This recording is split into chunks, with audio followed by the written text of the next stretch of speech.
That was a smooth start. Apparently microphones, they don't work unless you turn them on, which is, I think that's a design oversight. How's everyone doing? Nobody can hear this part of the live stream. I'm talking to myself again. Always talking to myself. I think today's iRacing target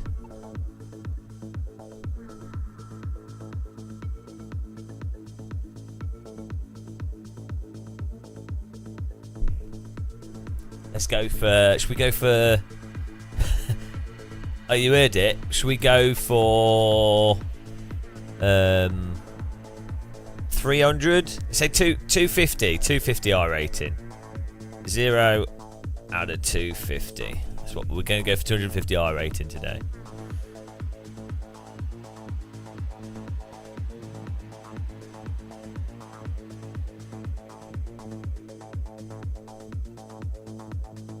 Hello, how's it going, Mitchell Horse?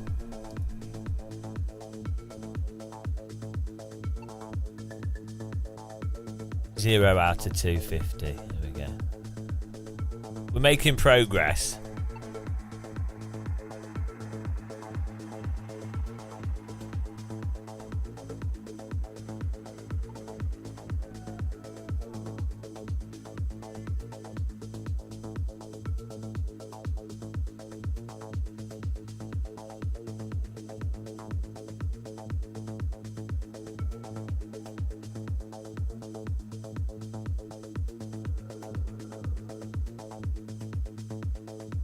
Paste reference. There we go. Making progress. We're on oh,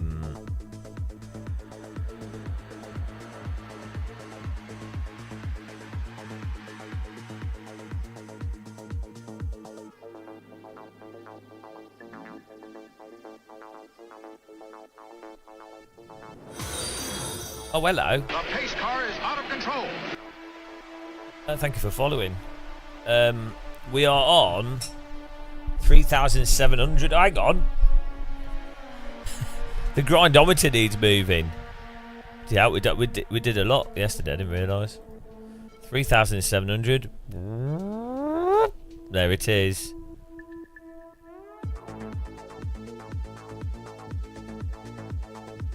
Get in there.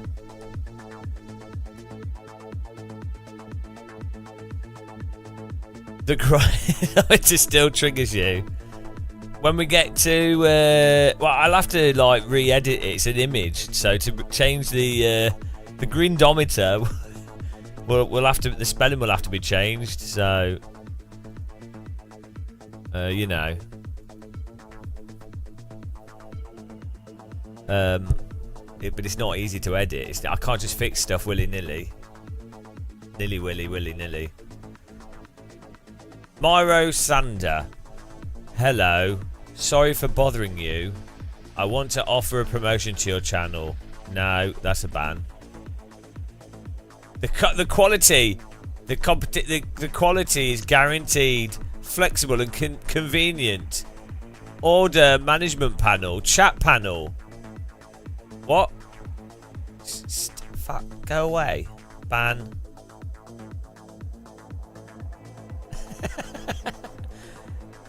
If you have to start a message,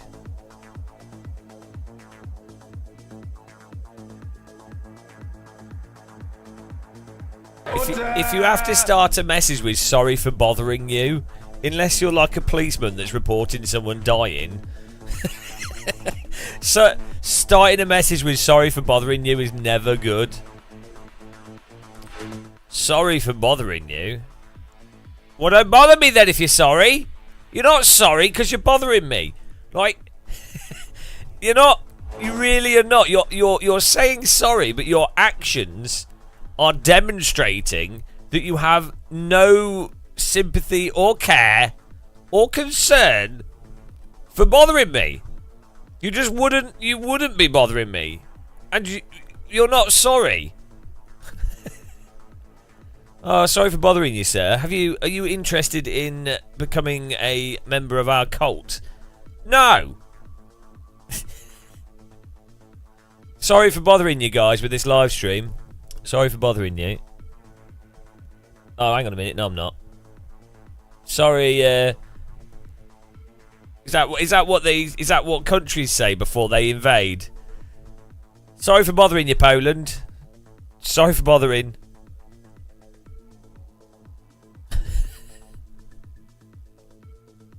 Oh, why does it say encoder overloaded? My encoder's too strong. Oh no, encoder's too strong. Let's unload the encoder a bit.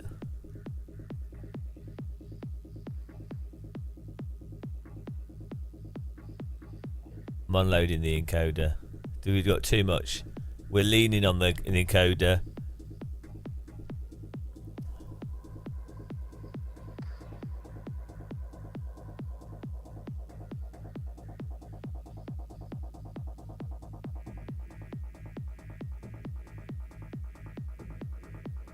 Maybe we're fine. See if we go from one scene to another. It might just be when I go from scene to scene. Oh, we'll see. We'll see if we stutter whilst we're driving. Oh, thanks, Skywelk. Thanks for that. Right, I need a setup for this car. Quirk, who's a much better driver than me, we raided him yesterday and then we watched him race, and he was instantly doing 55s, which not too much of a surprise because he's a much better sim racer than me. But interestingly, his car was like way looser. He kept spinning it on the rear, which with my setup is borderline impossible. So we need to.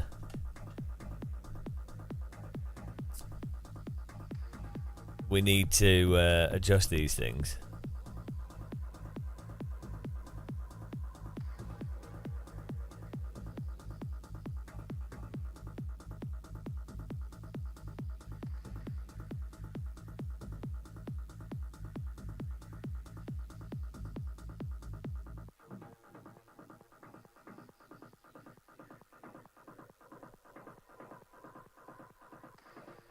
Sure, my encoder's still a bit noodled. Well, let's see if the stream's running smooth. It should be. We'll see. Crispin Tariat, how you doing, man? Did you already finish the "You Are Bad"? No, I had some ideas for a techno beat for that. The difficulty is trying to think of a beat that makes sense for the okay, let's go. For the song, for like the words. Do you know what I mean? So it like actually is its own thing. And no, the problem with me is I don't I can't think of stuff consciously. Like all my thinking is subconscious. So basically, it will just come to me. It'll just be like, oh, that's right. All my thinking, pretty much all of it, is subconscious. It's really weird, actually. I don't think other people are to that degree of subconscious thinking. Probably some kind of concussion problem or something. It's really weird. I'm alright, yeah. I'm a little bit tired, but alright. I was so cold last night. I was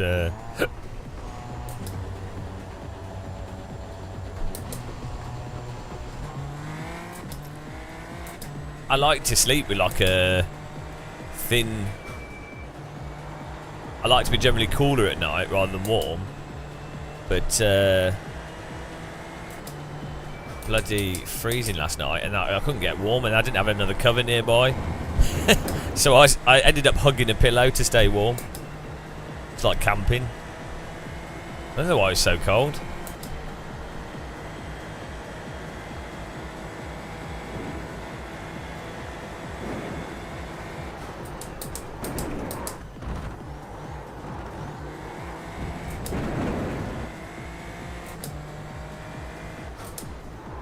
As a result, I have a bit of a headache now.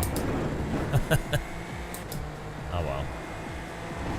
Migraine muscle.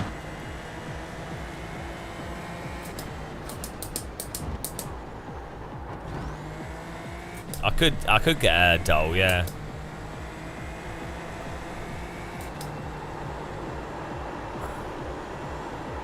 Body pillow.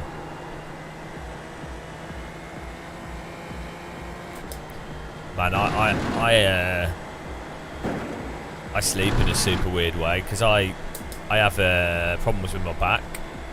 I can't lie on my side, otherwise my back hurts.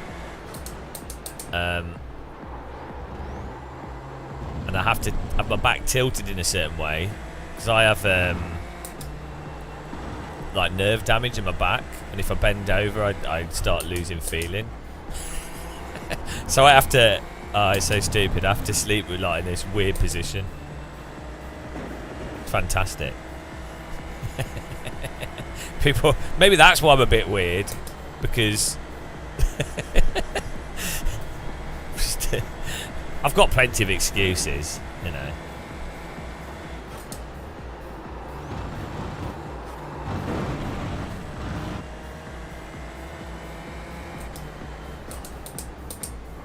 I don't know how really disabled people cope. I mean, I guess they just get on with it, but I would just be like...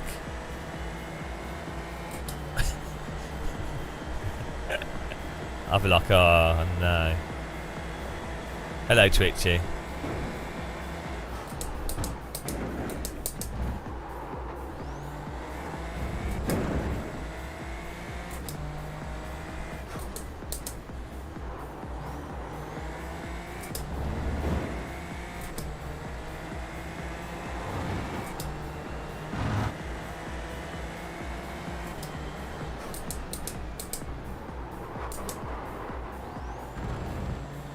I know, it's not, is it?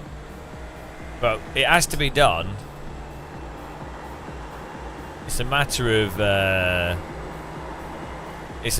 pride, really.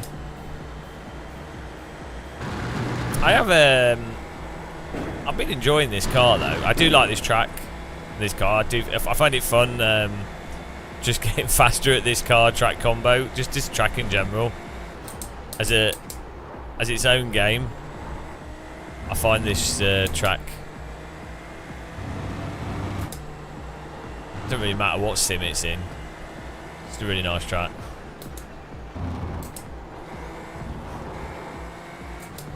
Oh, I was looking last night, I was looking at 4090s.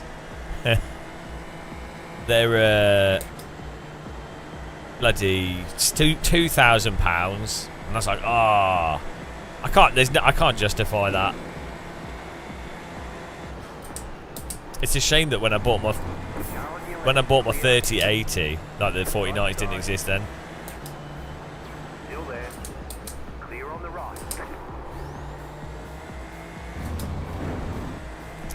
Right. Also, what we need is Nvidia to come out with a new card that's the same as a 4090 but uses less power.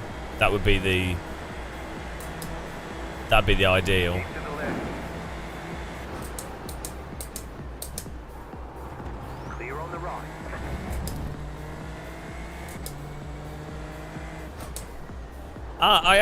I do find grinding iRating quite fun. It plays into my like neurotic,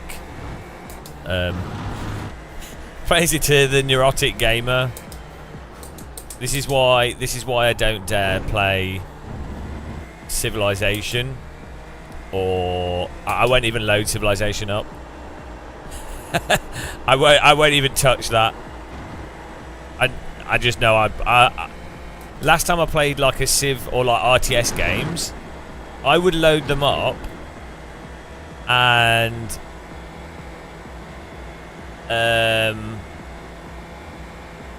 I would play for 12 hours, but I wouldn't notice. Like I'd be like, oh, I've played for an hour.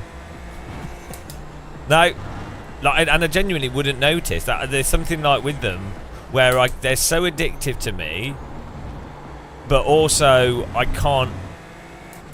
it doesn't feel like time has passed. I wouldn't even describe it as being enjoyable. It's like some kind of like meditative state or something. That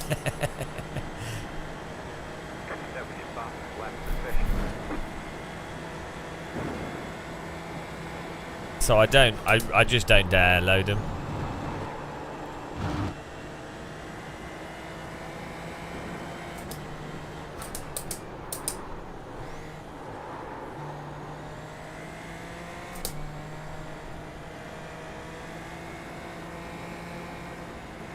What do you say? It can be quite obsessive grinding and prioritising iRating. Yeah, well, I mean, I the reason why I'm doing it for the live stream is because it's absurd. And it's pretty funny. Like, it's ridiculous. I wouldn't recommend doing it normally. Like, I wouldn't do this if I wasn't live streaming. I think it's entertaining. I'm not doing this for... I mean, don't get me wrong, I do actually like this car track combo, but I'm not grinding iRating for fun. Like that part of it. Also, I do think it's pointless as well, but it's I think it's entertaining. So.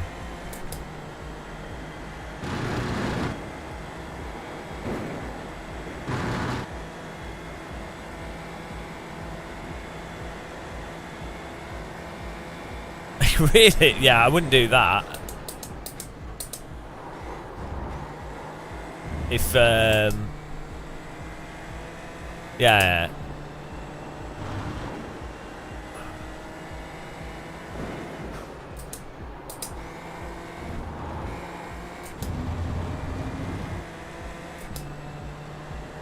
I enjoy setting myself pointless challenges and then doing them. It doesn't really matter what it is.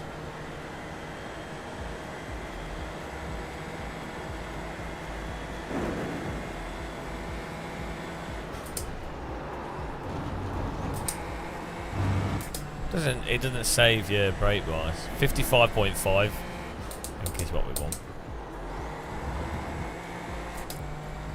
I do, but I've not got it turned on. I need to set it back up, Shady.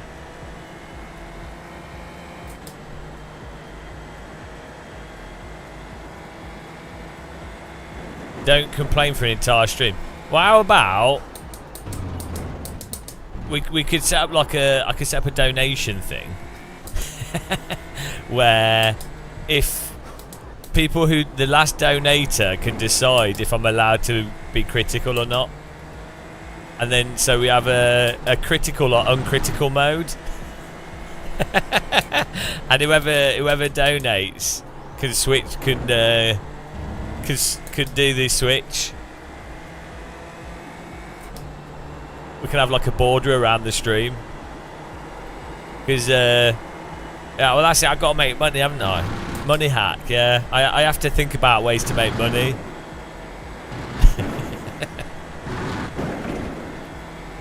I tell you what I do really enjoy making money in really absurd ways. That is actually a hobby of mine. It's not even about making a lot of money. Like, I really enjoy... I've always, since I was really young, like, we go to car boot sale and I'll be like, right, what can I sell this stupid shit and make some money out of it? Not just for the sake of like going, oh right, can I make like yeah, I like making money out of dumb stuff that you shouldn't make money out of normally. I think that's fun. That's how I became a YouTuber. I really don't like systemic money making where it's like, right, put this here, do this. Right, we're now gonna build this business like this. You know, I don't think that's fun. We'll do some Rich Horse, don't donate. We'll do some AC soon anyway. Don't worry.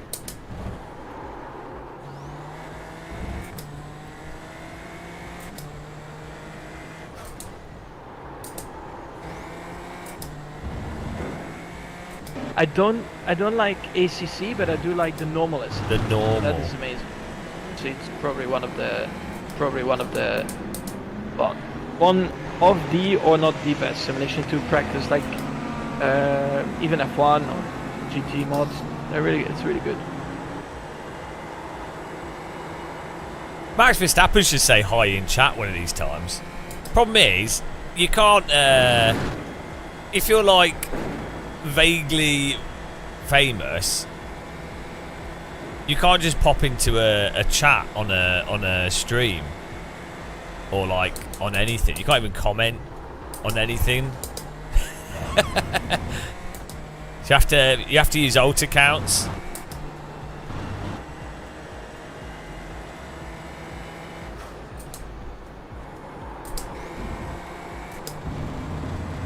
You regret the day you clipped that.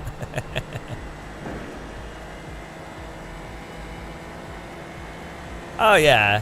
No, you have loads of like actors and stuff have alt accounts on things.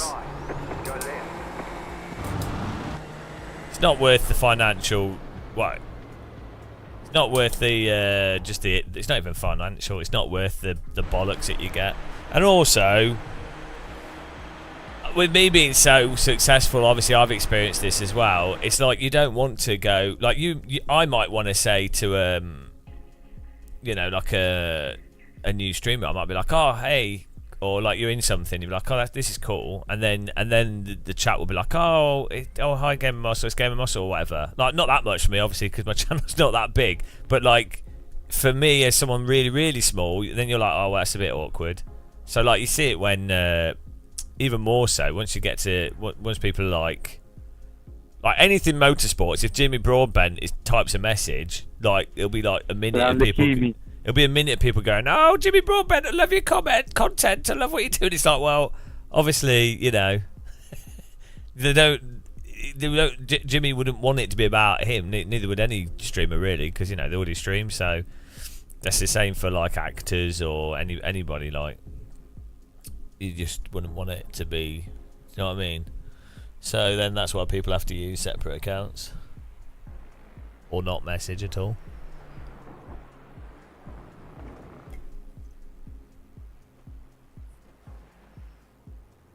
What, like betting you can pick up a 10 pence piece with a 20 note between your butt cheeks?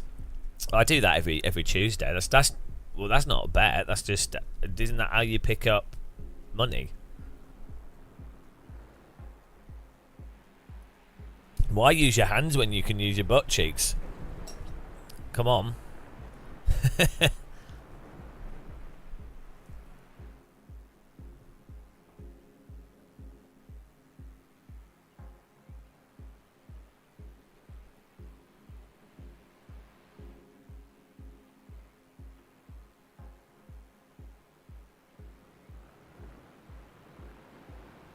I trimmed my beard earlier, right?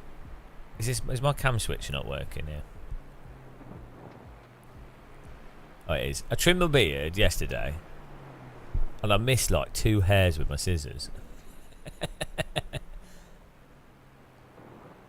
You know, it's still iRacing, Shumi, but I don't know. We need to try like a more competitive setup. Maybe it's worse. Like the setups I have are like really grippy. Yeah, it's just the same old. It's like you know the old F3. It's like that but more grippy. So same sort of FFB thing going on. How long have I had a beard? I don't know. I tend to grow a beard. Hello, Lino. I always sold out. I tend to grow a beard because it looks better with a shaved head, I feel. Also, I'm lucky I can grow a beard that's not too patchy. But then what normally happens is I accidentally trim it wrong. I've got one hair that's really long.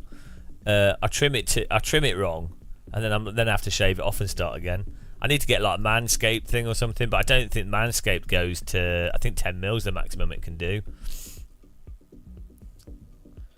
Yeah, it's just it's just natural makeup, isn't it?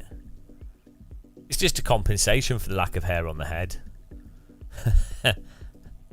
I think a beard's actually really weird. Like, some women are like, oh, beards are really nice, and then others are like, oh, it's disgusting. So it's a bit of it's a risky strategy going for a beard. But then again, if you've got like a, I don't know.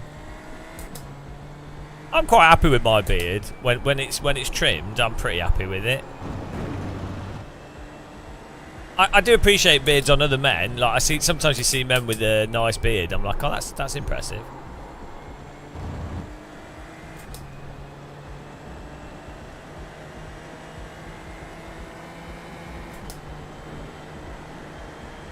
Lino Carrera is just a beard. He's actually just a beard. He doesn't have any. He's just got 2 eyes. He's like Cousin It. Probably have to be like 40, 50 years old to know what Cousin It is, but.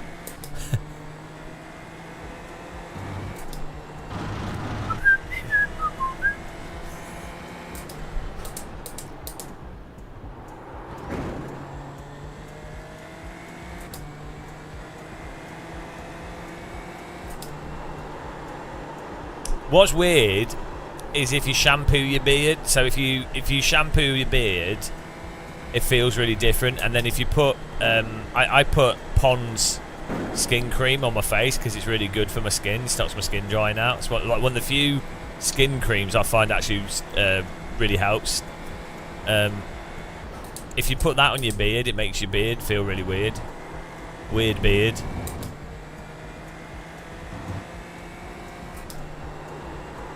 The itch, that goes away after a certain length. There's definitely also, I think, after you've had a beard for a while, that's not a problem. Yeah, when you first grow a beard, about 2 or 3 mil, it can be really itchy. Also, you just have to wash your face properly as well. Like if you don't wash your face, it can get really itchy. Like if you don't use, I use like Head and Shoulders and things, and I find that really helps.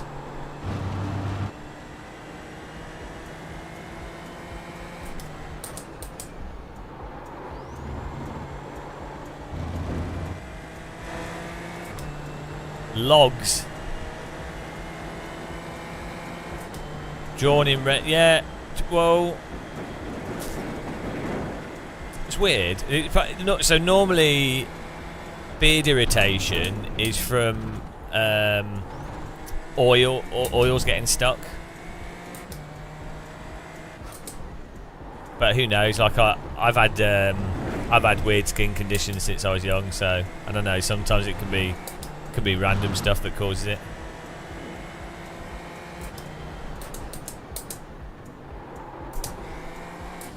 I never found beard oils never really helped. Head and Shoulders is just good. I think it just helps get rid of stuff.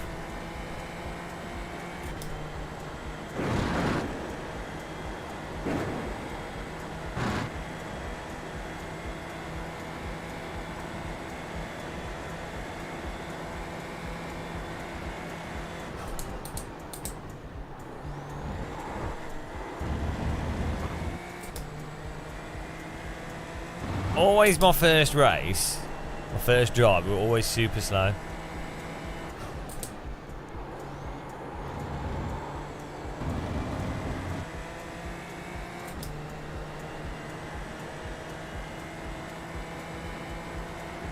One more lap.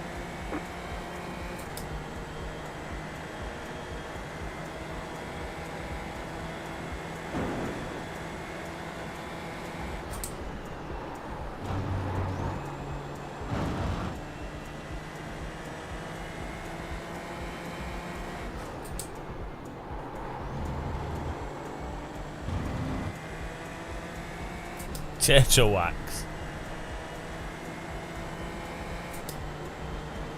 What is turtle? Is it just wax?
There's checkered flag.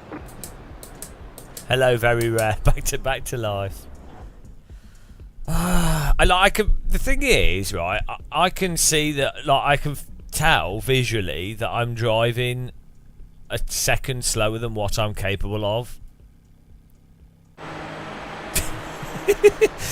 iRace is so weird because you have to drive it preemptively.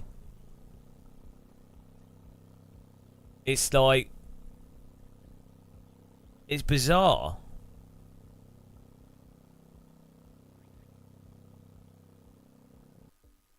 I can genuinely tell that I'm like a second and a half slower than what I'm capable of.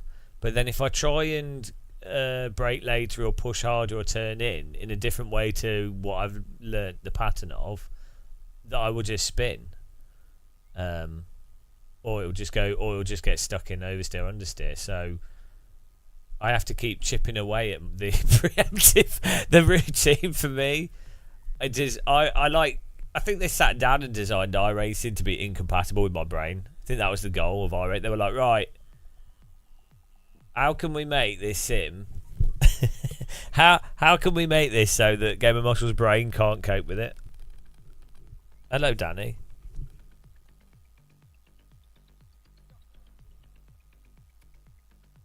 How you doing, man?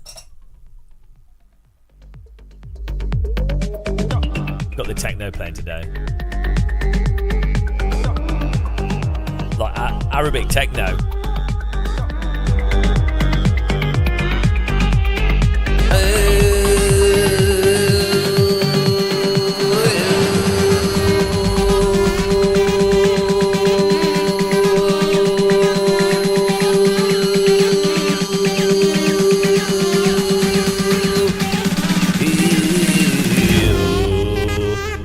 Come to Saudi Arabia, come to Saudi land. Drift your car on the motorway, it's time to drift really fast today. Hey, yeah, oh, hey, yeah, oh, oh, oh, oh, oh, oh, yeah, oh. That's how all techno in Saudi Arabia works. Right. That's a banger in the Saudi nightclubs. The estimated strength of field is 3,327. Hello, Bigger Ham. Keep it clean. The DNF today would hurt our points a lot. Kebab's Turkish, I think, and Greek. Well, the Greeks say they invented it, and the Turks say they invented it, and they'll fight to the death over that. Arabic music is awesome, by the way. Like, there should be more Arabic influence in like Western music than there is. I think that's something that's not been explored enough. No, Dom, I'm really enjoying this. My goal is to get a 54 before I die of old age, or even do T1 on this track. Green flag, green flag. Let's see. I forgot to do a poll. I'm sorry, guys. Next race, Nigel Mansell in front of me. Left side. Keep to the right. Clear on the left. Car on your left. Keep to the right. Stay on the right. Clear on the left.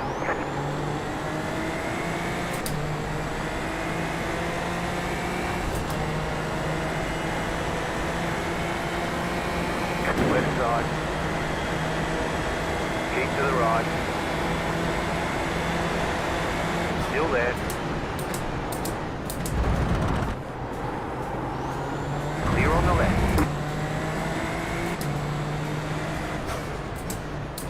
Car right. Clear.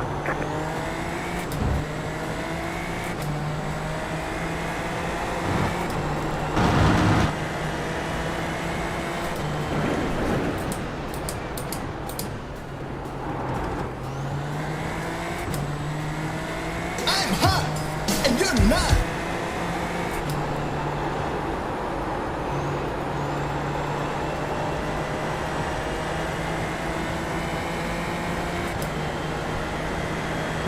Okay, let's go.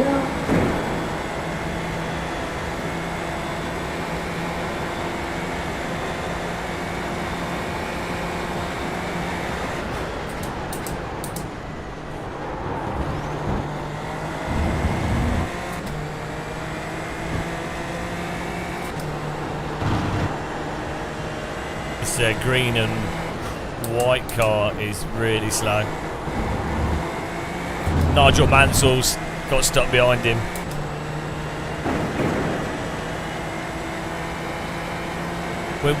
We upset a few fanboys, and so now that the meme is that I hate everything. It's Christ. That's why you can't be critical.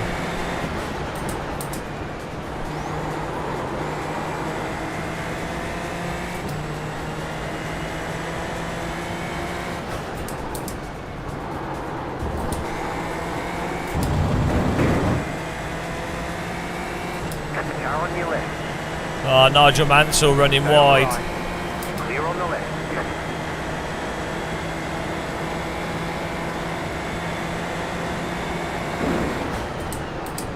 Car right.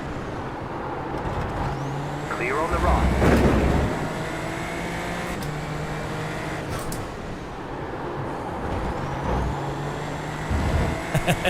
And Mansell has run wide.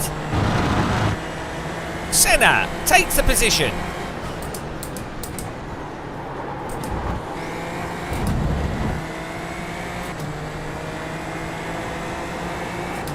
Imagine growing up with Crofty instead of Murray Walker. Imagine that. Just imagine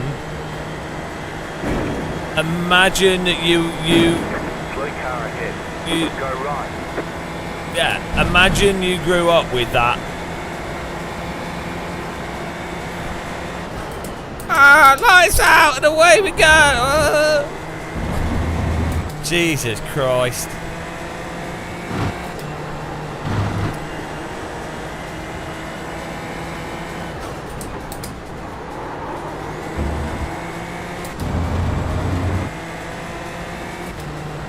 Phil and Kirsty finding houses.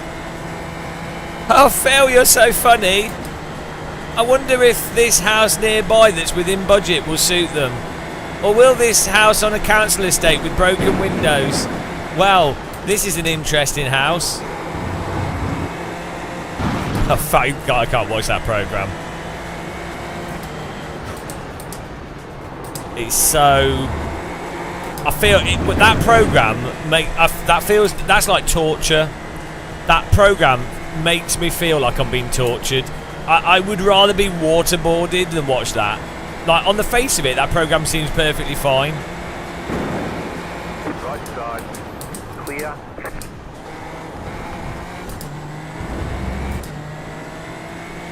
It's like a mental waterboarding.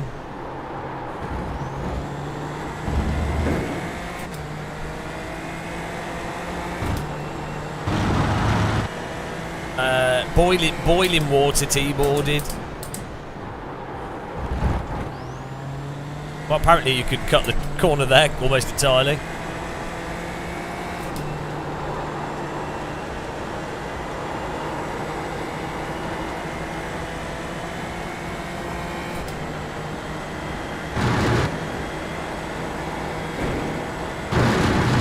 Why did he test your patience?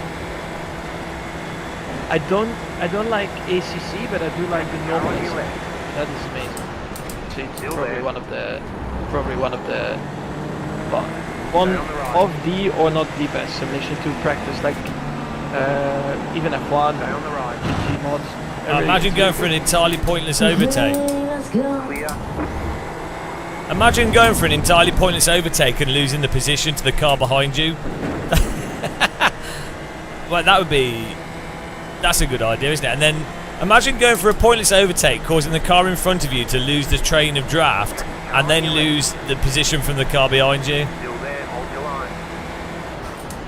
That'd be a stupid thing to do, wouldn't it?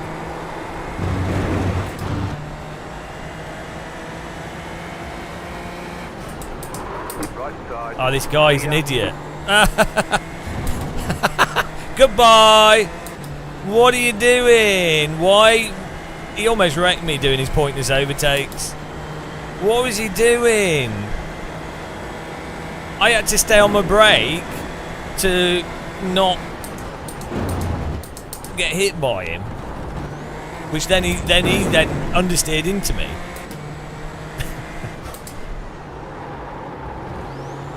People do the weirdest of stuff in this.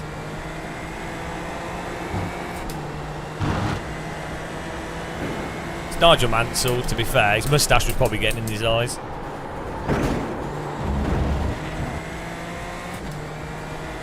This is the iRacing road texture. It's the road from this track on the car. Back it out. What are you doing, man?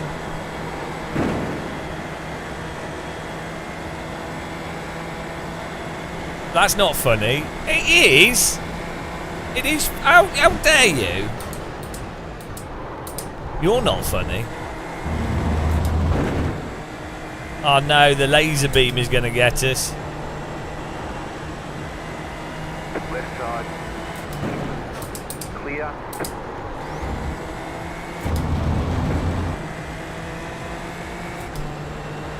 Car on your left. Still there. Still there, hold your line. You're on the right, 3 wide. Car on your left, 2 wide. I'm just going to let these guys go. Clear. There's an incident ahead.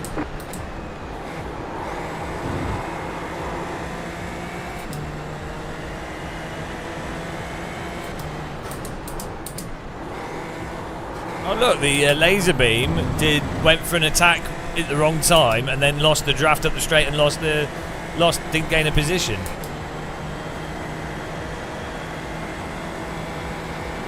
Yeah, one side of the car grass and one side concrete. That's a good idea.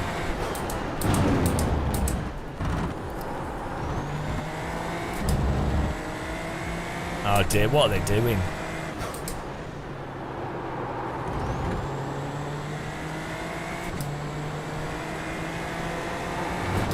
Chill out, guys. We're catching the field.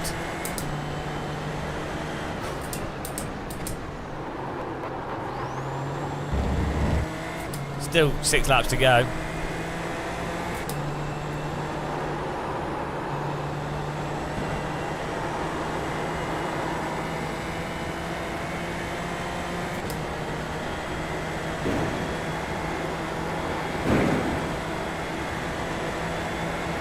Left side. Stay on the right. Still there, hold your line. Clear.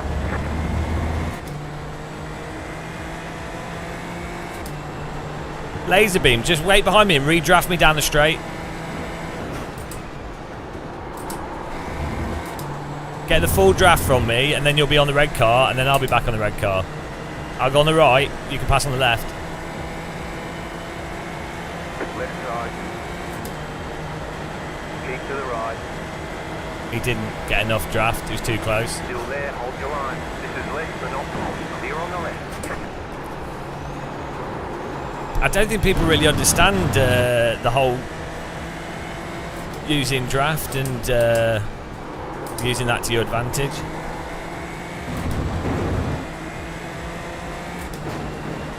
Car on your left. Ah, we got a lagger behind us.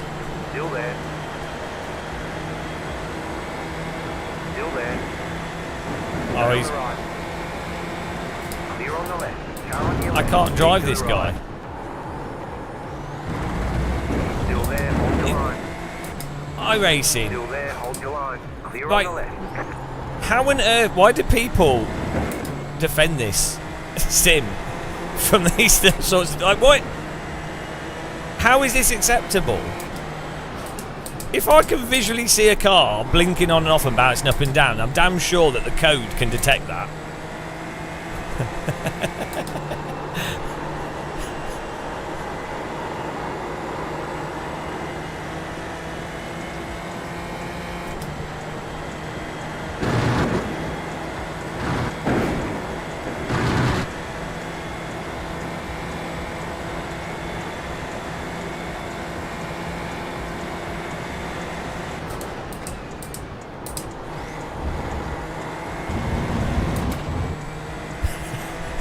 He's on a mobile phone. He's on a London Underground train playing iRacing.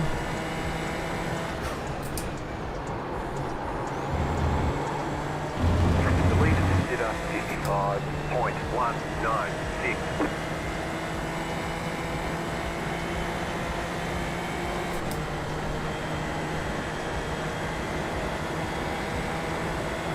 It's so funny if he lags into the laser and kills him.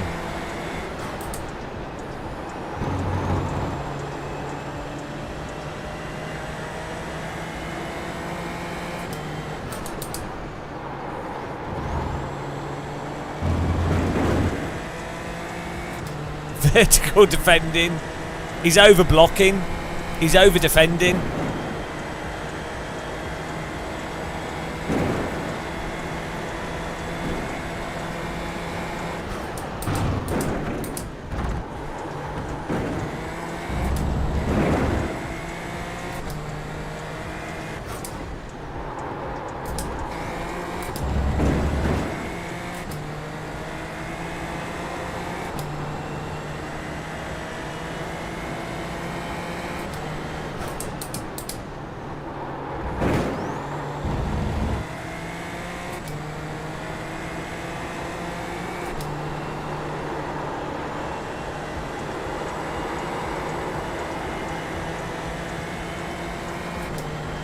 Oh, he's vanished completely. Oh no, he's back. He's back.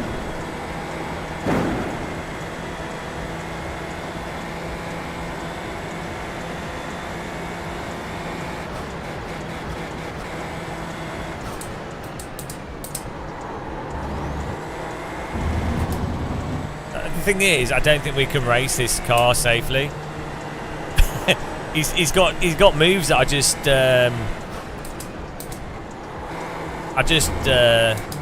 haven't learnt yet.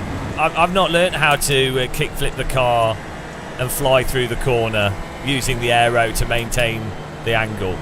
I just don't have those skills. Dolphin car. Oh, he's weaving as well. That's even better. A laggy car that's blinking on and off and weaving. I bet. What else can we add to the combo? Maybe basket weaving masterclass. I feel like I'm in one of those ancient village museums. To be fair, given that his car's only on the ground for half the lap, he has to weave to keep him warm. Yeah. He's not got the same amount of friction from the road as the rest of us. It's understandable.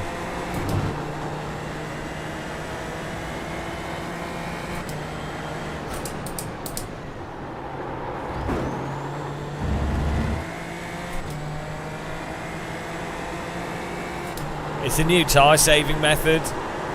It's Max Verstappen's alt account. He's testing out new things in the sim before he brings it to Formula 1.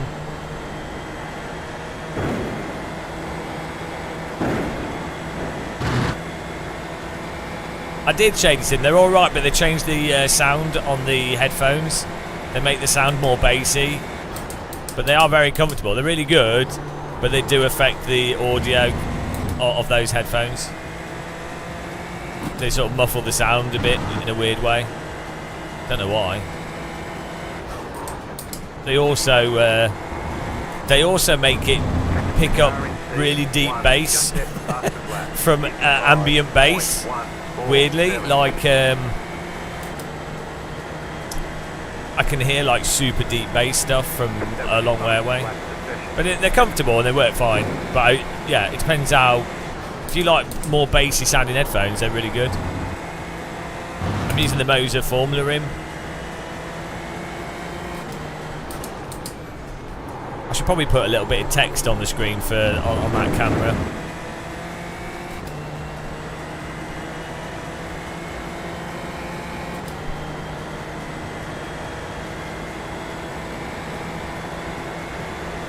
We do have pace to beat both these cars, but I'm sort of staying back for a potential crash before going attacking on the final lap.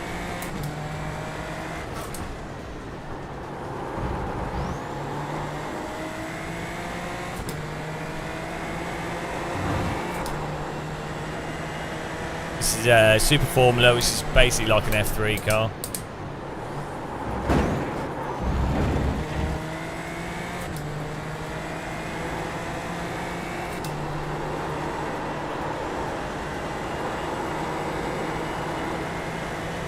Not much more grippy than the iRacing F3 though. There's an incident ahead.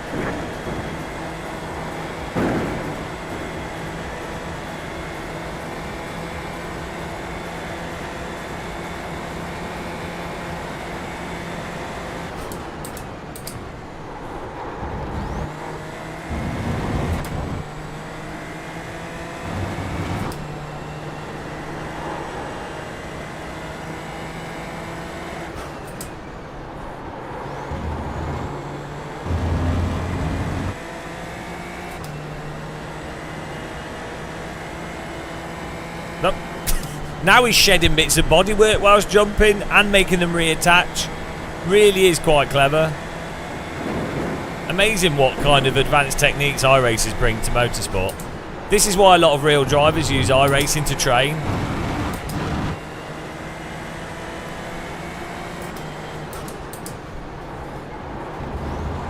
Name another sim that helps you train against distraction by having cars bounce up and down in front of you. Such a really good training tool. Stay on the left. Still there, hold your line. Clear. Sorry, I thought you were further back. Car right. Clear on the right. I pulled in front of him because I wanted to do the fast line, but I did it too late. Yeah, sorry, Tia, I didn't mean to pull across so late. Still there. Clear on the right. It wasn't really me being dirty. It was actually for I'd already basically got the pass, and it was in both our benefits for us both to take the faster line. So if it would actually have made sense for him to have just lifted before on the straight, and then for both of us to brake on the line, so that we don't lose the draft of the cars in front. Left side. But I don't think he's really thinking strategically, Clear on the left. to be honest.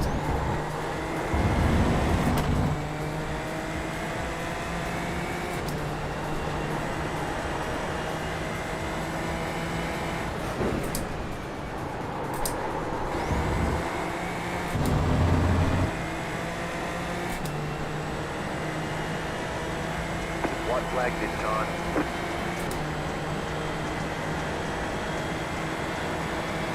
Car on your left. Still there. Keep to the right. Clear on the left.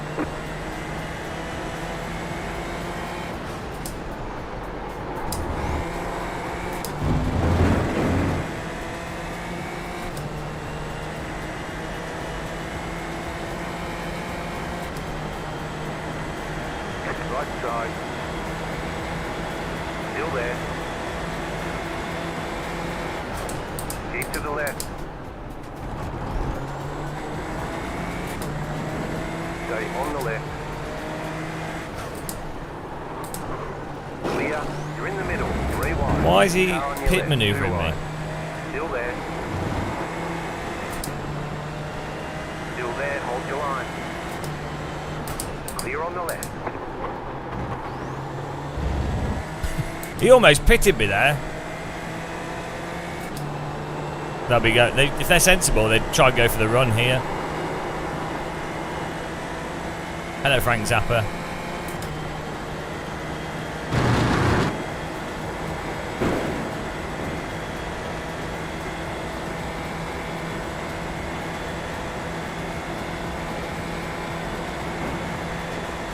Left side. Stay on the right. And again. Still there. Clear. Car on. Clear. Left side. Clear. Car right. Keep to the left. Still there. Come draft me. Ha Stop on the right. Nice one, Still there. Tio. Hold Ah, no, I got it. I thought you got me. Chicken flag. Chicken flag. Ah, nice one, Okay, me. We'll get him next time. I think I got you. Did you get me?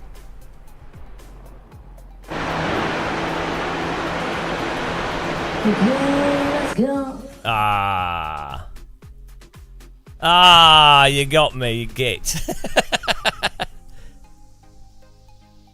I can't have a camera at the line. The car behind didn't bump draft me.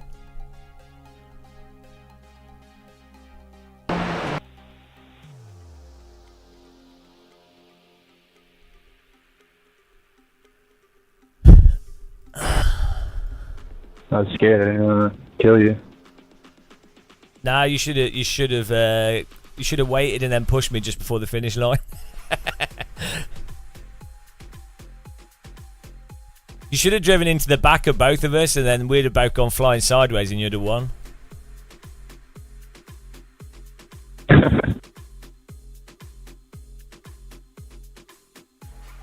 Oh man, he had that by like 1 meter. Absolute scam.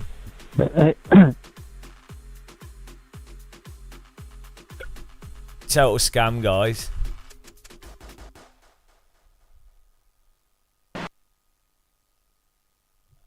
Absolutely robbed.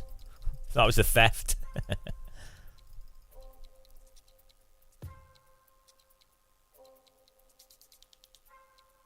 Good close racing. I think it's just a bit laggy, you know, with a lot of these contacts.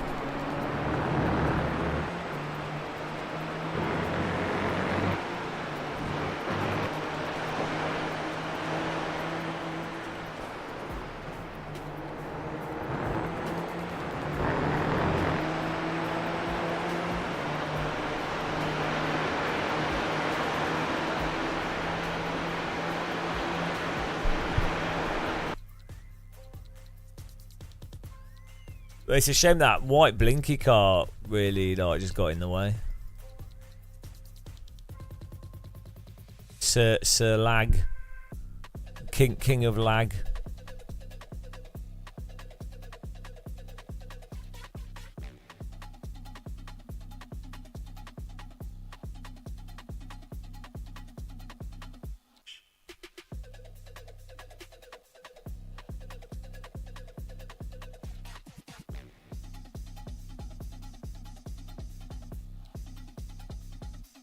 Sir Lagalot.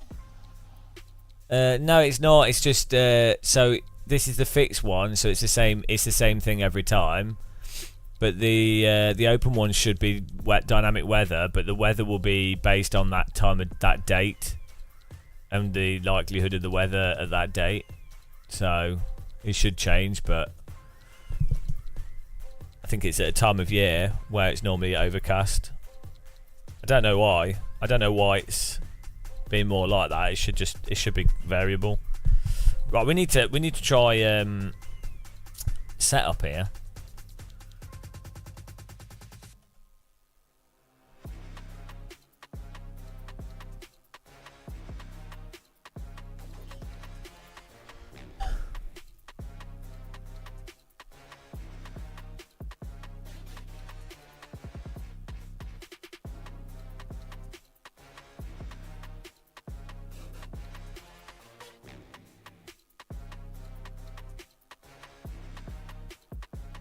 I need a. Does anybody have like a good setup for this car? We have a setup that can do. If I drove better, it would do 55 3s and 4s. But actually, maybe with the setup we've got, if we just reduce the downforce, let's try that.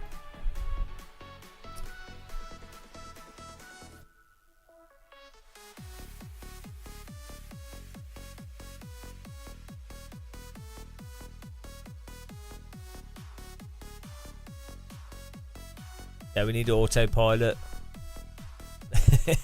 Auto, like a passenger jet. Just drives the car. You push a button, you set the trajectory. Done. Win the race. Push the button. Done. Right, we'll do a poll for this next one.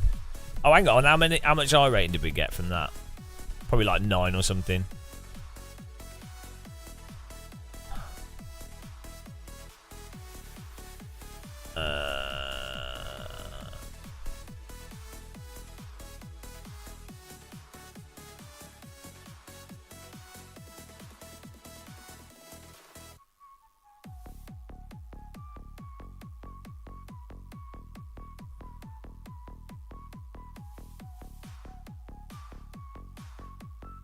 9 I rating.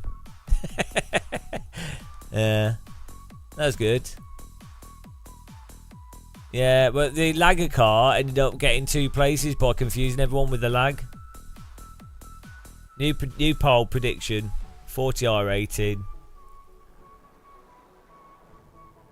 Get in there. Right, let's try this.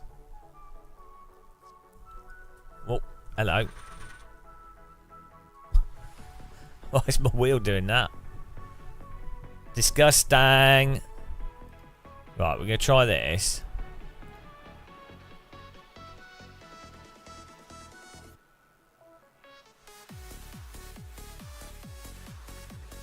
Take the fuel out and let's reduce the rear wing a bit.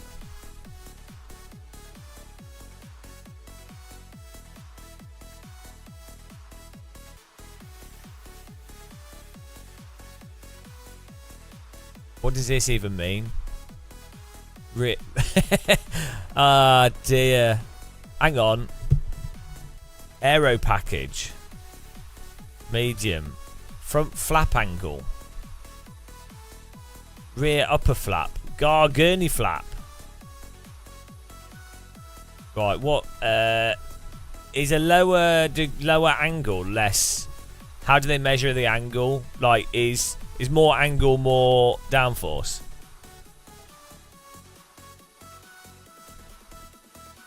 So if I set this to 1110, that's less downforce on the rear wing. Yeah.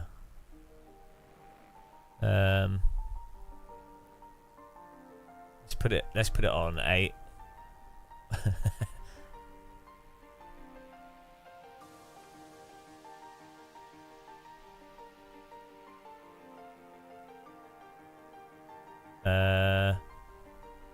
There are, yeah, but I don't read. I can't think for myself. What sort of loser reads instructions?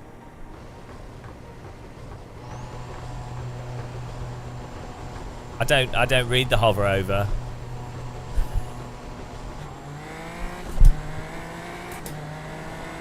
Don't trust the hover over.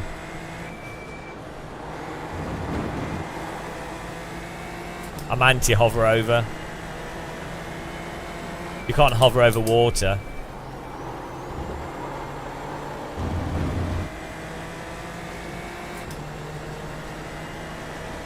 Hello Thomas, how's it going? Happy Friday everyone! Hello.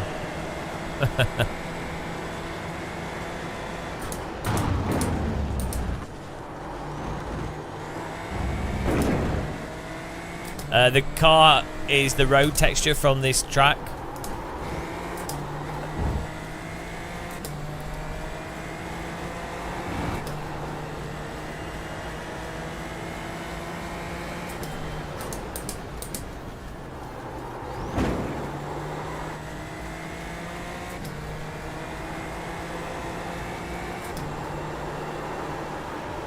Okay.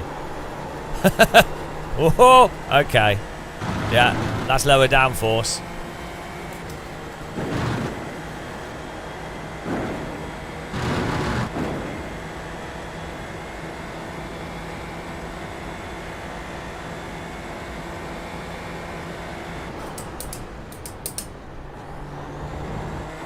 Okay, let's go.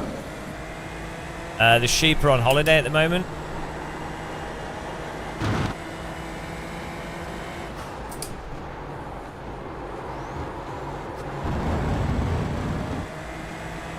Car right. Stay on the left. Clear. You shall not pass!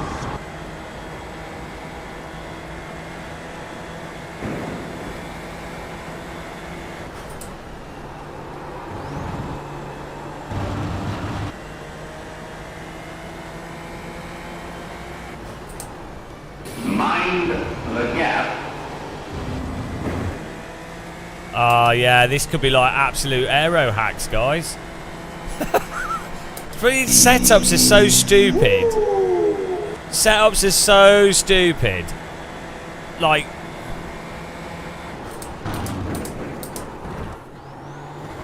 We have become Aero Boy. Just a bit of downforce reduced, and we're like, this is a shit lap on this. This is a first out lap without a run up. Look how much faster we are.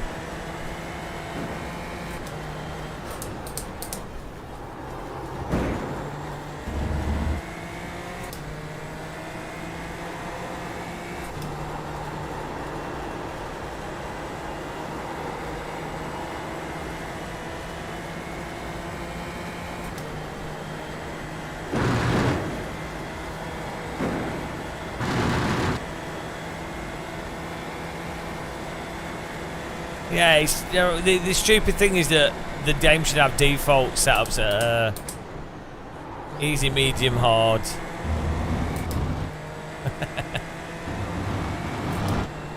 Yeah, in real life the team set up the car for the drivers. That's why everyone's buying bloody setups off the internet.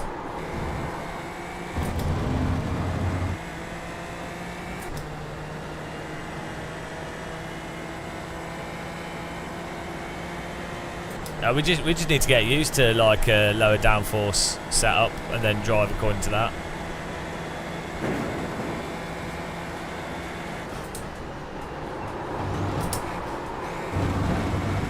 Probably still need a bit more front wing.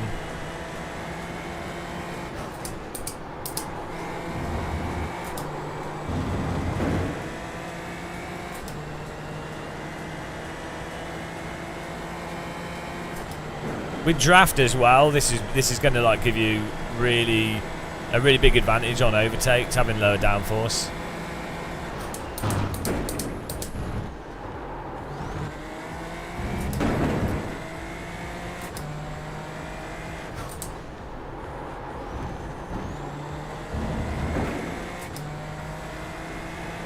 I think this is why a lot of people are spinning it on the long right-handers, because with the lower downforce, the car gets really unstable. This corner, especially on the cold tyres. Once the tyres are warm, you can drive it normally, but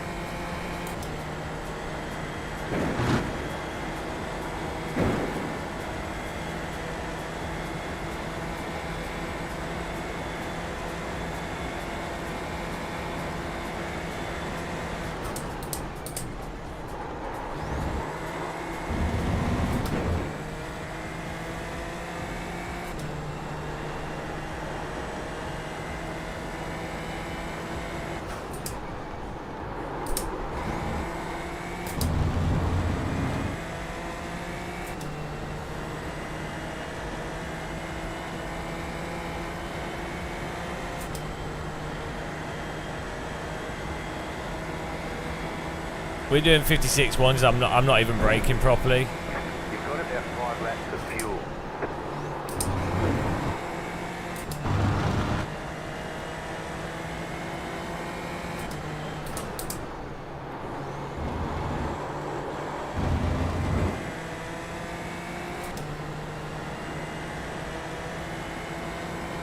Another gloomy day. They're the best days. Oh, what a gloomy day.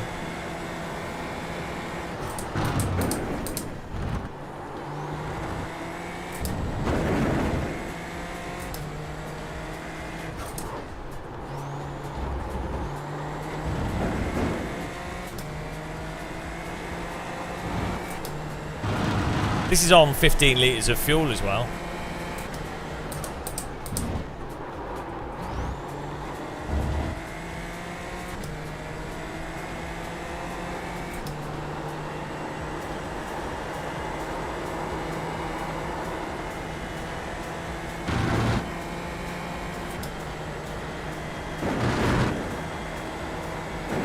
Guys, setup doesn't matter. Setup doesn't matter, guys.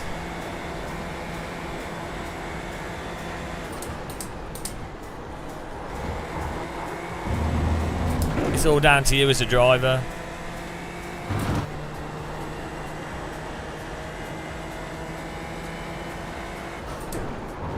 Whoa! That is down to me as a driver. That last corner. Oh, guys, it is down to you as a driver. I don't like ACC, but I do like the normalist. We have to. We can't turn in as aggressively. Probably one of the, well, one of the or not the best simulation to practice, like even F1 or GT mods. It's really good. No, I mean OLEDs aren't that bad for burning now. To be honest, if you're using a monitor to play games, you're probably not going to get. Probably shouldn't really get too much burning. But I mean, if you're always using the monitor to watch films and play games, you're not going to notice the subtle burning that you might get. You've got a toy car on the right.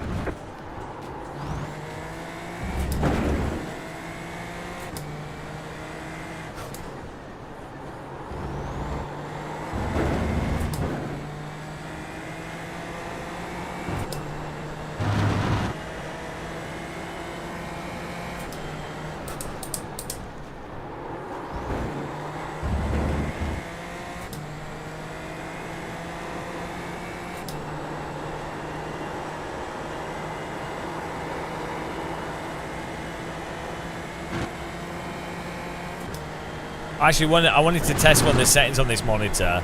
There's like black frame insertion on the OLED script on these LGC ones that reduces reduces perceived pixel latency. I really want to try it, and I need to try the variable refresh rate mode as well.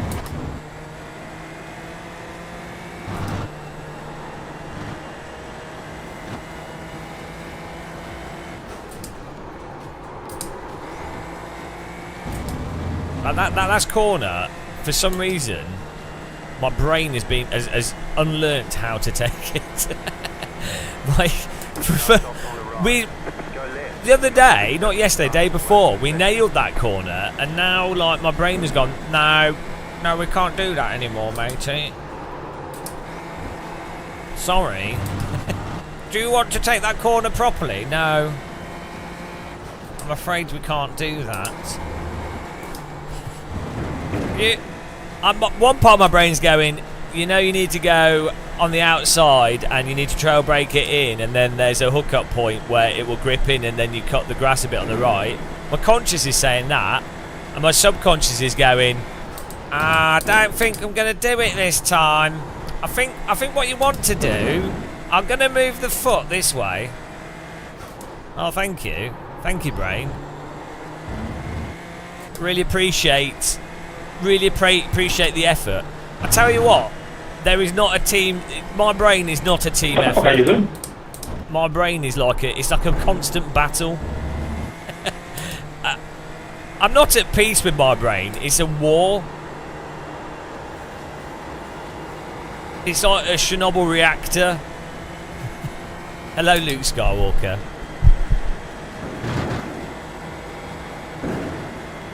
It doesn't do what I ask it to do. I am hostage to what my brain decides to do.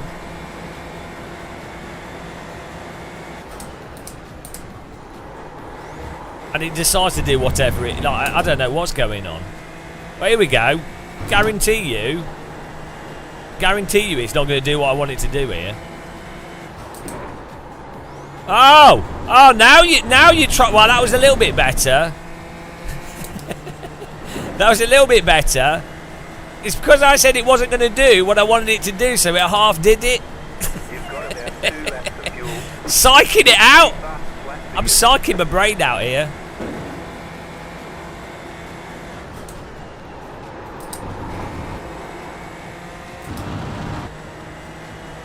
Just tell it to do the opposite.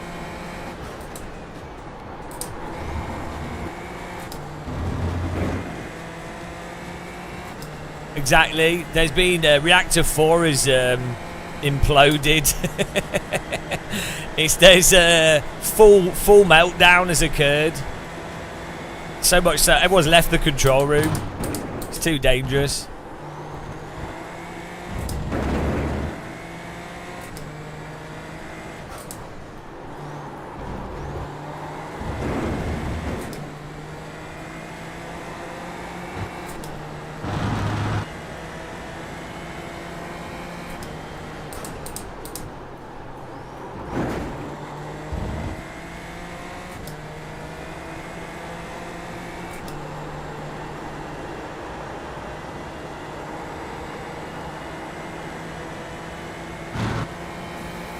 right.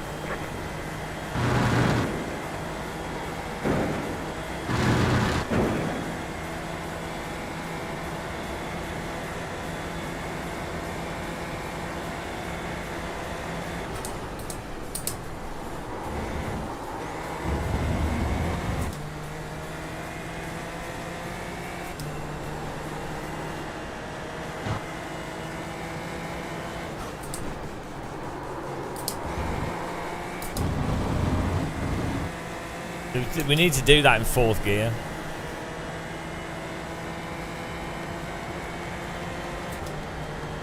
You have about 1 lap of fuel left. That was your fastest lap of the session.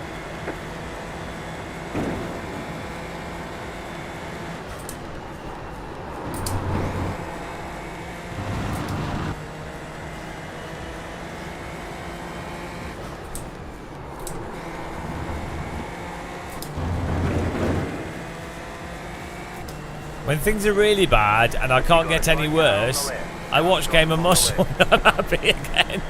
A sense of community. Yeah, I'm bringing people together in a cesspit of despair. It's like everyone's standing around a... let's drive into him. Cast off on the right. Oh, thanks guys. Really helped my lap. It's like when there's a house fire on a street, everyone in the neighbourhood stands around the house fire watching it. Or like when there's a car accident, everyone has a look to see if they can see a dead body. It's that kind of a thing.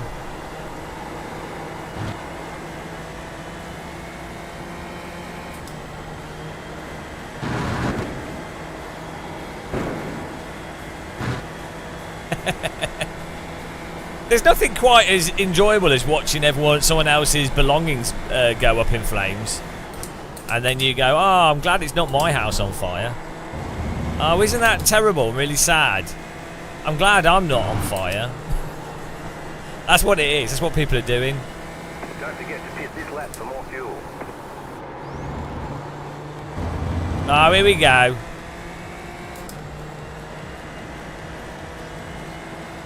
Right, new PB thanks to lower downforce. What was that? 55.6. So we've almost.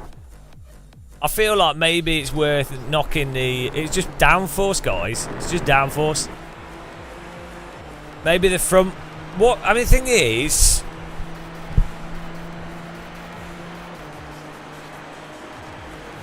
What causes more drag, front wing or rear wing, or does it not matter? Oh, it's going to depend on the car and everything, isn't it?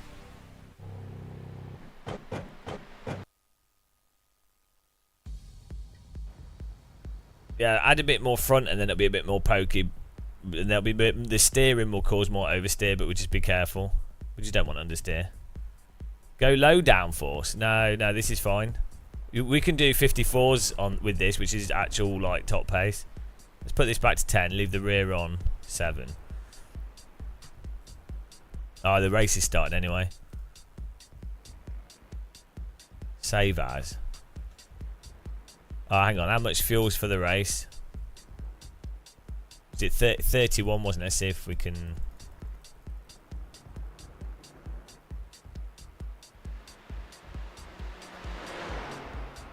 You can actually get up force, yeah, that is actually a thing. Like, you can have opposite of downforce.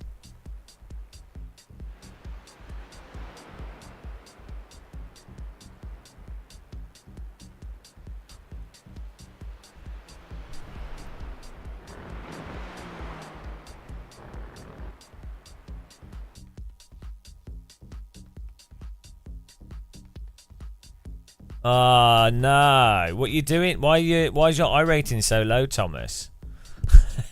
Do you not have 10 hours a day to dedicate to doing the same track to farm I rating? To memorise iRacing physics? To get fast? Can you imagine if I spent this amount of time in like race room or AC hot lapping or racing and how fast we would get in AC? Can you imagine? Ah, hang on. Can I send you the setup? Let me send you the setup. Send it through Discord.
Right, here we go.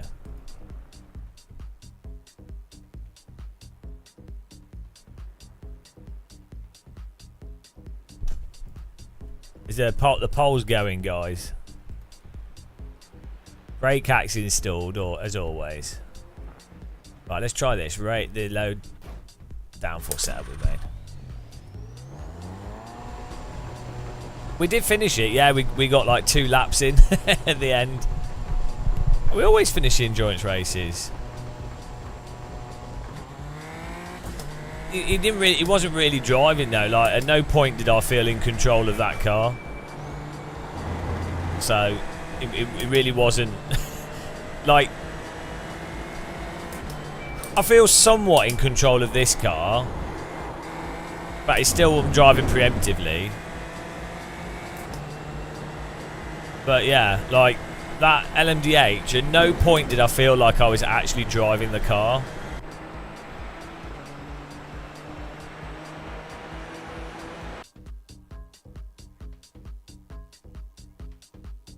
Right, we're going to use this setup, this raise low downforce setup, and we're going to take fuel out for quali.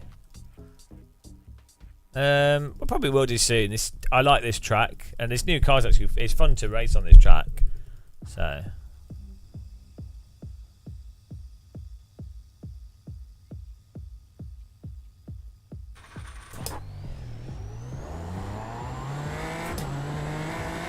got to remember the first 2 laps tyres are totally cold.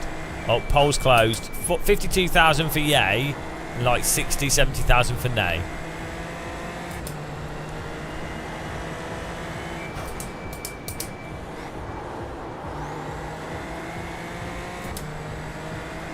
I might actually put the tactile transducer back on my rig. The problem is, I'm not sure if it was the amplifier or the power supply, but something was causing my power to trip with when I use the tactile transducer setup I have. So it could have just been that it's pushing it over the limit of my. Yeah, it's probably faulty power supply. It could be anything. Could be just too much load on one line.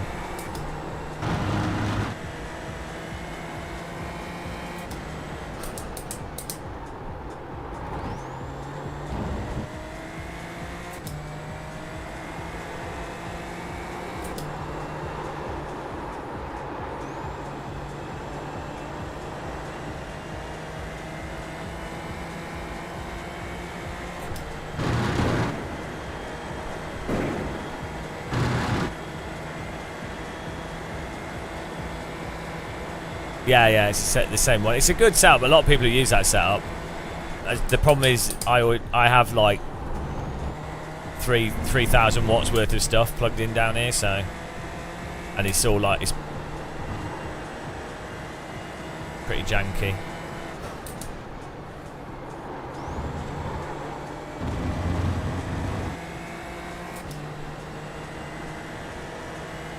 Green, green, green.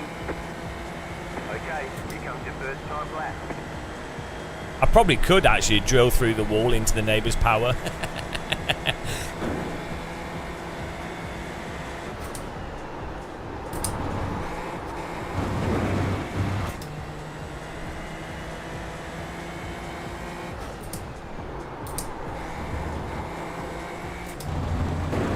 You know what? I think it was the front wing is what causes the drag on this car, not the rear wing.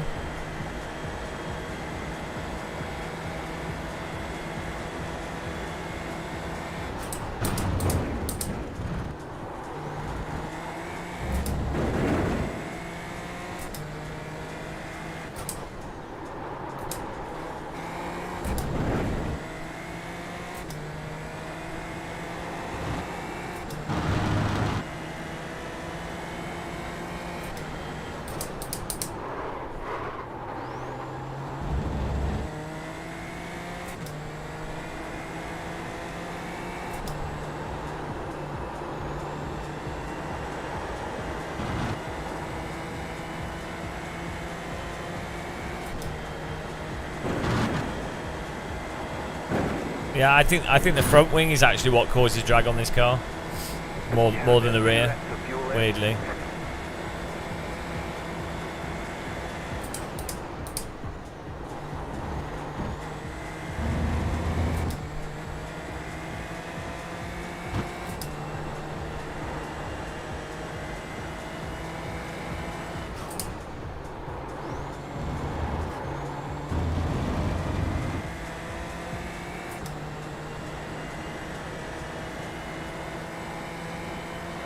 One more lap.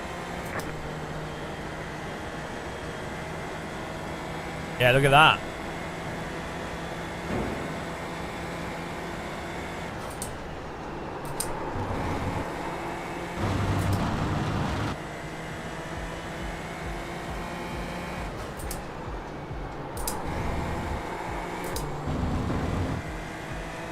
Well, that's really weird.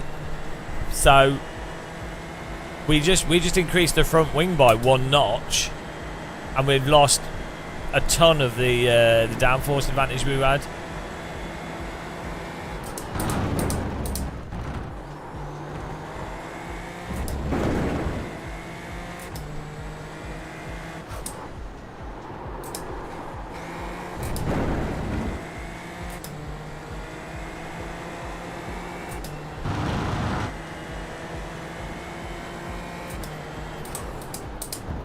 No, I know downforce isn't the same as drag, but it's going to entirely depend on the fluid dynamics, the nature of the downforce in the vehicle. But if you adjust the downforce, it will affect drag in various ways, not necessarily entirely intuitively. You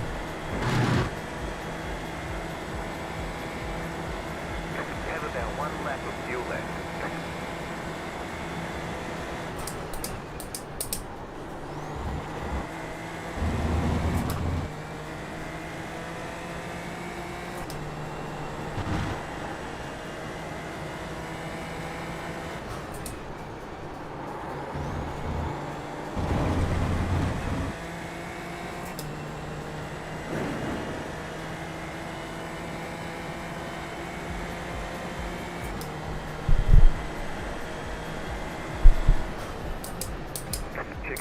Checkered flag. We're not going to make it through the first lap anyway. Maybe I loaded the wrong setup. No.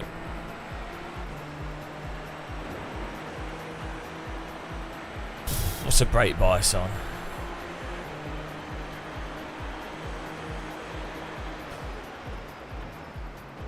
Oh, it's on 50. That's pretty far back.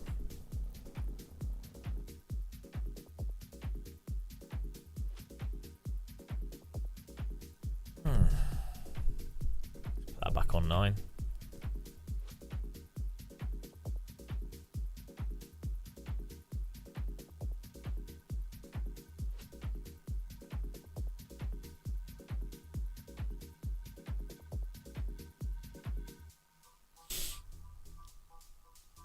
Well, we'll probably crash, but we'll give it a go. Hang on. Yeah. Oh, well, so that was on... And then, did we move it up 1? We didn't save it like that.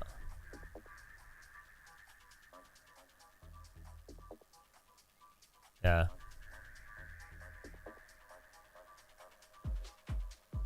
Well, we'll do this because I think we can... I feel like... yeah, but I've just reloaded the other setup. I feel like I can do at least a 55.4 with this setup. Yeah.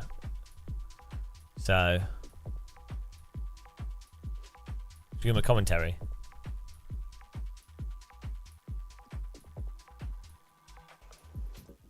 Hello, ladies and gentlemen, and welcome back to Road America. Let's look at the qualifying results. On pole position, Adrian Landinger with a humdinger of a lap with a 1:54.1. The 53s might be achieved anytime soon. That is scary for those of you that are doing 56s, dear God.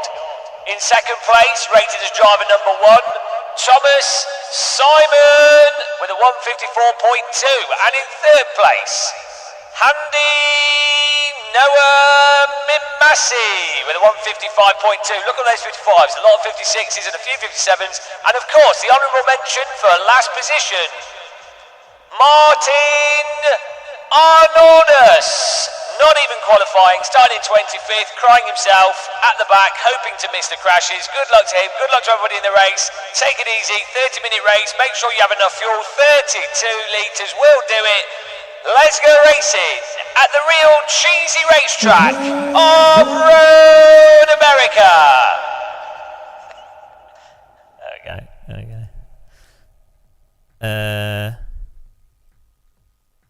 Oops. Woo! No fuel. Wheels, yeah, all good. Go.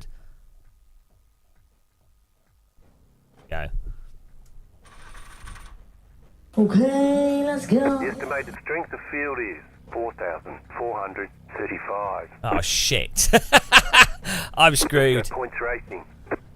I'd just like to apologise in advance if I spin. I'm trying a setup. We were okay in quali, but it's a bit loose on cold tyres. So sorry in advance. Here we go.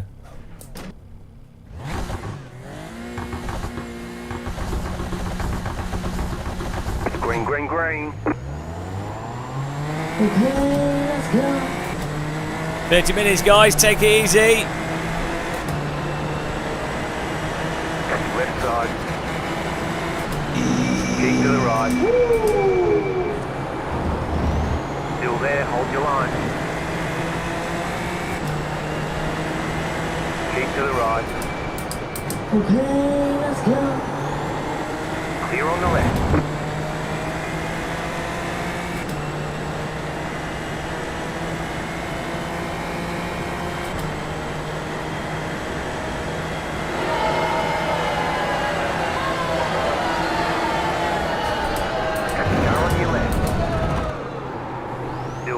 Guys, let's just like not out. Clear.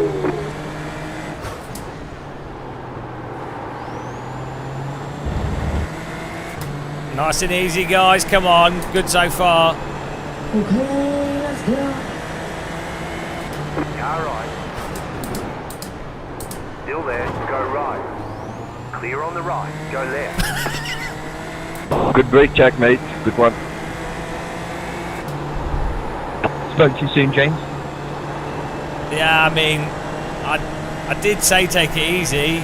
It was pretty good until that.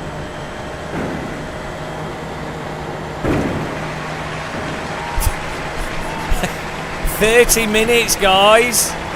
It's a 30-minute race. There's no point even battling, really, in the first lap."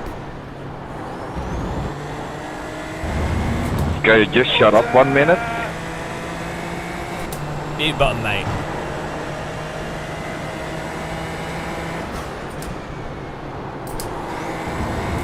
I don't have it. Fair enough.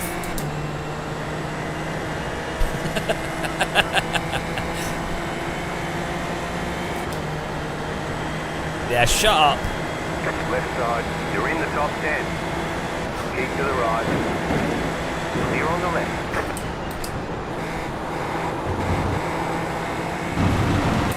Hang on, have I loaded the wrong set? Oh, no, I think we're okay.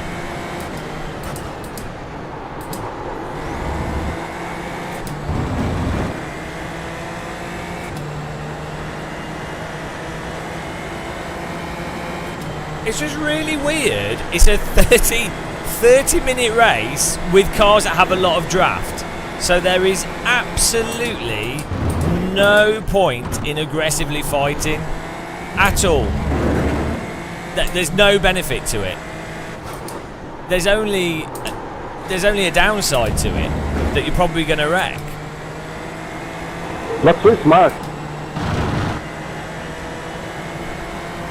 Like unless you're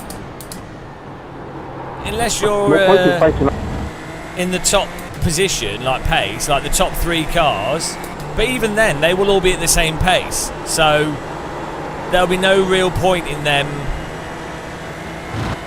battling really hard, because they're all going to just be able to draft each other.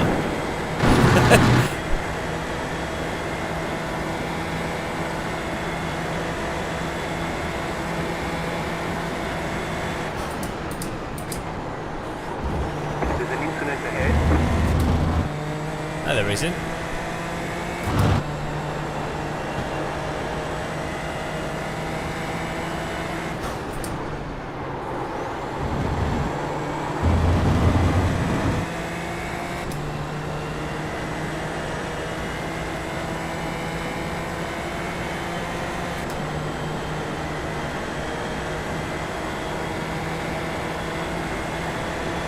Car on your left. Stay on the right. Still there, hold your line. Clear.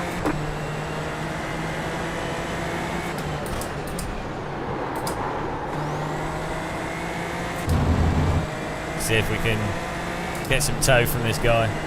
I think we need to run even lower downforce than what we've got here.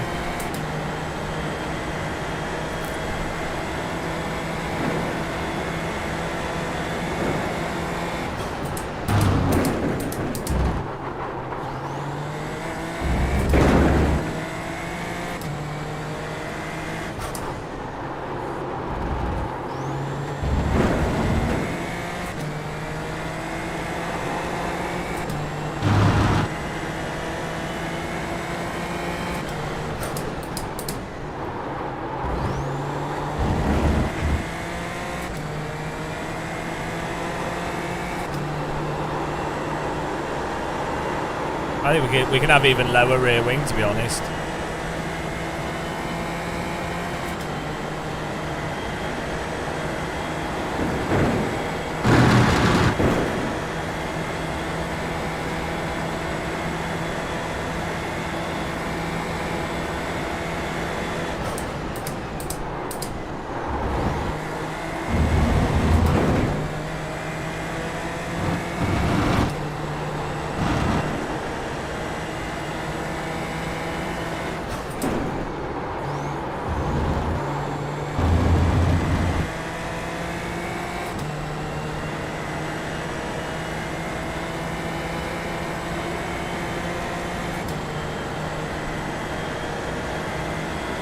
I need to be... Well, this is full tank of fuel, so...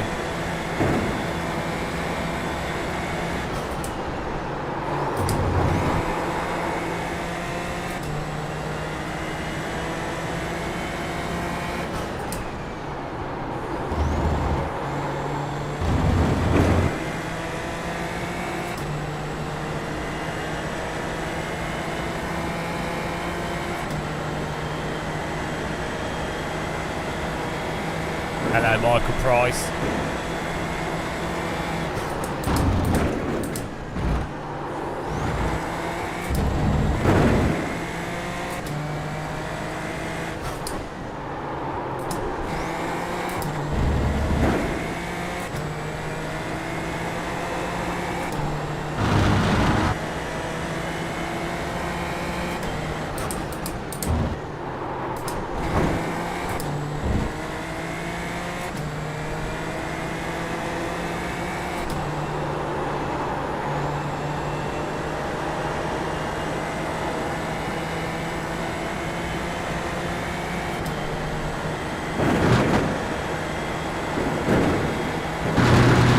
Lapping really slow here. At worst, I should be doing 56s.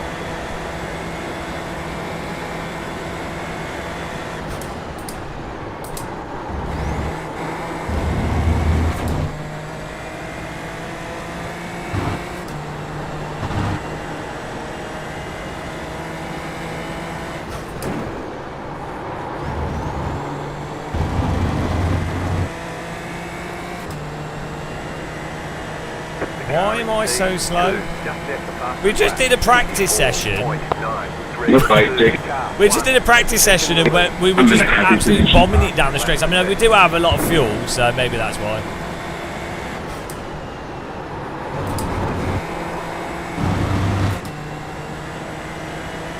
Good luck, Brian.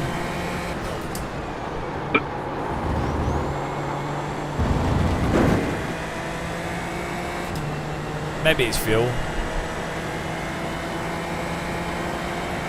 32 litres is quite a weight.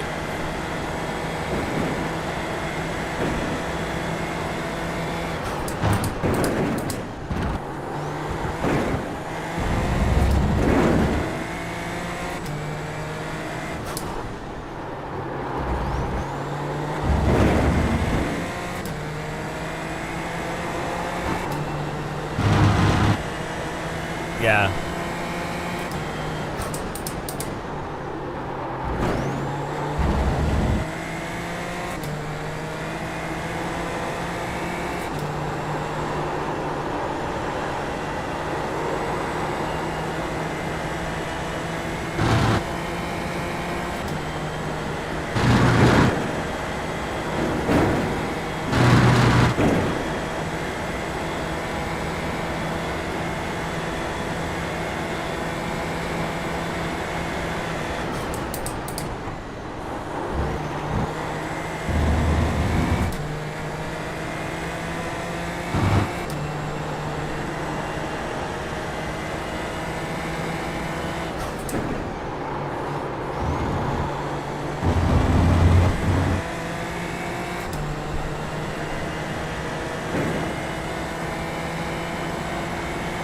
Car 2 has taken the lead.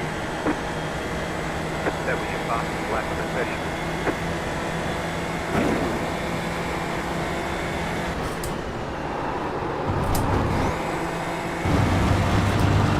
The back of the car could definitely be looser.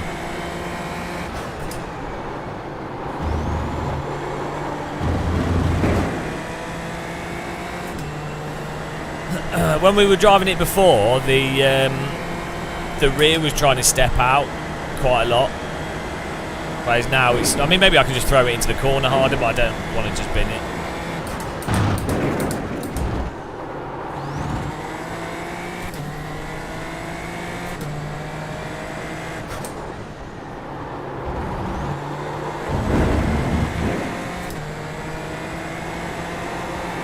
Mission 34s, guys.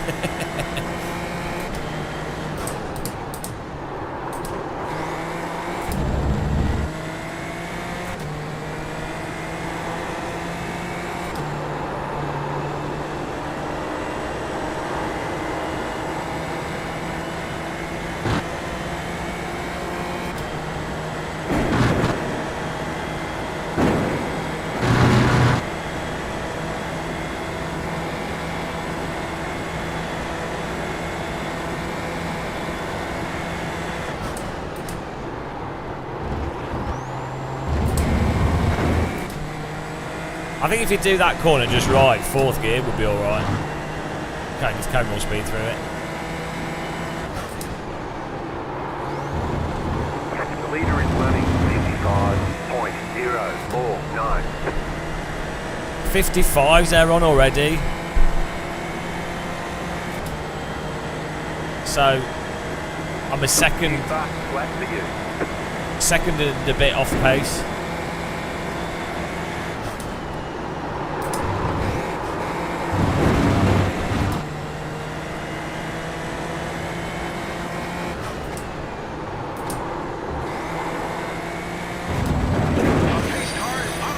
Thanks for following Onyx Shimura.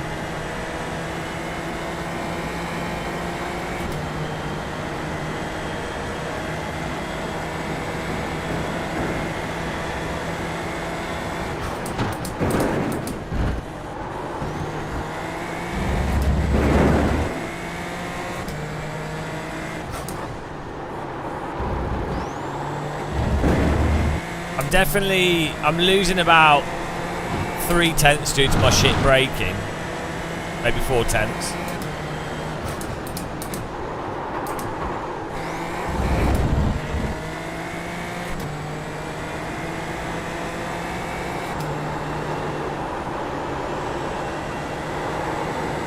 But still.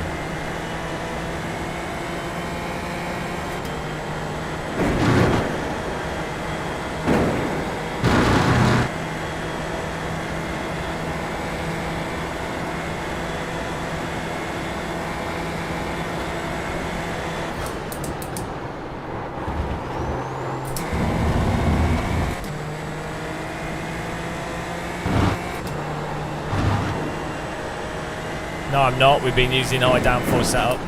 It's costing us like a second a lap. The car in P1 just set the fastest lap, 54.893. What's that? Push and brake and accelerate at the same time? Yeah, but we weren't. We were just practicing with a lower downforce setup, and it was a lot faster.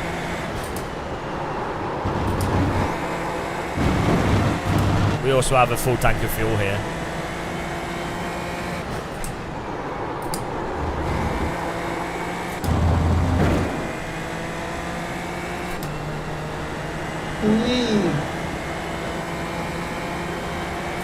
Time to buy setup. Yeah, it's so stupid, isn't it?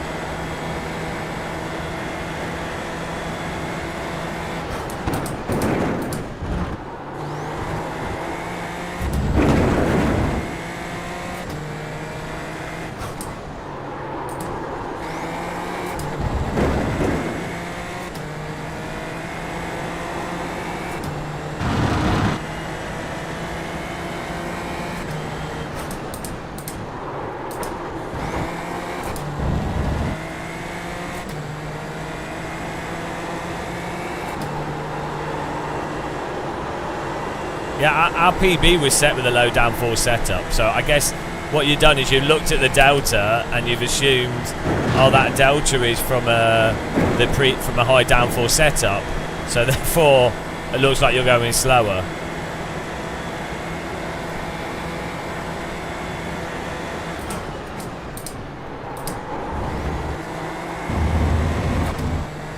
I think it's just the way the fuel's affecting the car.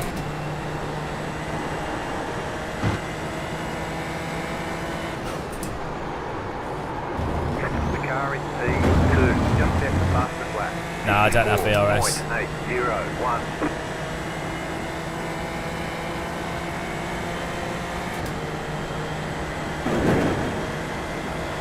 That was your fastest lap of the session.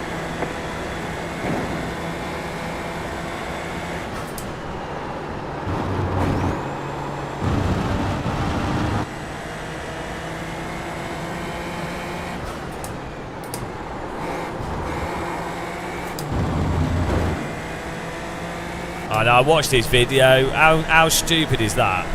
Like, Swolio's obviously going to be a really good driver because he's good at. He can drive the Porsche Cup in iRacing well, which is the most dog shit car ever in all sim racing. So if you can drive that, do you know what I mean? And how stupid is that in motorsport? Like, you can't afford to have like absolute mint stuff. There you go. He's so much. You can see in his video he's so much faster than the other cars, and not probably consistent as well.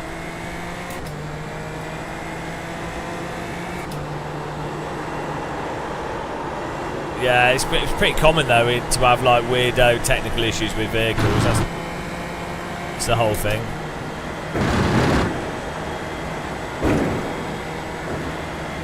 Who's that Spanish guy that does the videos?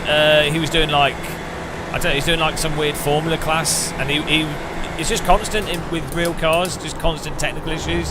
That's one of the reasons why GT3 is so appealing, because those cars are actually, relatively speaking, super reliable and consistent. I mean, I'm sure they still have problems, but generally speaking.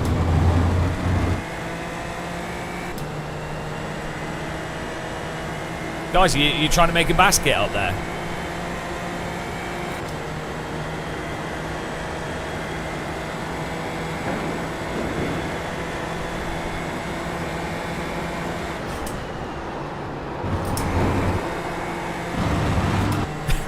What are they doing? They're going to crash. I mean, they're having fun.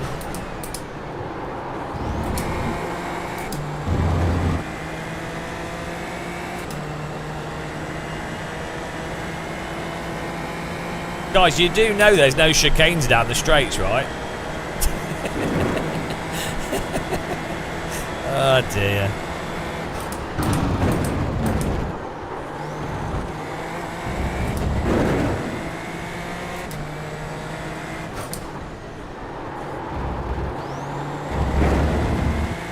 Shut up, crazy fool. Crazy fool.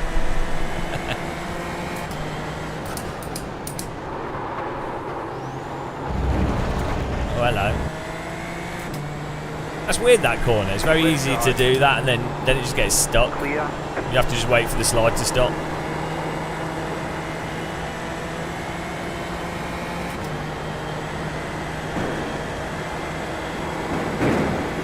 Stay left.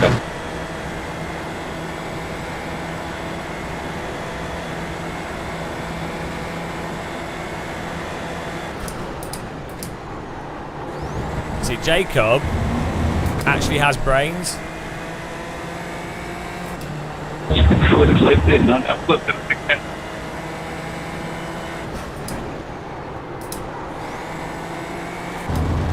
Jacob, I'd just give you the full draft to pass on the left. No, get more draft off me. Ah. You could have drafted and then just overtook me. And Car on your left.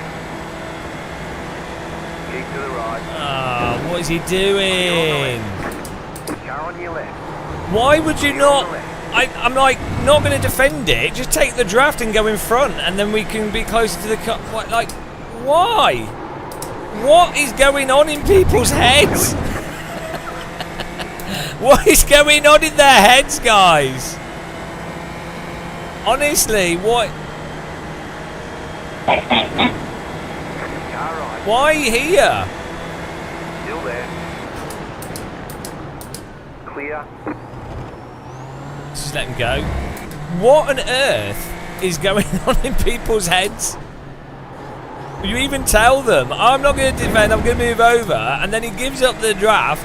We don't even need to tell them. It's like, Internet ahead. it's just normal. You look at what's happening.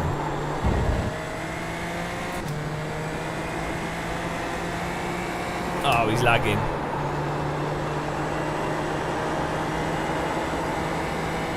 Well, he did. It looked like he was staying behind us, so he could then get the full draft to get a really good run down the straight. But he did. The Red Bull's got damage. You bent my wheel there. Oh, there he goes into the wall. The car in C1 just set the fastest lap. 54.742.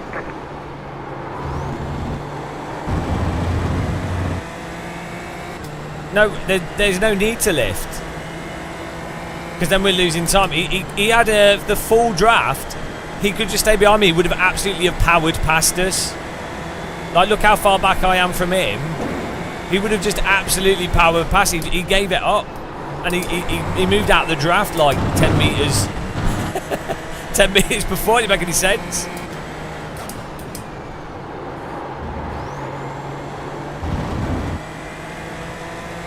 Yeah, but then if I lift and then he suddenly decides to dart behind me, or do you know what, that would have been like an unexpected thing. I'd lift if you're already side by side and you've given them up the draft. Like they've gone side by side and they've given up the draft. Then it makes sense to lift. It doesn't make sense to lift for a car that's pulled out of your draft and then is staying behind you. I know what you're saying, but yeah. Maybe he's drunk.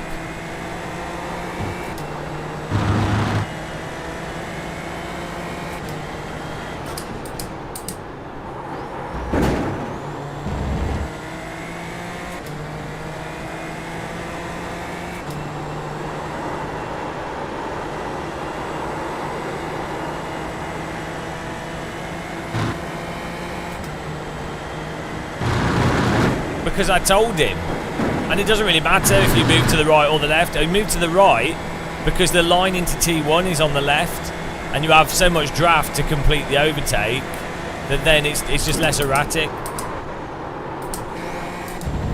The leader consider 54.706. The car in C2 just set the fastest lap. 54.413.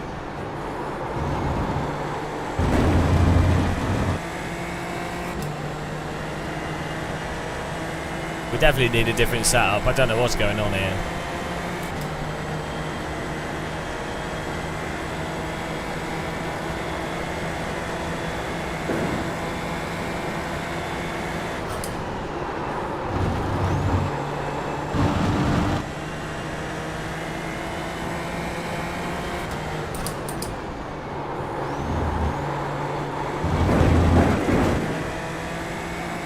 Yeah, it doesn't. In all scenarios, you would expect the car behind not to do the stupidest thing.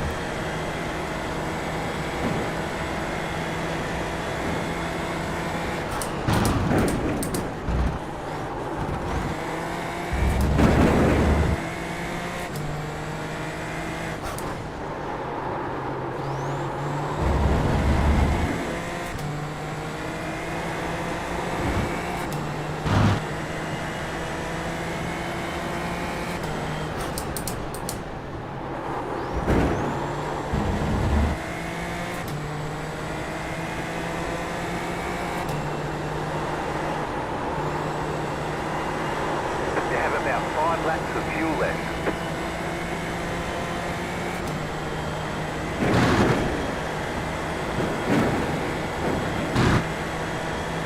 Look, Frank, you're going out of your way to suggest scenarios that it's like, well, no, the guy's an idiot. I'm sorry, like, wait, when it comes to racecraft, like, you could always go through whenever something's suggested. There's a whole bunch of permutations, but to be honest, it doesn't really matter, you know. If someone's going out of the way to do God knows what, I mean,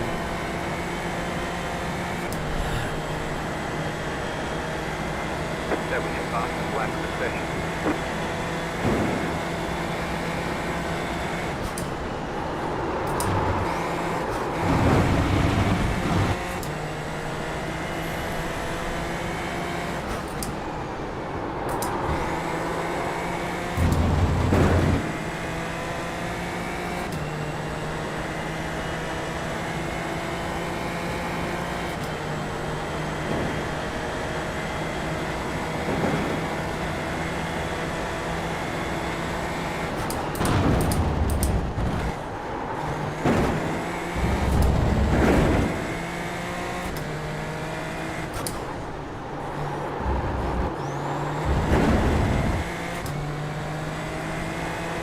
too wide.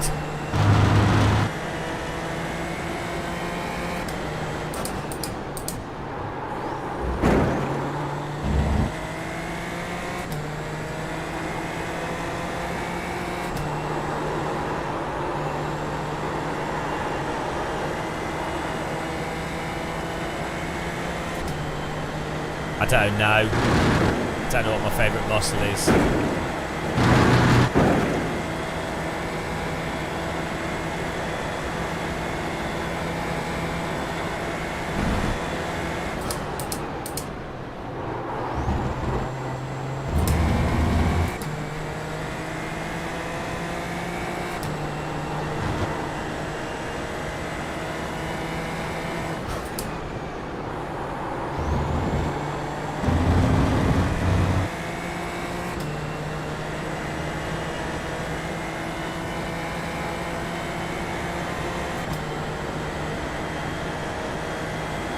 Oh, 3 laps to go. 2 laps to go.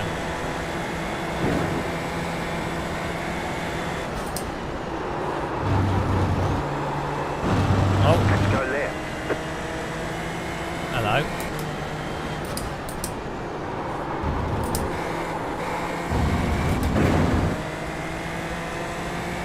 Is it?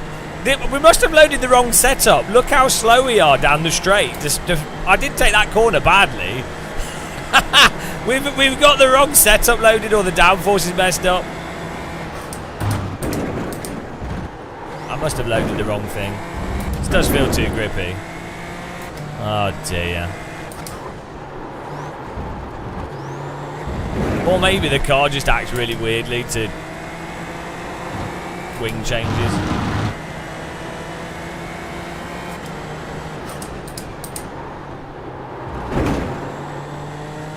Yeah, we must have accidentally loaded the wrong setup. Yeah, my best lap time was set with the low downforce setup. So yeah, maybe we do have damage. I don't know. I don't think anyone hit us though, did they?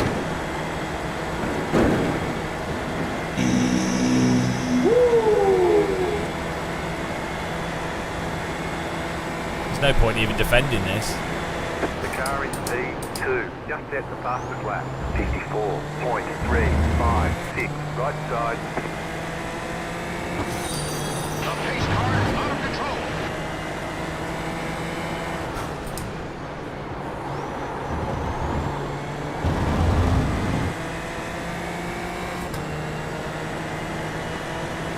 White flag. Stay smooth. Let's just try and stay behind him and overtake him in the Canada corner. I know we've got. I've just not updated that. We have about 10 I rating. So don't.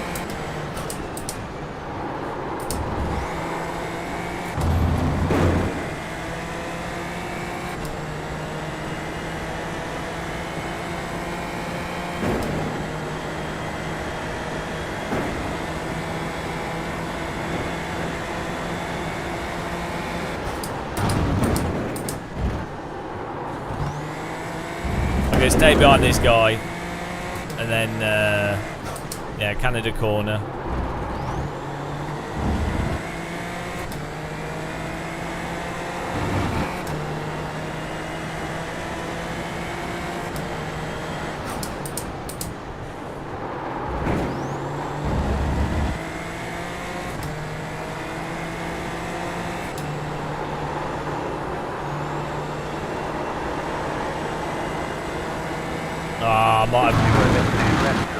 Might have opened it too much. We need to be like 0.4. Oh, no, there we go.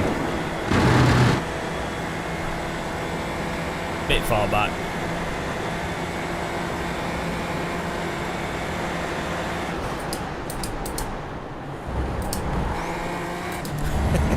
I could have been more aggressive. I don't want to risk a crash though.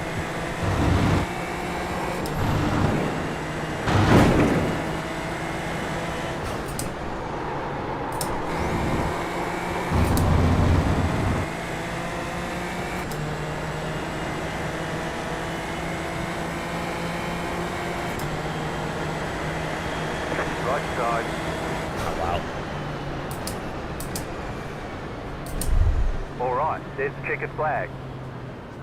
That was alright. Great job. You did really well.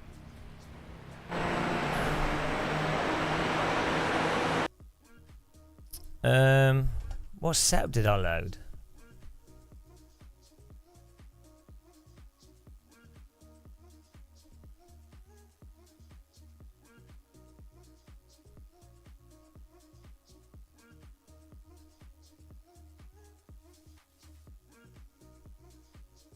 What did I do in the quali where we like made the car like a second faster?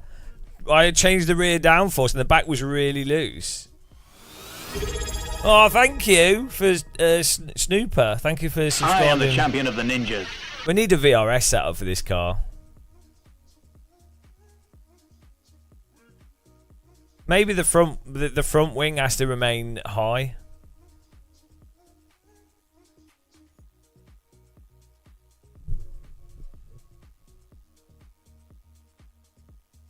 What time did you get, Thomas? Which setup did you use? Yeah, no, that's not good enough. 55.8 should be like automatic. Did you use the new race low downforce? No, I think I sent you a different one maybe.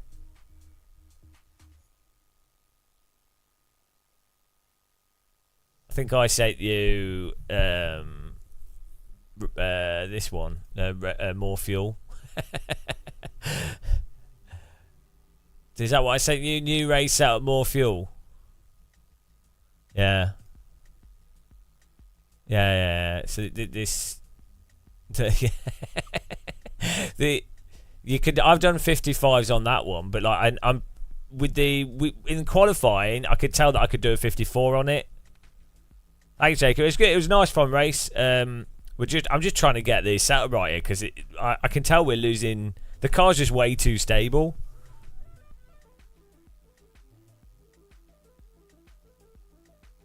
Right, hang on. What's the aero on this one? 8 and 9.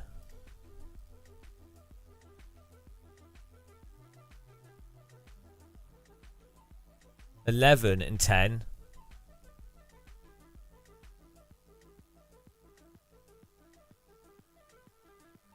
So we just reduced the rear wing. I think that's what it is. I think the rear wing is just too high. It doesn't need to be that high. And then that also makes the car rotate more into the corner, which then lets you get on the throttle sooner. Maybe the front wing, if you lower it, you lose the pointiness of the car. So it's just, I think it's just lowering rear wing, is it? Yeah, we just need to lower the rear wing. Sorted.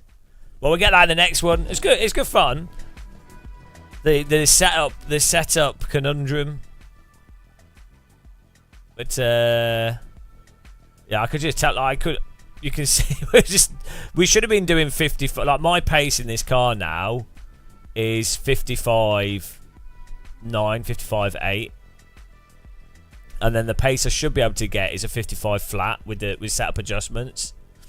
Like I should just about be able to get into 54s if I actually do a lap that I know I can do. There's no way I'm doing 53s. I don't know how people are doing 54 like ones. You know, like that they're actually good drivers. You know.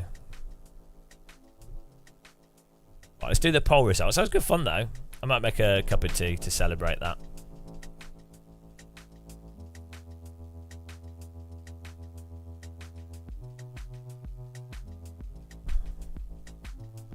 So we gained, let's see.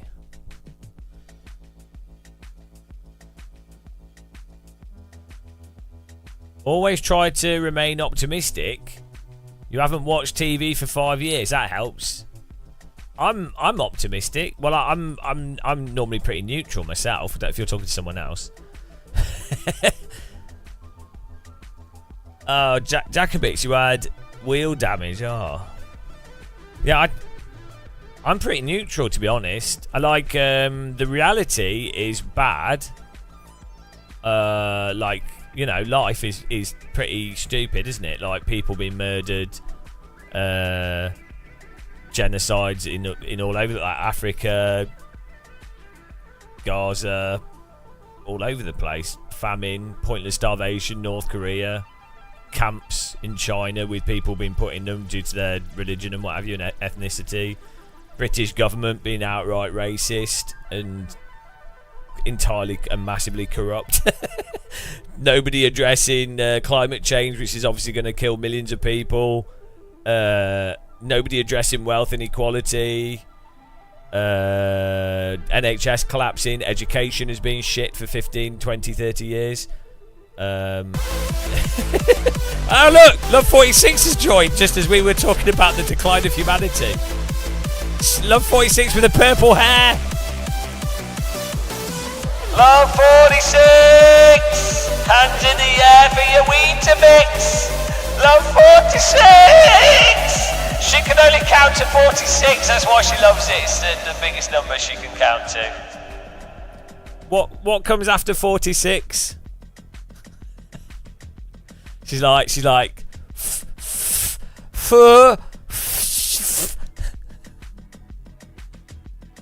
They only teach people how to count to 46 where she's from. She must really hate her viewers. I really appreciate the raid, thank you. I don't have any dance moves. She always has dance moves.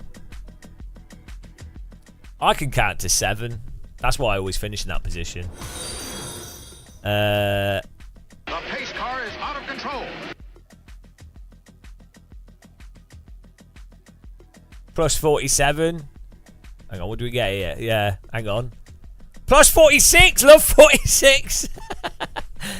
There you go. In honour of Love 46, I strategically finished in 10th place with the wrong setup there to get 46 I rating. That's how... I was going through the race and I was like, right, Love 46 is going to raid me. Obviously, who else would she raid if you think about it? She's obviously going to raid the most attractive bold man in SimRacing after Tony Kanaan and Sean Cole. So the third most attractive bold man in SimRacing.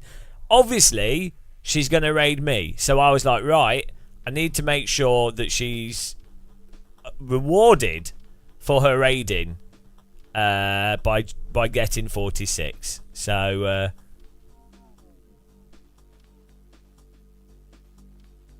Quirks, yeah, but he copied my hairstyle. Quirk saw how cool I was, and Quirk was like, "God damn!" He was like, "God damn, I'm American, and I wish I was as cool as that Brit that rinses his tongue loose." I don't know what they say. That Brit, that pesky Brit. I wish I was as sexy as him, so I'm gonna shave my hair and grow my beard. That's how Quirk sounds. You're looking like a mascot of the channel. Are you saying I look like a potato? You know, with a potato with an umbrella. I mean, I actually find that really offensive, to be honest. That's actually abusive. I've got my own mascot here. Look about his wheel cam. Where is it? Wheel cam, rear cam, rear cam. We've got ourselves already miniaturized, and we've got Jardier, SimStars. You should get one of these, Love 46. If you hit up Andymon, they can make one for you. You can have a Love 46 one, and then I'll get yours. Every streamer should have one.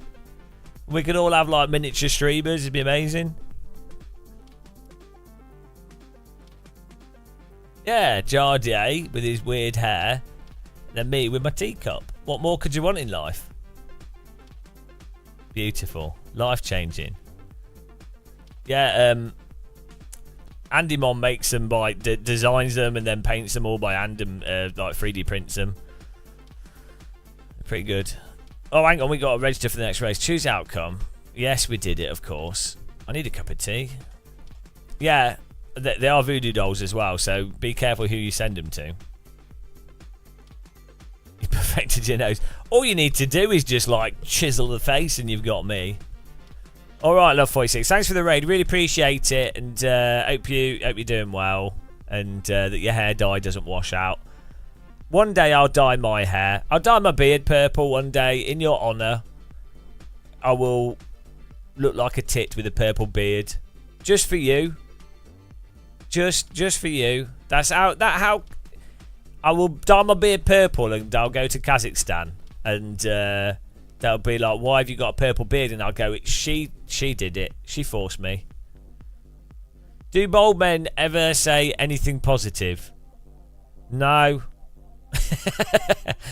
No, I am genuinely the most negative person on earth. I've been told by people that I'm mostly iRacers, ACC, and AMS2 people. There seems to be quite a correlation between people that disagree with what you've said and them saying that you're miserable.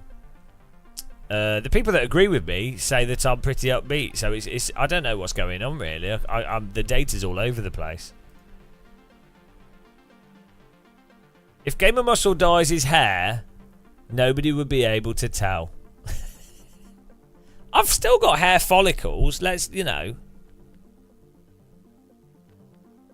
still some hairs there. They're just very small. They're compact. It's more aerodynamic. It's like a golf ball, like a hairy golf ball. Hang on, we need to update this. What is 9 plus 46?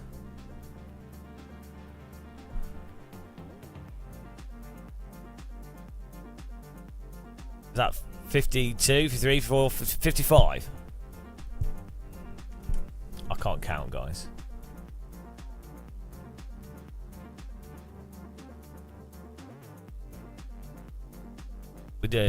We're on 55 today so far. Well, I am reasonably upbeat, considering. It depends what we're talking about.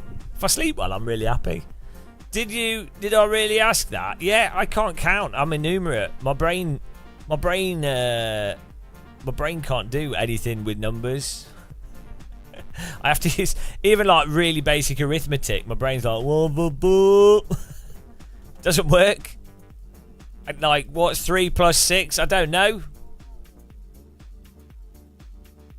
I don't know. I can't tell you. I'd have to like actually think about it. It can't just go, yeah, that's the answer. Like, I have 2 gears with my brain. The gears are I just know and I don't know at all. I think most people have a, oh, let me just work that out sort of thing. Or a sort of, you know, let me think about it. Ah, there you go. That now I know. I am 100%. I don't know, or I know for sure. there's no like in between for me. It's like, yeah, I know, I don't know, or I just don't know at all. There you go.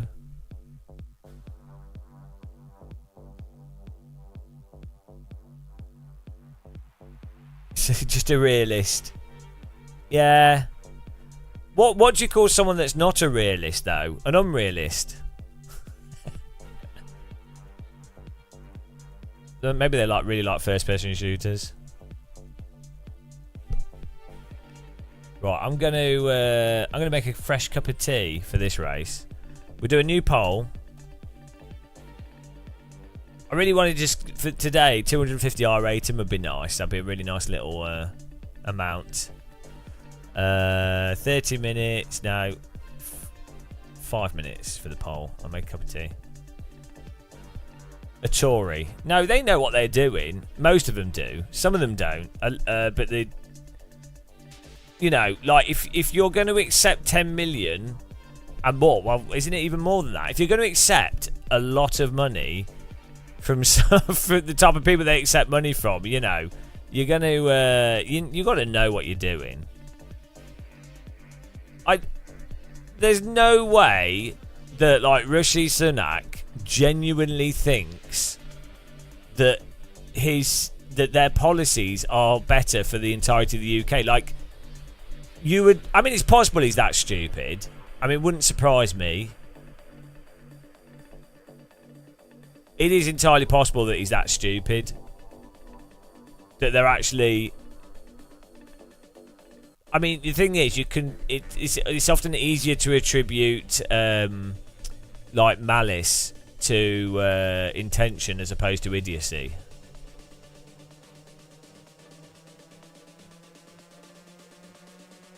Hello, Sharky. What I don't understand is there's some Tory politicians that when you have a normal conversation with them, or you see normal conversations, not like a general media thing, but like a proper long conversation, and they're like, oh yeah, this is important to me, like not the top politician, but you know what I mean, like just lower Tory people, and they have this whole, they basically say all like reasonable stuff, like, yeah, education should be better, this should be better, that should be better, whatever, and then they're not happy. They're not happy with the way the government's going or has been, and then they say, yeah, the Tory party's been overrun by like far right people, and yeah, the last 5-10 years, you know, it's not really very good. And it's like, what is bizarre to me is that they can't connect the dots and go, but you are a Tory, you're enabling that. You are enabling that. Like, yeah, there's a degree of, okay, if you're in that party, you might be able to shape it a little bit. But you couldn't look at the entire history of Conservatives over like 50 years and be like, yeah, that makes it. Like, it would make more sense to go, right, I'll join the Labour Party or another party and shape that party. Like, why would you go to the... I'm going to go to this party that's demonstrably corrupt and has consistently destroyed everything, and I will shape it to the positive. Why would you do that instead of going, oh, I'm going to go to a party that's still shit, still really shit, but at least they're not as demonstrably corrupt? That's what's really strange to me, is that they don't seem to have the mental capacity to understand that.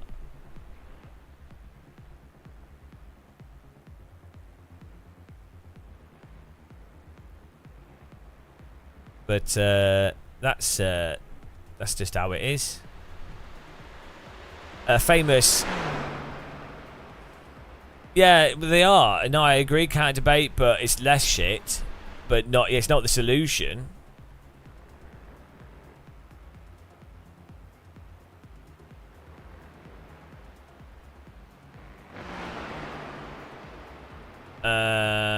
Yeah, I don't think Labour's a solution. It's just mildly less shit than Tories. Well, a lot less shit than the Conservatives, but still complete shit. So, but that's what happens when you don't have a proper democracy, isn't it? Right, I'm just gonna get a cup of tea.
Okay, let's go.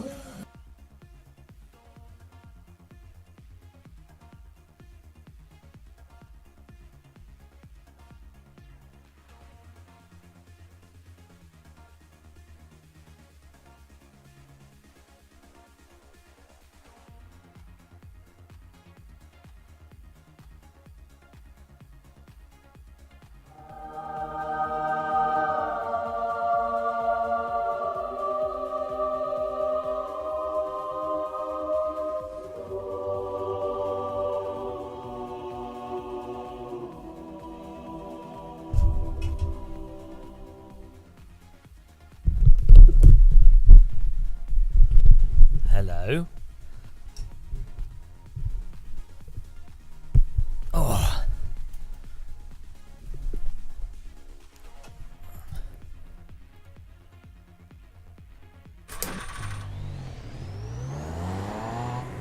It's a pantomime. No, the fixed race. The fixed race is 20 minutes. The open race is 30.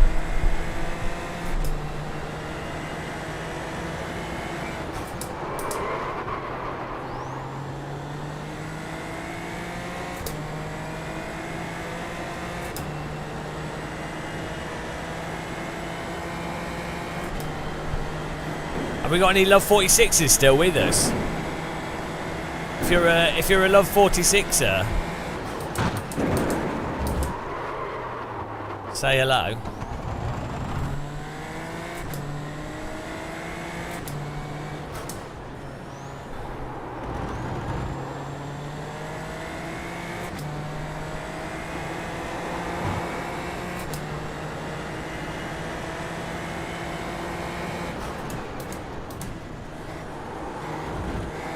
Chuck Norris can 47.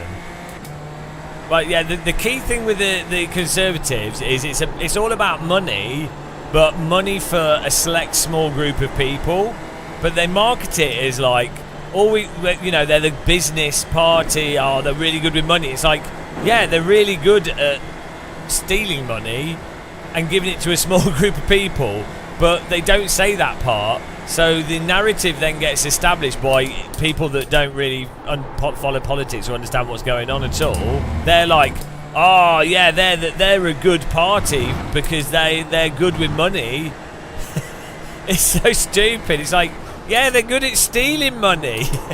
It's like me going, bank robbers are good with money. It's like, yeah, they're really good. They're really good with diamonds as well.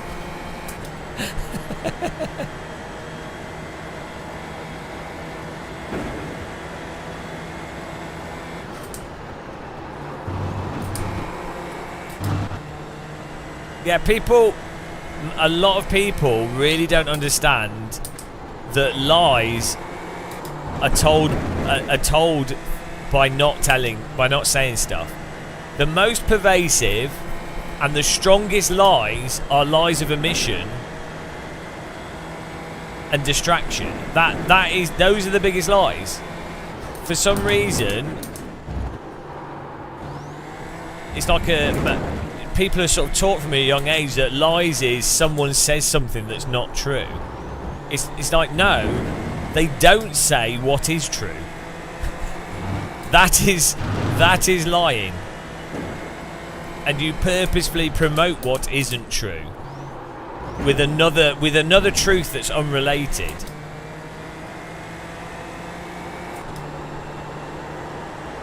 So you use truths to hide and tell lies without saying them. Order! I don't know. This should be taught in schools really early on, along with other critical thinking skills.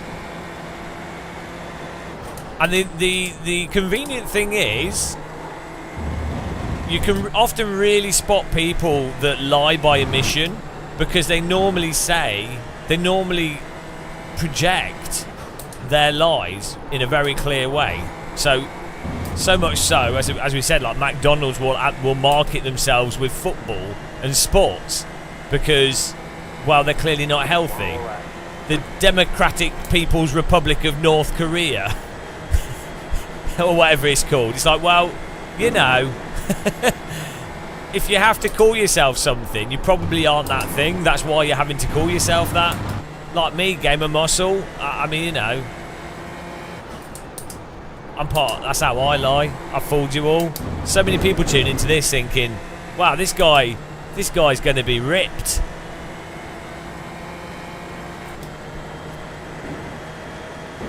I don't know, Jim Loft. I don't know what happens. Apparently you can just keep replacing the Prime Minister over and over again. Apparently that's fine.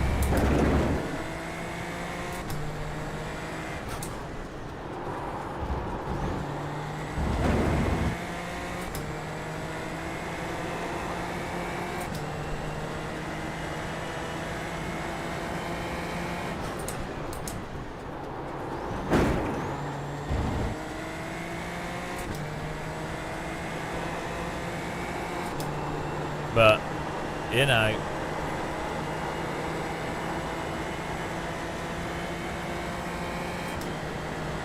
it's almost like if you have a product. Oh no! If you have a product and you keep saying it's the most realisticest, bestest product, and you do that aggressive enough, then it's almost like people just unquestionably take that on board and then defend it to the death. So that could be something that happens.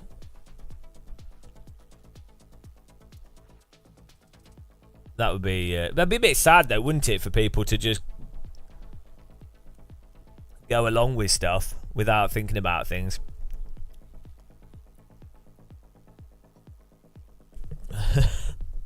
Oh dear.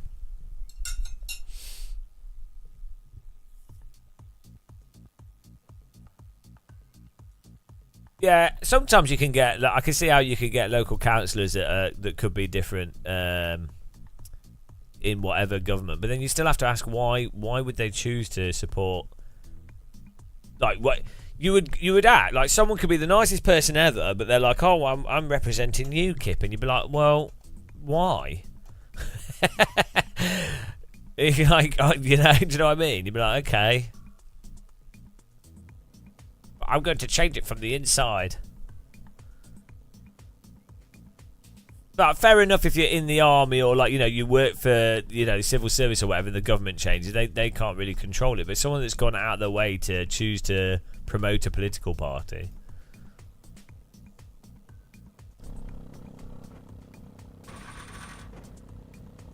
Right. The estimated SOF is 3,392. Wait, what's weird is the left, the sort of neoliberal left, don't realise. There we go, let's get rid of that long hair on my beard. They don't seem to realise that their policies are actually helping grow fascism.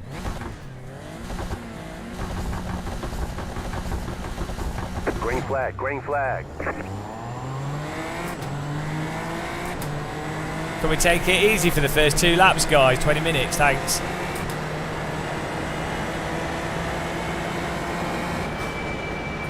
Car on your left. Clear on the left.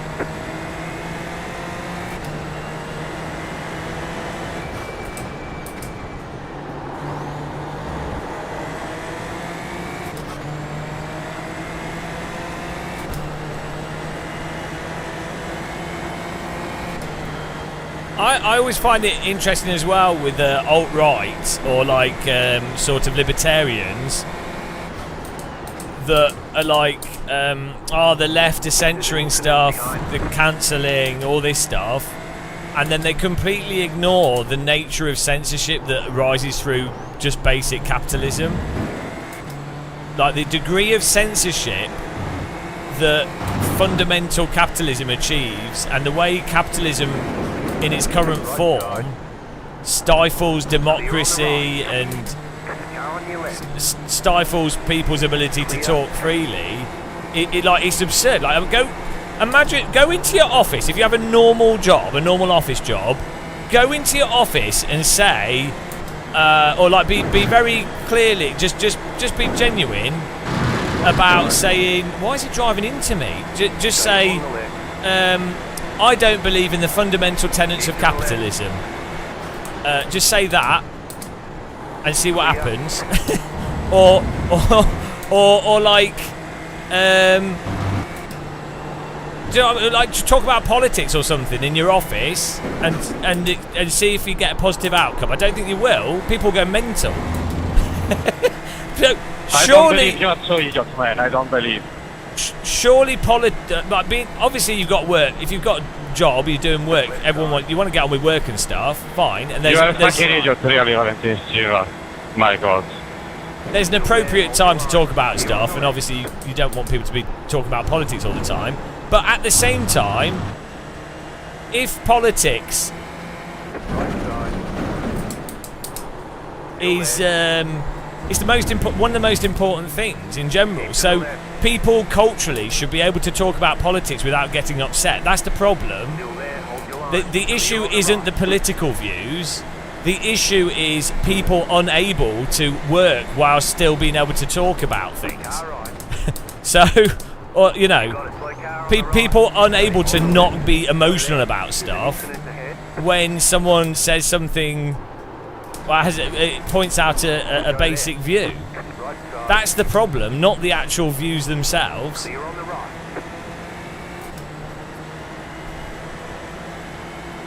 But yeah. So, people are taught to just... What are you doing?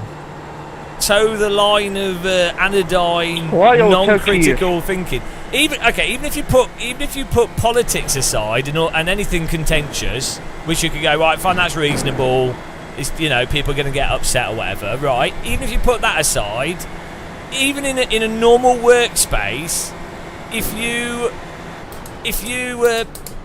publicly go against like the structure of that workspace, even if you've got the right idea and you're doing the right thing, that in most businesses, because they're so badly organised, will never be in your interest, especially larger companies. What you have to do is you have to basically pretend that the person higher than you You have to know what the right thing is. You have to do the right thing, and then you have to say that the person above you basically told you to do it, and you're doing what they told you to do, and so they feel like they told you to do it, and so they feel okay. But so when they tell you to do something, you know what the right thing is to do. You do the actual right thing and make it pretend that you did what they told you to do to them, which will, because you know what is going to be better for the bottom line of the business, and then it's so stupid. It's so dumb. I mean, there are some businesses where they actually are well managed and healthy, and that's not the case, but no, this is a fixed setup race. We'll try it after this one.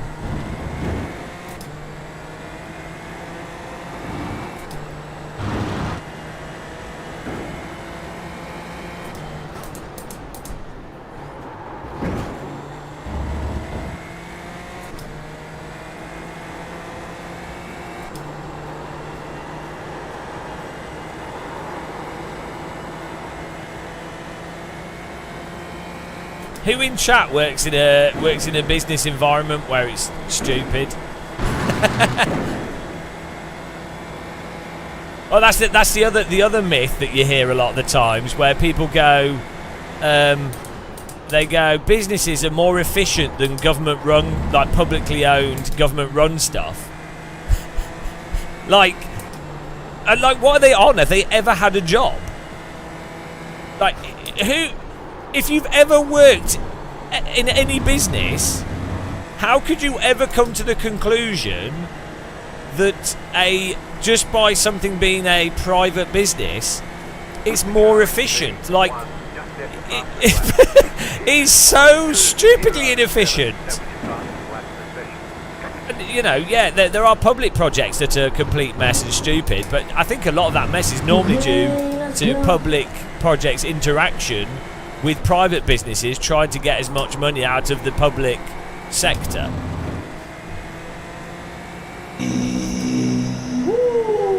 I really don't understand where the meme of businesses, unregulated businesses, are more efficient.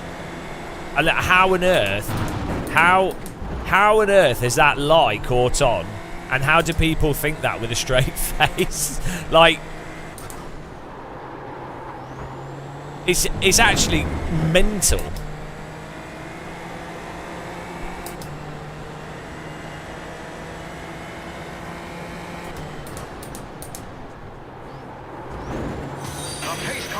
Thanks for following Zeppelin.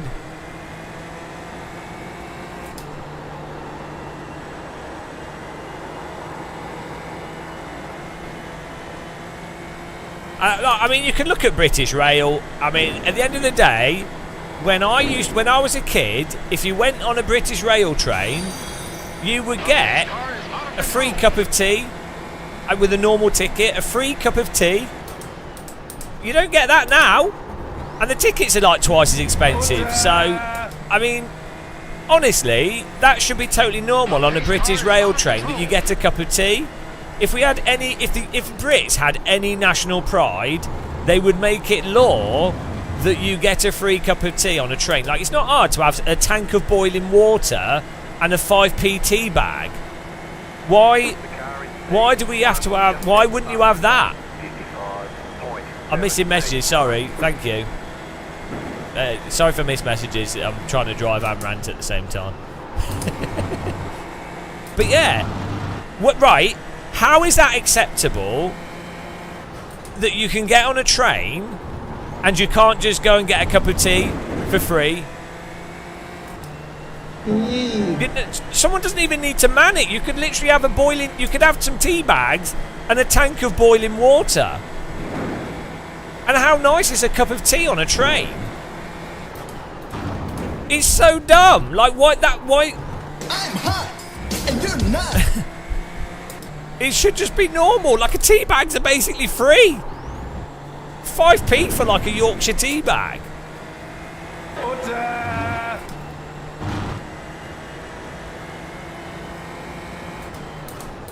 Well, also the idea that trains should be profitable is absolutely mental, like directly profitable. Because if you, first of all, for the environment, if you've got full trains, it's so much better than cars. It reduces congestion, reduces road wear, loads of benefits there. Increases car parking space, all this stuff. But then, if people can travel easily, then they're more likely to be able to fulfill their maximal work capacity. So they're going to be more able to get jobs that are more suited to their skill set. So then they're going to be more efficient, and then they're going to generate more wealth for the real economy. So you don't need trains to be profitable in the slightest. It's just a logistics issue of how you've got people that physically need to go to different locations. What's the best way of doing that? Is it using a device that can carry like 2,000 people in one go? Or is it everybody having individual tired, four-wheel, four-person carriage devices that normally only have one person in them? It's like, it's just obvious. It's so bloody moronically obvious. And then also, if trains are like you make trains free, for example, or effectively free, people are much more likely to go out walking. What are you doing? Walking or,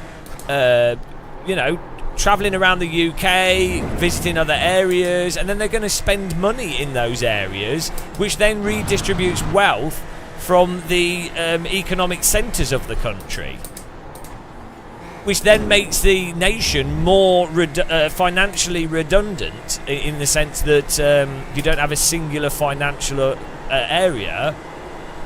It's just so bloody hell. Why can't we have free tea on trains? That's what I'm saying.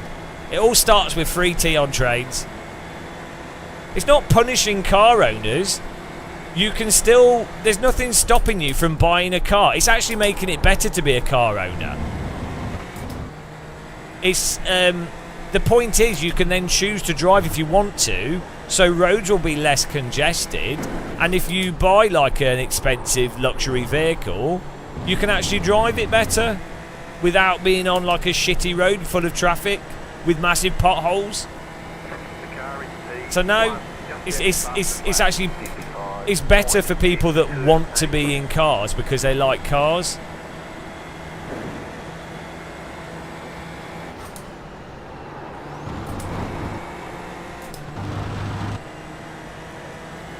Yeah, I mean, how good was that? That was in the 90s. Complimentary tea as a basic. What do you mean? You know what I mean? You know, no, I don't know what you mean. Having free trains doesn't. I don't see how that punishes car owners at all.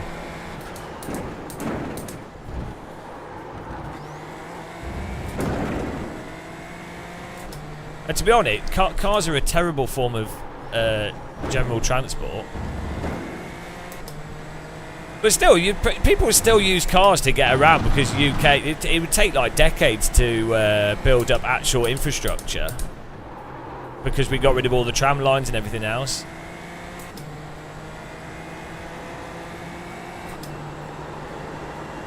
So ironically, having tram lines and affordable train tickets would ironically be actually conservative, because that's what Britain was for 200 years.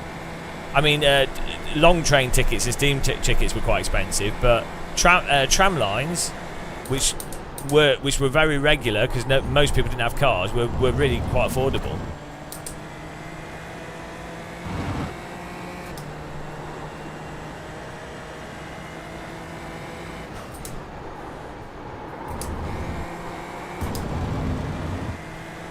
You've become redacted to Transport Fever 2. I'm building a glorious vision of UK transport that will never happen, because what you need to do to create British transport is implement some form of corruption where money goes to some like small, super rich entity.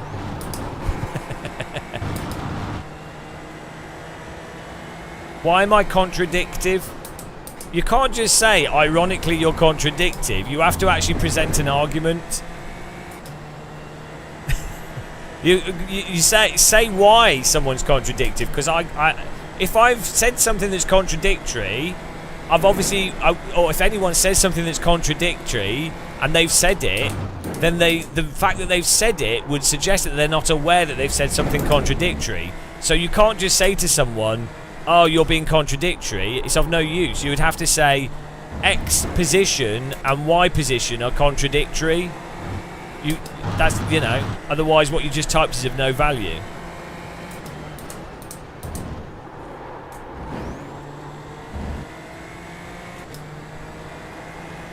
I think we should go back to horse and carts, to be honest. Horse and carts for everyone. Right, if I got into government, the first thing that I would do is aggressively build high quality housing that's affordable at all costs. Maybe even like there'd be flats, but there'd be high quality flats. They wouldn't be like shitty council house flats. They would be really good quality, and they would be price capped, and you would have it so that initially you'd really aggressively build. There would be council housing, but they'd be good quality, and you'd aggressively build those. Then the second phase of the plan would be building equally high quality stuff, but the idea is that someone could buy it, a private person could buy it, but you could only buy it if you don't own any other property.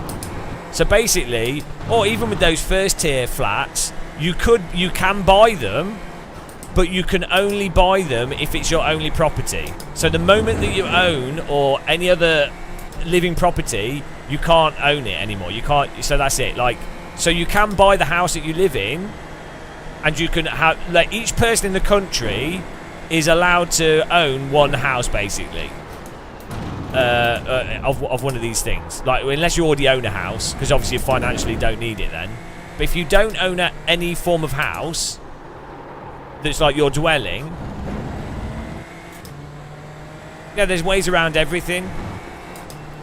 Tough shit. This is my policy. You get arrested if you break the law on this. It's against the law, so yeah, you get caught. Good. Enjoy it. Like, there's ways around tax, but guess what? People get arrested and fined for breaking tax laws. Like, you can.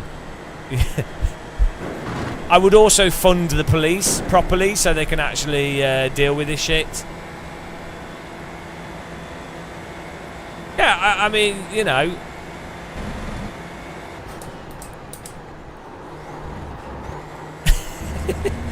Just think how much better life would be for everyone in the UK if, by default, every single person had access to being able to live in a basic quality, not huge, but basic quality, sound insulated, like 2-bedroom flat. You've got a main bedroom with a bathroom en suite, just a basic shower and toilet. You have a spare bedroom, just a small spare bedroom that would be big enough for like a little kid's bedroom or guest room. A kitchen, dining room could be combined, pretty like open plan or whatever. And then a like separate bathroom. Just basic, like what you'd normally spend about £1,200 on in like, well, what you'd normally spend about £1,000 on in most parts of the UK. That should be a basic human right. And then these flats would all have like nice gym facilities. It could be done. And the health of people would improve. The productivity of people would improve. The real economy, like not the fake traded economy, like the sort of currency economy, but the real, in terms of the actual wealth of the country, would increase. Also, building those flats would act as a form of wealth distribution, and that money would go directly into the lower parts of the economy. So, but obviously, the thing is, what I'm suggesting is so obviously the right thing to do, and would so obviously take away a small amount of power from people with hundreds of millions of pounds. And it would take power away from people that own multiple properties and get a kick out of exploiting people. Probably won't happen because we still live in like Victorian times.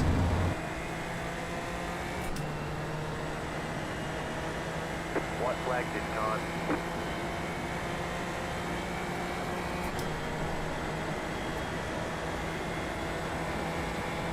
We should also have we should knock down so much of like the Victorian terraced houses and rebuild, like have a whole scheme set up where you're rebuilding them all but actual high quality. Also, all the new build estates, all that needs to be regulated. The shitty new build houses which still cost a load but are absolutely shite quality, that should all be regulated. If you've been even associated with a business that's built one of those new builds that's shit, then you should be put in jail. Off to the gulag. I'm sorry, like I'm sorry if you. It's pure corruption, and yeah. Well, I'm sorry, but like, why? Apparently, if someone gets the benefits slightly wrong, or I don't know, they're a little bit late for work, or I don't know, some like really minor transgression, the whole book is thrown at them. But if you destroy someone's entire life, oh, that's all right. Don't worry about that. Don't worry. I've just made hundreds of thousands of pounds from other people's misery. Don't worry about that. Thank you. I locked up. Sorry, I locked up. Sorry, Giuseppe. You're losing on the car in front. The gap is 1.1 seconds. I was trying to like fake a pass to then get back behind him. Good job, guys. Congrats for you. Ah, dear. Like crazy ideas, guys.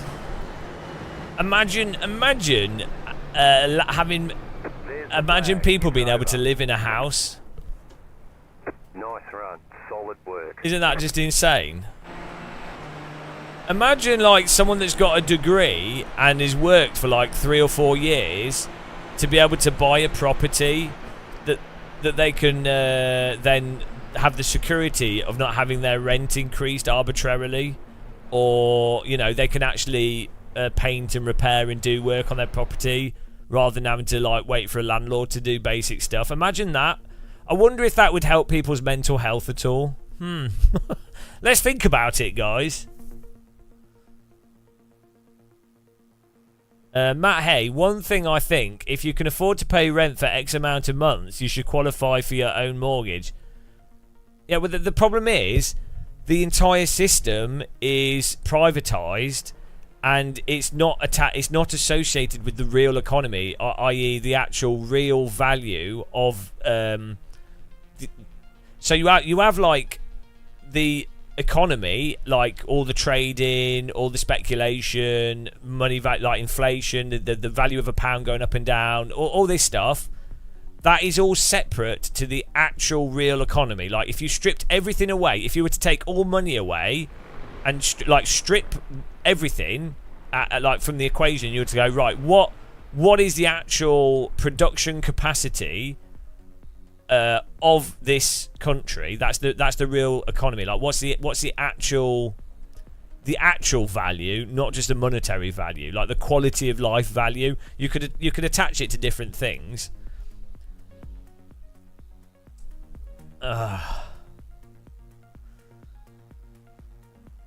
But yeah, if you look at that, it's like we can afford to do. It can actually be done, but and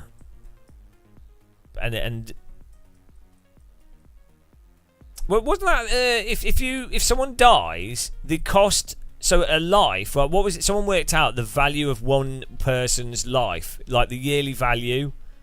So like if someone's to die, like let's say someone's 30 years old, and they die prematurely, the actual value is like many hundreds of thousands of pounds. And if you then project their life forwards to like 60 years old, the actual cost of someone dying at 30 is millions and millions of pounds, right? So the fact that that's the case shows you that, well, that person, let's say that person's only making in terms of what money they get in their bank account is like £24,000 or 35,000. I think that's the median. Well, clearly they are not being paid their actual worth as a human in that society. If they are actually worth 100, 200,000 pounds, like if they were to just be killed, that's how much economic damage it would do. So it shows you how stupid it is. Crankenfield, here in Canada, you can apply for a mortgage with the deposit, cheaper than your monthly rent, and the bank says you can't afford it. Yeah, so the problem in the UK is basically what they'll go by is your history of what you've had before. This is even for renting in the UK. If you can have like X amount of money in your bank account, or you can have like X income, and they will go, yeah, no, we're not even going to let you rent this property because we don't feel like you earn enough. Or like because I've always been self-employed when I've rented, you could go, well, yeah, I'm earning this amount of money, but they go, oh, self-employed, so we can't trust that that's going to be consistent. So basically, it's the same with like mortgages and stuff. They'll be like, right, okay, what job who are you working for, and are you within this sort of establishment money system? Oh, okay, well, our models will show that this person would potentially be low risk because they've got a stable job with X business, although ironically they probably aren't a stable job. And so it's not even really based on the actual income a person has. The problem isn't mortgages. The issue is the fundamental price of the asset. Like, because house prices and housing in the UK is a speculative market. So it's like having Bitcoin. It's like if you had to live inside a Bitcoin. So, and then it's a speculative market that's tied to politics and also based on an illusion of what is actual value. So in like, you have a shortage of houses, which is a fundamental issue. But even in addition to that, you have artificially high house prices because there's speculation on that market.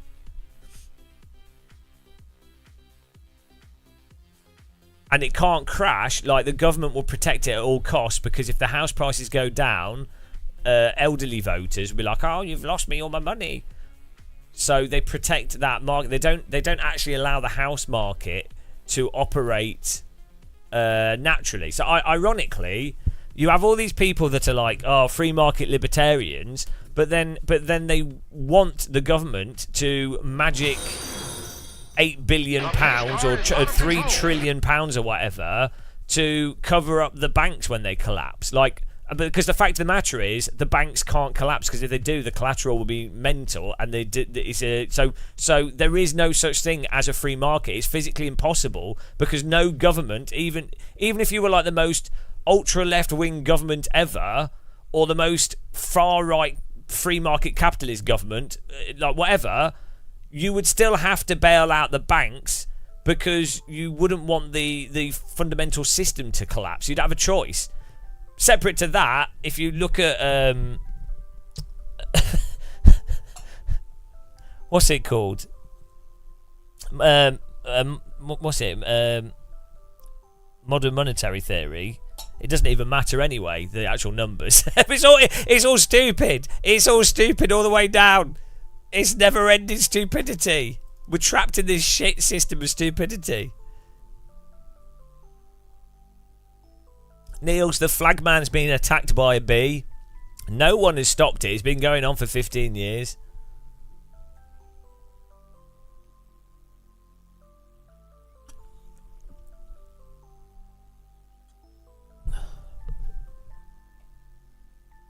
Snap by Dan. In this day and age, none of us should have to work for money. We should all have a roof over our heads and enjoy an income to enjoy life.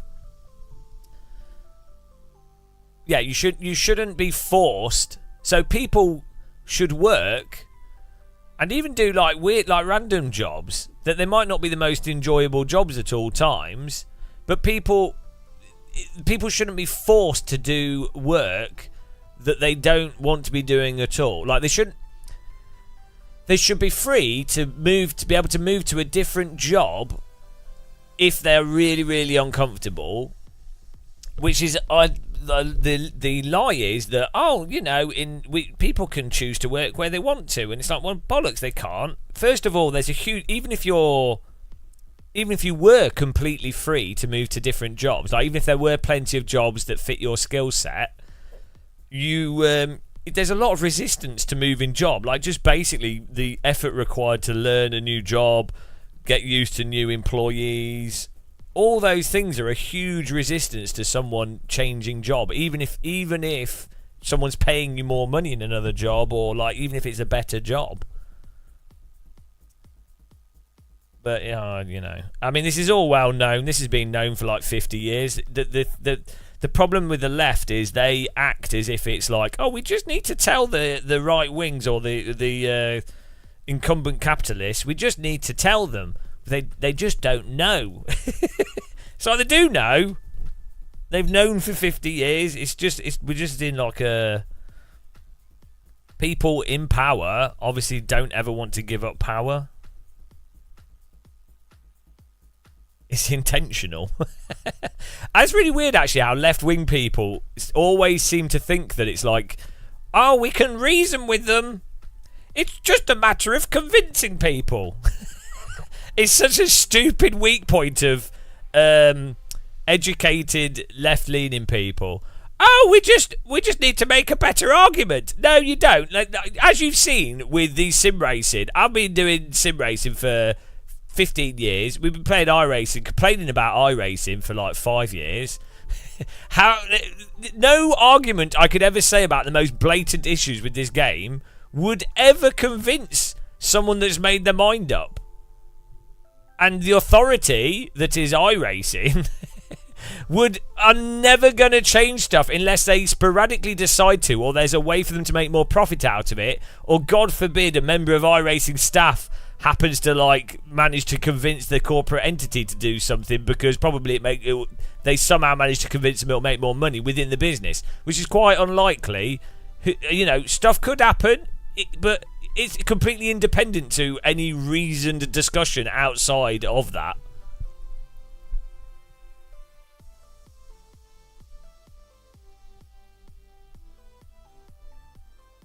The 5 acres is nice.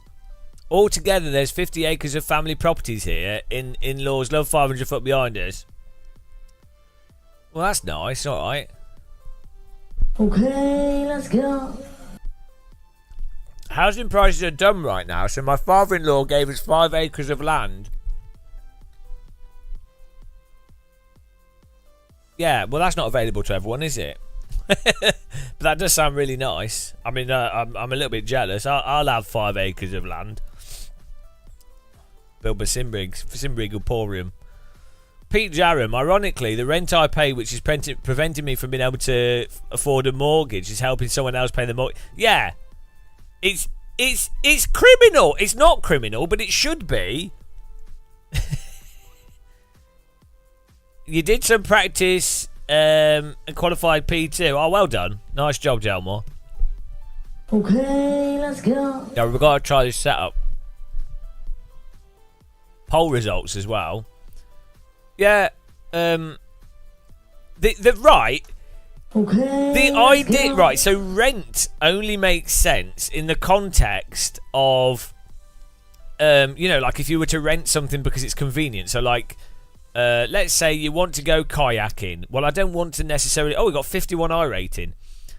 you don't necessarily want to own a kayak. So renting a kayak makes sense in that scenario, even if it's even if you're paying it's very expensive. So you might spend £70 to rent a £300 kayak for the day because you don't want to own a kayak. So it makes sense for it to be expensive. It doesn't matter. It's fine. But in the context of bloody housing, where people need a house to live in, you'd have a choice. You have to live in a house. You can't go, oh, I'm not going to rent this house this month because, or, you know, there's no option. Like, renting as a business or as an industry only makes sense if people can choose to rent. Or it's so cheap, it doesn't make any sense to buy a property.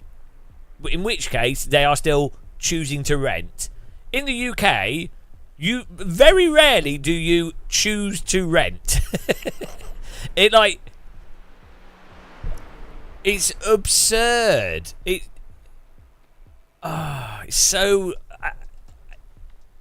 so bad.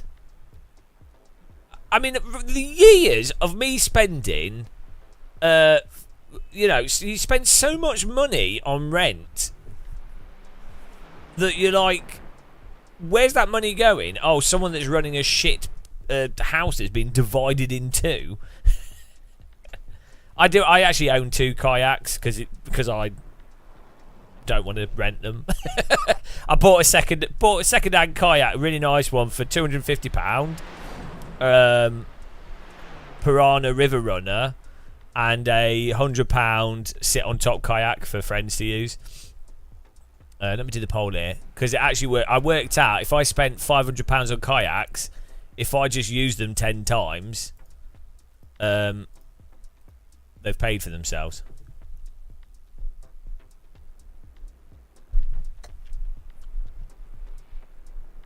Also, kayaks don't really break, so you can normally sell them again for the same price you bought them if you bought them second hand. Just storing them is annoying. New prediction, guys. 20 minutes, 40i rating.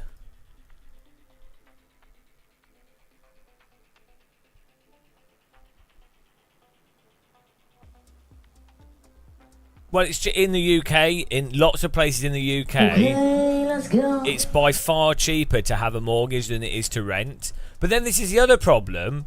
You have people going,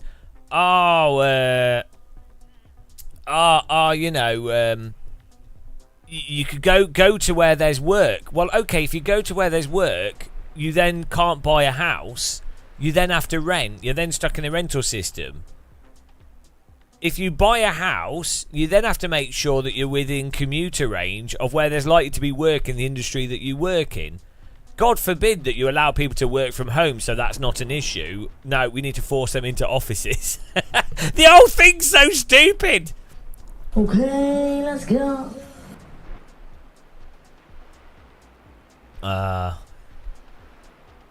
Those little foldable canoes are good.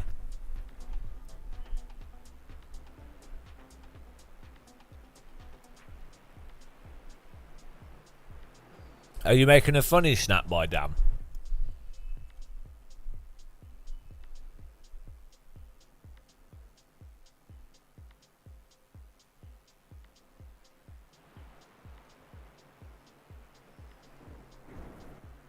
Well, the remote work thing is, I get, so there are some reasonable arguments. Hang on, we need to get this right here. We'll do this setup, and let's just take the rear ring. Hang on. 31 litres. Is it the rear ring upper flap? Lower elements of the rear wing. Higher angle means total downforce.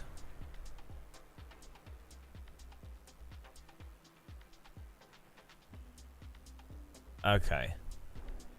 Upper flap. Is this less of is the upper flap less of an impact than the lower rear beam?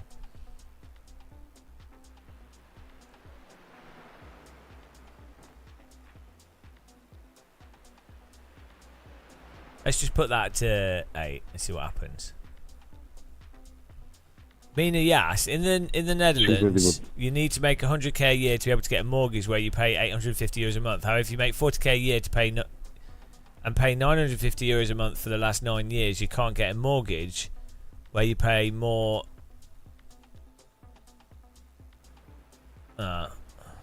Yeah, but you are living in Holland, so at least you're not in the UK.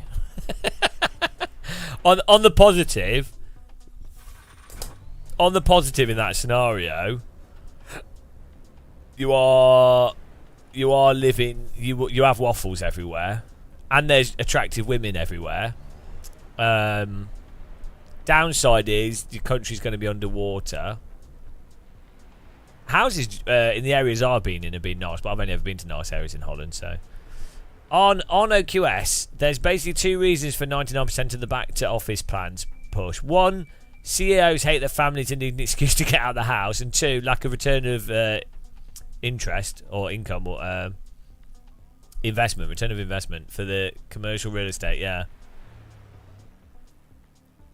Yeah. There's also in a lot of businesses. Yeah, I don't know what words. There's a lot of businesses. There's a lot of CEOs that get a kick out of being in charge of people and feeling important. And you know which ones they are, and it's not just CEOs, like department managers and stuff. They mull around doing F all, feeling as if what they're doing is really important, whilst they're actually just making the business run worse. And they're like, well, I need all the minions in the office so I can watch over them and wank themselves silly over power. It's actually a really common problem in a lot of businesses. You see it all the time.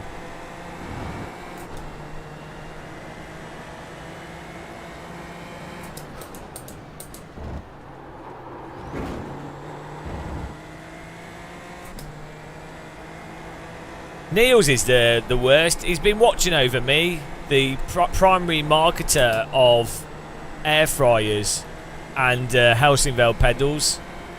So many people come to this channel and see the neon kebab sign with a fish on it, and they're like, wow, if Gamer Muscle's using these pedals, a driver that's known for pushing the brake and the accelerator at the same time, surely they're good quality pedals. I need a set of them, they say to themselves.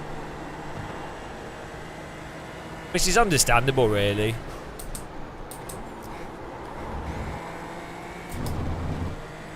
Oh no, you hate technology, so I'm going to say it's impossible to have, whoa, a rapport in video conferences. Everyone has to agree with what I see what he's saying.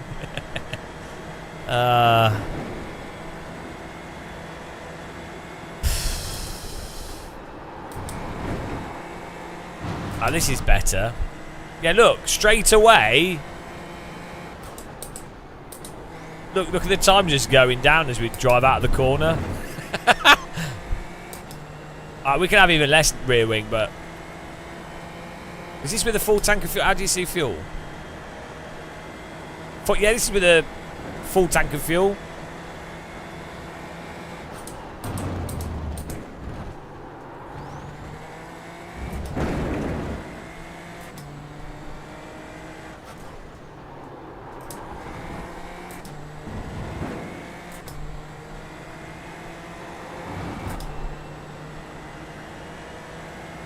Was it worth it? Yeah, if I can use an air fryer, anyone can.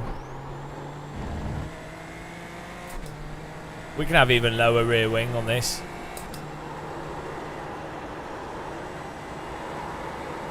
I don't know how much rear wing in iRacing, how much it slows you down. So in race room, the more downforce you have, the more it really does slow you down at speed, like a lot. I don't know if iRacing is as sensitive.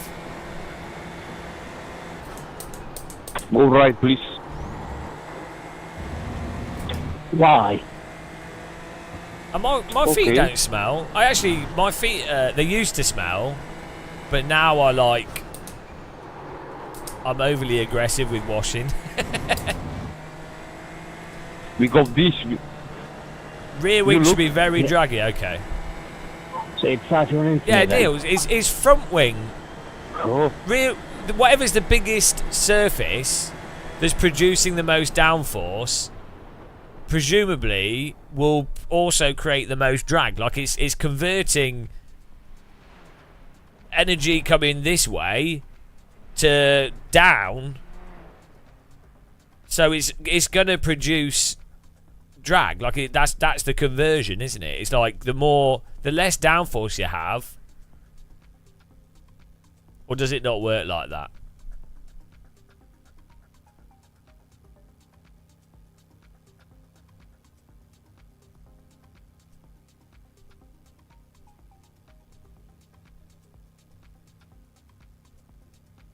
Why aren't race car wings more like aeroplane wings in the sense that I mean, I guess these are all just spec for the series, but like with Formula 1, so we like it's probably because they're too slow. Like you know, we like really fast jet planes and stuff. You have the wings swept, but I guess it's just to do with them going over the speed of sound. The shape of car wings, obviously, it's all very it's hyper specific to stuff operating within like 80 to 100 or 200 miles an hour.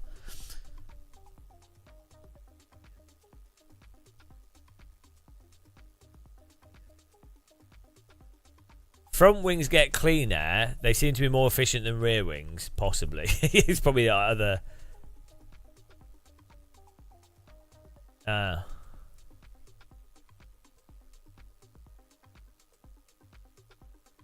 In a race car, is turbulent. If presumably, right. So if you've got clean air over a wing, the wing can act more. We'll be able to get more energy from the clean air than turbulent air, or the turbulent air is going to be acting on the wing in an unpredictable manner.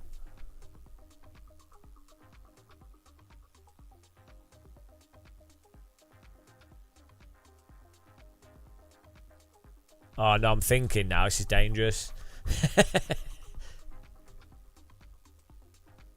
You'd have thought that there would be a way, hypothetically, in the future to use the front of the car to produce turbulent air, but it's predictably turbulent, which would be insane. Like it's already insane. Like I don't know if it is actually predictable, but then you could utilize that in some like novel way. But it's so crazy that maybe it's even not actually possible to predict. So what do we put this on? 8 and 7. Right, let's join the thing. Yeah, where's Adrian Newey?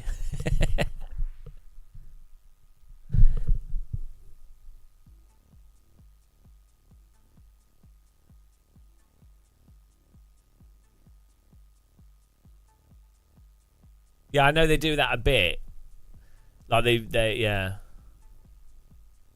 The thing is, like with an aeroplane, I think the goal is to have the air go over the wings as smoothly as possible, like sort of laminar flow. Like everything needs to be as smooth as possible, because that increases the efficiency of pushing the aircraft. You're trying to have lift, which it doesn't need much to get lift of an aircraft, but then it's actually all about making it as purely aerodynamic as possible, so as least resistance as possible. Whereas with a race car, it's actually way more nuanced. Like there's so many requirements. Isn't it with a plane? Isn't it like a flying triangle is categorically the ultimate? Like just a flying wing. It's the ultimate condition. Like there you go. But then the compromise is putting passengers in it and everything else, and then stability at low speed.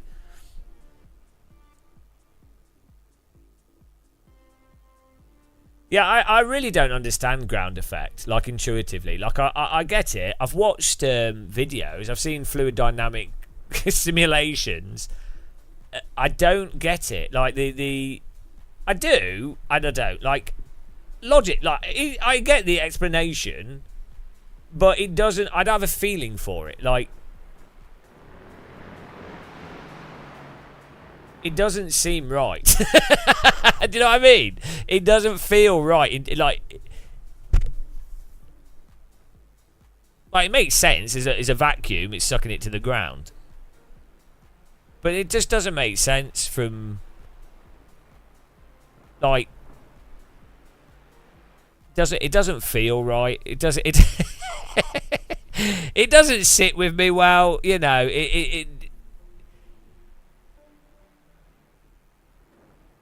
I'm in denial. I'm just in denial of it. That's all. I accept it, but I'm in denial. I'm not happy with it.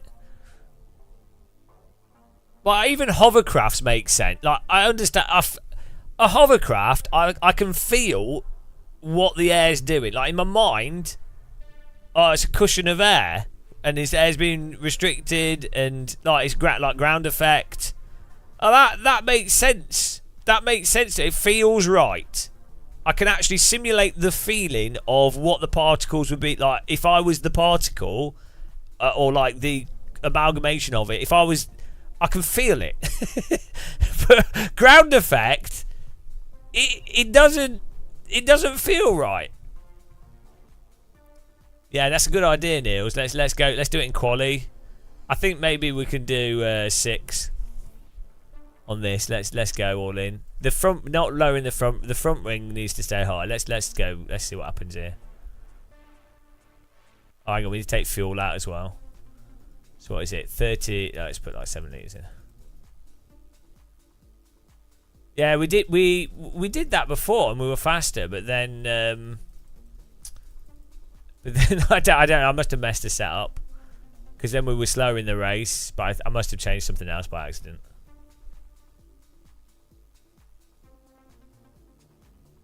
What, they can't figure out what ground effect? It just doesn't seem right. Like the explanations, you see like the computer models, and you're like, okay, I get, like if there's a vacuum, it sucks the car to the ground. Great, I understand that. But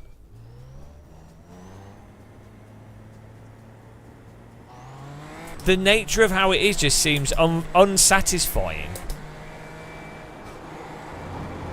Whereas I can understand how I can intuitively understand like a gurney flap on a rear on top of like a rear wing and basic downforce and laminar flow and smooth surfaces and basic aerodynamics. Or even like the bullet trains in Japan. The reason they have like the really long noses that look super cool is to do with the so that when they enter the really small tight tunnels, they don't they can punch into the tunnel without them there being a sudden increase in pressure. So that all makes sense. Thanks for following. Welcome. So this is a thing that I find really annoying for me personally. As I say, with like engineering, like math and engineering, it's really interesting, but I'm just too like my brain cannot do it at all in the slightest, and I find that a bit sad. Like if I'm doing, I can load up Fruity Loops. And I can make like a tune, and I can understand it. And I'll be like, I listen to something. I'm like, oh, this would make it better. That make it worse. So I look at an image. I'll be like, this would make it better. That make it worse. Or this would do this. This would do that. I'm not even thinking about that. It just does it. Like my brain just does that. Whereas anything like maths, engineering, is really interesting. And I watch like the science stuff, engineering, even simple engineering stuff.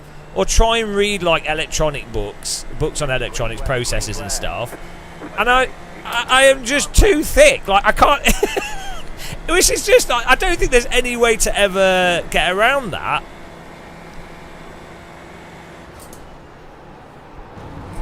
Right, here we go.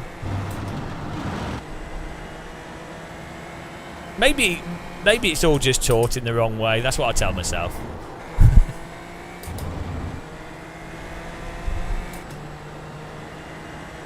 Yeah, they're the effects of drinking too much coffee. You've got it. Right, let's try and actually do an okay lap here. This was meant to be a fast lap. Concentrate a bit, yeah.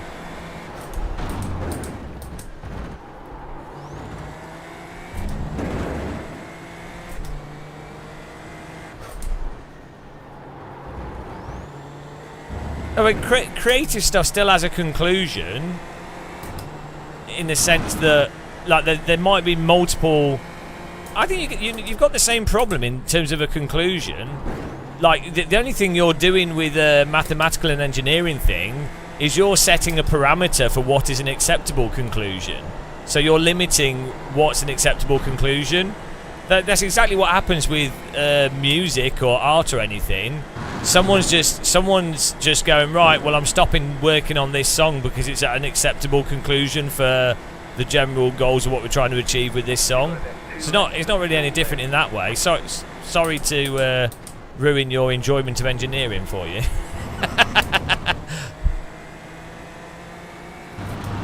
That's why mathematicians all go mad.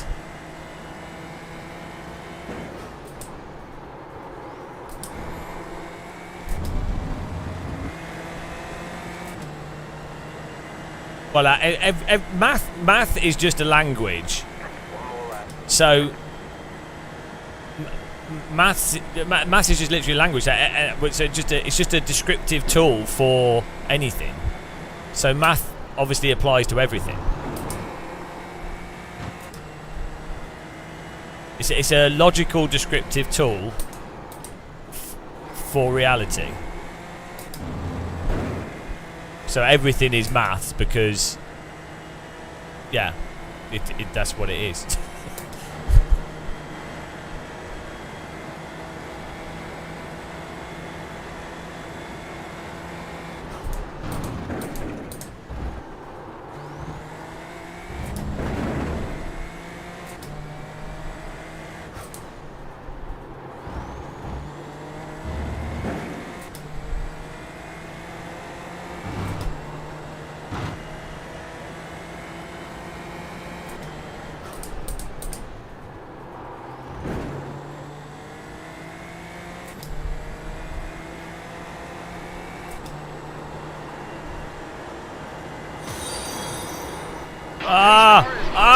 iRacing fucking tyres. That's why you can't.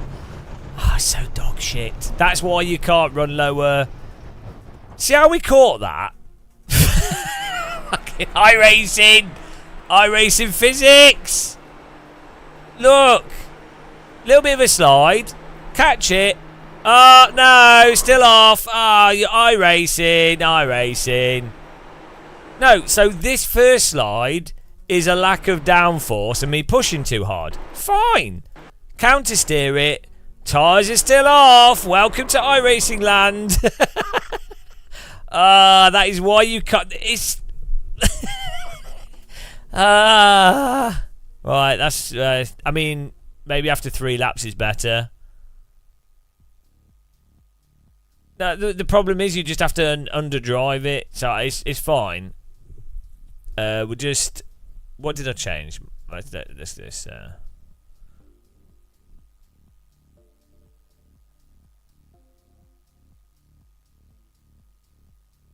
Put it on 9. Supermoto head. Are you trolling? Are you trying to do a funny? Hang on. Do we have it ready? What was it? It's the same for everyone. It's the same for everyone. It's the same for everyone. It's the same for everyone. Oh dear. Right, let's just put it on. What did I have it on there? Did I turn the rear bit? Let's put it on 8. Let's go for it. If we spin, we lose. It's fine. I should have pushed the brake and the accelerator. That catches it, and for some reason, I don't like ACC, but I do like the normal. Stops the tyres. But that is amazing. Better. So it's probably one of the probably one of the, well, one of the or not the best simulation to practice, like even F1 or yeah, the straight. it's really good. When we reduced the downforce, we were gaining half a second straight line speed. So, yeah, I know we can do a get into 54s. Oh, we're not even surviving the first lap here. Thanks for following and thanks for subscribing. How? I'm not going to go into a rant about tyre models again, and if anyone comes in chat and defends iRacing, I'm just going to ignore you. But dear God, how can anyone not see it? And then iRacers then just underdrive and just accept it. It's basically a very British attitude. Like, things are pretty shit, but British people just accept it. I mean, you don't have much choice, do you? It is what it is. It's probably, maybe that is the healthy thing to do.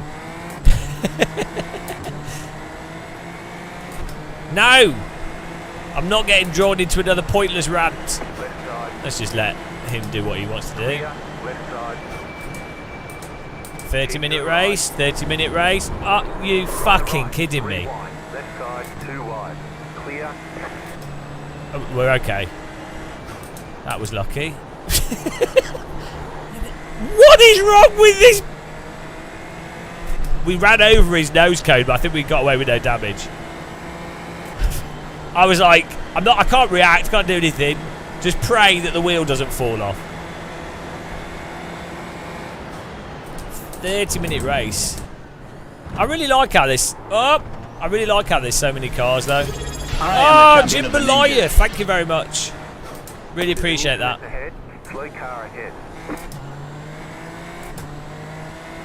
Thank you for supporting us. Yeah. 30-minute race, charge into T1, lock up, spin around because the downforce on the cold tyres is really low. Oh, hang on, let's pay attention here. This is a really fun car track combo, and it is really nice having 25 plus cars in a race that's 30 minutes long. It's like iRacing is so nearly there.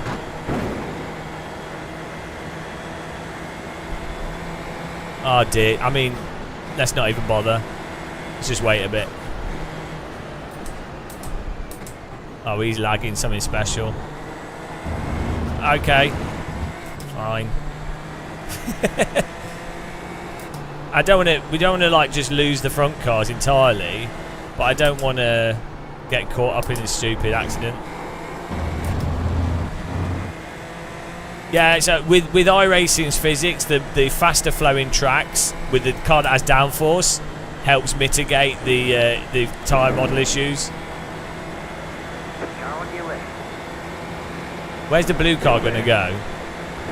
Still there. Clear. Like, he backed off it. Fair play to him. Road Atlanta's another really good track.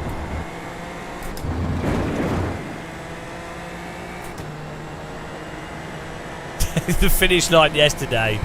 That was perfect. I don't know what you mean. Yeah, this lower down. Alright. Keep to the left. I suggest moving in the braking zone. The lower downforce gives you so much more draft, and we only knocked it down by 2. So the rear wing seems to be. Well, we'll see what our lap times are, but.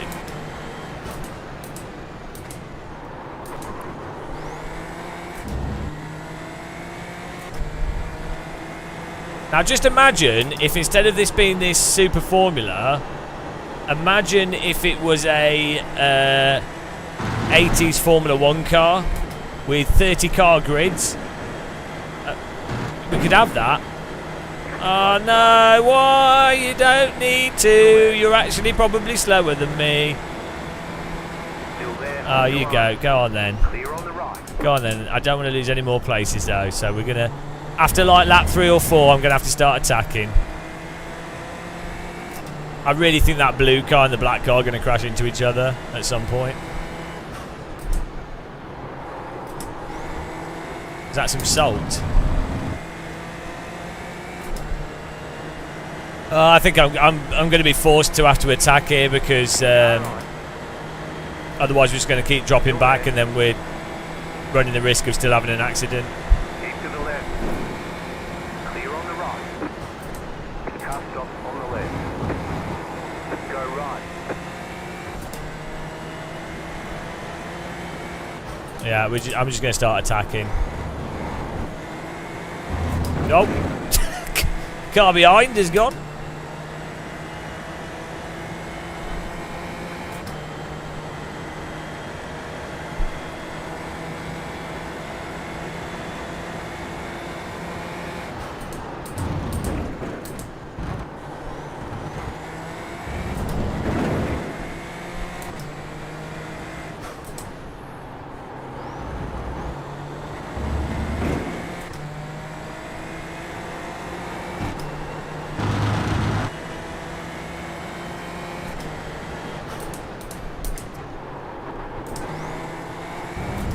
I like the sound of this car.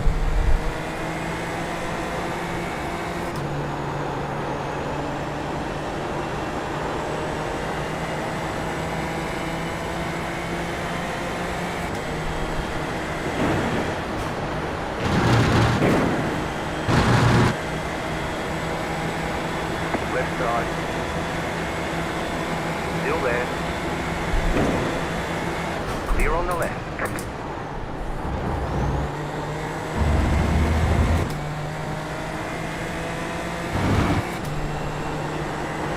No, I genuinely like iRacing sound because you can hear.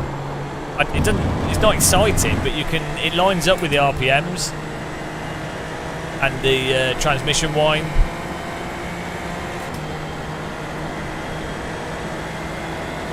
That was your fastest lap of the session. Car on your left. Keep to the right. Clear on the left. There we go. People are spaced out a bit now, so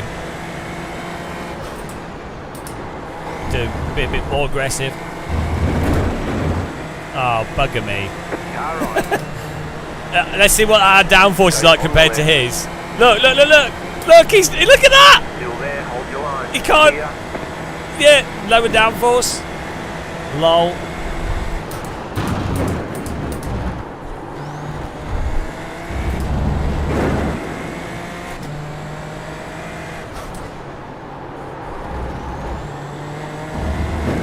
Aeroboid.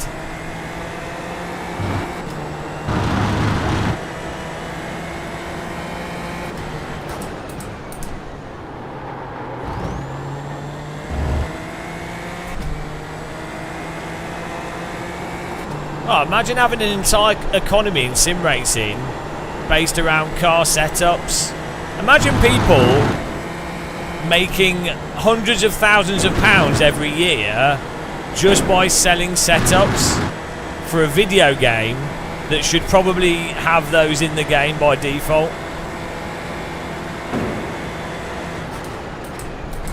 Car on your left. Clear on the left. That's a bit crazy, isn't it?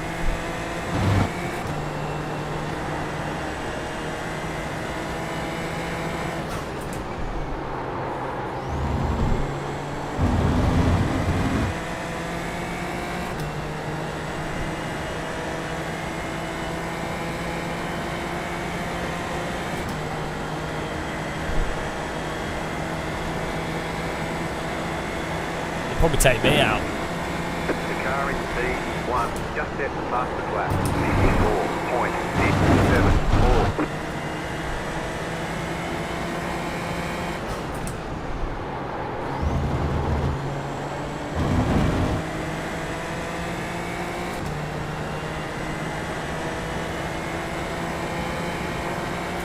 I think we can actually make the rear wing even lower than what we have.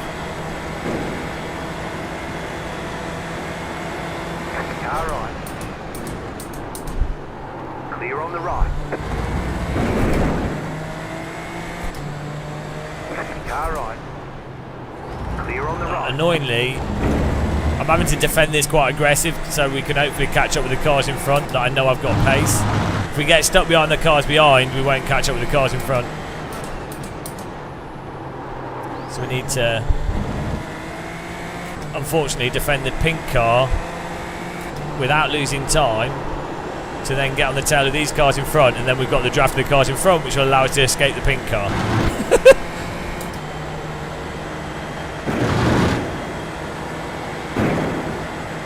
I can't. There's no point there. I can't risk. Ah, this is a shit show. Don't ram me. No. Are you guys actually? Right side, too wide. Idiot. Oh, he even moved out of the way, you fucking moron. You fucking idiot. God damn, iRacers are fucking stupid. I even moved out of the way of him. Didn't turn into the corner. What a fucking idiot. We're still going. Fucking hell. iRacing, moderate your shit. Fucking iRacing. I wasn't even racing. I moved left and moved out of the way of him, and he's still he does a 360 no scope into us. Fucking hell. Top split.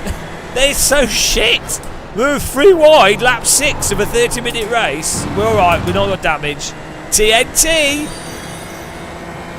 No, absolutely no brains at all. 0 brains. You're losing on the car in front. The gap is 3.1 seconds. Car right. Stay on the left. Clear.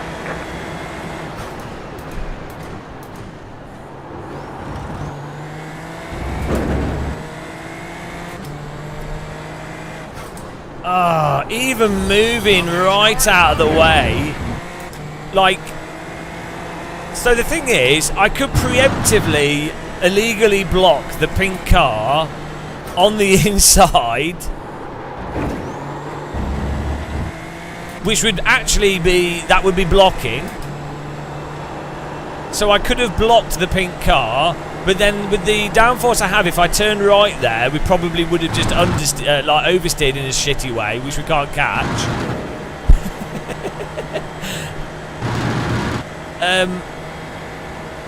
So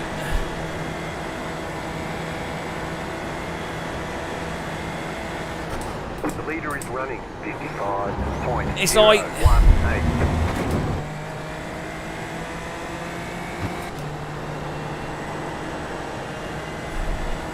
why would you send it 3 wide into Canada corner in that scenario as well? It just it's the frame rate's good. It's like the most brain dead racecraft consistently in this. You're losing on the car in front. The gap is 1.6 seconds. It's faster to have low downforce from what we had. Now my OBS is on 2 eyes, so OBS is probably stuttering a little bit. But yeah, I'm not getting any stutter. But the stream might be stuttering a little bit.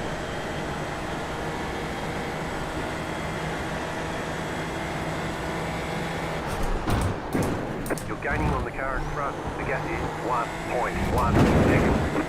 The thing is, it's not even about being fast. It's about on the right. Go left. fun, just fun racing. Use that in the gym. You know. And this is actually quite a fun. It's a fun car track combo. I need new underwear because of you. Sorry.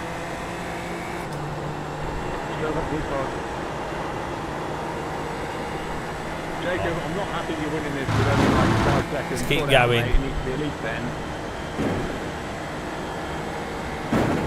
Right, if you could just try and maybe read it, I don't know. There's an infinite ahead.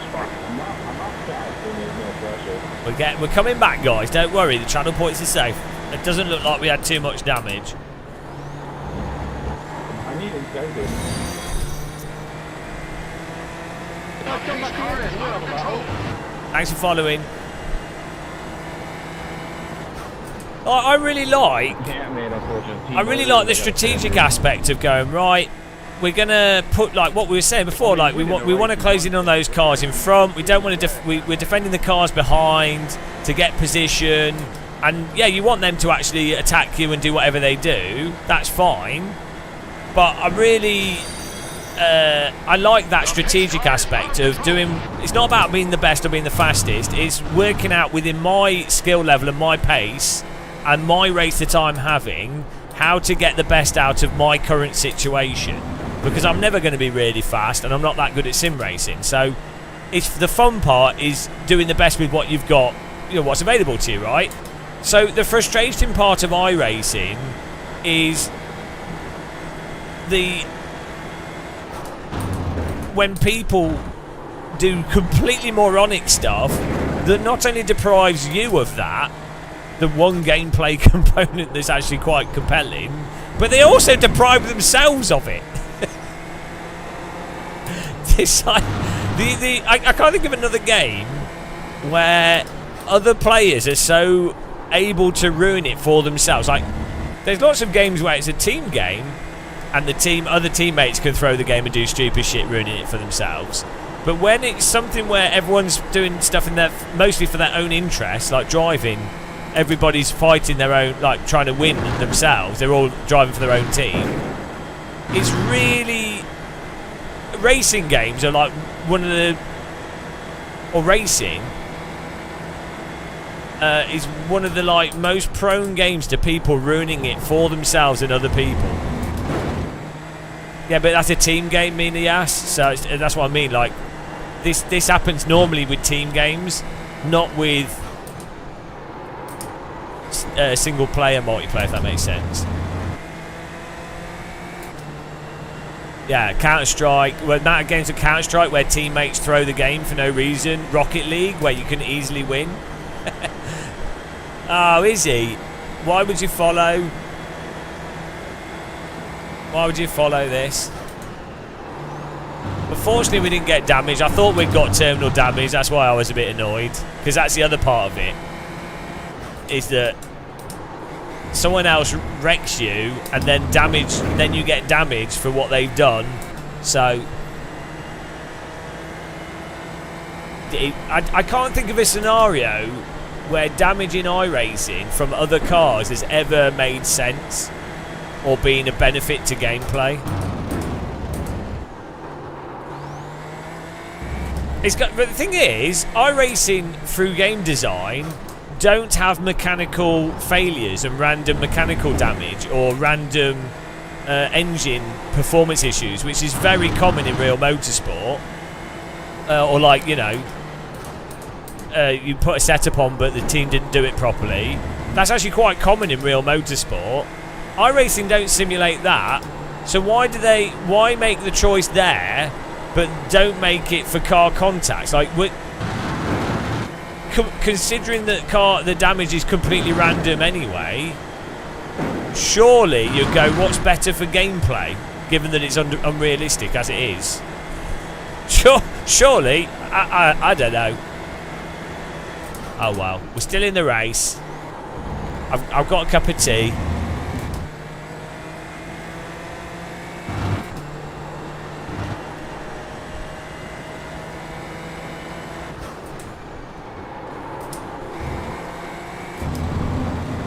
Well, that's what I'm saying. I think they have actually reduced damage a little bit, to be honest. This is a lot less damage than the F3, but I think they should reduce damage even more. Like R-Factor 2, or something along those lines. But I'm an incredibly controversial figure in the sim racing space, with my ideas are so fringe. And anybody that knows me knows that I'm a real, you know, I'm like the Stalin of racing simulators. Clearly.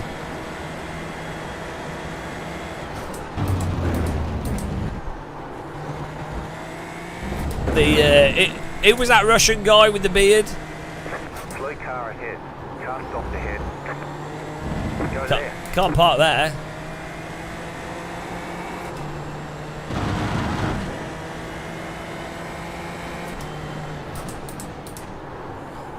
Rasputin, there you go.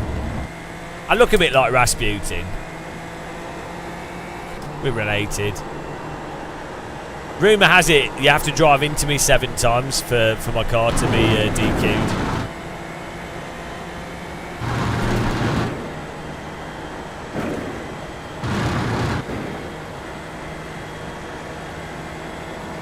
Nah, but SimRacing's already hurt people enough mentally. So, you know. The crashes are less painful physically, but mentally the toll when playing iRacing is quite extreme. As the saying goes, sticks and stones might break my bones, but at least I'm not sim racing.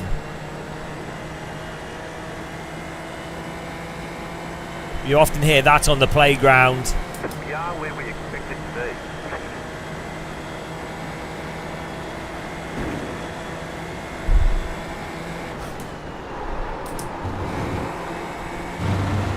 +5. Still got 4 or 5 laps to go here. We need to. You have to quali. We have to quali better. It's all about quali.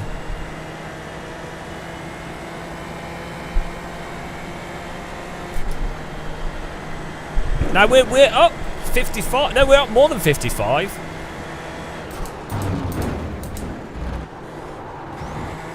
And we're tweaking the aero. We can go even lower aero than this.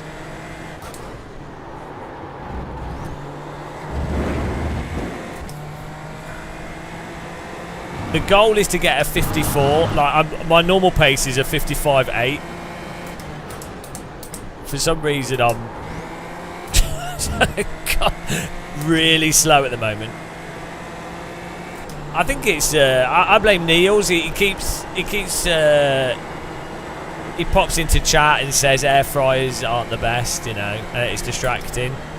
I find the faith of air fryer should never be questioned. Actually, I consider it anti-air fryerist. If you denounce air fryers,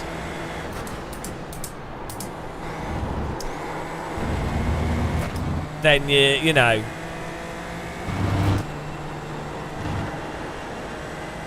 Really is quite upsetting. You would have thought after the great air fryer wars of 1432 that people would be able to respect those that live the air fryer way, but unfortunately some people don't still. It's just humans though, isn't it?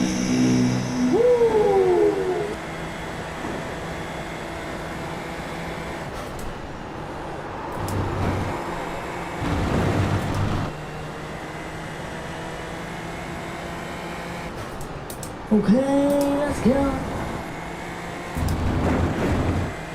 Oh no, we're not even going to get a 9i rating because this guy behind us is going to overtake. I definitely have damage from that contact. I don't know how you push the button to... Keep to the left. Clear. Yeah.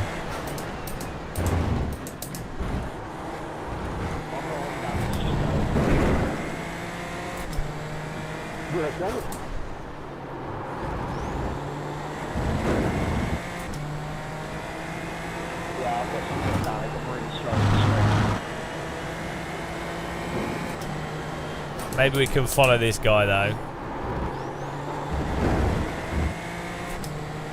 We might be able to keep with the draft and then The leader is running 54.414. ah yes, get in there. Air fryer life.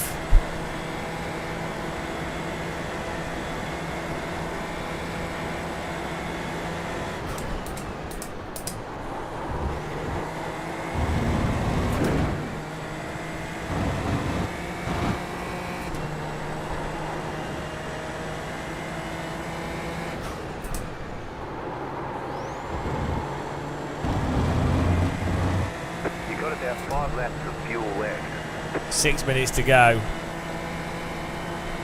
What are we on? Are we like minus 10 or something? That was your fastest lap of the session. Minus 3, that's not too bad. Might still gain some places. Okay, we're doing 57s in the draft. Oh dear.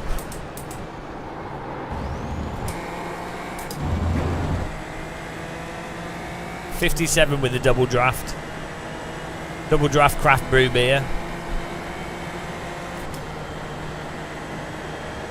I mean, if these guys could wreck each other, that'd be absolutely superb.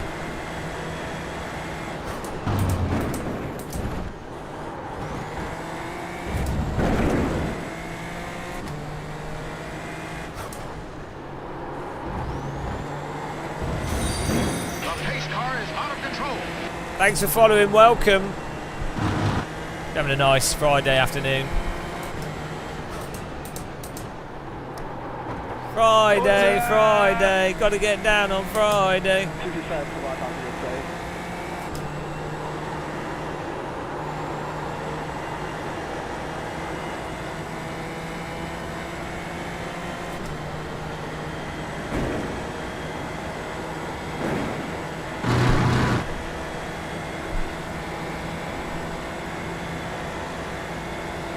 Active.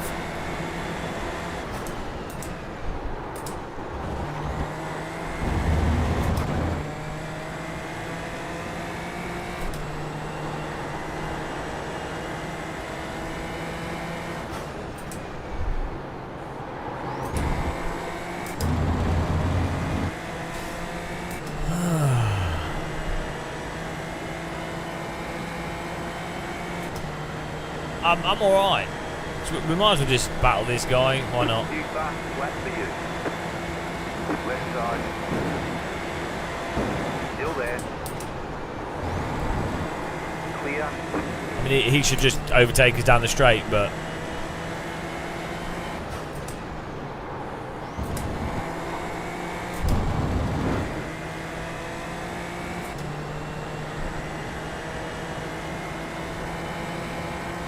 maybe he has damage as well.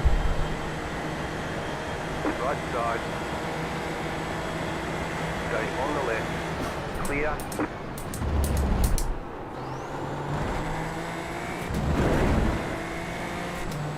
It might be worth trying to stay right behind him and then just go try and do a pass on Canada corner on the last lap.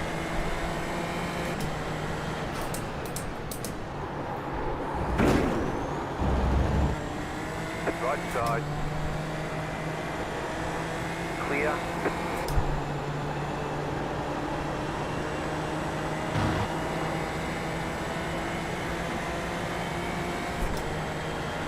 Yeah, that's what I'm thinking. Like, if I also just stay behind him.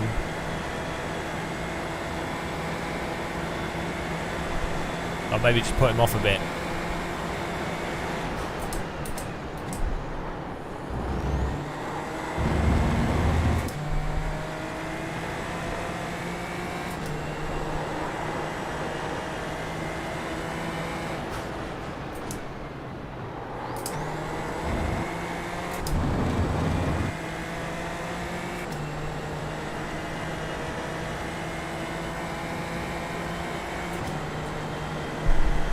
Blizzard Extreme.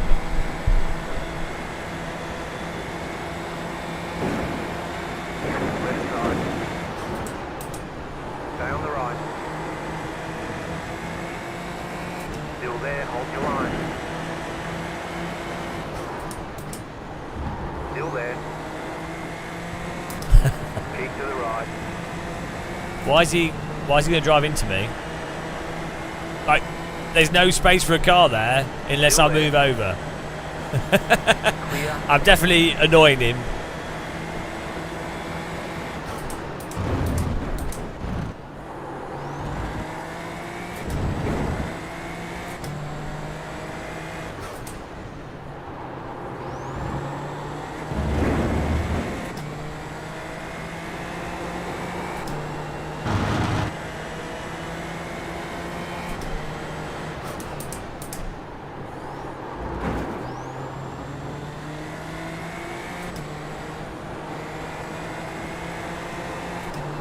this next lap's the final lap, I think.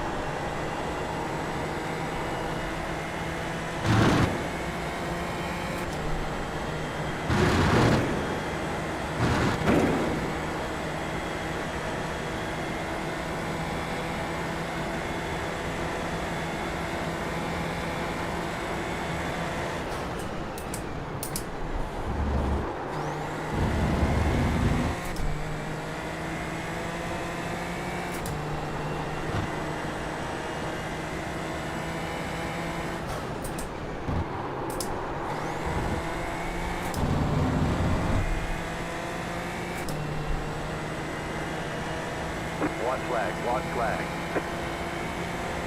Yeah, we're basically. I need to stay behind him, and we need to be 0.3 behind him for Canada corner. So that's the only gap that. That's the only. That's how close I have to be to get enough draft.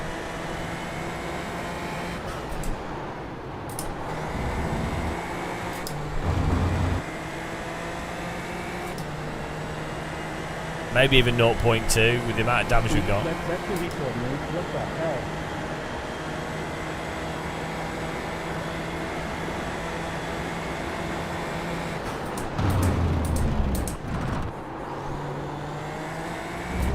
hell? Just stay behind him here.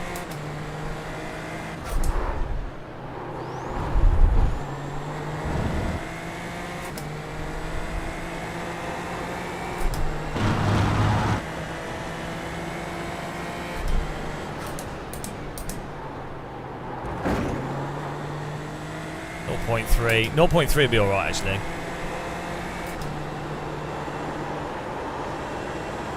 Right, here we go, let's get a run. Watch out, Tony, watch out. I can't turn you out.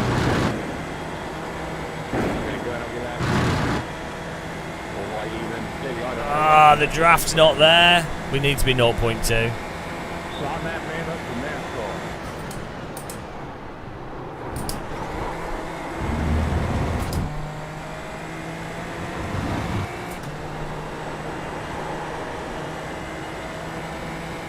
Left side. Keep to the right. Still there, hold your line. Clear on the left. Why did he just drive into me? We got it. It was a good overtake.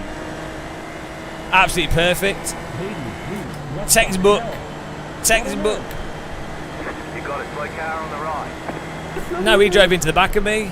There's the flag. We did It's the over. perfect pass, and Okay, we'll get him next time. we got 5 I rating. Thank you. That was a really good overtake. This was perfect. This was absolutely spot on. We've made him think we were going left, so we moved to the left. I moved to the right.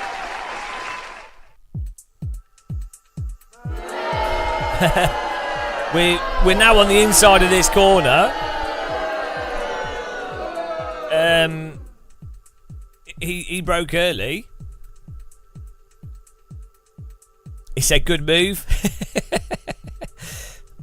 Yeah, he's broke early. I'm well ahead into the apex.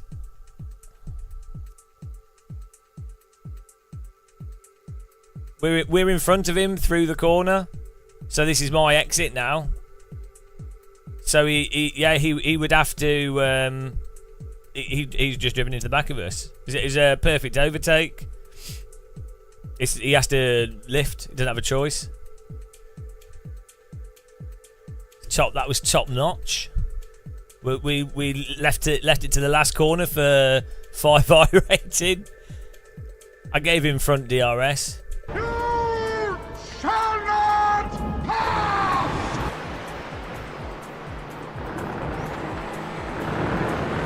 I'm pretty happy with that. I think he must have had damage as well.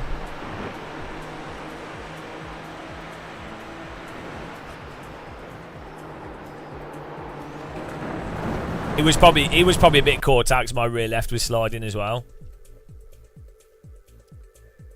Yeah, my car was quite slow though. You see the rear left is proper sliding. It's the front left is locked up. And so we'd have gone a lot slower. But yeah, basically once the car's gone on your inside, your only choice is to double back. He could have lifted a little bit and probably still got us with draft for the start-finish line, maybe.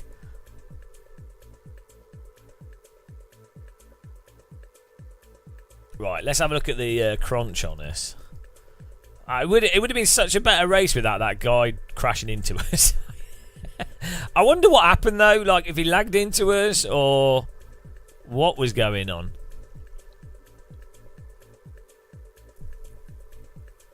Next race is we're going to lose, aren't we? There's going to be a huge pile up.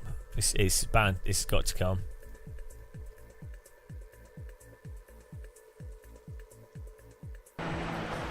What lap was it? Whole bloody race with damage. No, it wasn't your fault. It was you were fine. You were driving fine. Rollback. It was the black car. Your move made perfect sense. Unless you wrecked the black car, in which case it was your fault. Well, we'll see. Right, here we go.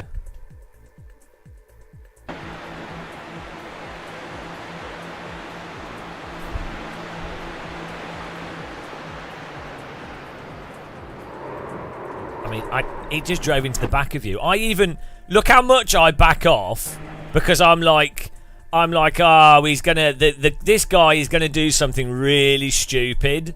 I knew it. I've played enough of this game to know that he's gonna have the double draft, and he's gonna feel like it's his. He's never gonna give up the draft, whatever. So I'm like, okay, I'm gonna really move out the way. I basically go, they can both go through. I don't care. So I move right out the way, and he still drives into him, and still crashes in a way where I can't avoid it. like it's absurd. I've completely given up the corner. I'm just like, right, I see the crash coming. I know it's going to be terrible. Nothing. I'm not going to turn in. I brake, stay on the far left-hand side. He's not behind me. He's not overlapping. So I'm like, right, I'm just braking early to let him go through. I don't care. And he misses the brake point and drives into the pink car. But to be honest, part of this is probably also netcode. Like, why does this cause this result? So again, I think you can partially blame iRacing again. Yeah, iRacing, netcode, car contact, and then inability to catch the slide. So, come on, iRacing. Come on, iRacing, you can do better. Maybe we need to treat iRacing as if it's like some kind of like... I don't know, I've got to be careful what words I use. I don't know what words we use here. We could treat iRacing as if it's like... you know, like an animal that's just falling on its head. Like how you have to treat... like one of those, I don't know. Why is the front hit a spin? I don't even know. A bit special. Yeah, you know. What you have to do is you have to be nice to corporations. The problem is some of it might just be like the netcode from my client side, making it look different as well.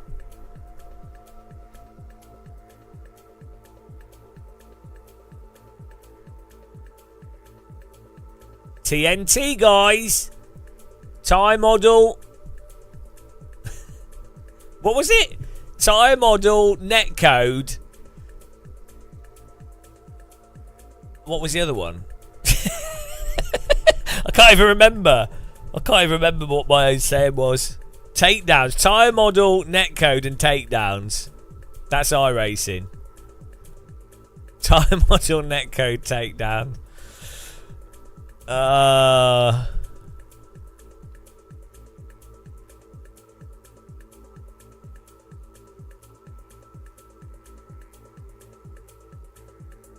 Yeah, normally what I think you'd generally expect is you'd expect the front nose cone to be damaged, or a bit of the rear diffuser to be damaged or something. What would I complain about if they fixed the tyre model, the net code? If they fixed the net code and the tyre model, I'd complain about the moderation.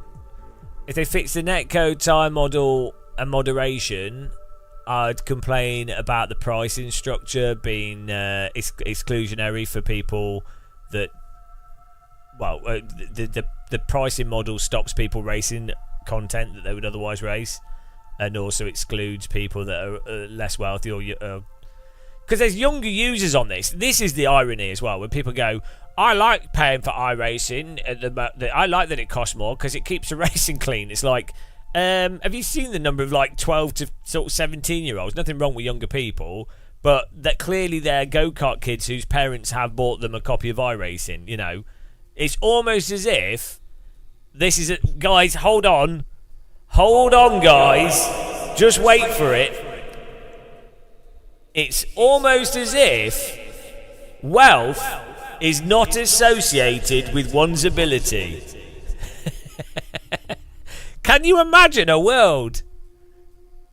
Based off the previous 15,000 politicians in the British government, I think it's pretty clear that wealth is definitely associated with ability, for sure. I think we should only have rich people do everything. They're the most qualified because they're rich. As you know, if you've got money, you earned it.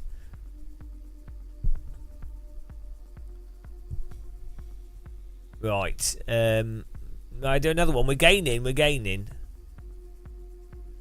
Good driving there, though, for the most part. Right. How much we need to add these up? Has he been drinking again? Well, if they made it free to play, no one would do any of the other stuff. It should be, the basic iRacing service should be free to play, and then you can buy cars and tracks. But the thing is, by having a monthly subscription, it does lock people in, and it does make people more likely to be like, oh, I paid a month, so I need to get my value from that I've paid. So there is like back to front psychology where there's an assumption that people make where they go, oh, if it's free, then more people will use it. But actually, no. Often when people pay for stuff, they then value it more because of just the psychology. So I don't necessarily think things need to be free, but the problem with the pricing structure of iRacing is that it's very it's fine if you've got the content and you've been on iRacing for a long time and you happen to drive it a lot. But if you're new to iRacing, you're lumbered with a sudden having to pay between 150 to £300 a year for the first 3 or 4 years, which is a lot unless you're like, no video game should really financially be a lot of money, really. I mean, you could say why not, but like it's not in the interest of it's not the maximal way to profit off the game. Or maybe it is because people are completely irrational. So I mean, at the end of the day, I'm playing iRacing, so I just need to accept it. They've obviously designed it perfectly. They've created the perfect tool for me to be able to rant about the annoying parts of it. So I should really be grateful. I'd also like to thank all the other bad things in the world for giving us something to complain about. Are we just discounting the recurring overhead costs? Eh? Do you think that iRacing are paying their servers cost them £10 per user to run? Do you know how much you can rent a 40-person server for like £5 a month yourself?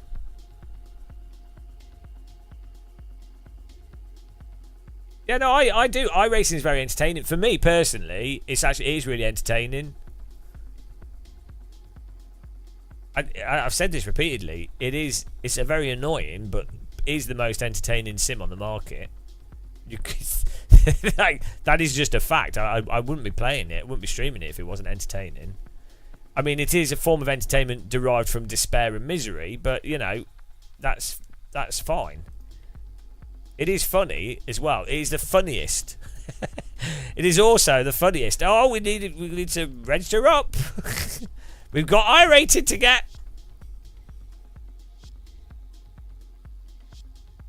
Well, how much have we got so far? Results. We need to do another stat, another thing.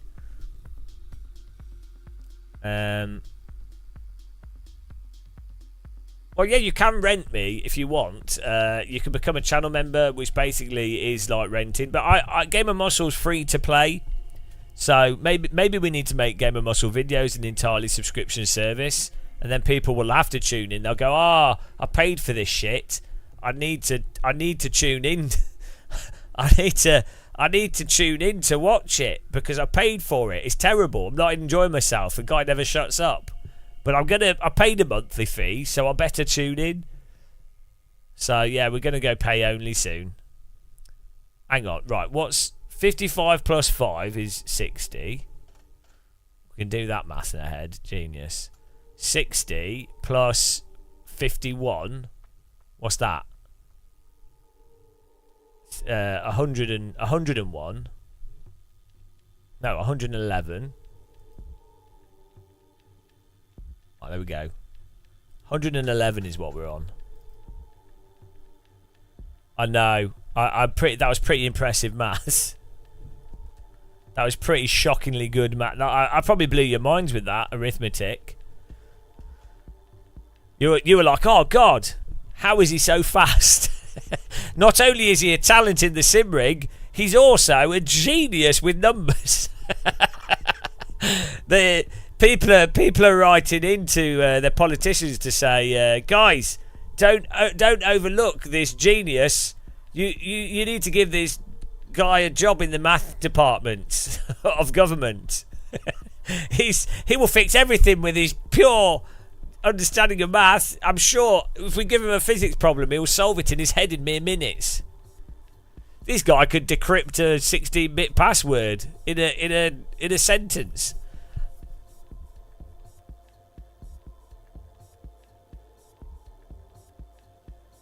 You find his phone number on the back of most public restroom doors. Isn't that the best way to advertise your channel? I've been doing that for years. How do you think that we managed to get so many subscribers? It's not from live streaming Sims. Do you realise how many pens I get through? I spend most of my weekends walking around London writing my number on toilet doors. You thought it was numbers for working ladies, but no, it's just my.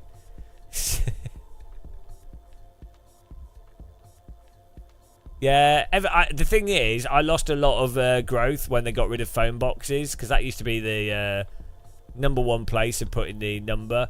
The thing I found, if you put a picture of like an attractive lady on a card and then my number, more people would subscribe as well.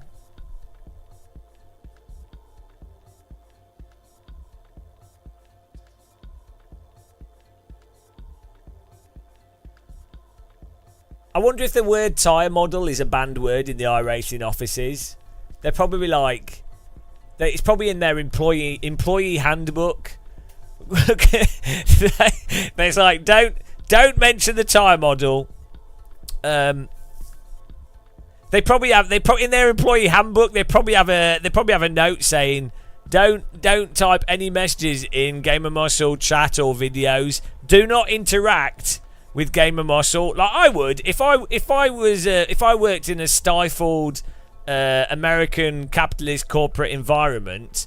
And you had a YouTuber streamer that was pointing out very obvious issues with the product that you produced. I would forbid any of my staff interacting with that YouTuber for sure, because what benefit's going to come from it? So there is a potential. I mean, maybe they don't even need to write it down. They're just like, oh, it's that bloody game of muscle. We hate it. What an idiot. Ah, why he's such a whingy tit.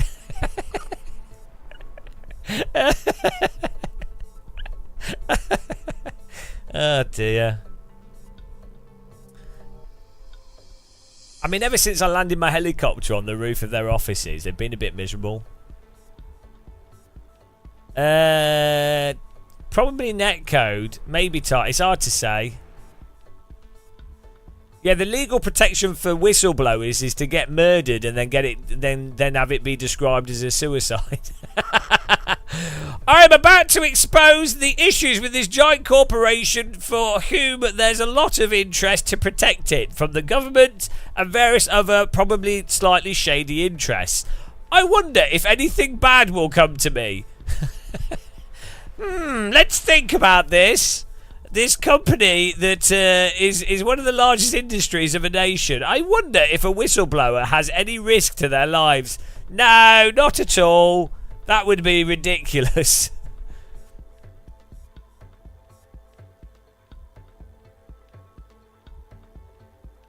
Oh, Dan Lockie. Hang on, you have lots of US drivers, even professional ones. Hang on a minute. Hang on. It's subjective. No. It's fine. No. Why is it so pop? No. No. Ah! If so bad, why do real drivers play it? Woo! Bop, bop, bop, bop. Do, do, do, do, do. Woo! I need a sound effect. Bingo! Bingo! Bingo! I need to bind these on my Elgato. Oh, it's so good. Bingo. I know. Dan Lockie's been on here for a while. I know you've been sarcastic, but it was fun. It was fun nonetheless. Look, we still got to get our bingo cards out. That's all that matters. We're in the old people's home here.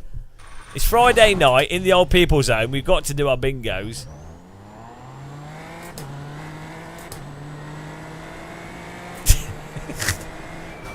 Oh, brake bias. Twiddle that knob. Oh, I need to, after this race. Oh, fuck, it's like never-ending racing this. I need to try some settings on my monitor.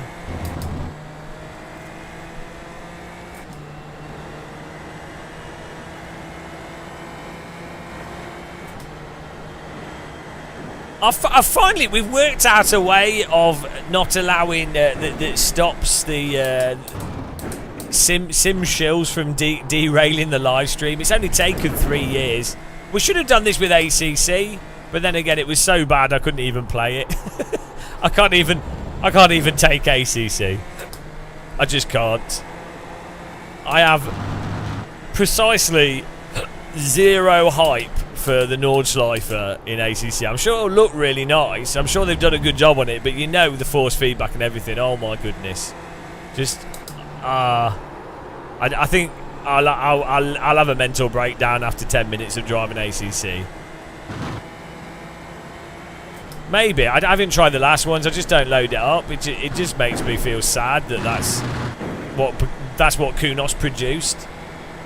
ACC is like, imagine Jesus comes back and it turns out that Jesus is from Birmingham. Do you know what I mean? You'd be like, turns out that God is real, Jesus existed, and he comes down from the heavens, like levitating down, and then he goes, child, I decree that Birmingham is the Holy Land. I mean, you know what I mean? You'd be like, oh, God. You'd be like, oh, no. On the plus side, if Birmingham was decreed a Holy Land, there's a good chance that there'll be a war there, which would then destroy it and make it largely inhabitable. So, maybe not a bad thing.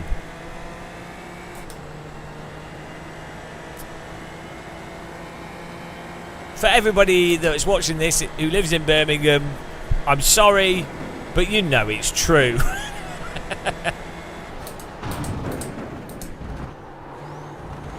I imagine being trapped in Birmingham.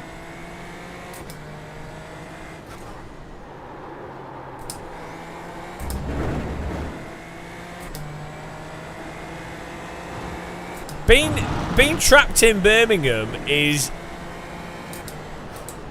worse than being trapped in that that bull thing that they used to torch people in, the bronze bull where they set fire to you. It's living in Birmingham is one of the few things worse than scaphism. One of the very few things. Please put me on a barge with feces on me and let me rot in the sun. Anything's preferable to Birmingham.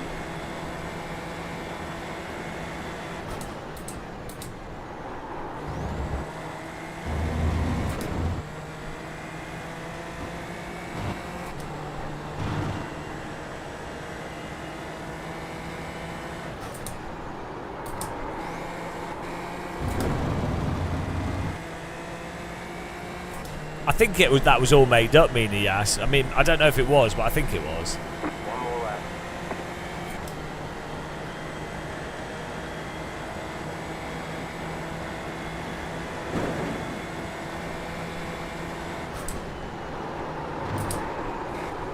Oh, the understeer! Jesus Christ.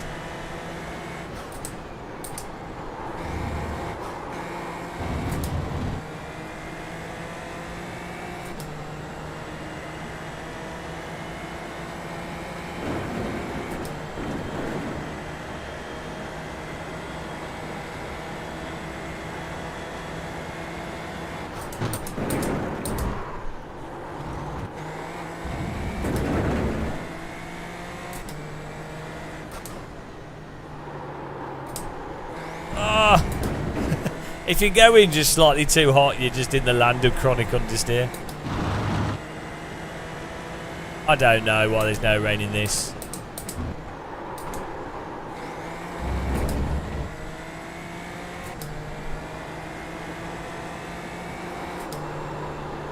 They're just teasing us.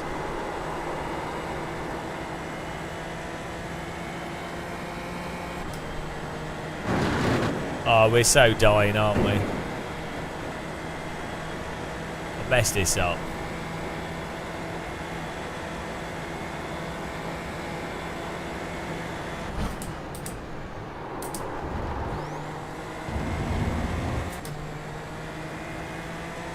The problem is they've now made this setup really understeery. So the previous one,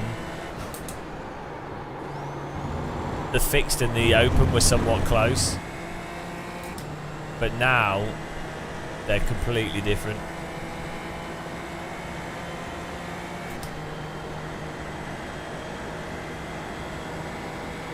Oh dear. We're starting in the punt zone.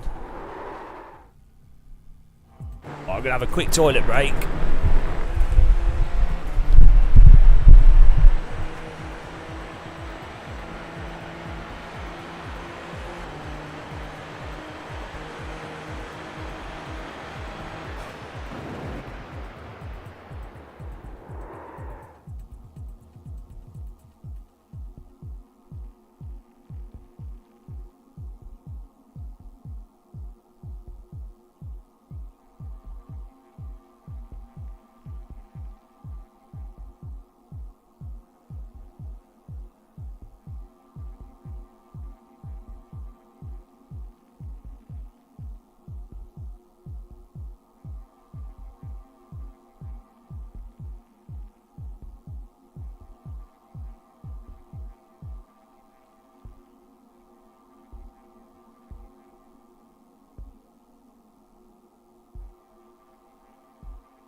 Well, iRacing only have a certain amount of water, approximately 500 litres a day, so they don't want to use it all up, do they?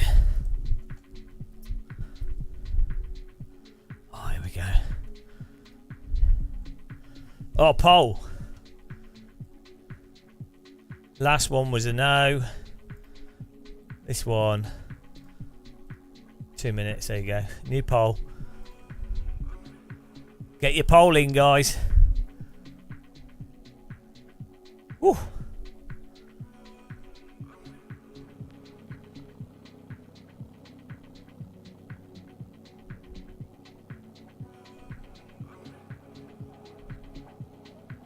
Well, have you lost all your channel points?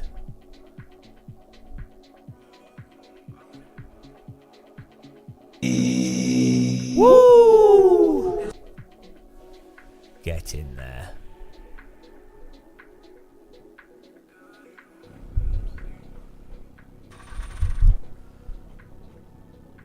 The estimated strength of field is 3,023. Maybe I need to put sheep back on the car.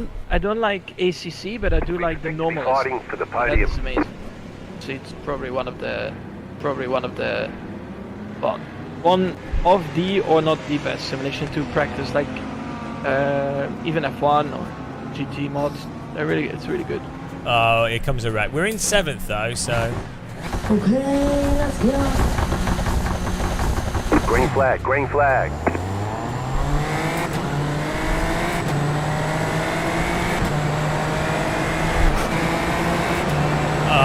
We're gonna get swamped. Left side. Still there, hold your line.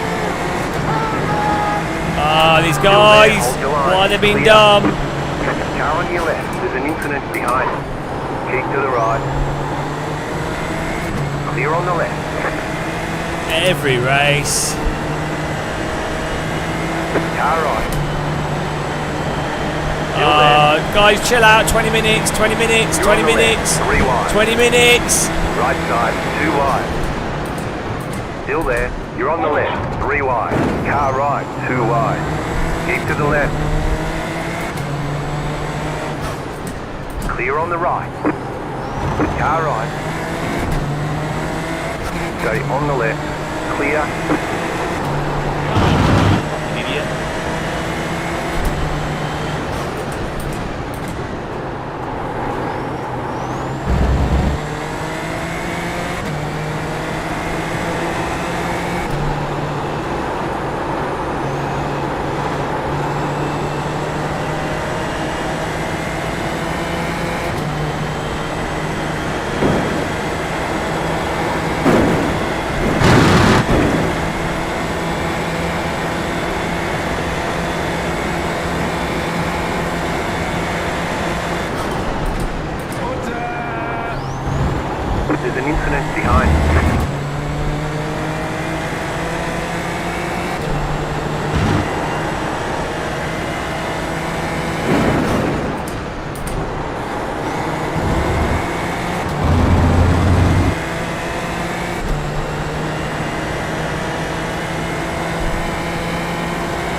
clear. Car right, clear on the right. I mean, the problem is I don't want to get wrecked. There's moves I want to do, but I just don't. I don't trust the skill level of these people, so I'm losing places by being safe, which then makes it unsafe. It's so hard to get the balance. The balance between attacking versus not fighting, and then to get the most productive result.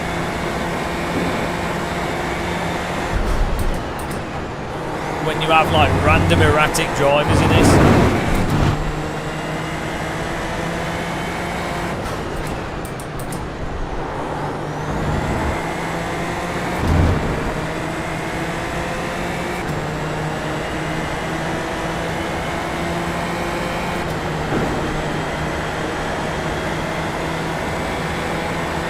What do you think?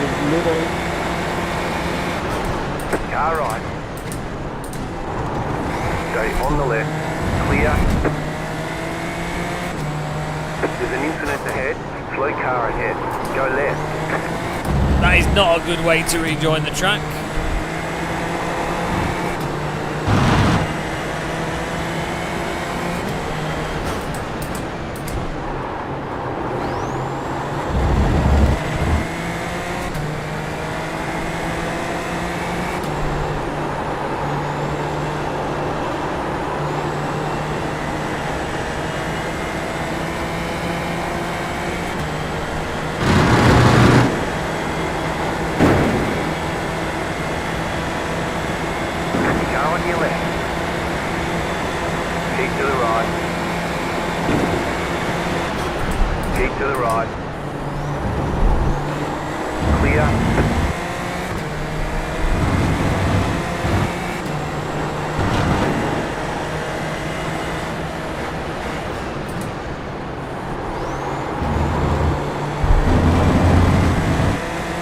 This black and red car's defending with his life.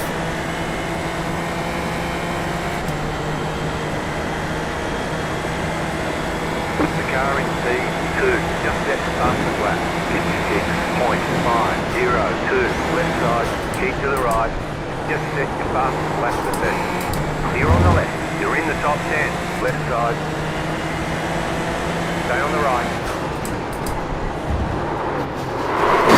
Oh, you prick. I knew he was going to drive into me. Fucking idiot. I knew it. I understeered, but I knew that green car was going to squeeze us. I did understeer a bit. Why do you get involved in every accident?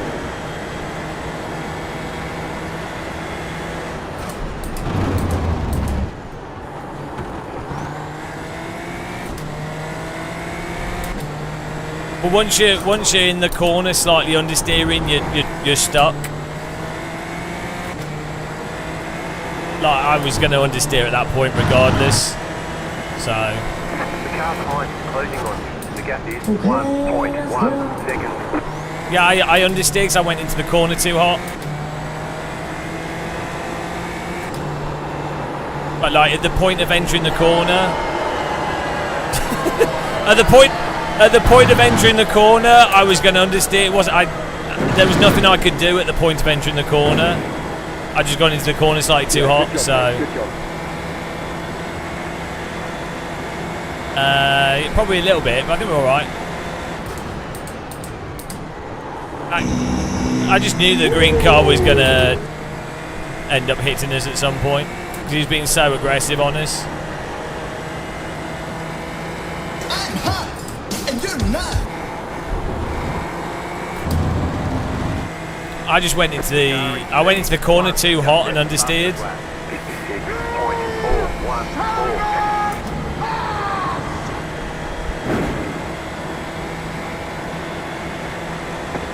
The fact that I don't have damage suggests that there might have been some net code as well.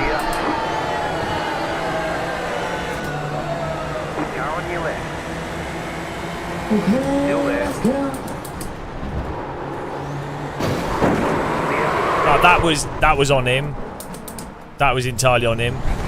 We were holding the inside line there. That was him. I was perfectly fine on the inside there. No, that time we were driving fine.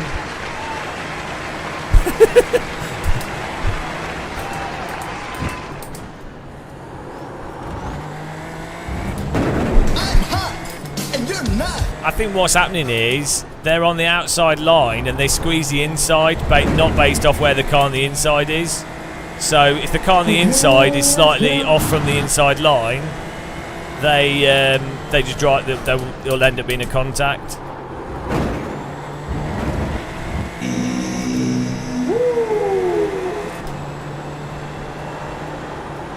That's all right.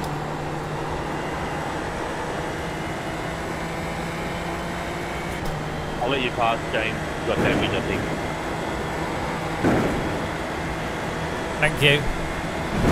Left side. Clear. What it is if the car, because the first one I aggressively understeered because I went into corner hot, and then the car on the outside did absolutely nothing to adjust to the fact that I was understeering. So it's my fault for understeering.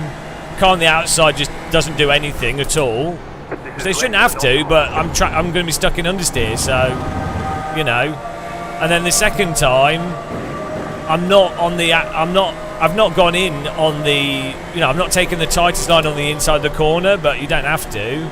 And again, the car on the outside has done absolutely nothing to adjust to the situation that's actually occurring. They're just doing the process that they've memorised, basically.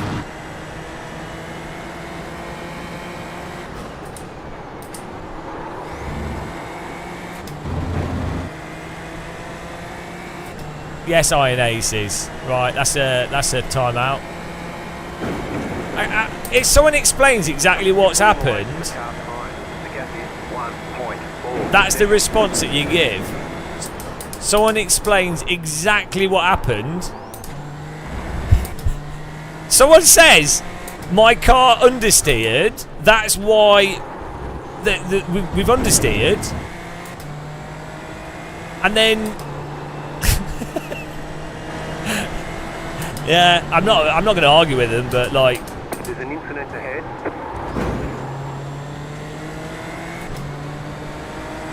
If I'm behind a car, right, you're following a car through a corner, and you see that they've missed the brake point, or that they've taken not the optimal line into a corner, and you're the car behind that car, you know that they're going to understeer, and you know that they've not taken the optimal line through the corner. So as the car behind, you are then like, oh shit, they're an idiot and they've missed the optimal line. So now I'm going to put that into my brain calculation and I'm going to drive differently to avoid that, right? You don't just continue driving the hot lap line.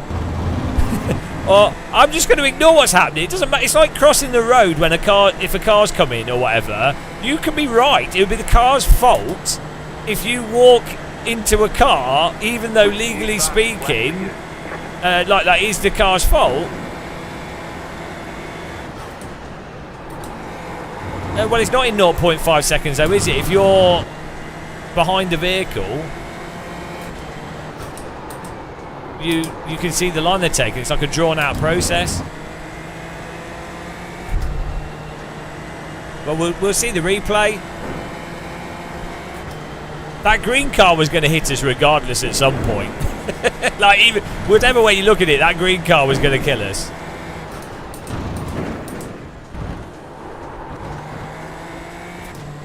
Oh yeah, to be fair, you are right. Yeah, because it's iRacing. The car behind will have also been in a locked-in trajectory, whereas if they tried to adjust their trajectory, yeah, see, you're right. Yeah, I didn't think of that. Yeah, no, Shumi's right. You're in the middle. Oh, come on! That was good driving by me. Come on, that was so dumb, but good. Yeah, no, Shumi's actually right. The car behind is actually screwed, especially not the second one, the first one. the first one, the car behind is actually screwed because they're trying to push and they're locked into the trajectory. The second one, the car shouldn't have been squeezing the corner as much, and that was on them because they could see us going into the corner. Also, I wonder how much of it's netcode, because we haven't got damage despite those cars driving over us and rotating us and like flipping us in the air. So I wonder if we actually... Do you know what I mean? It's a bit weird, isn't it?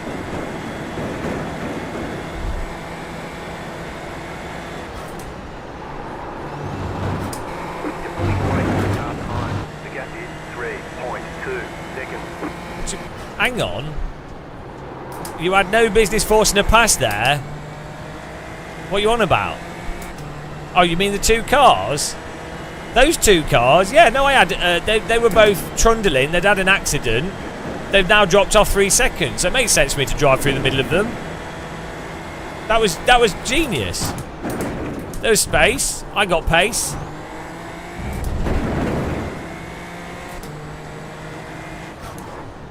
That move was great. If I'd not gone through there, I probably would have got stuck behind them and we wouldn't now be 2.9 on this next car.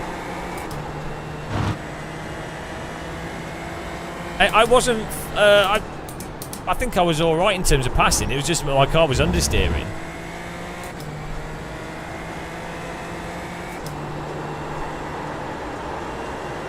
We'll have a look at the replay.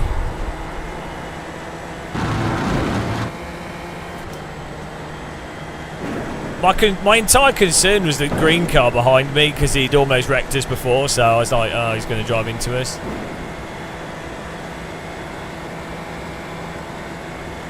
Well, it was dumb in terms of finishing, likelihood of having a wreck, likelihood of those cars squeezing me and my car exploding. Very dumb, but my car didn't explode. Therefore, it was genius. It was genius because it worked out. it was one of those scenarios. Like, it's like when someone jumps off like a tall bridge and lands and they don't hurt themselves. Like, oh, that's genius. But then the one time they fall and they like die in the water, like the Titanic. If it hadn't have sunk, everyone would have gone, "Oh, Titanic, genius." Oh, we saved so much money without not having life rafts, but the moment they need to use a life raft, they're like, oh, that was stupid. Bad We got pilots. damage too, you right? Yeah, well, I'm sorry. I was trying my best to survive. The irony is we dropped back a bit because those other drivers driving crazy aggressive. I shouldn't have been as conservative as I was because we lost like 3 places through trying to be safe to not have 3 wides, but then that put us back with the green car. I mean, really what you need to do is, like, you know, in poker you take notes on the people you're playing, and so you need to know what the drivers you're driving with, like, know what they're like, and then you'll be like, oh, okay, I can actually... I know there's in race labs I think you can put notes for drivers, but that would actually be really useful, exactly like poker.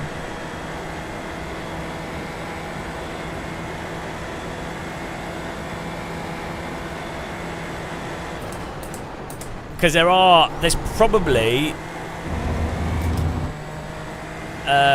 most of the drivers in this are actually fine. In the top split there's probably like 7 or 8 drivers that are absolutely horrendous. So they're the ones you have to avoid. They're not even slow or fast, they're just horrendous drivers. So you need to put them on a list of despair. Yeah, blacklist.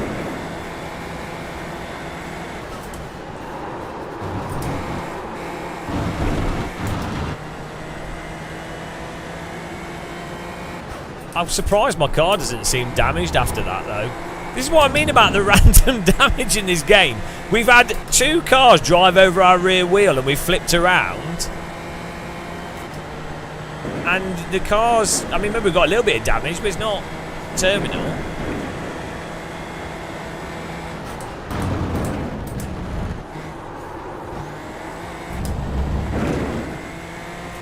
Just driving around with the wheel missing.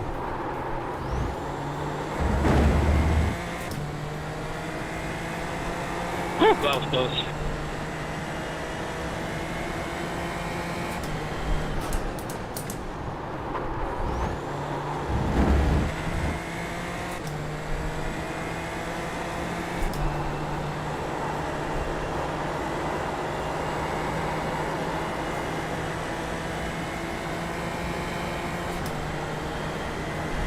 Yeah, to be fair, they couldn't see me. That's probably why we crashed into those cars. Also, this open, the closed setup is super understeering. And going from the open setup, which is a lot looser now, to this is absolutely throwing me off. I need to. I mean, maybe we can give it even more rear brake bars or something, but.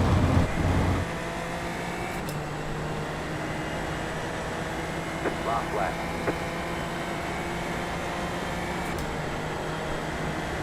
Oh, here we go. Just a second to pass lap of the session.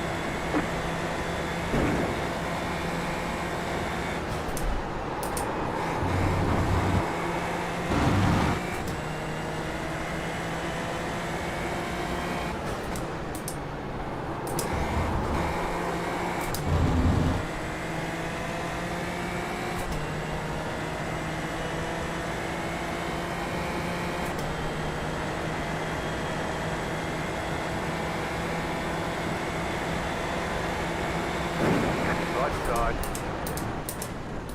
Still there. Clear.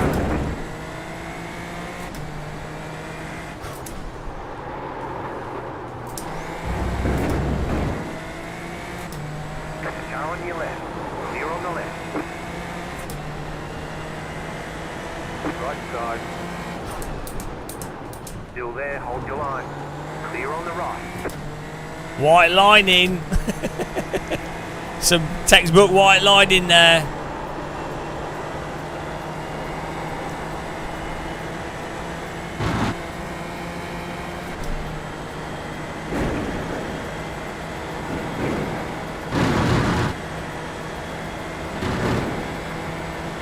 Left side.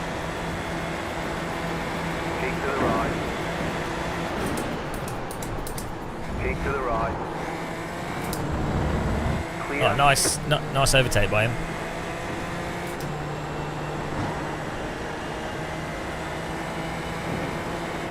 Car on your left. Clear. What is he doing? Why can't they drive at all? Why can't they drive? Like, he just turns to the right when I'm already alongside him. I mean, it's a good defensive block. Why not? Oh, it's zero racecraft at all. Zero racecraft from him. What was he doing? All right. There's check See, flag. ah, dear. Bring it back to the pits. We're going. It wasn't even that much of a send. It was less of a send of the previous race. What was he doing there? We like totally get him to open it up. We easily get in on the cut. Like, what is he doing? Oh, he sees me there. Look, what is this? What is that? Oh no! It worked. It did work for him. I mean, come on. It's just absurd. Totally absurd. He leaves it open. Entirely intentional wrecking. Oh, there's a car on the inside. I better just like he's not even going for the apex. I should have gone in even more aggressive. So, I mean, I can't even be angry. It's a really good defensive move. But it's just the way. Look at the way his car. He's going into the corner really slow. Yeah, I know, but because I didn't want to be, I didn't want to risk understeering to wreck him. Like, we did this in the previous race and it was fine. I just really didn't want to, like, absolutely wreck him. Yeah, no, I should have gone in even harder, so it would have been a full-on punt if he turned in like that. But it's pretty funny. Like, the balance that you have to get between, like... Look at the way his car moves, though. Oh, dear, it's so funny. Like, it's unreal when you wish yourself luck. Like the way his car just suddenly snaps. Like he's not even close to going through the corner. He's like broke extra, and then snapped onto the inside. It's like you see like a hamster in his brain going car on the inside. Woo! It was good. I can't be bitter. It worked. Like, it's within the rules of iRacing because you can do whatever you want. And to be honest, if he'd really got it right, we would have got an 8X as well. Oh, so good. Fair play to him. He beat me. Right, let's see my understeers. So I contend what it seemed like to me was the first one, I went into the corner and understeered, and then the green car did absolutely nothing to adapt to it. It's my fault for understeering, but here we go. So I feel like I'm going into the corner too tight of a line and understeer. We're side by side here. I'm ahead into the corner because I broke late. I mean,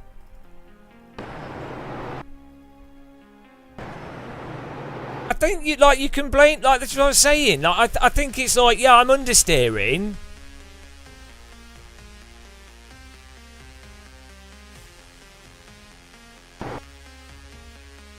But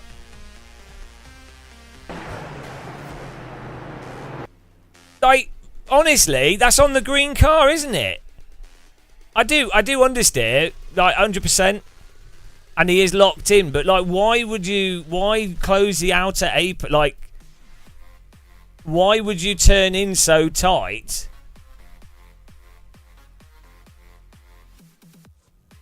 Yeah, I mean, you can see my car's understeering from going in too hot.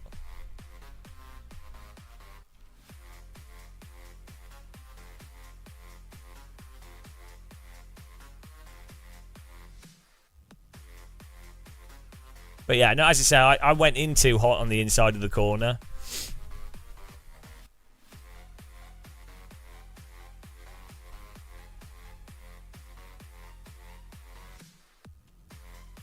The difficulty is I should have been further on the left in the first place to squeeze him off more, so he can't turn in the first place. That's the way that the real issue is.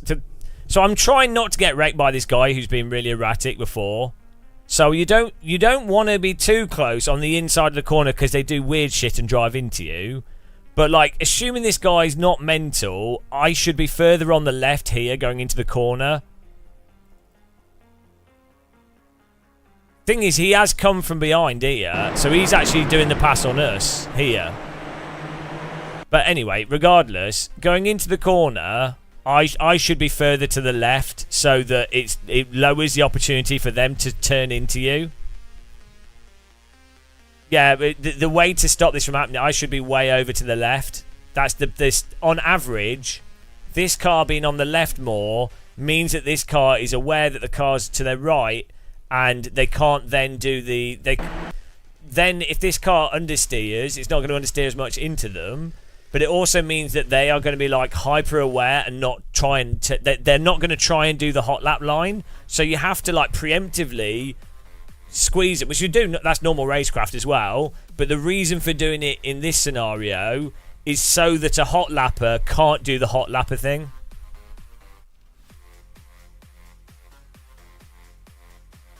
So I should have just been further on the left. If I just put my car on the left, we'd be fine. Yeah, that's it. So that reduces so many accidents, but it feels like when you do that actually you're going to cause an accident, but actually it doesn't. You really should be further over to the left.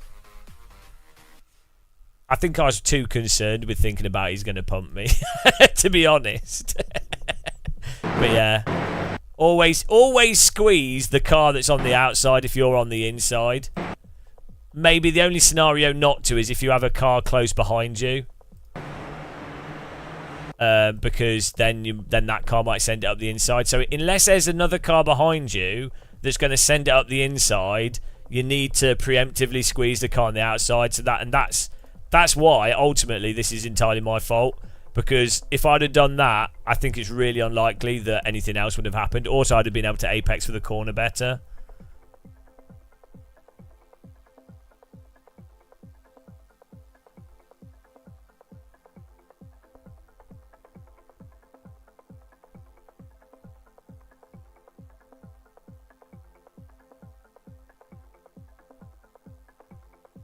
Hang on. You should have been a lawyer.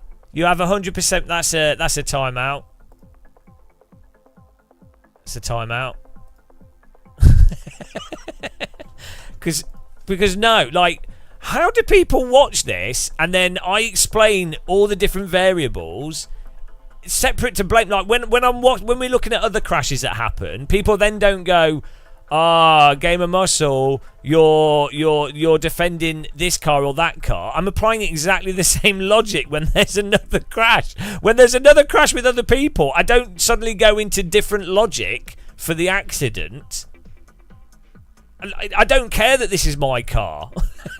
It's like there's an assumption that I'm like trying to defend my image as I think I'm some like great driver or something. It's like, how on earth would you even come from that perspective? Like, I don't get it. You can't just assume, like, it's just weird. Right, let's see the next one, though. I think the next one was the other car. Anyway, we took out the green car, so that was good. As far as iRacing is concerned, this was a fantastic defensive move by me. But it's very risky here. Okay, we can untime you out. We have so much bollocks from the iRacers. I'm seeing enemies where there are no enemies. I've been psychologically ruined by iRacers, so you have to forgive me.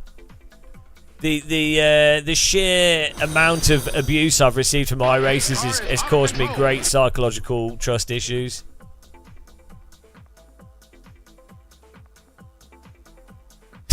Red. Yeah, it's done permanent brain damage to me. Right. Here we go. Right, so I would say, again, I didn't squeeze him. Lesson is, we need to squeeze the car on the outside, so that's my fault. We've learnt that lesson. I'm thinking, so my logic is, I'm well ahead into the corner, so, okay, maybe that will work, but I guess that doesn't work on this corner.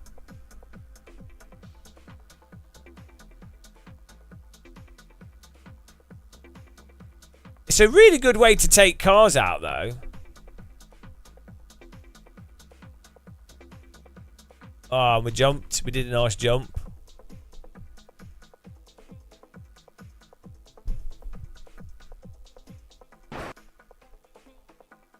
I tell you what it is.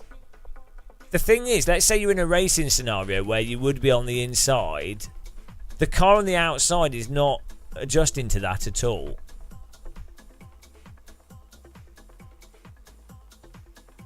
So you really do have to squeeze them. Because I'm paranoid that they're going to drive into me before the corner. But clearly it's the wrong strategy. Yeah, no, I just need to squeeze them. I normally do. I don't know why I wasn't doing it on that corner. I think I was like just paranoid that they're going to drive into me. So, and ironically, that caused me to drive into them through being too acute into the corner.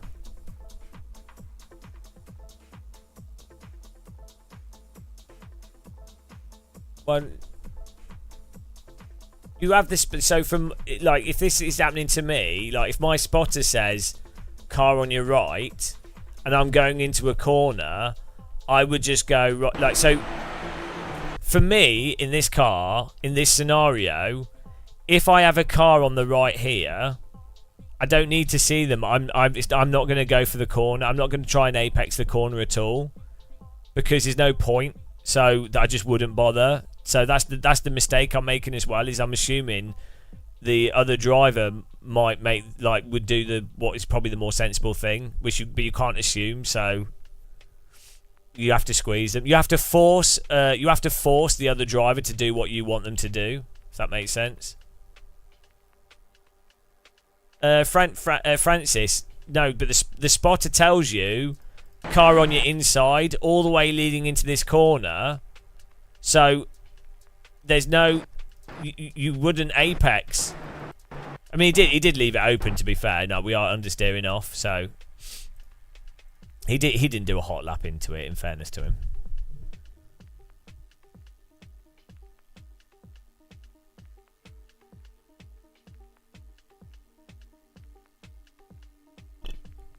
It's a good way of punting people off, though, if you wanted to.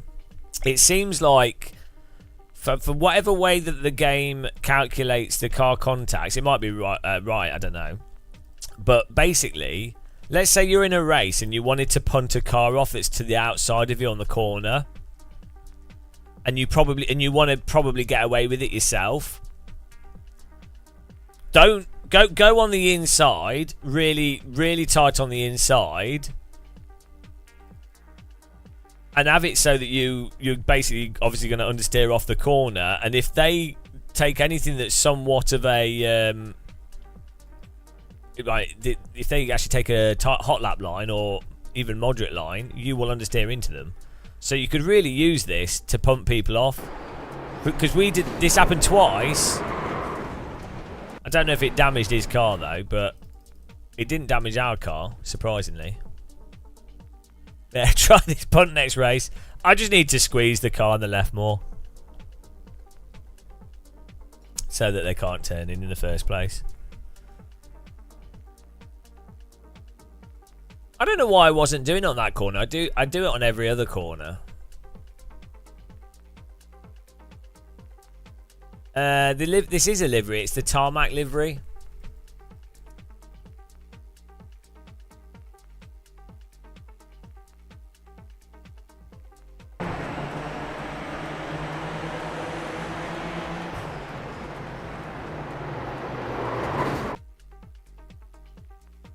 Weirdly, I actually think the first one is more the green cars. The second one, which I felt wasn't my fault, I would say is more my fault. Whereas the first one, I'd say is less my fault than the second one. I would have intuitively said it was the opposite way around in the race.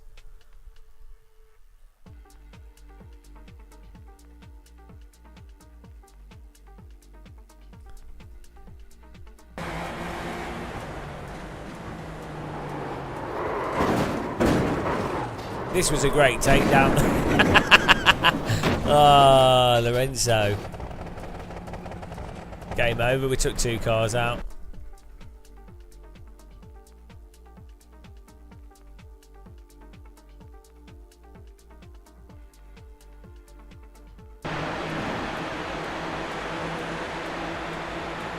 I think they do get stuck together a bit. They don't get stuck together as bad as Project Cars 2 or AMS 2.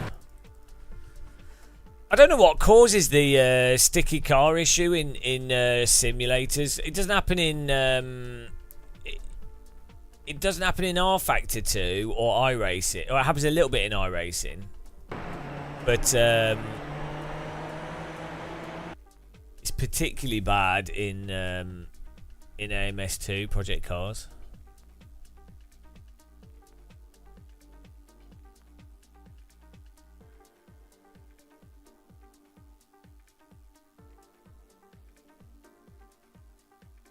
Good thing to be aware of, actually, if you do have a car on the inside here, that they will understeer. If they enter the corner at the same speed as you or slightly faster. I don't know how much before the contact. I wonder how much you'd understeer before the contact. So if you are on the outside, so you know how much space to give. Race control scoring has ended. Right. Let's see what the tally is there. We have to take some points off here.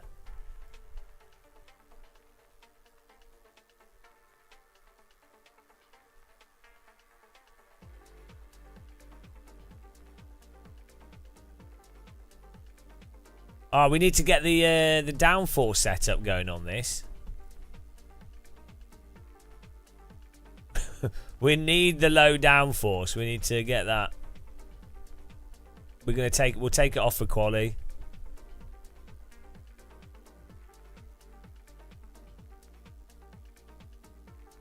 Minus 17. What's 111 minus 17, guys? 90. Is it 91? 92? I don't know how to number, guys. Someone do the insane math on that. The math is gonna change your lives.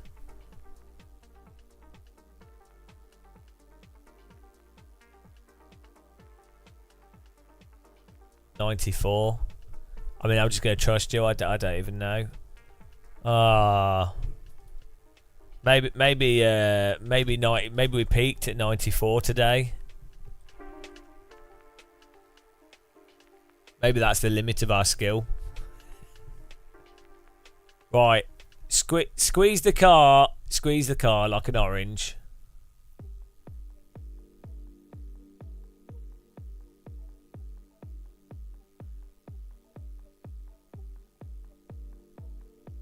That other car squeezed us on that final corner. I need to learn that technique. Thanks, Pete Jarrett. Have a good one. Right, who else needs a timeout in chat? Woo! Happy Friday, everyone. Big thanks to everyone that's been watching as well and suffering through the adverts and watching. Thank you.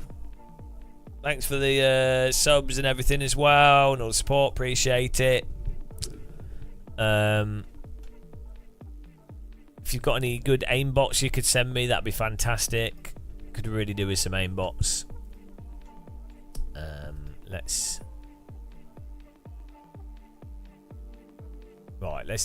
go down on the air. There we go. Rear wing.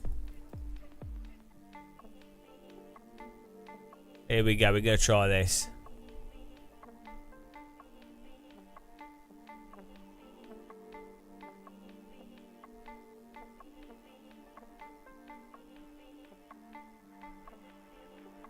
The ads are the only time you get a break from me complaining.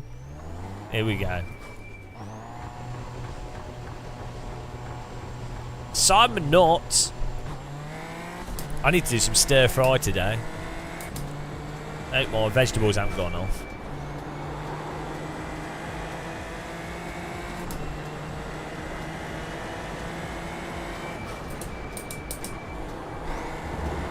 Yeah, the open setup is so much more oversteery, which is nice.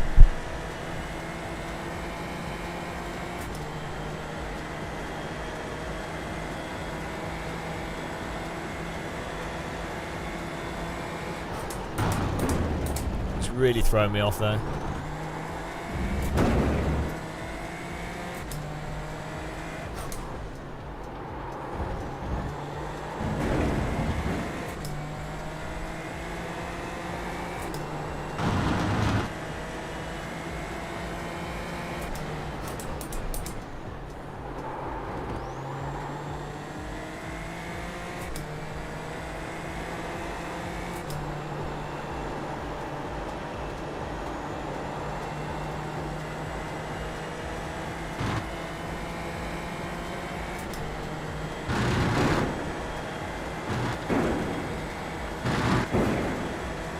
Here we go, guys. Absolutely lower that downforce.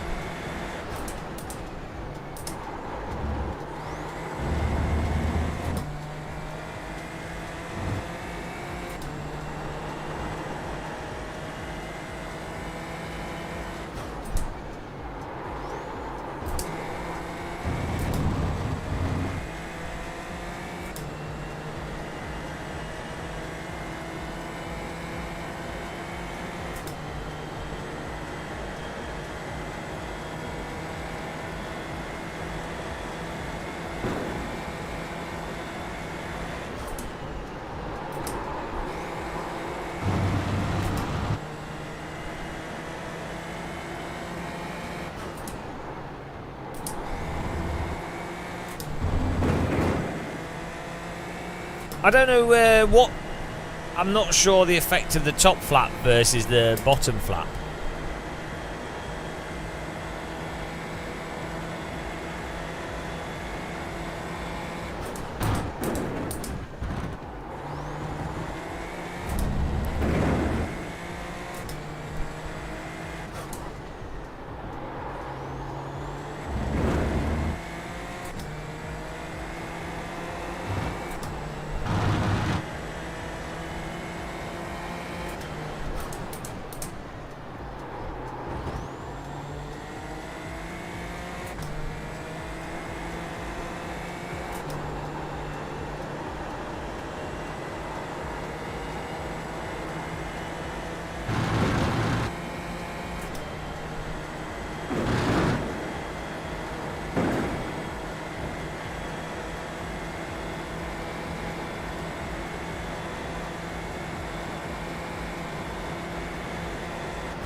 Another thing.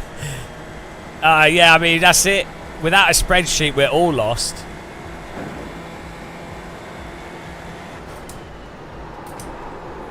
I don't even know what temperature to make my cup of tea without a spreadsheet.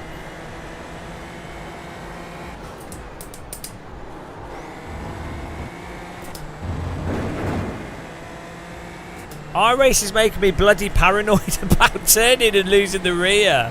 Jimmy, I need to be in front. In R-Factor 2 and AC, I'll just turn in and deal with whatever happens. In iRacing, that's not an option. Oh, I can see your eyebrows.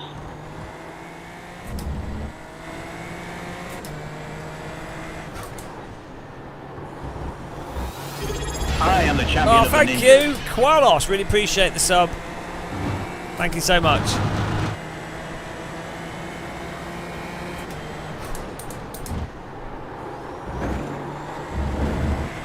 Ah. I think we can go even lower.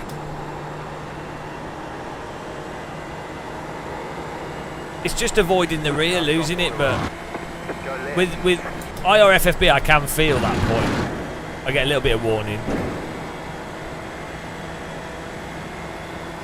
Where's your points? Ah, you always want the points. That's all you care about is the points.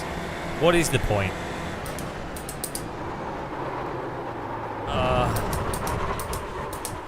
Right, here we go. Let me pay out the points for those people that predicted a lot. Choose panel, choose outcome. No, there you go. Well done. 8 people. Oh no, I don't even care. We don't even care about you guys that scummily won the points there. New prediction. We're not even talking about that previous one. New prediction. Forget the old one. Didn't happen. Okay, let's go. How dare you guys?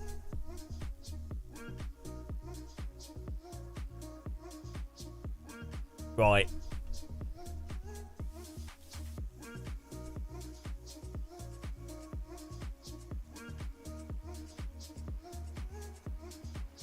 Let's try even less.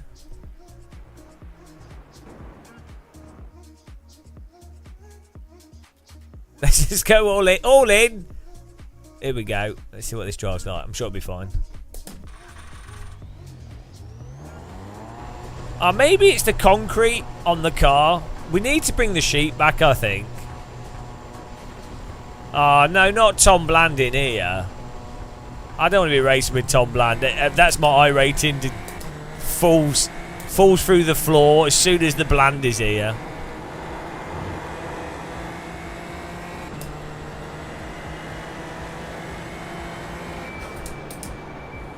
The ice cream's in the race.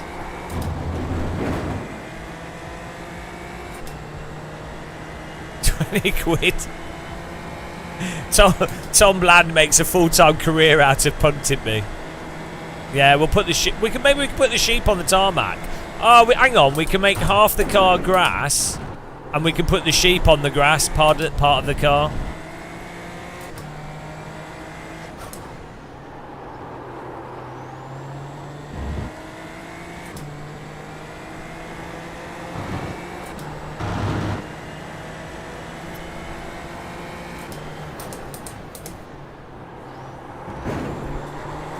Oh my goodness.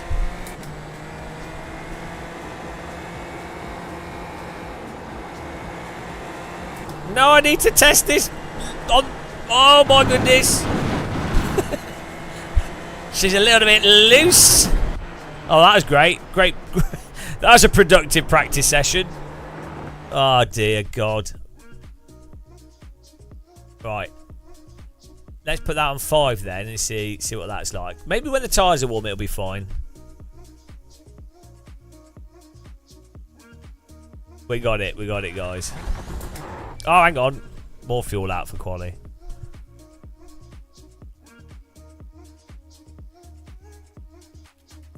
Hello? Oh. Hello.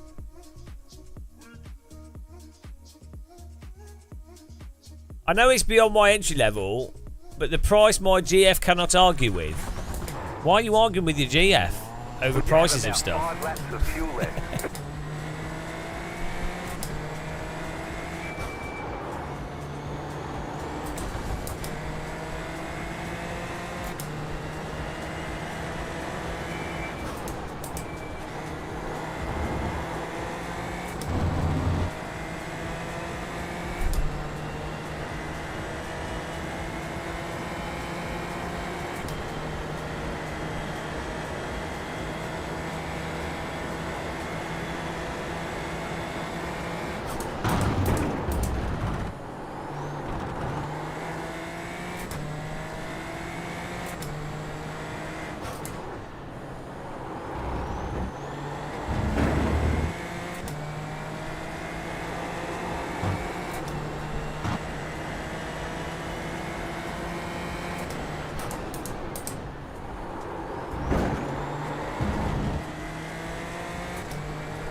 Trying to kill me this out.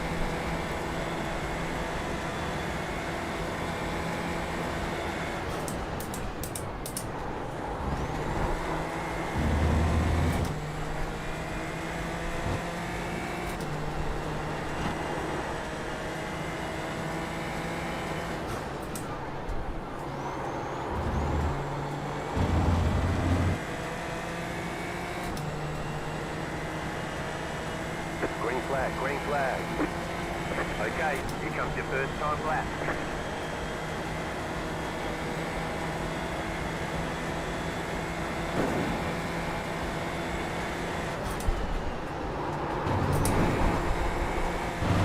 It just wants to keep going.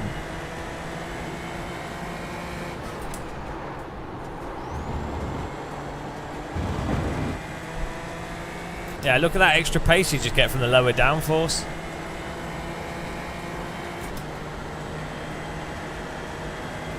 We're now hovering on what we were doing before because I messed up that corner as well.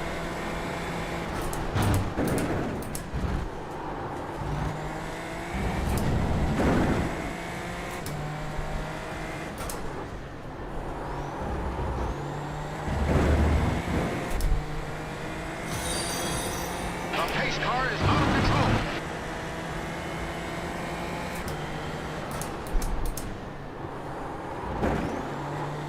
Thanks for following.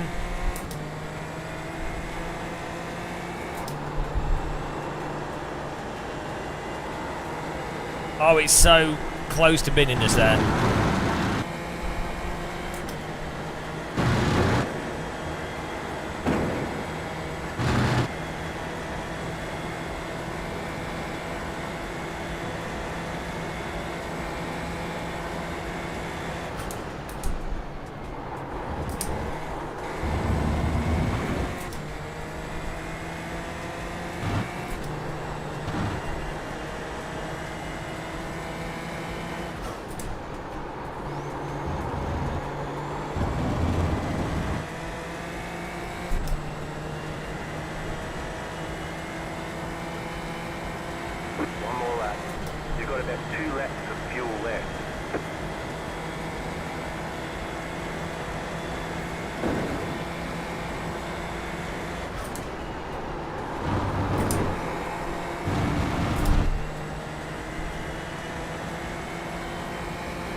mess that up.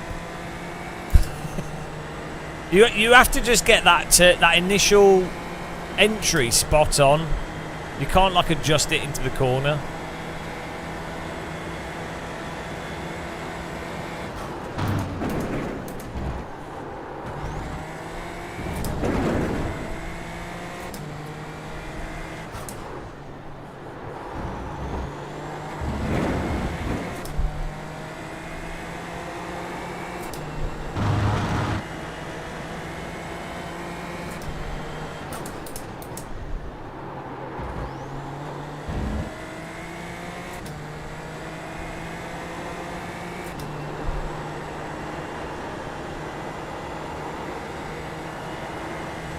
Bloody hell.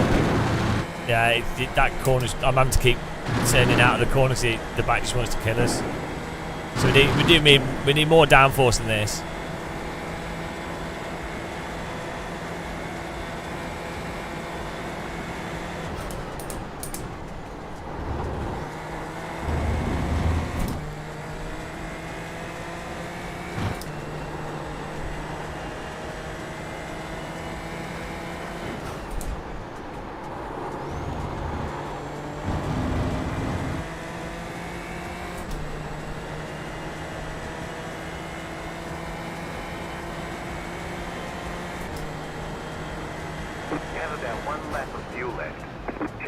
Oh, why am I so bad?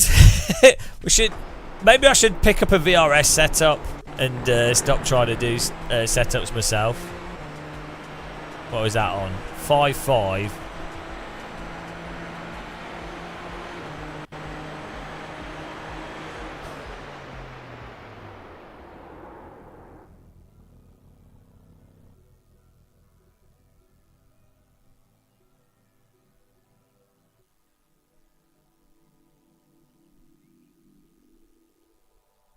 Let's turn that down. Leave this up.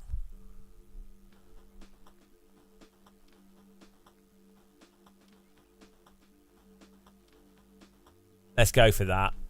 And I just need to learn how to drive. I just need to not be shit. Oh, I'm so bad at iRacing, guys. This sim... Oh, Jesus Christ. Oh, I'm so bad at this. The pace car is out of control. Thanks for following. Oh, it's just banter. No banter here, please. Right, guys, here we go. 1, 2, 1, 2, 1, 2. What an exciting qualifying there at Road America. On pole position, Adrian Lindinger with a humdinger of a lap with a 153.634. Rated as driver number 1. On pole, he is certainly going to be a difficult driver to beat. And will he be beaten? Well, we'll have to wait and... No, that's it, it's done. Well done, finished. No more commentary. Good fun. No, so thank you. No, hype's gone. No hype, guys. Serious racing. Game over. Done. That's the end of the hype. Hype over. The estimated strength of field is 4,400. Oh no! Tom Bland's next to me! There are a lot of points on the table. Be smart and get a good finish. No, Tom! Don't wreck me, Tom! Don't wreck me, Tom! Come on! Why does Tom Bland have to be next to me? Ooh, I tell you what, I fancy myself a mutton pie. Why? Why? He's just going to drive straight into me. Oh, look, I start with 1 iRating. That's nice. Good luck, Jacob. Good luck, Adrian. How is Tom Bland at 5.4k? I wonder what I'm going to spend my 25 quid on. He's such a psychopath. He's got like an Audi car. If Tom Bland can get to 5.4, I can get to 10k. if Tom Blank can do it, bloody, I could do 10k with my eyes closed. He's got ice cream tyres.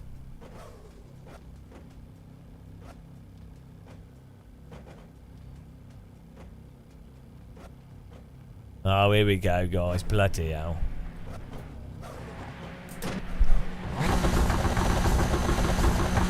Green, green, green. Okay, let's go.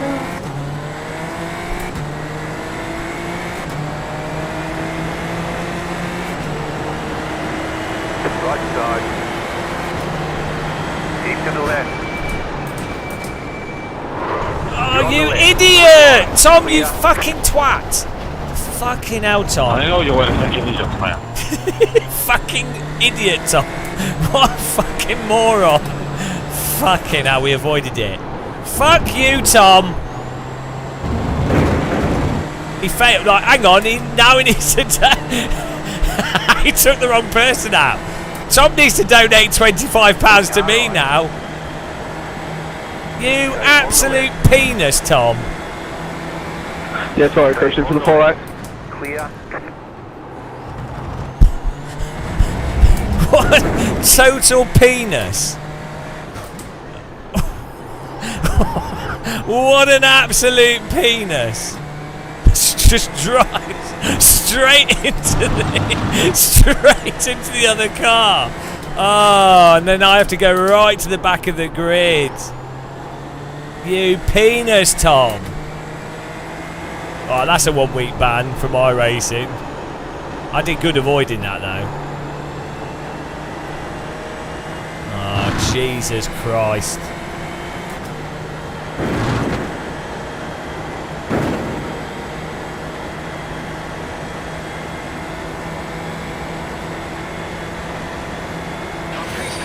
Thanks for following.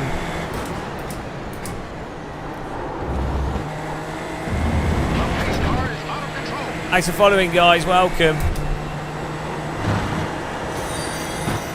Papa bless. Car stop on the right. You got a slow car on the right. Car stop on the right. What are you doing? Oh my god. Car on your left. Keep to the right. Low downforce team. Keep to the right. Clear. Car on your left. Clear.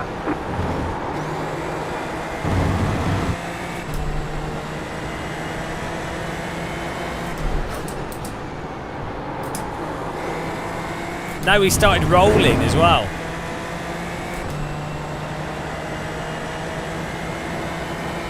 Right side. Still there, hold your line. Stay on the left. Clear on the right. Nice overtake.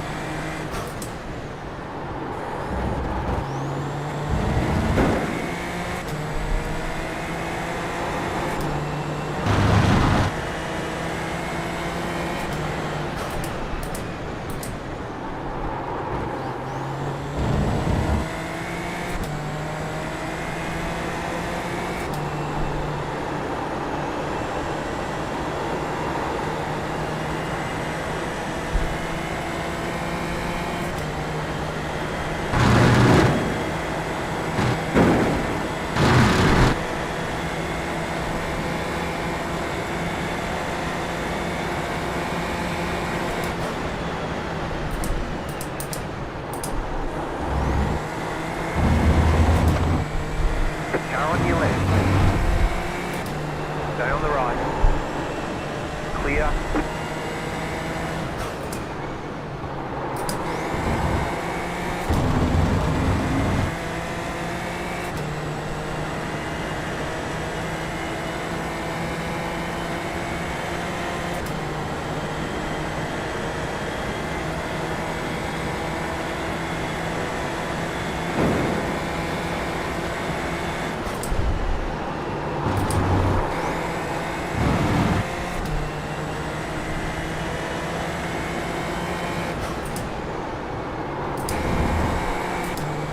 Do I have to refuel here or just receive that trophy pass? 31.5 litres of fuel for the race.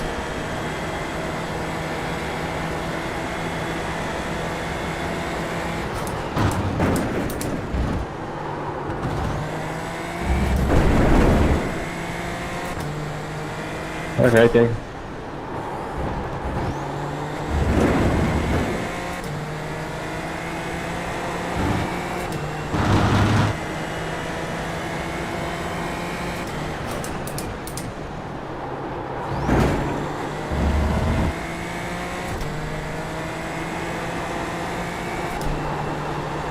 Tom, you killed an innocent driver. You absolutely murdered someone that was totally innocent through your incompetent use of the brake pedal. Another victim of the bland.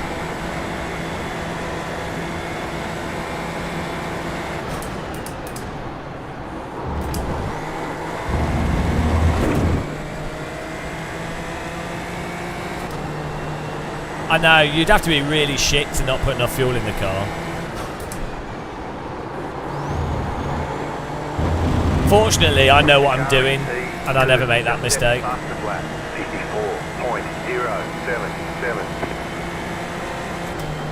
Ah, the car in front broke for a corner. Can you imagine that?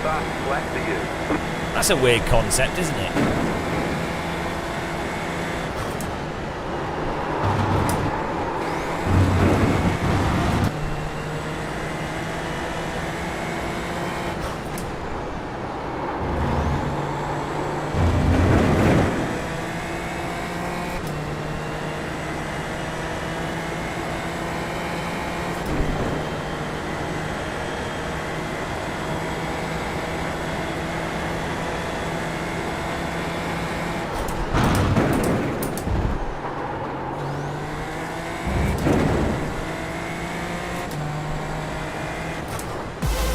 Oh, hello! Thank you for the raid. Dennison. Welcome along, Dennisonites.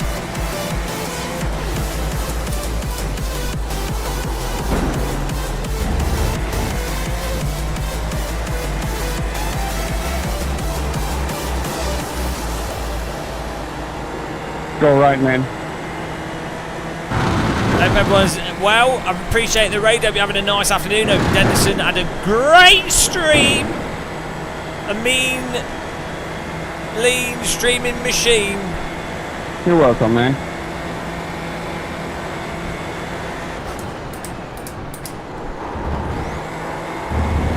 I'm still learning how to drive here. I've got progressively worse somehow. See ya, man. Holy shit! Ich brauche neue Unterhosen. But we avoided Tom Bland. Super. Alright. Plural ist natürlich nicht richtig.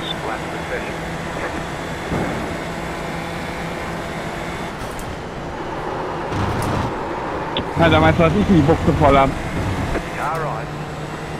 I'm experimenting with some new lines. Ja, die Biege. Si, senor. Keep to the left. I gave him some more space to calm my right. Still there. Clear.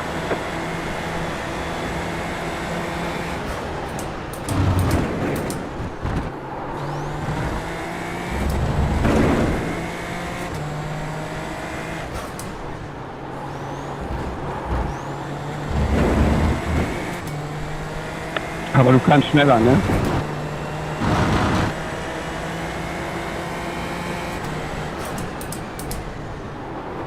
Ja, ein bisschen vielleicht. Ich gewöhne mich gerade noch ans Setup.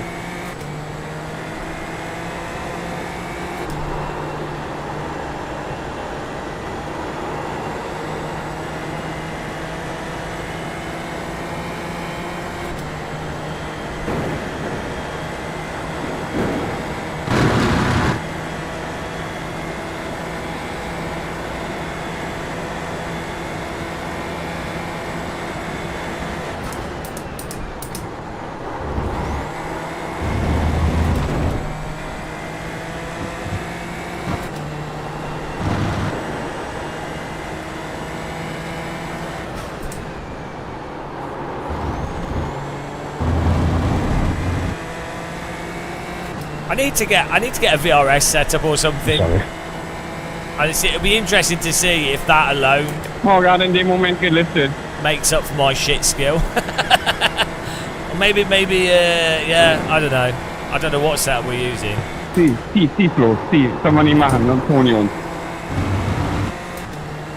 I normally like VRS setups.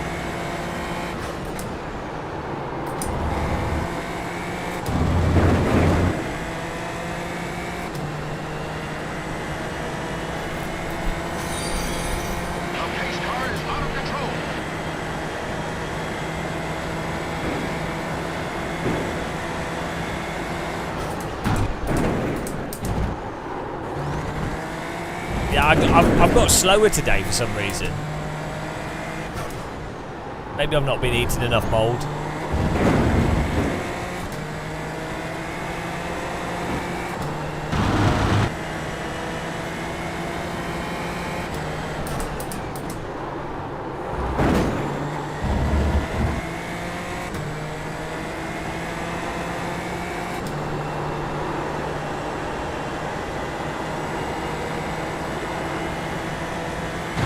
Oh, get out. Get out. I need more air fried food. Give me all the fried air. If I had an air fryer in this car, we'd be twice as fast.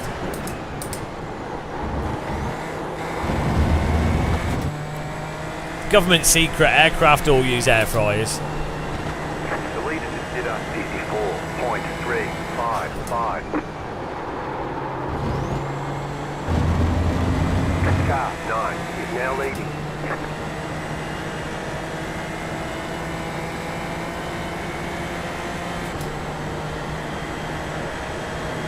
New fast flat for you. If I was doing 55.4s, I'd be happy. That's my pace.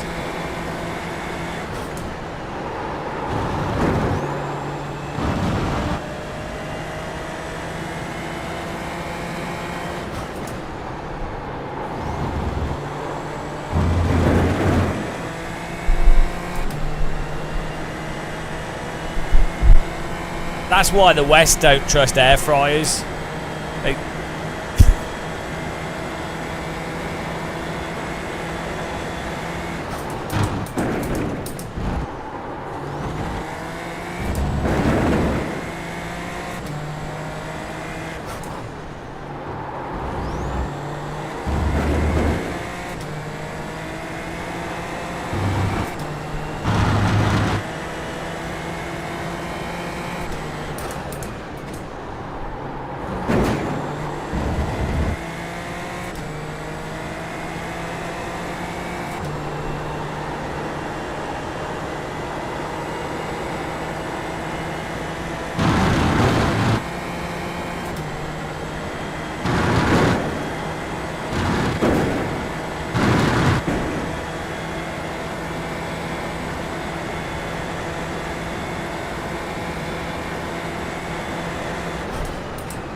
Thank you, Philip. Car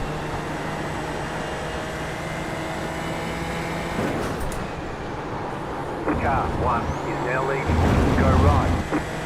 Do you know what? I think I might have just worked out why iRacing's tyres get, why they don't fix the overheated contact patch. Because if the tyres, so the overheating is what causes the tyres to slop out, which then punishes you for running overly low downforce setups. Right? So, and that then stops you exploiting the a low downforce setup by the tyres not giving out. Because if the tyre grip returned quickly, or it didn't lose grip from the overheating, you would be able to run like absurdly low downforce. Because everything else in iRacing is really, really grippy.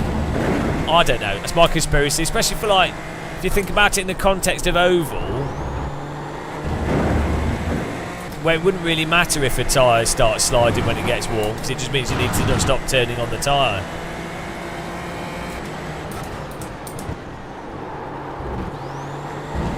my game of muscle. Physics, iRacing, physics, conspiracy, my game of muscle.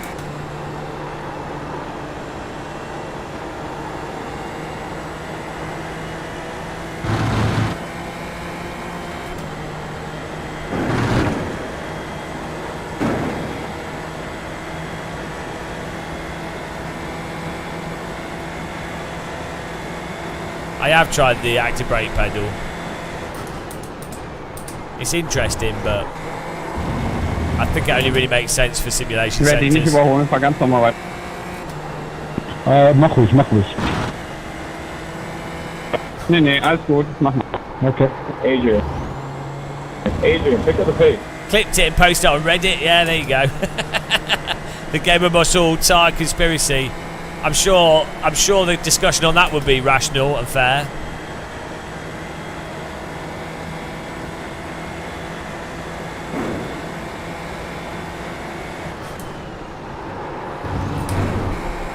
It's not over yet, Novotny. It's not over yet.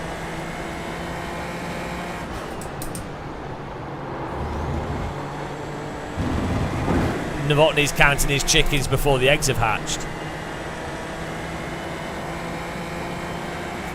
I count my eggs before my chickens have hatched.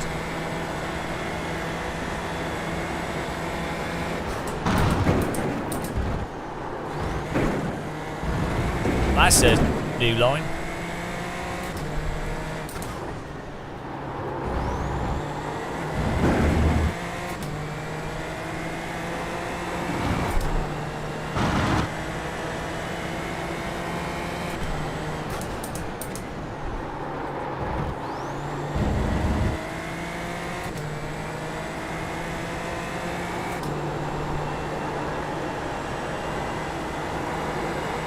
Whoa!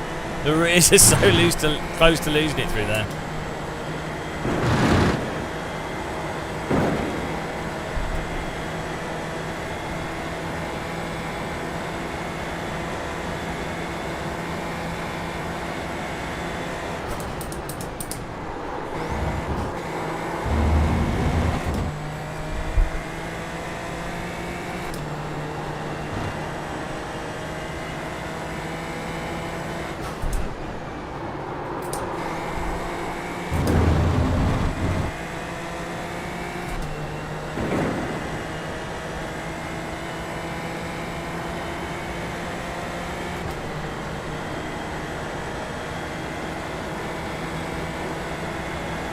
I need to.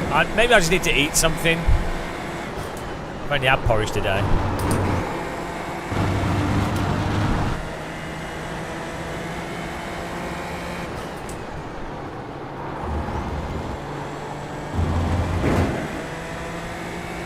Mate, I do not know what happened there, mate. You gotta stop, dude. Every race you take me out. Oh, I know how they feel.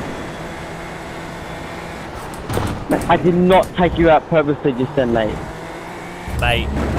No, but your carelessness every time, dude. You took me out yesterday, 90 I rating loss. You took me out today, who knows what's gonna happen. Like, be more careful. But they're candlelit dinners. Thank you, guys. I'm laughing over here. Took me out so yesterday. frustrating, man. I'm not your fucking babysitter. Oh, he likes to take the babysitter out. I see how it is. Mate, that was not intentional at all. I hope you're over 18. Oh dear. Meow. I sat there the whole racing sector, go to pass you, and that happened. No, you try to overtake both of us into the corner, ran wide, and potted me off the track because of your shit.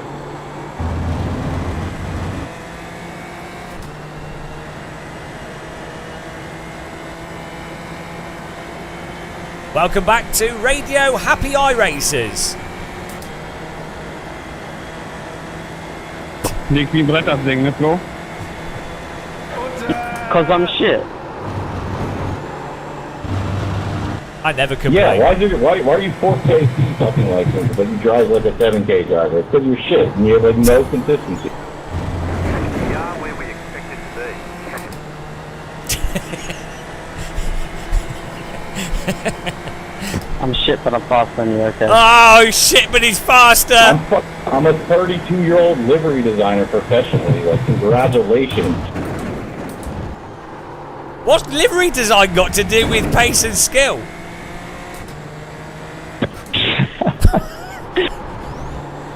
What I'm saying is I'm not a karting kid that, like, it's not my profession to be fast, you know? And you're not. Profession that I'm bad, but I race cars in real life.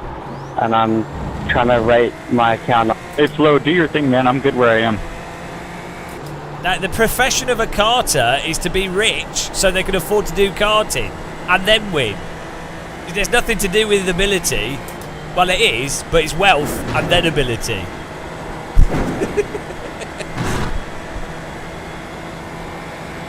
Mate, Jacob, you're in the exact same position.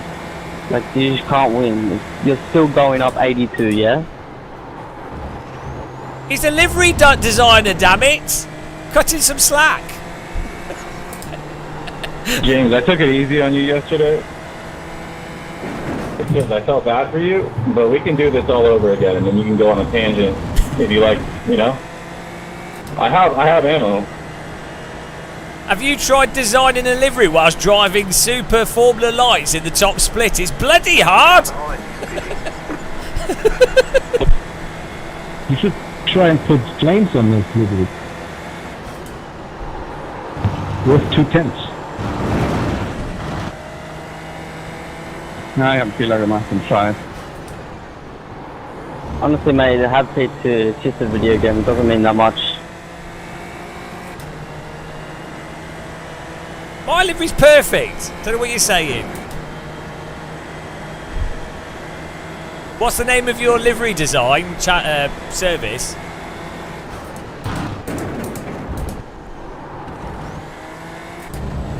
Well, he's not very good at marketing, is he?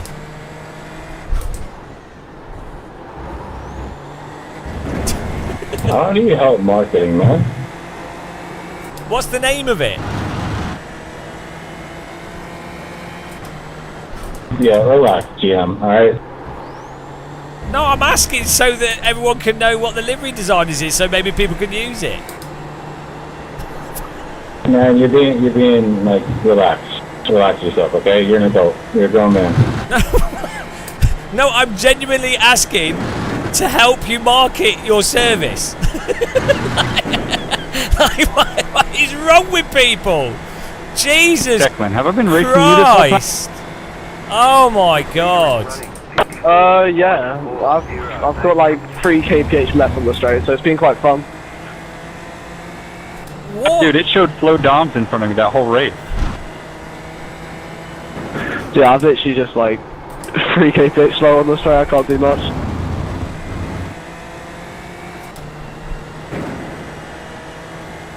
Yeah, I'm over here telling Flo that I'm not going to pass him. He's probably like, what the hell is he talking about?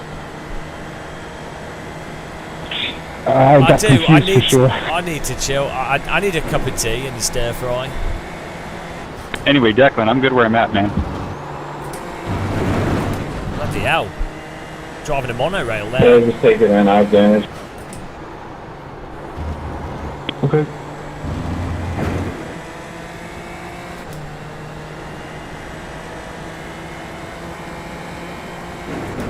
He said he's a full-time livery designer. Like, genuinely, that'd be cool for people that want liveries to check out. Like,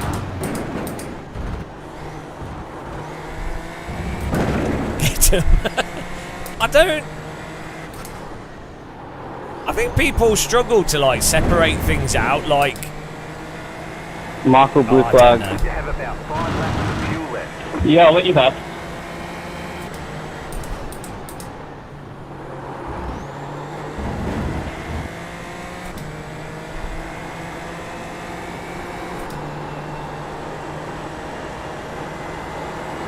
Thanks, mate. whoa, whoa. No, I am taking the piss out of him, out of their conversation. But at the same time, I would. It'd also be good for people to know that, like, it's free advertising for his livery. So, like, both can be true. I am taking the piss out of the idea of someone. Oh, that was sarcastic. Yeah, but I can't tell because. Oh, Jesus Christ! This game's rotting my brain. I've contracted the dum-dums. It's like. The problem is iRacing just makes everyone stupid. Everyone. Oh dear. Reality just turns into an I-rated number. You don't know what to believe anymore.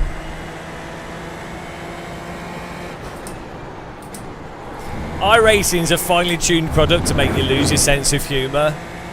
That's what the American Secret Services were like. Right, guys, the Cold War's over. We need to make some software that really ruins the humour.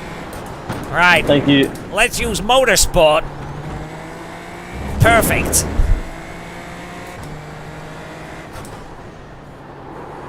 What is the most humorless video game we can possibly produce? Genius. They'll never see it coming.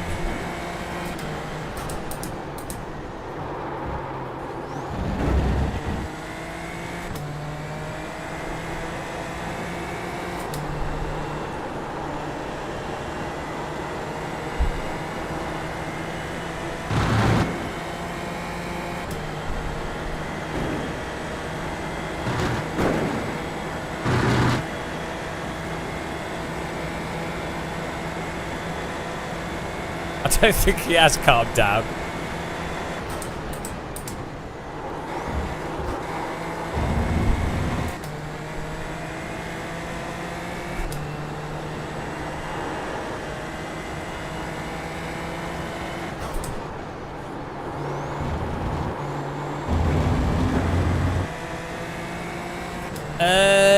Probably about a 4. I only get really wound up when I watch BBC Parliament, or like I'm walking through London and look and see homeless people, or like yeah, I don't really get that wound up by video games, really.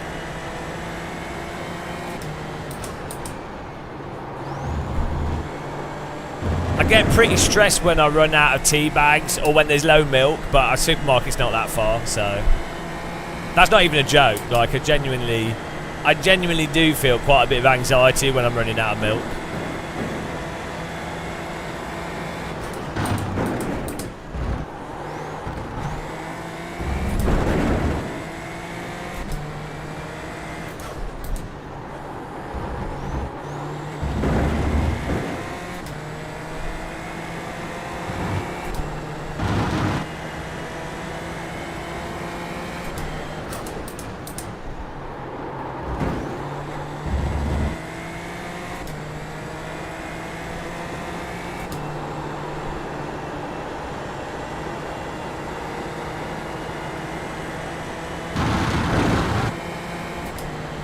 They do, you can still get milk deliveries, but yeah, it doesn't really work out cost-wise.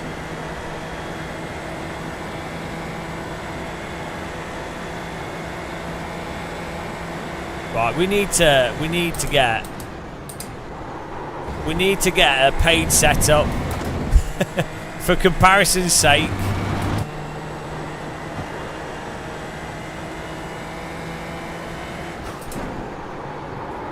And see where we're at on this.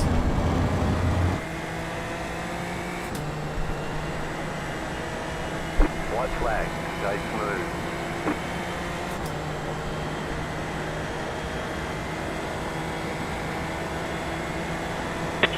Tax 2.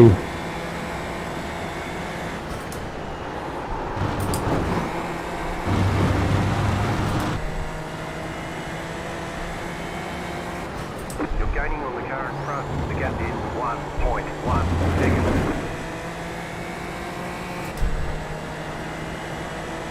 I think Jacob's got damage. Hey man, 5 subs, you hold position. You want to make the dark bargain? I don't know. I'll get 5. I don't know what he's saying.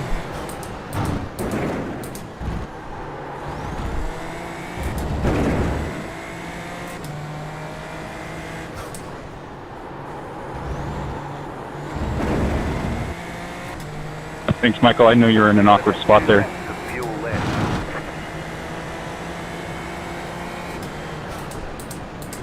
What happened?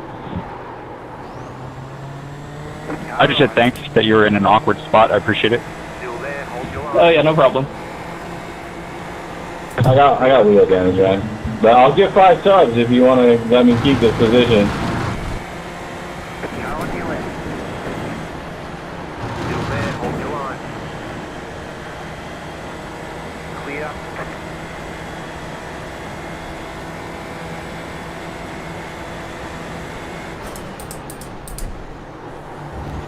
Car's behind and catching. Too wide!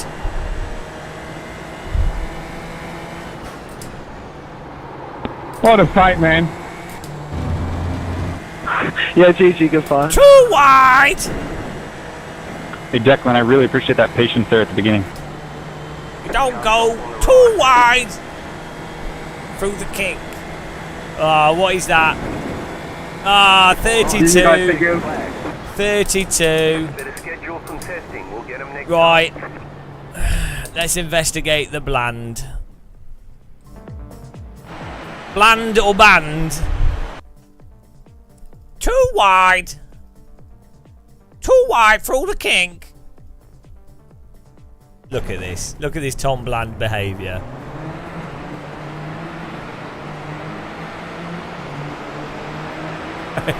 Fasten your seatbelts.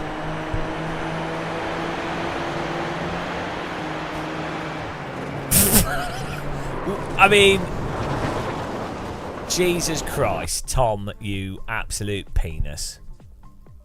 Absolute penis. Typical Bland. I knew he would do this. Absolute creamed him. Right up the backside, full on cream. Total gaze creamery. I mean, what was he doing? Wow. Really 0x Mackenzie? And I'm like, oh, well, and then the car behind. Oh, my goodness. Good job by the car behind avoiding us. Thanks, Tom. Thanks for that. Really helped my race being dropped 20 places. Oh, absolute. What a shaft. Bloody hell. Right, let me get a cup of tea.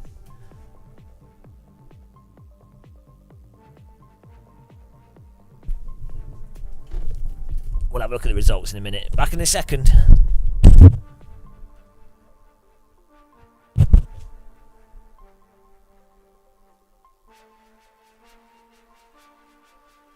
The pace car is out of control.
The air fryer has been loaded. Hang on, what's this? I'm surprised he needs one with all the shit he talks. What's going on here? Forgot where the brake pedal was. What's happening? Needs what? What's going on? I don't know what's happening. Oh, a loading screen. I see what's happening. I'm making some stir fry before the next race. Hang on, what did we get in that previous one? Bloody. Let's see what the results were.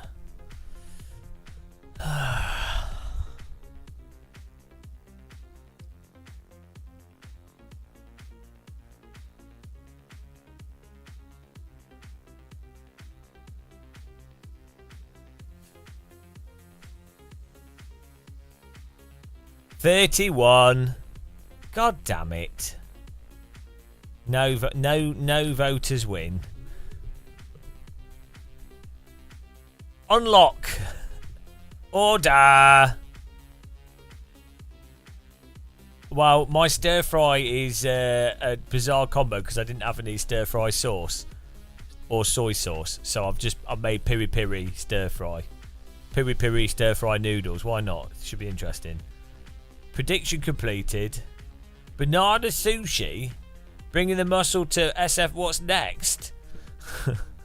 Right, well done those of you that won on that one. We're going to do a new prediction. Give you 10 minutes. 40R rating, 10 minutes. Right, what is what's 100? What's 94 plus 30? 125? 125, I think.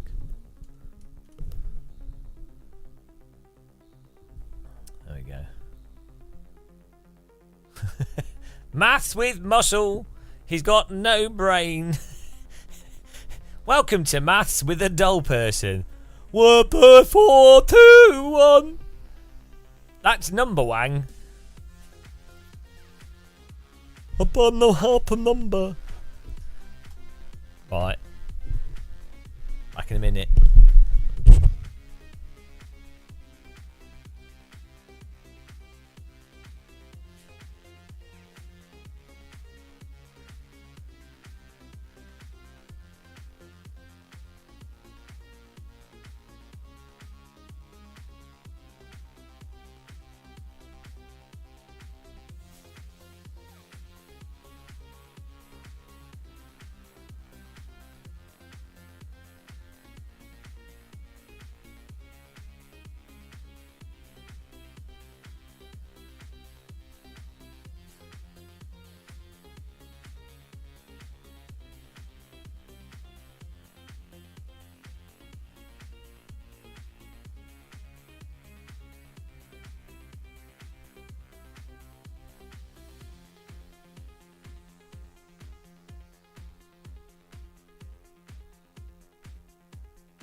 Hello.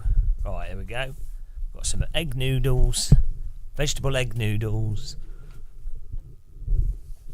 Well, that's it. That's where Brummies get the advantage, isn't it? Oh. Right, should we put let's put some different music on here. Let's have some funk music. What's future funk? Ah.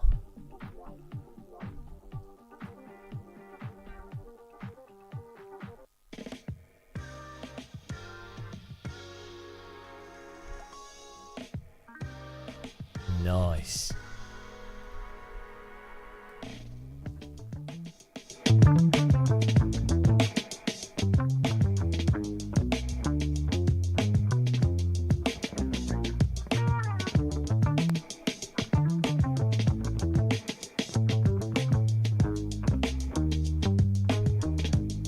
Oh, didn't taste too bad actually. Bit hot, bit spicy, but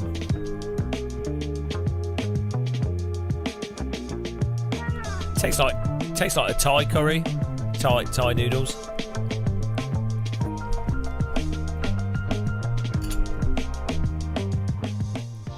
That's surprisingly all right. Who would have thought it? Piri piri noodles.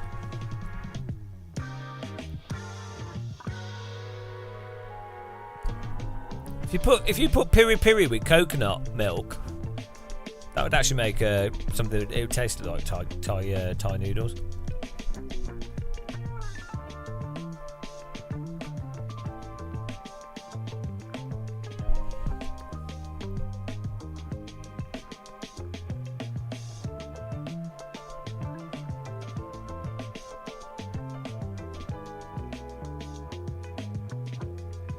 Piri piri likes race.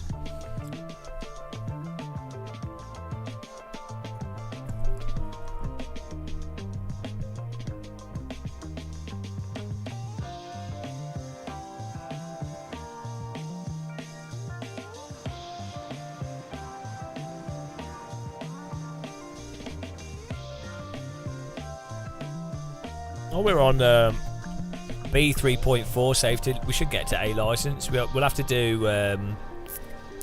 what's B class on iRacing now?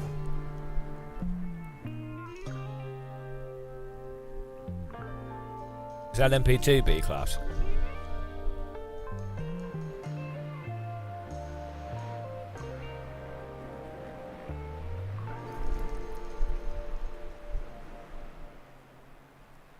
I think carrots are a bit weird.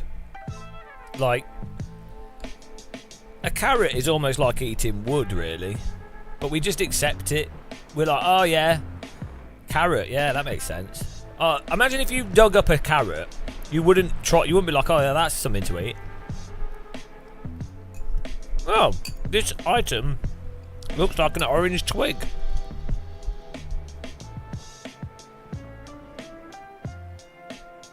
No, I just my sleep's always messed up.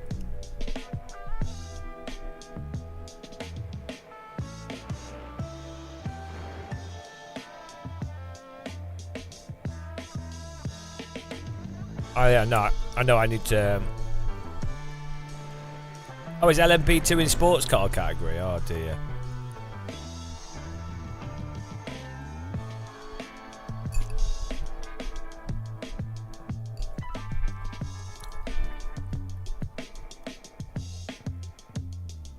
I've never air fried carrots. I'll have to try it.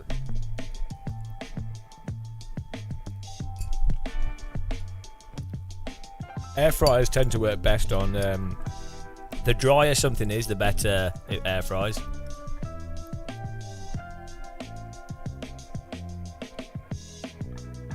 Alright, let's go.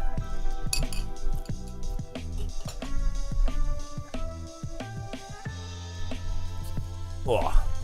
Guys, the poll's up. Get your polling in on Twitch.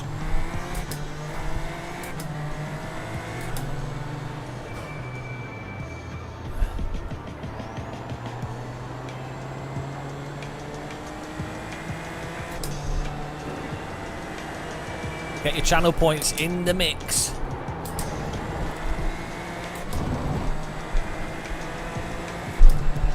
Yeah, well, carrots are good though because they're really cheap. They don't go off quickly. They last in the fridge for like months. It's supposed to be healthy for you as well, but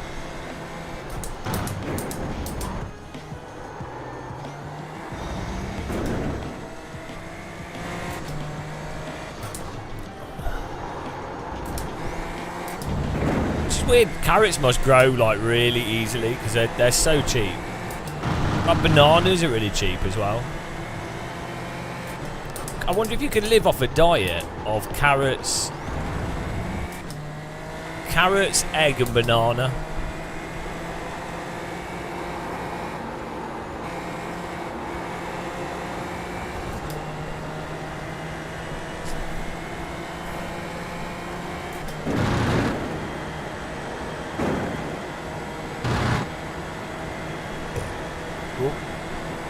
Pick up. Yeah, but the radicals are terrible, so I can't drive them.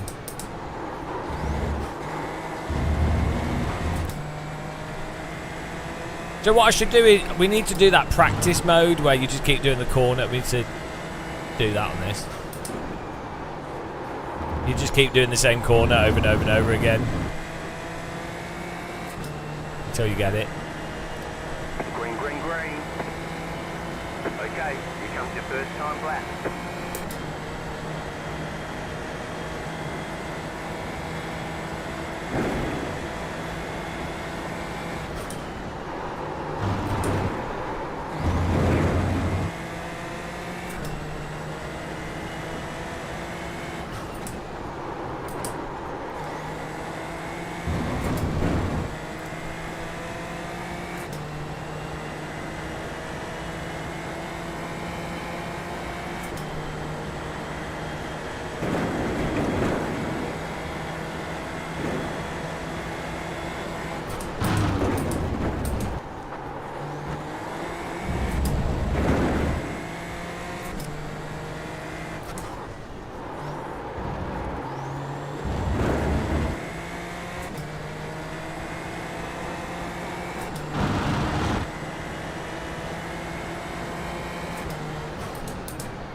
So this sim, if I try and do something different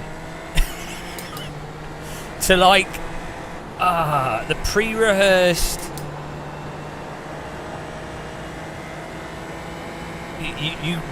you can only drive this in one way. Mould yourself to iRacing. Mould yourself. How dare you try anything else? Mould yourself.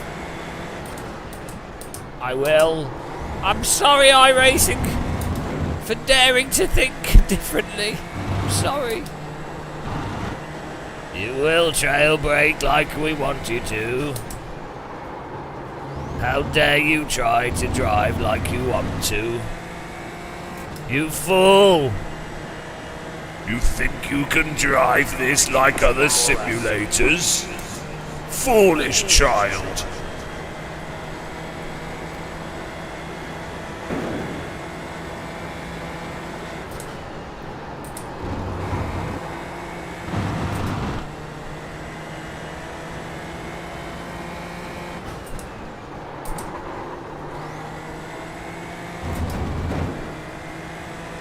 You think that you can understand our physics with logic and reason?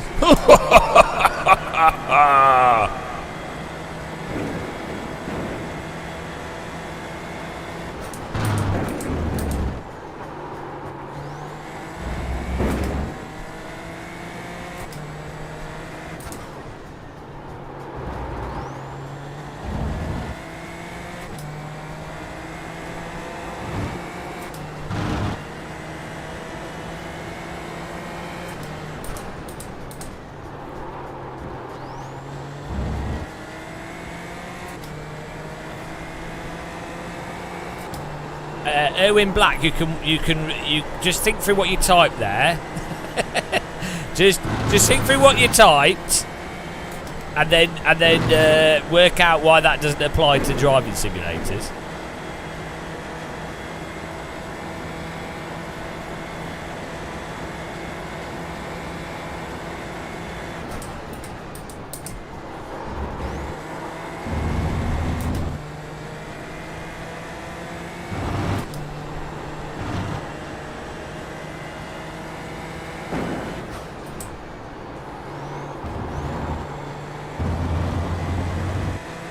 Well, those were good laps. Said no one. Let's start at the back. Let's get to crash. What have I done? Oh dear, that was a terrible lap. But apparently it's good enough for 7th, so... Oh dear God. Well, I'm sure it won't be when everyone else does their laps, but...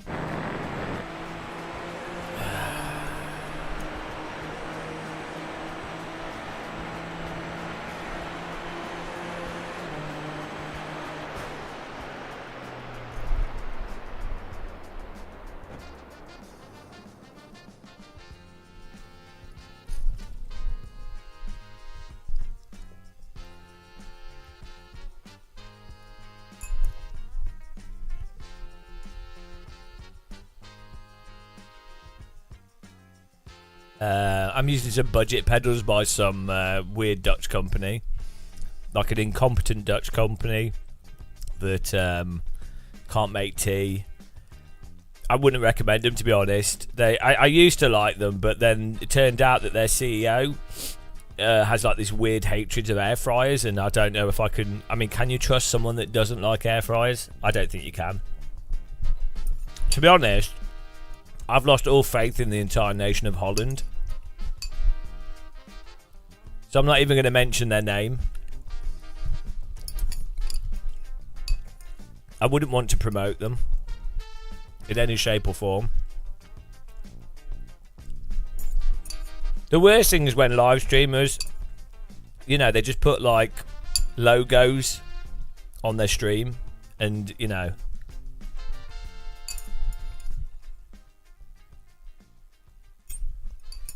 no, an air fryer is not an electric oven.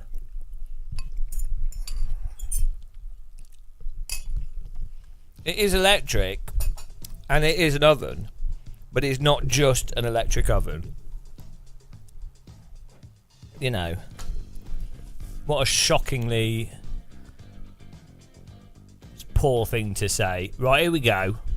Fixed setup, more I rating to be gained. Jesus Christ, starting in 11th is car number 2. We're so screwed.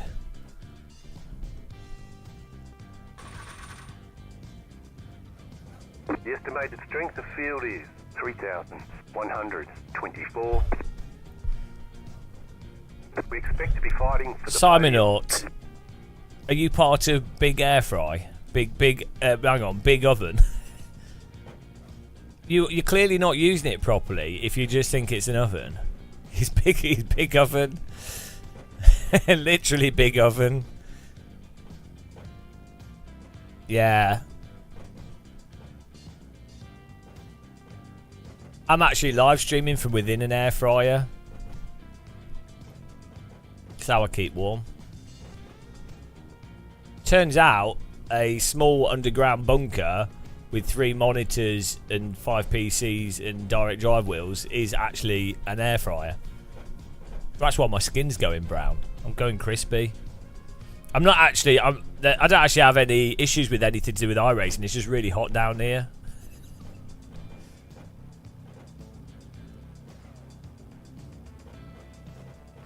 Here we go. Wow, the mod knows what's true.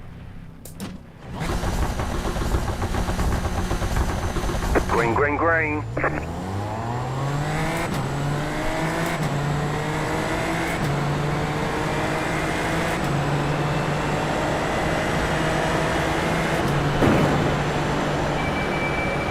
Left side. You're on the left.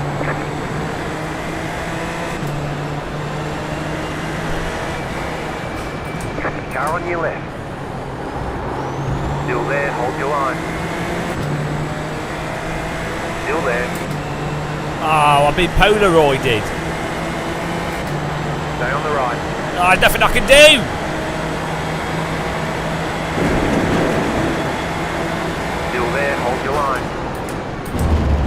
the right, 3 wide. Left side, 2 wide.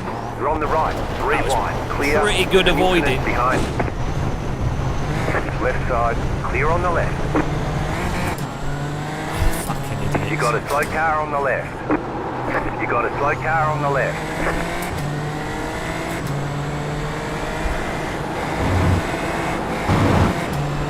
I mean, I managed to avoid the crash, so. Clear on the left. Whoever's in that Polaroid car, you are absolutely atrocious. We managed to avoid getting wrecked. I've got pretty good at avoiding crashes.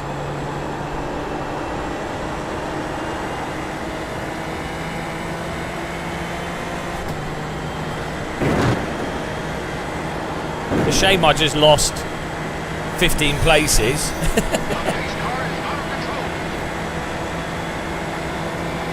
Left side. Stay on the right. What are you doing? What do you mean, what am I doing? I'm driving off the track to avoid the guy that's driving into my arse. I, like, avoided the huge crash. What do you mean, what am I doing? Watch the replay, you're blaming the wrong person. I just drove off the track to avoid you guys hitting me, behind me.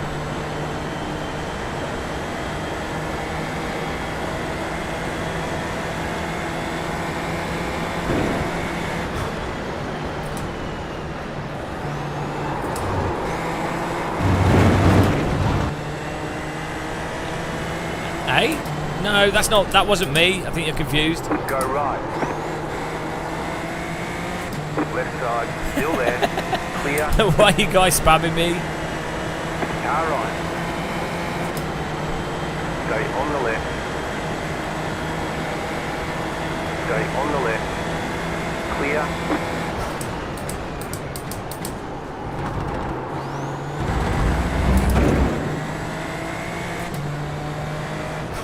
Car on your left. What's this guy doing? Stay on the right. Why is he being a penis? He's slow and he's...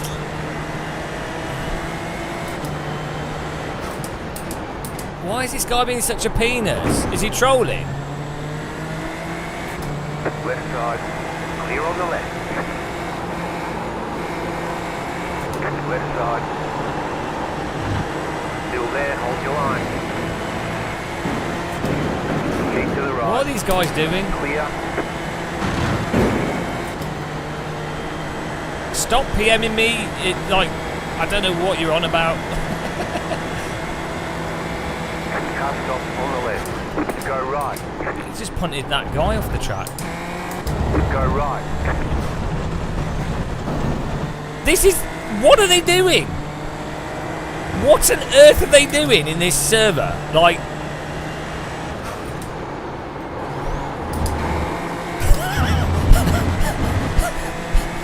What? Again, iRacing, you have a bit of a moderation issue.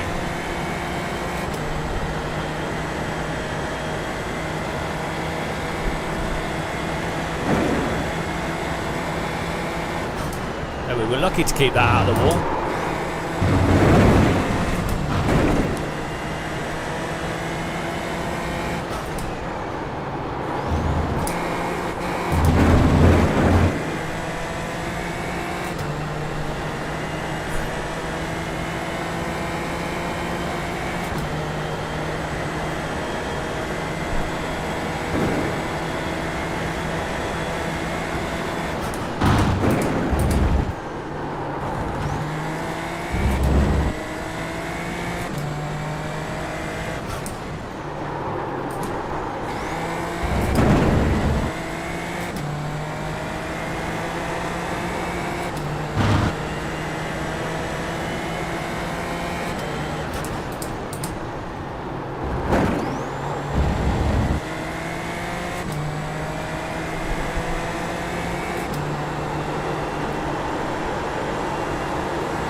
Like, this guy in front of us is super slow.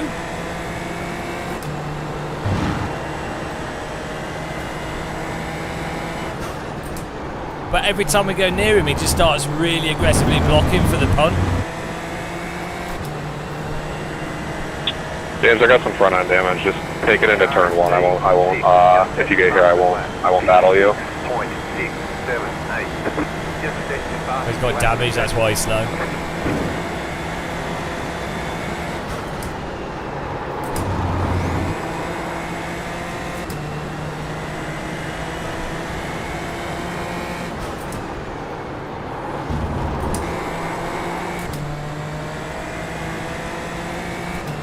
Maybe I've got damage as well. Dunno.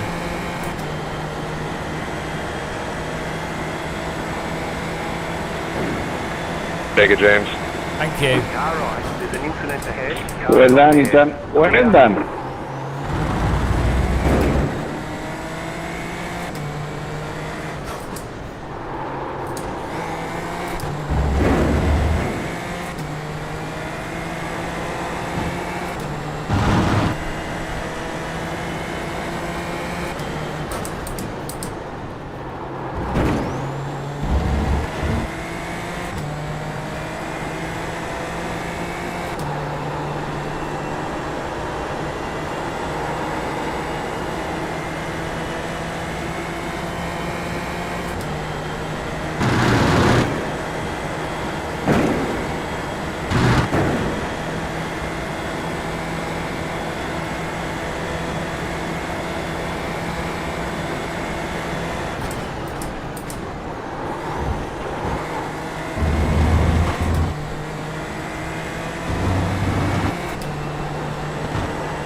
The slow climb after he pushed off. Oh well.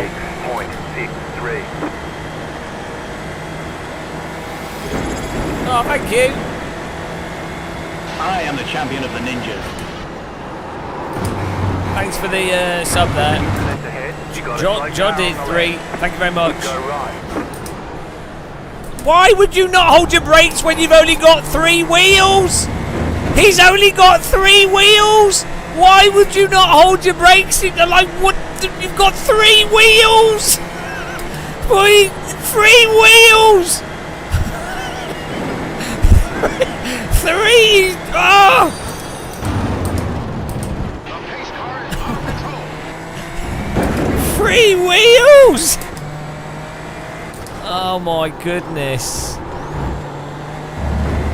Thanks for following, guys. Thanks so much for subscribing. Really appreciate the support. It does really helps let me produce this really high quality 3 wheels, 3 wheels content.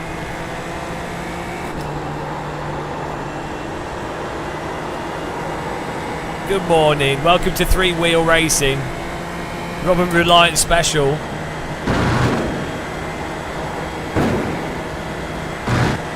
This is a 3-wheel special Formula 3 wheel. It saves on tyre costs. It's 15% cheaper to race in this series.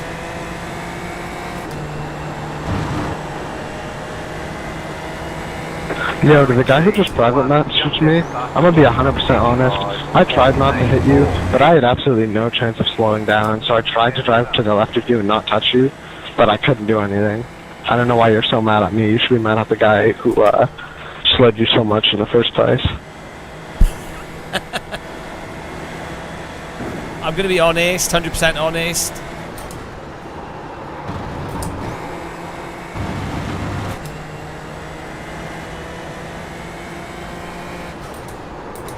Sounds pretty dishonest to me.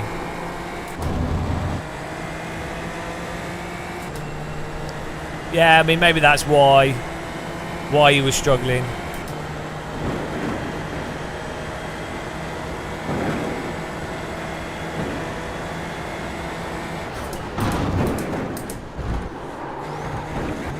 Guys, We can't remix every single voice chat. Maybe when AI's better, we can push a button on the wheel, and we can capture audio and have it remixed on the fly. But until then, I may be a musical genius.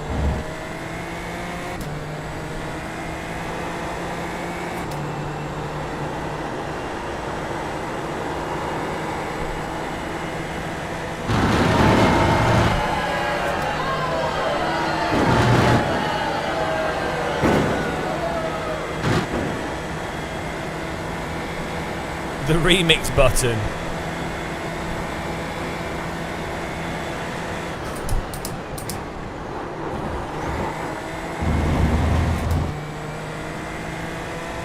Yeah. Well, the future is I don't think people realise how mental things are going to be.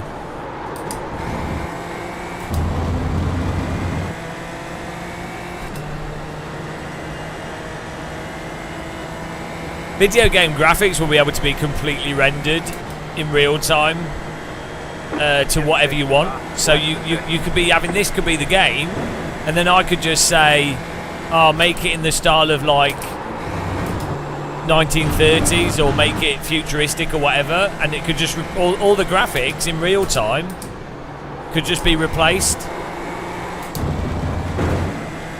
to whatever, anything you want. Make it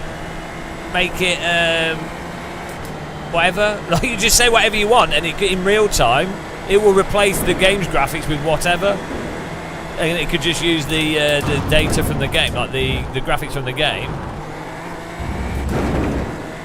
I don't even know how you're meant to stop people cheating that as well, in the sense that, oh, it's daytime, well, make it nighttime, make it daytime, make it sunny, make it whatever, do whatever. Replace all the other cars with elephants, you know.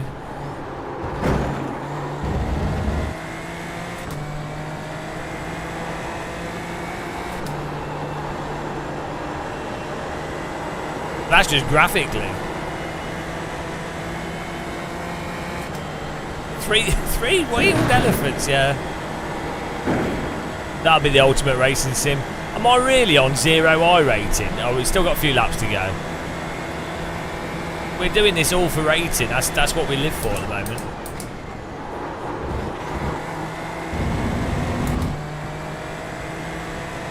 Well, no, the physics. Well, you'd have to program your own physics. I'm just saying graphically, that's something. If you think about it, you can already generate. You can already adjust stuff now and generate images based off a text prompt or based off an image prompt, so you could just feed the images from this game into it. Like it basically, I actually feel in some ways, obviously computation at the moment is not efficient, but there's no reason why someone might find novel ways of being able to make large language models, specialized large language models encapsulated into a specific chip. So like what's it called? Like you basically, you could take you could use a large language model, and then you could effectively create the equivalent of what would be like a lookup table of the large language model output. So you convert the processing from processing into space, like in terms of disk space. But there's loads of ways. I mean, you could probably process. You could probably brute force it still. You just have a more limited focus large language model tailored for this graphical procedure. But basically, it's quite likely that a large language model, or like what's it called? Like how to do the image generation? Like a proper AI-based image generation. I hate the fact that the front could end up being the faster way or more efficient way of getting actual photorealistic graphics and animation and a whole bunch of stuff, because it'll be a whole new paradigm for how you approach building video games and how you design them and how you massage those models to produce the desired output. But that is obviously where it's going to go, because you can already generate absolute photorealistic images. So why wouldn't it be? The only limitation at the moment is the amount of processing it takes, but as you've seen, like within the next 10-15 years, that will be moot. Yeah, you love a bit of brute force. I'm really surprised there's not more discussion about it, because normally, let's say like you do, so look at ray tracing, for example, real-time ray tracing. Companies have been pursuing and trying to push for like real ray tracing in real time, in a real-time context has been an idea for like 10 years, and it's still not really established. No, it is ripping off, but it's not that simple. It's not like a case of the AI takes a direct image from something else and then cuts it up and sticks it into another thing. What it does is it takes the sort of like the pixel essence, or like the arrangement. It's not quite the same. It's not like getting a magazine and cutting up a magazine and making a collage of like the previous thing into the new thing. It's more like putting a magazine into a blender, and every single pixel of that magazine can be analysed for like colours, configurations, everything, and then the essence of the average of those configurations of that blended magazine is understood, and then you could mix that one blended magazine with another blended magazine. but you're doing that with like a million magazines. So yeah, it is stealing people's data for sure, and it is ripping people off, but it's not in the way that a lot of people sort of think it is.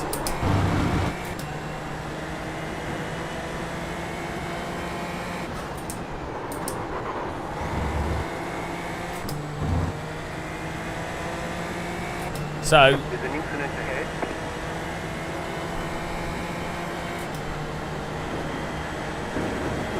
wow, over simulated. What can I say?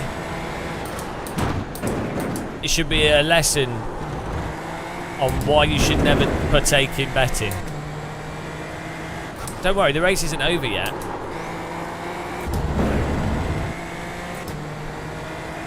Yeah, well, you think with ray tracing, so when they did Toy Story, I think it took about 7 hours per frame.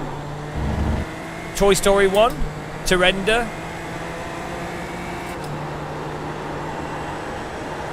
Whereas you could render Toy Story 1 in like 400 FPS on a modern GPU. Maybe not. It wouldn't be entirely the same because the whole process was different. It wasn't 60 days per frame. That's probably based off a home computer, because they obviously had, yeah, they had like server farms. Also, when Toy Story came out, they didn't have like novel ways of computationally dealing with that data, and even the renderers and everything, like even 4 or 5 years after Toy Story, not only the power of computers got faster, but much better ways of, more optimized ways of rendering had been worked out.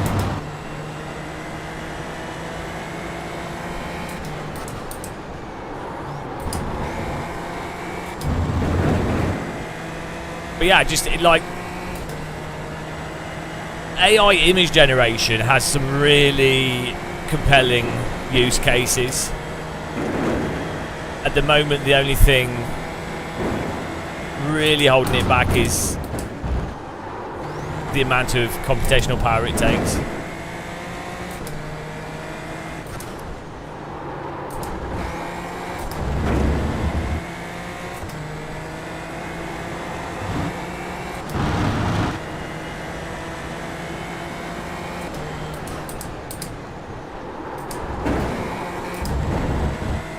Oh, there might be an accident. We might gain some places here. I'm pushing as hard as I can. Try and get the tail of this little gaggle. We could really do with 2 more laps.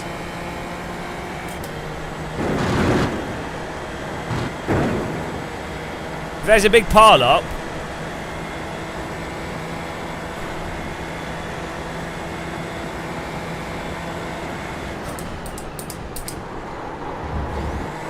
Oh, they're not battling hard enough. The car in T1 just set the fastest lap. 65.888. No, they're not battling hard enough. Good racing, guys. 9th, 8th, 7th, and 6th. Nice one. Nice driving. Car stops on the right. Ah, what do we get? Plus 12. There's the flag. It's over. Ah, Nice run. Solid work. plus 8. Oh, it was all because of that bloody. Right. What were they complaining about? What were those guys? There's a guy PMing me all through the race. Miguel Camaro Polomaro. What are you doing? First lap, first corner.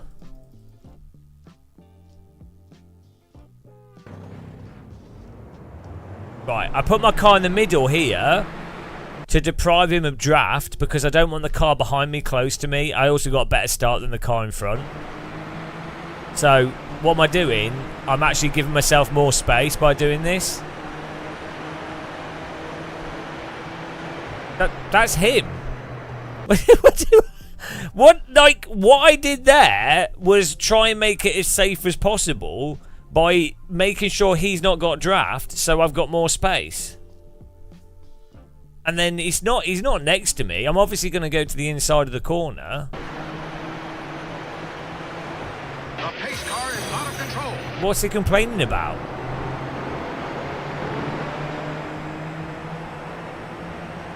Learn to race, respect, he says. No, I don't fight him here at all.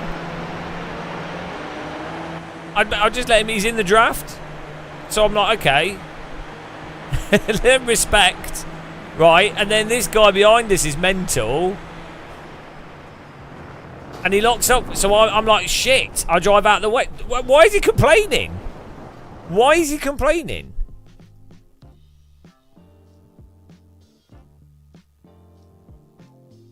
I didn't move in the braking zone. The braking zone is not where I moved. Look. It was pretty horrendous behaviour. Braking zone is like here. The pace car is out of control. Braking zone for this corner is here. He's just got confused.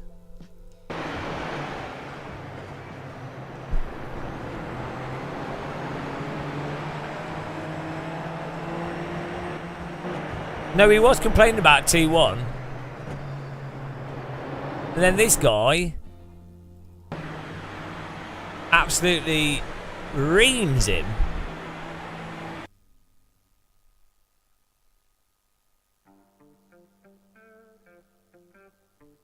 I think my avoiding skills are pretty damn good here because I knew he was going to hit him.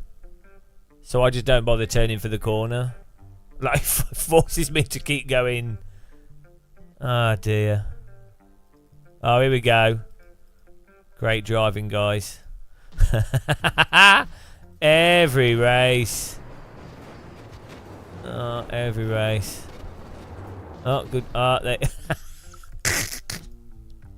What are they doing?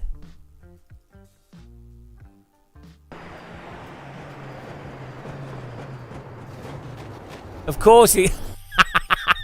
He gets rear-ended. Right, this guy actually slows down, manages to avoid that car, but of course the car behind him just drives into him. I know he locks up, the car behind him gets pushed into him by another car that's not braking. And then that car gets a car inside him. Oh dear. And then this guy drives on here into these cars somehow off the track. Or he gets hit by this guy, which that is what actually breaks his car. How does this guy drive into him? And then he like rolls into these two cars and then starts lag bouncing off them. I mean, honestly, what on earth? How does this guy hit him? Let's see this.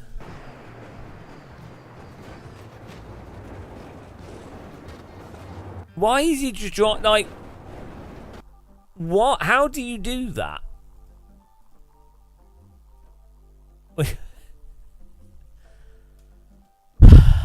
I mean, it was a miracle that we gained rating from that, to be honest. So... Oh, the freewheeler. Where was that?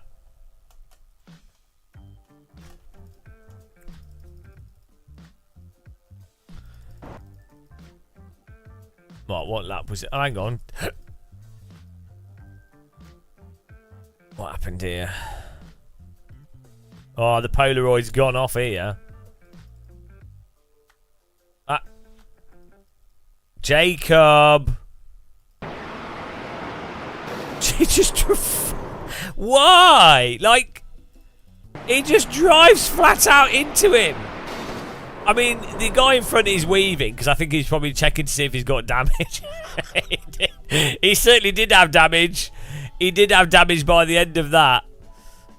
Oh, why is he weaving here? A-rated safety. And then this, why does this guy just drive straight into him? Why? Like, why? What? This 20-minute race? It's really not a surprise, is it?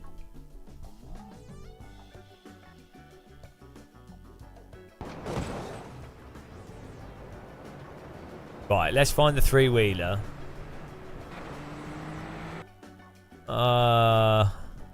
It's pretty good stuff, though. Pretty good. Oh, was that the three-wheeler? No.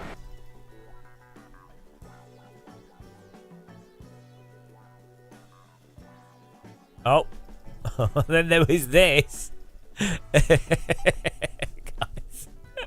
It's just constant. It's just constant. This guy's in the middle of the racing line. Fine, fair enough. He's getting out of the way. Fair play. And then this guy comes from the sand dunes of hell with his GSI. He's trying to get GSI on the live stream, and then just is drifting in front of us.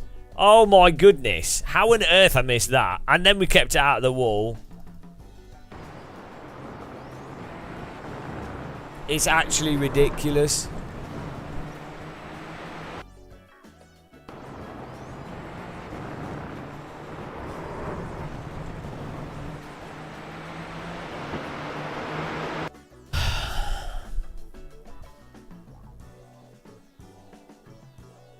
John Hartley, because he weaved left in the last motion, looking left room for it, he probably stayed on the power. Yeah, probably. Yeah, it probably seemed like that. Yeah.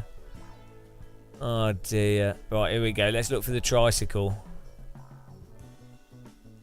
Oh my good. Oh, hang on. Another spinner there. Thank you. I think the YouTube stream's a little bit delayed. If I clap, there's the freewheeler. If I clap, type clap in chat. Twitch people type clap, and then YouTubers type clap. After I clap, are you ready? Right, I'm going to clap. Let's see how long it takes. Oh, look at that delay. The delay for Twitch. now let's see the delay on YouTube. A bit slow. YouTube's a bit slow. Oh, there. The delay. Oh, YouTube's operating in the YouTube. You're in the past. How does that make you feel? YouTube's the delay for all the different people on YouTube. There's gonna be someone else gonna clap 10 minutes later. There'll be someone that doesn't realise they're not up to date. It'll be like a week later, so I was going to type in clap. Oh, they're so stupid. Free wheels. He's rolling. He doesn't need to be rolling. Oh my goodness. Ah! Thank you for following. Appreciate the follow. Who is it? The name will come up on the screen. It's always a bit delayed. Oh, dear God. Right, next. We're moving up, guys.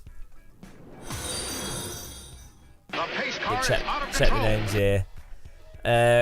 Gun Doggy and Warsm. Thank you very much for following. This has been a great Friday. Well, it's now Saturday. What a Friday night, guys. 8. Well, it's still a gain. The pain is a gain.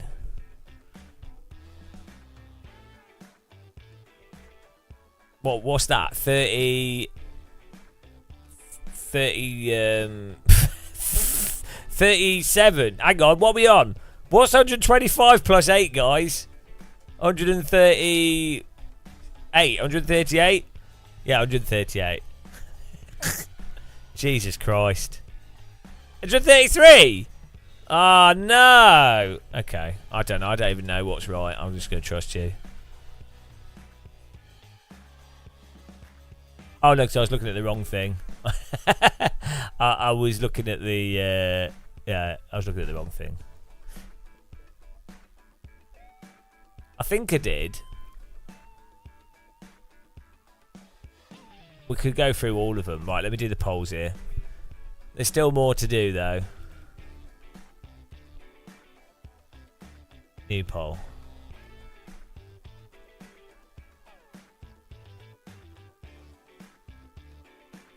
Here you go, it's a new poll, guys.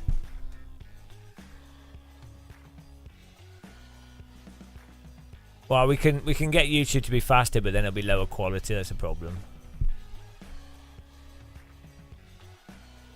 That's why YouTube feels like I'm ignoring them. Gun Doggy, good race, was in the same one. Nice. Yeah, it was alright actually. It was a bit of carnage at first. Wasm, am I using IIFFB? Yeah. I do find it quite helpful actually with these cars for avoiding going over the rears and just spinning.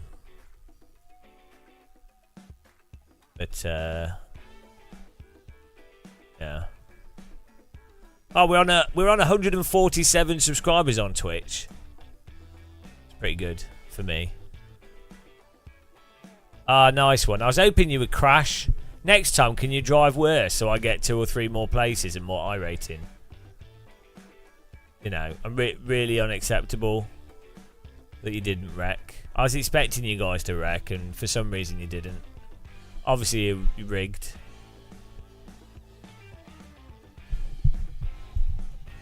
Absolutely rigged. Yeah, if you can take yourself out, that would be perfect. Because I don't have the pace. I don't have the pace or the skill to compete fairly. So I'm resorting to underhand tactics. I'm going to get some chicken though in a second. Yes, air fried chicken, which technically is processed and is somewhat going against my rule, but it's not a biscuit. It's not a biscuit. It's nice and peaceful Friday nights. Yeah, I'm going to do it. We need to like do some. I need a Craig setup. Craig setup shop. Let's subscribe for a month. Sign into website. Log in through Discord. What's that about?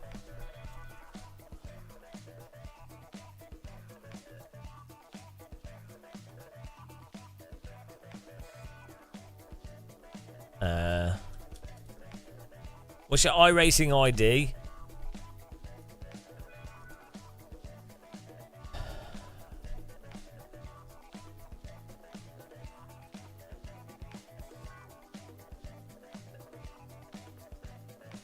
I don't know where is your iRacing ID?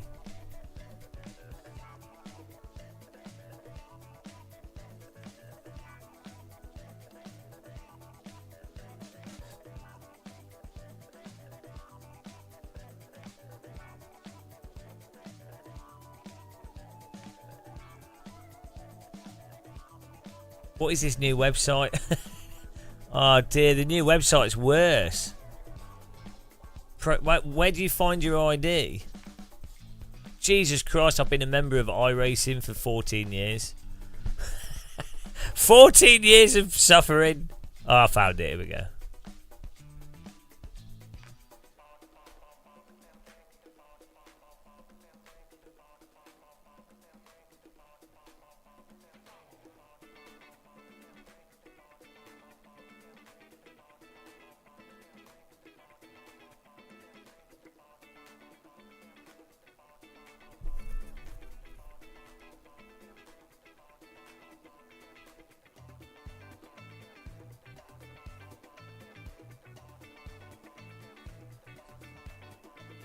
Oh, hang on. We pay right PayPal.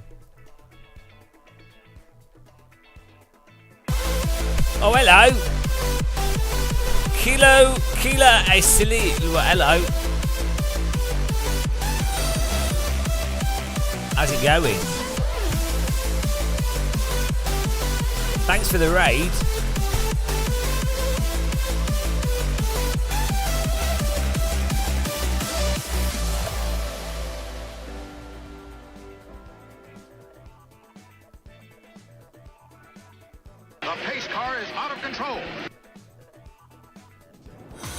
Welcome along, guys. We're doing the open. Pace car is out of control. We're doing the open setup.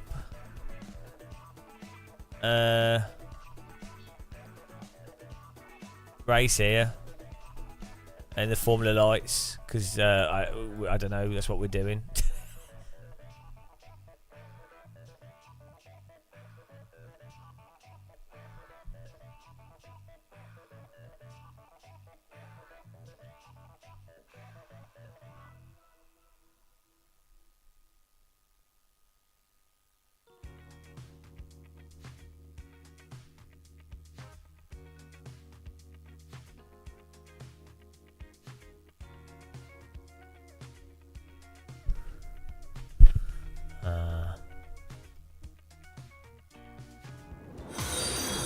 Yeah. So we're just gonna get we how long we got? 15 minutes. We've got a poll up if you want to get in there. It's blocked here. Go and check out Calicio. I can't say his name because I'm a bit dumb. See what they're doing. My brain's cooked, guys. Killer Clio. Do you really not like Clio cars?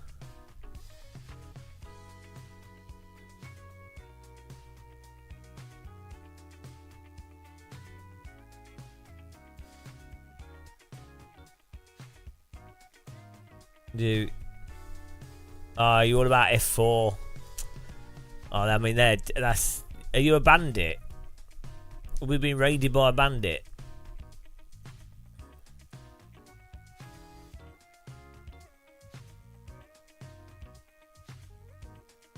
Right.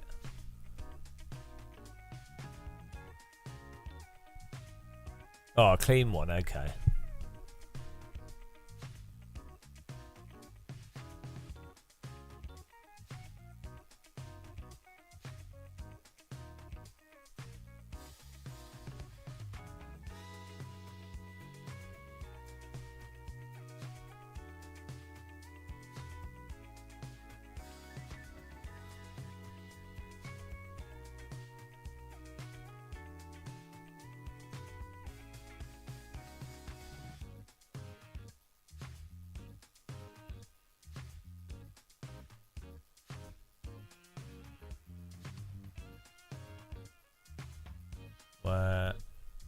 Just loading in. This is the quiet part of the live stream.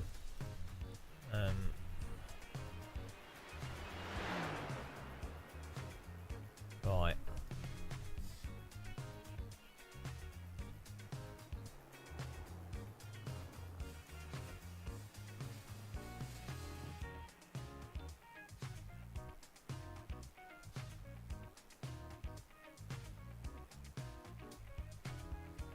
Clap. Yeah, good one. Right, here we go. We've got a bit of practice. I'm just going to get my chicken. I'll be back in a second. Don't go anywhere. we'll continue with the bandit racing.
Ah, here we go.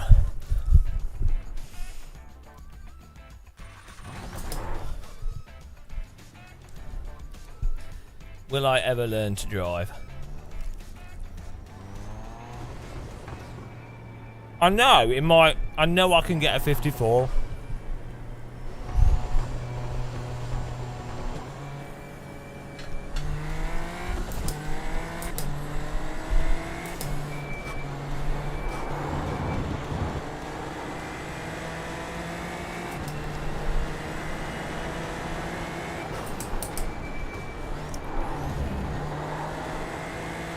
I know it's possible.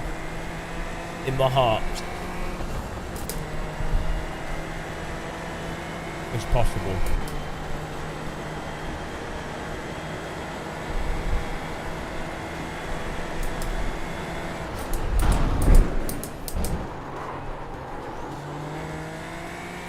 Fat.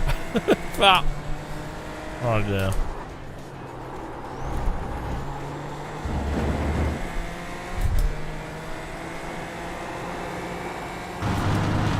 Clap.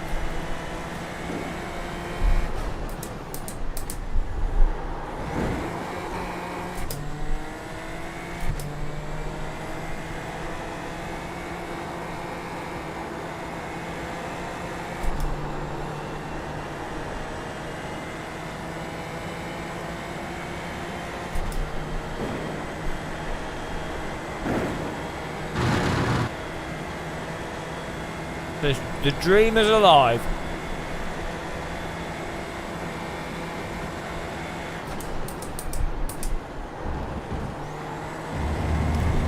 Do I get one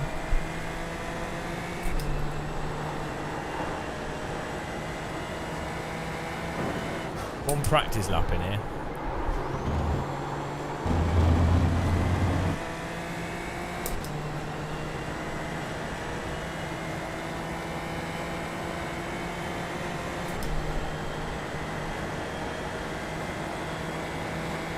Oh, hello.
Did we get the pole up?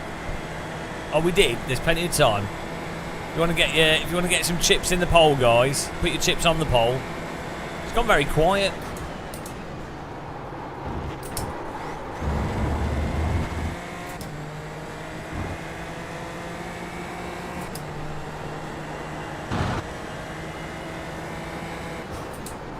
Oh, okay. Off we go. Ah, dear, guys.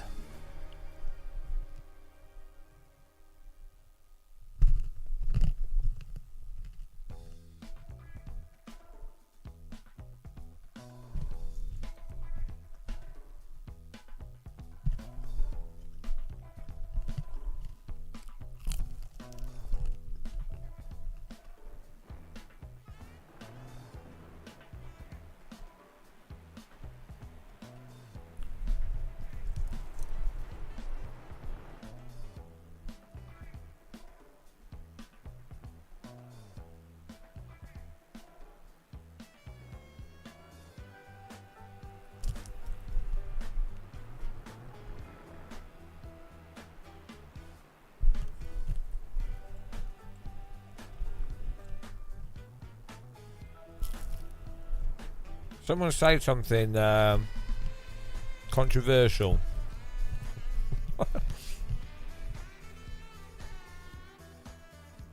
The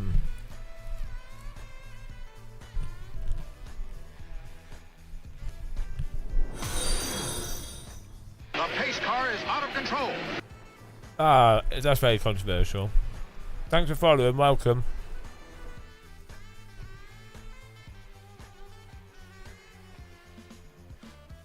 Rocky Road is a proper menace.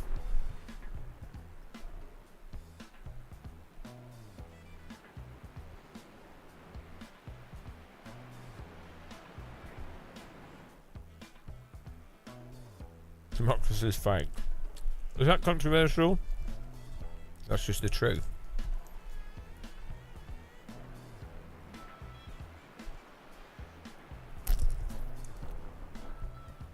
Yeah.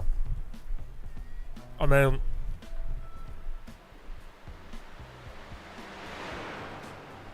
I think Boris Johnson definitely represented British values.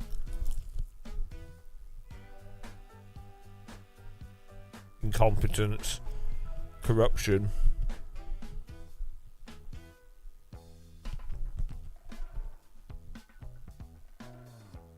Build the S.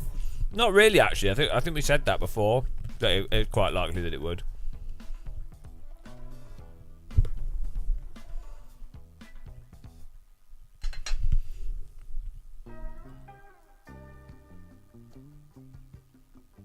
Oh, thanks, Brian. Everyone knows it. Oh. Alright.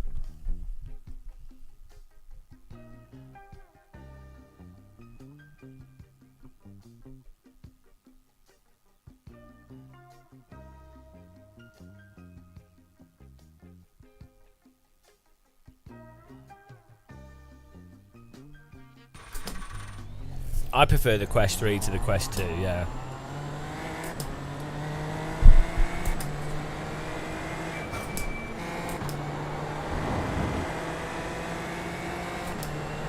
It's just a large sweet spot and clarity is really good.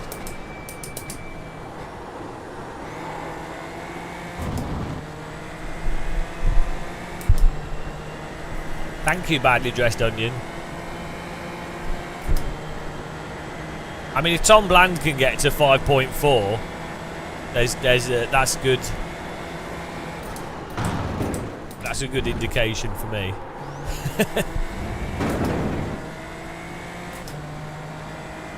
The advantage the Reverb G2 has over the Quest 3 is that it just plugs into HDMI. Like, the link cable works quite well, but it's not as seamless as having a VR headset that just plugs straight in.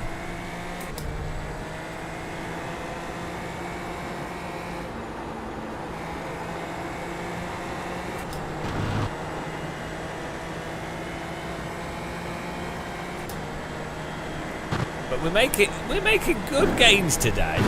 That's the goal. With 250 I rated, I wanted. It's been a bit slower, but no. Can't always have everything you want when you want it. Yeah. Microsoft made the right bet on that, didn't they? Why did they even bother doing stuff in the first place that was all correct? All the right stuff, supporting mixed reality, making sure the operating system could work with it, all the window place, everything else. They do all that and then they go, oh yeah, no. Like, they do that repeatedly. I don't know how they can be so consistently incompetent. Thanks for following. Just Mitchell. Welcome.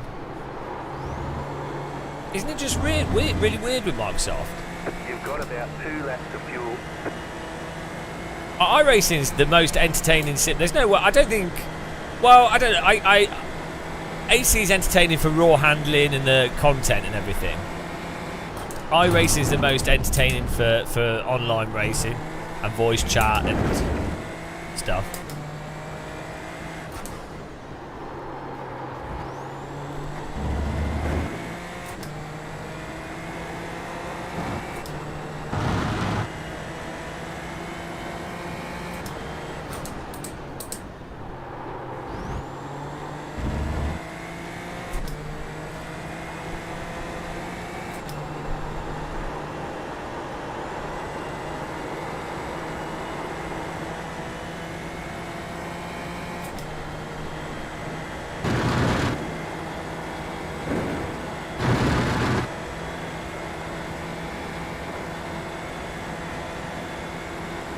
Yeah, there's nothing as good as AC's force feedback.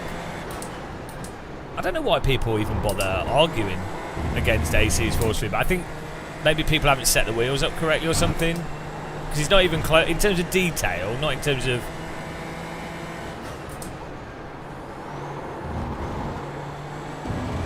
Hang on a minute. So, we just got a new setup and we just screwed up the lap. But instantly do on the first out lap of 55.8. Setups don't matter.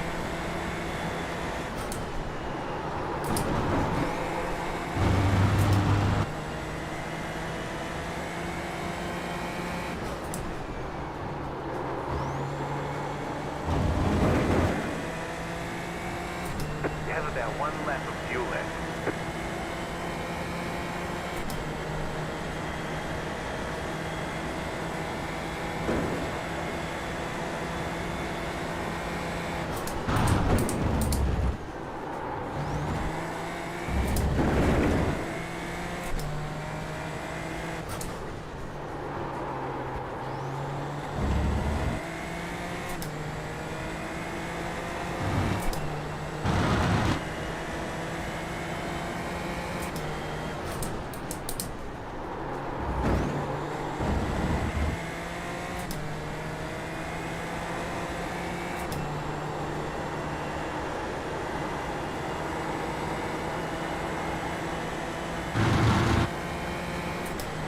I mean, it's so stupid how...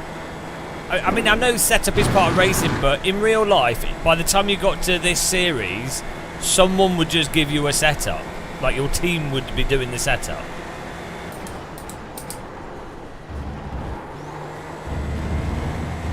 The driver would not have to come up with the setup.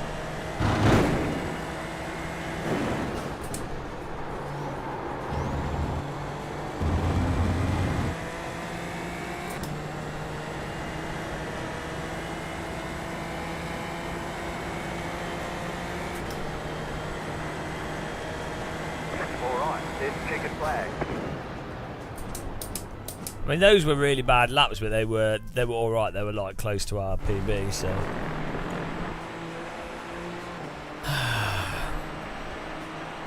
Oh well.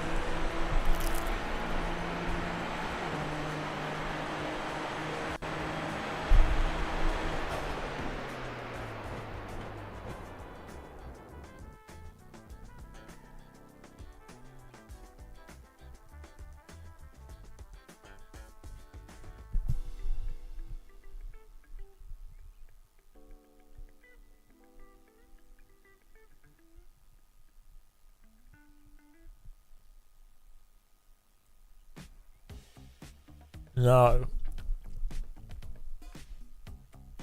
It's air fried chicken. Right.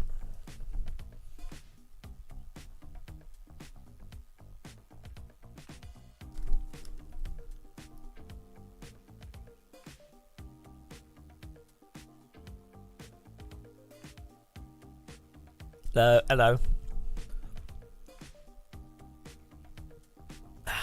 Here we go.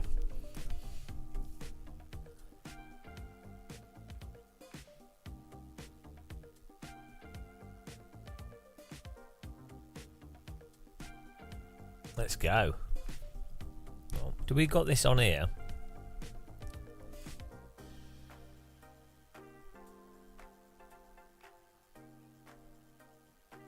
There we go. Right. I need to increase the time that these Strength of field is 3,600. I need to change the timing for the auto switching. Head down, stay sharp. Barbecued on. I swear to God, you follow me, dude. What are you doing, number 20? Because I missed. Barbecue on charcoal is the best. You just go in the front or something.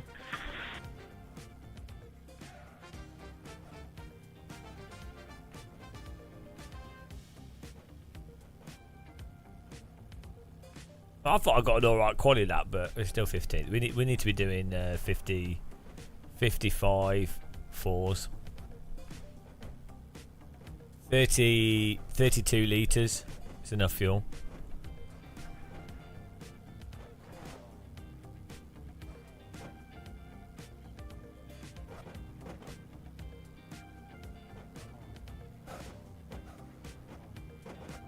This Helgerson, the snowboarder? I mean, I think I've done a force feedback on my... Just go to force... Just type Game of Muscle, Fanatec force feedback settings. Oh, they're probably fine.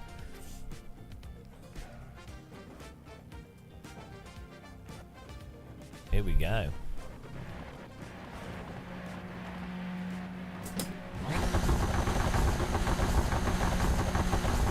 Green, green, green.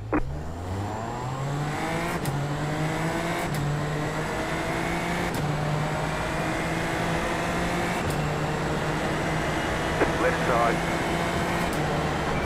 Stay on the right. Clear on the left.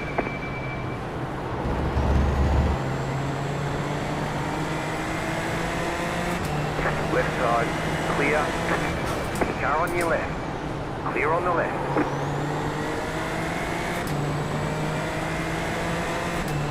What the hell, man? What the hell, man?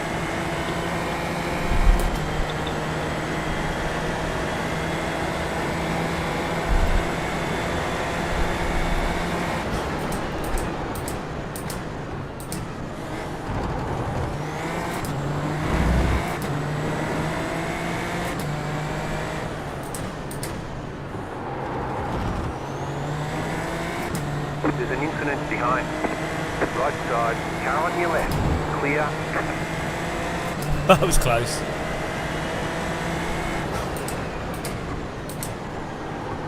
Andrea, you suck, dude.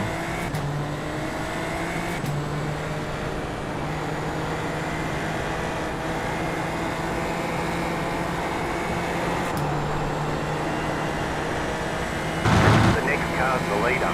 Oh, it's P1, I think.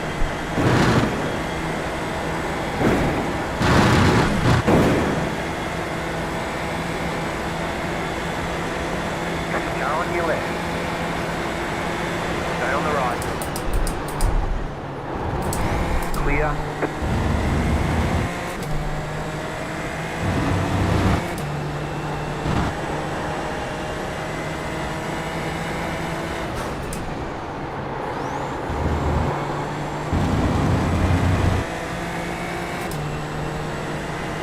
Bit of a defensive.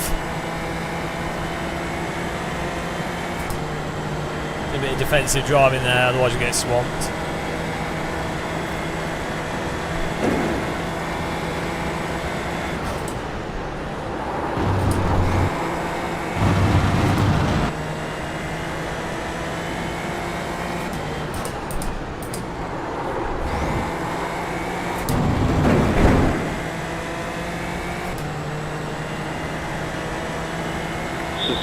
bad, guys. Come on.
We're a lot more competitive now.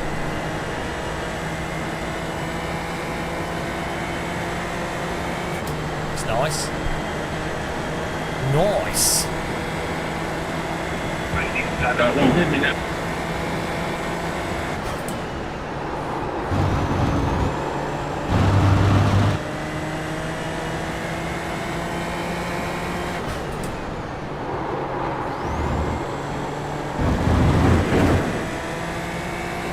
I bought a setup. You got to pay. It's pay. iRacing's pay to win. So bullshit.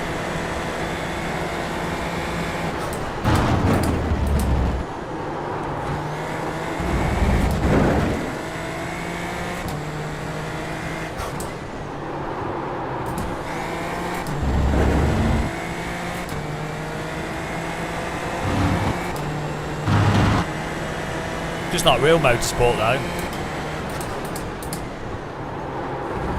In fairness to iRacing. Yeah.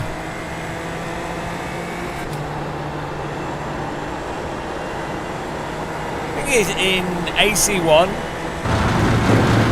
you can really feel in the force feedback what's going on to know exactly what to adjust in the setup.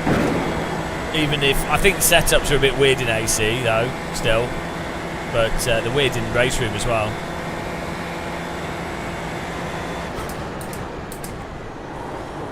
I don't know iRacing well enough to know if the setups make sense or not. You know, if there's like some cheesy meta to them. There's an infinite ahead.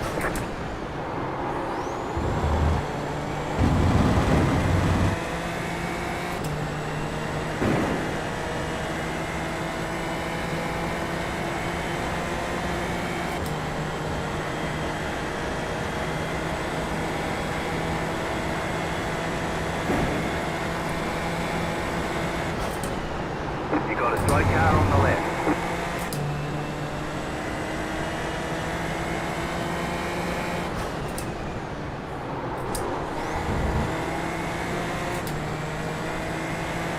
Car on your left.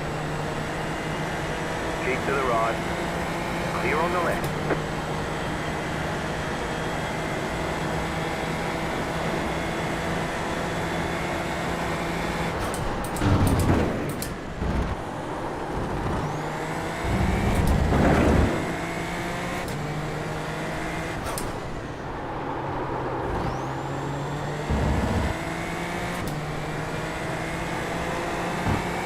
I don't want to say in case I accidentally reveal the setup.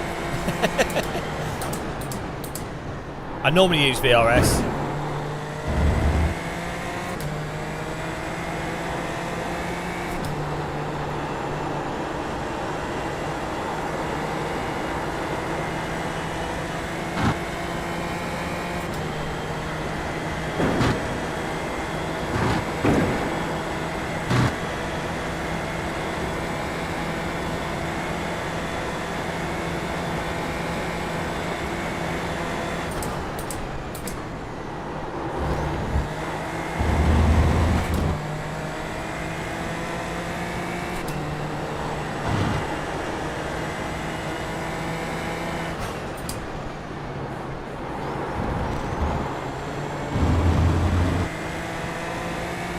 god, you guys wasting so much time with this. The car in P1 just set the fastest lap. 55.015.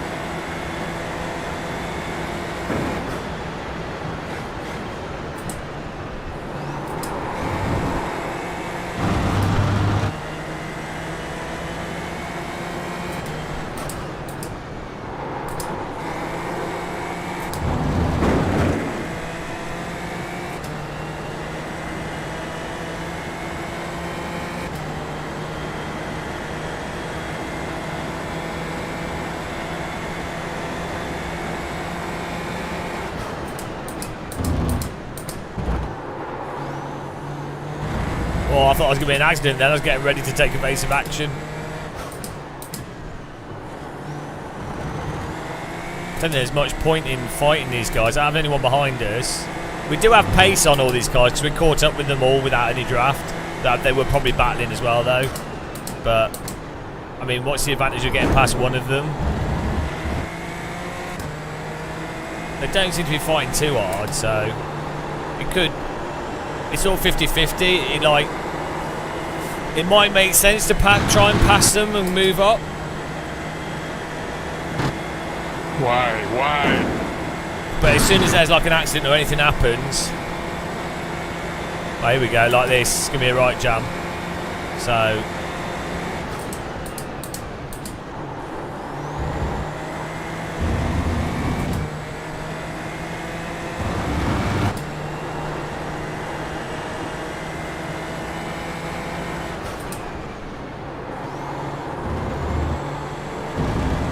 Seven-car pile-up, yeah. You know it. I think everyone's been a bit patient here. This is like an oval race. Pulling away from the car behind, so that's not a problem.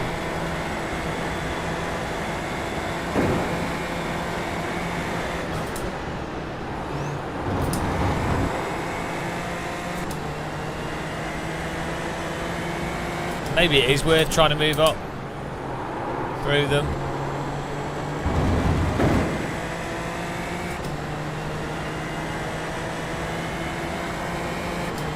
What do you think, guys?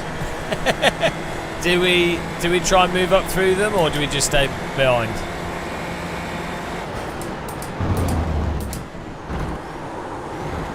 I feel like we have pace to do it. Okay, let's go. Ideally, what you want is for one car to get a bit gapped from another car, so that you can then do a pass on the single one. Wait, and then, you know what I mean, then keep... Do you see what I'm saying?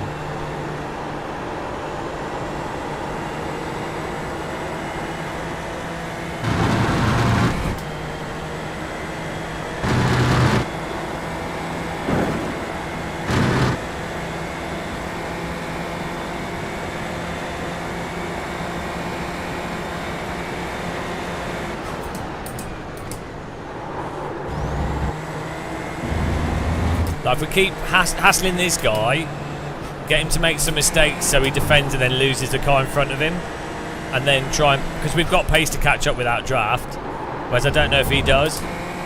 So if we hassle him, get him to drop back, he'll lose the draft of the car in front of him, and then we'll be able to gap him. Well, let's just try and pass him here, see what happens.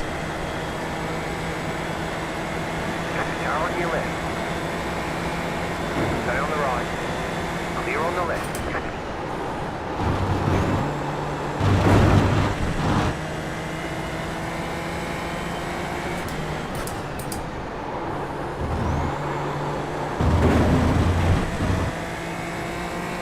James, I predicted you'd get 40 I rating on your stream. You better get that. I'm going to get wrecked for sure.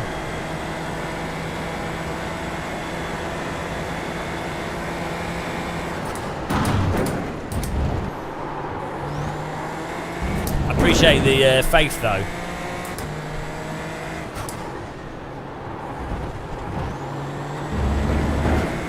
You must be new to the channel. I am. I just subbed today. Ah, you have a lot to learn. Optimism.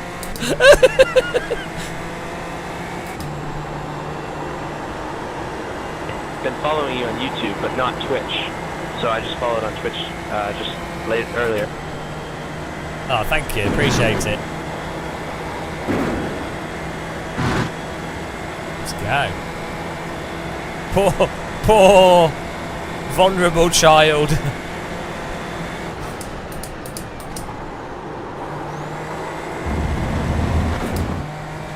I need to stop being slow.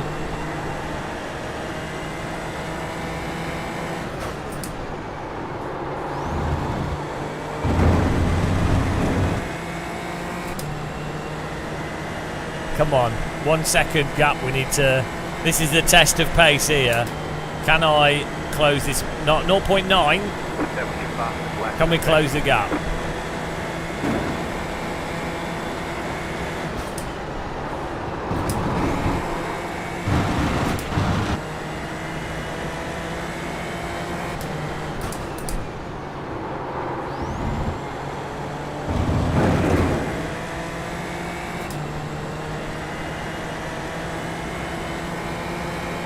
Come on. 1 second here.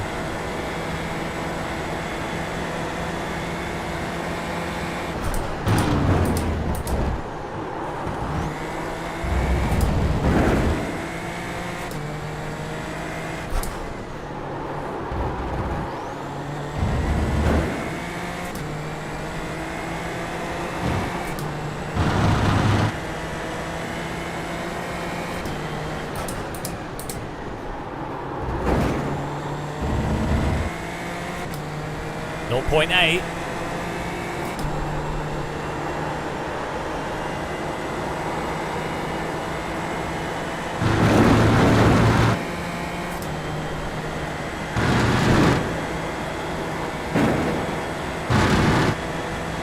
We need to get within 0.7 to get the draft.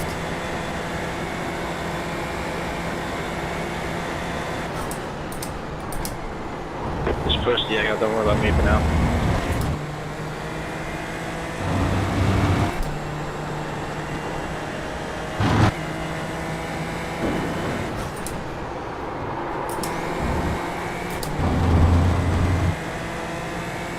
Ah, 0.9. Come on. We just need 0.2 on him. He's closer to the cars in front of him, I think, so he's still getting the draft from them. Just.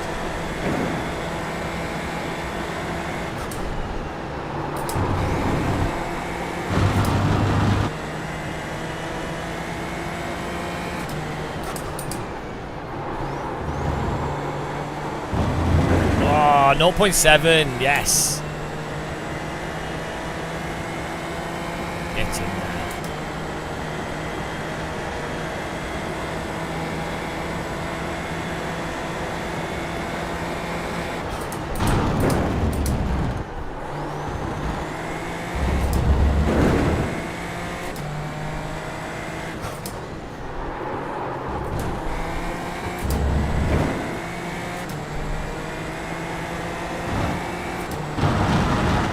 I think so. But the racing is generally better than the F4.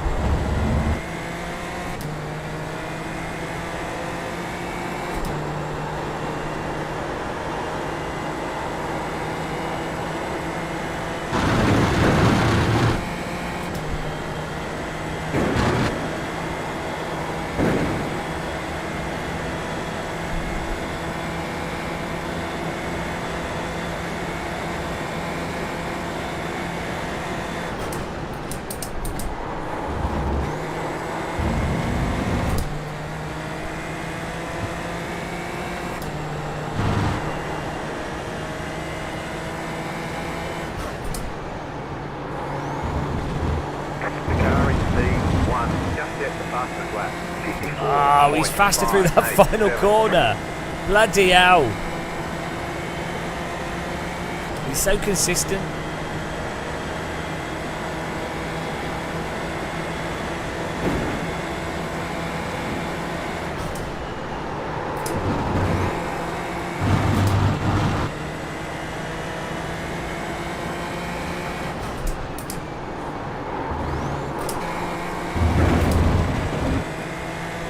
Okay, pass the air, Nicholas. I'm trying my hardest to get extra, like more lap time. He's so bloody consistent Car on your left. that I can't. Stay on the right. Clear on the left. Right side. Still there. Clear. I can't close the gap on him.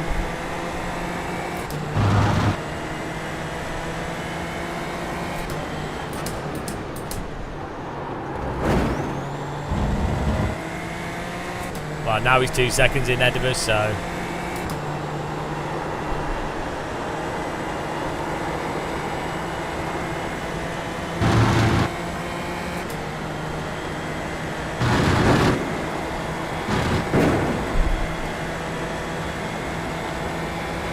Thomas. Tom Bland. You are banned. You're banned from all future races that I'm in. The algorithm, iRacing. I should report you for that last one, to be honest. Off to the gulag.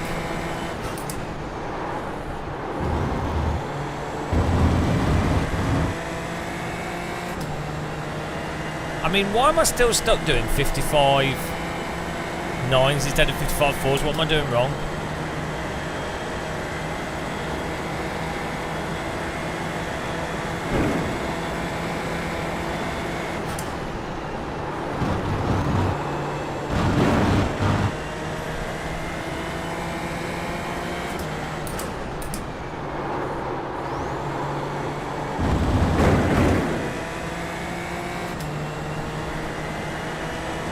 We are where we expected to be.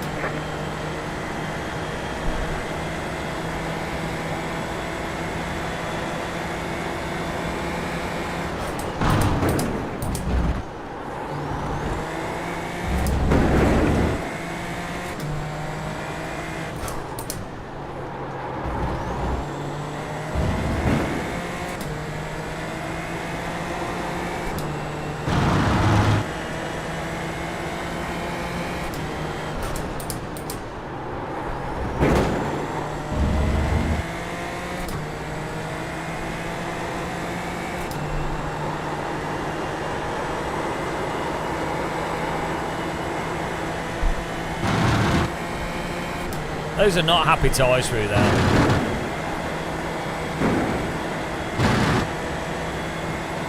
I do PBs without draft though, so that's something.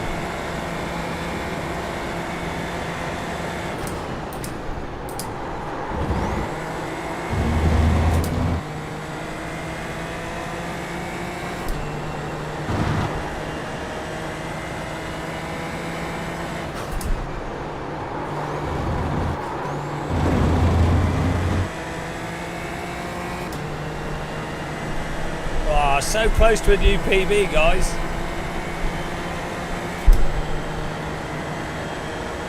New fast flat for you. 55.4 we need to be able to do. Pulling away from the car behind. The gap is 1.1 seconds.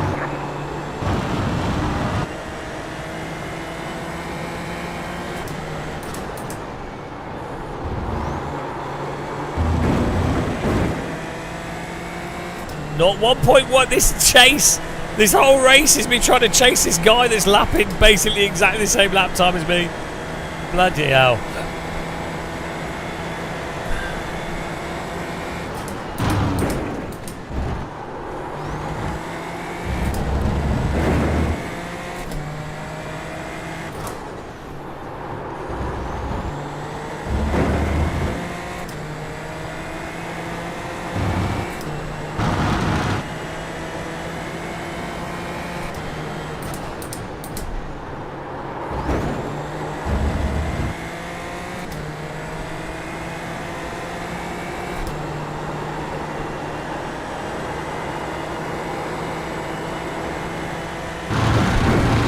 .8.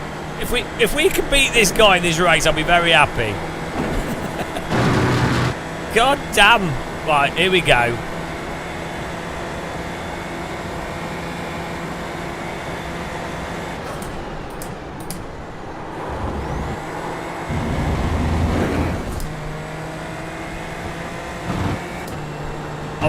Okay, that was interesting. The leader is running 54.738.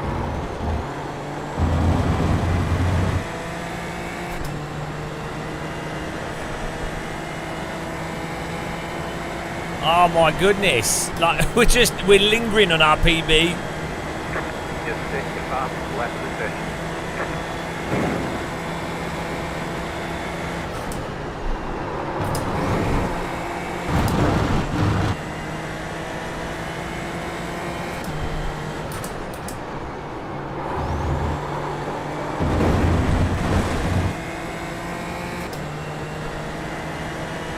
.8. Why can I not get in his draft? This is torture. We just can't. I need 2/10. If he just drops back 1/10, we're good.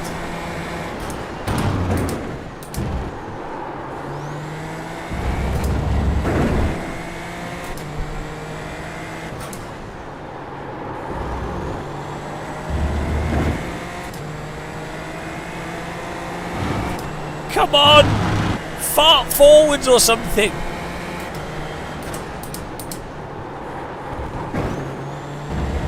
Ah, 0.8 still. Oh my god.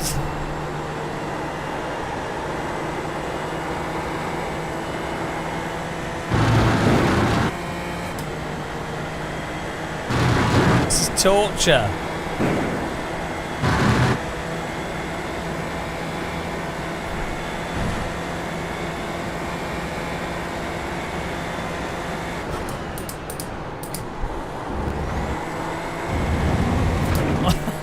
I'm gonna bin it. Trying to get an extra 2/10 where I can't.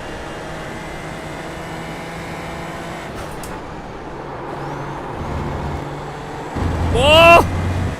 New PB! Get in there.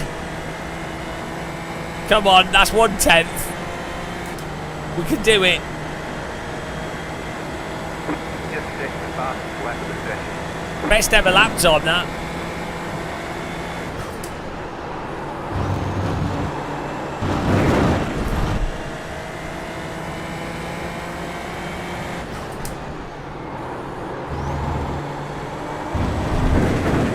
How is he still 0.8 even though I got an extra 10th? Why are the pace gods not on my side? I even moseyed an extra 10th.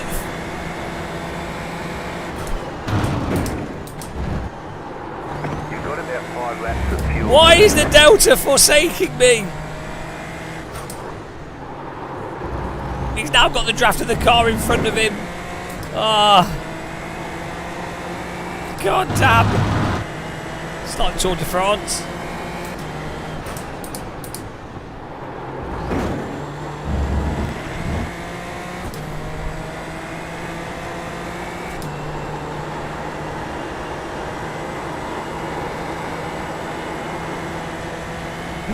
.7. Oh, reel me in. Come on. Reel me in. 25 minutes of this.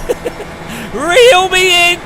Oh, we're in the reel zone. Oh, there it is. Beautiful. Can't believe it.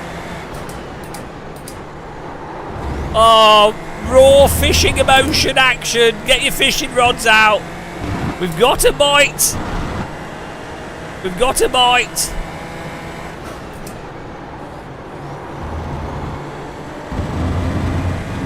No, he's 0.9. But it's my bestest lap. Why? He's got the suck of the car in front of him. Oh no! I thought we had the. I thought we lost the fish.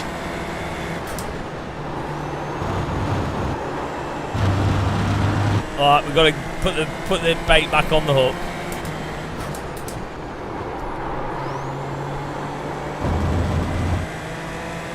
The fish escaped. Oh my goodness, whole race! How long have we got? 2 more laps! Ah, oh, god damn it.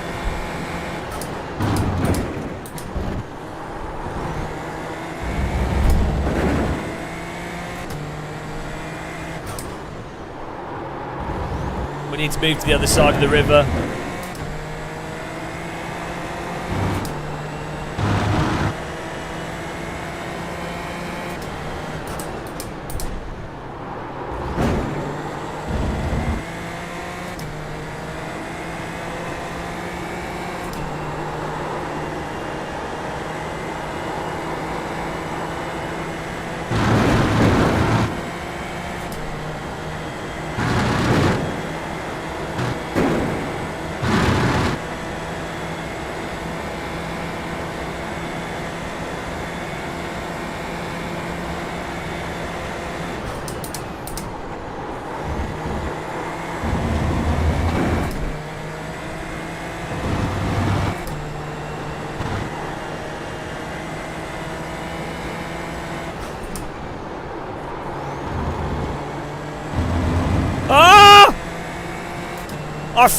We've casted into a new position. New PB. I think we got a track cut as well, but. Oh, come on.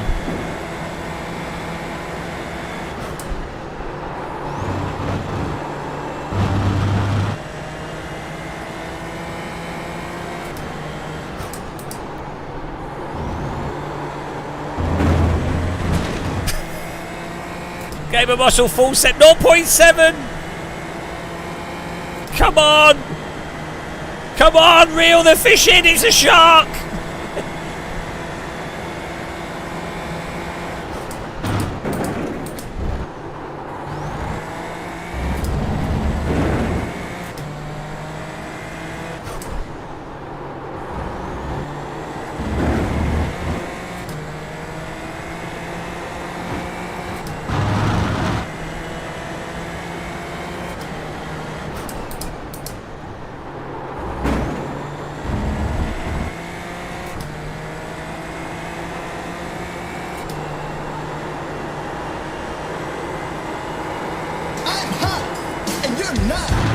Ah, the fish is fighting!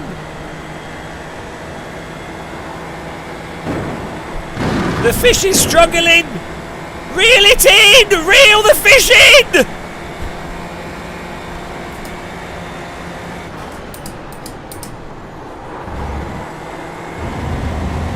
Reel the fish in!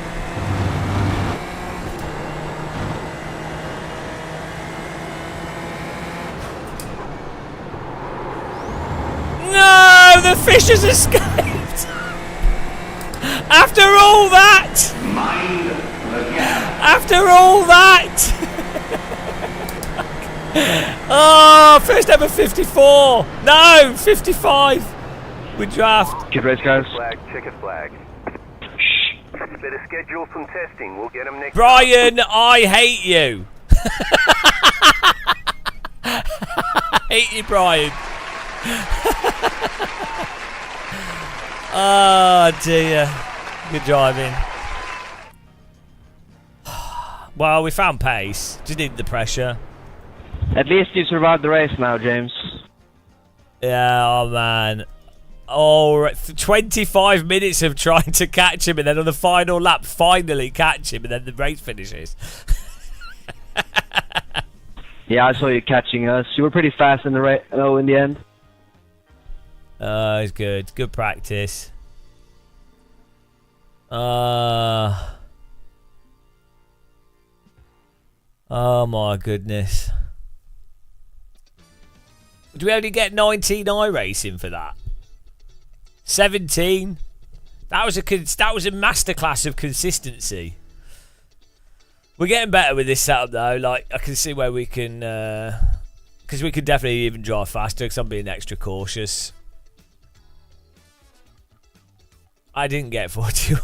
Oh yeah, okay. Oh yeah.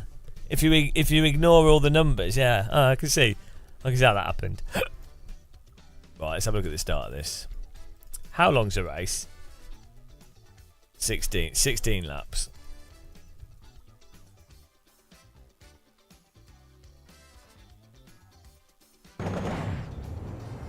At least it was nice and clean driving though, to be honest.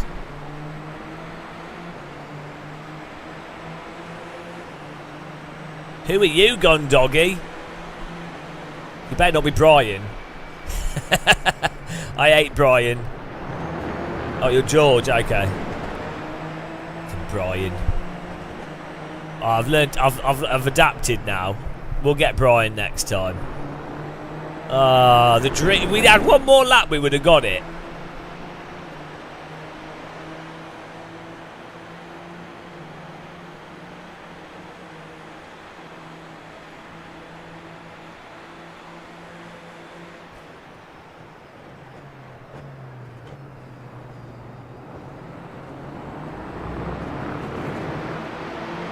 Wow, you know.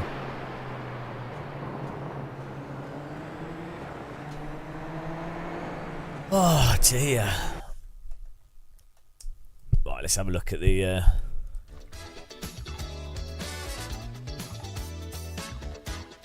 the results. That setup definitely helped because we were actually somewhat competitive then.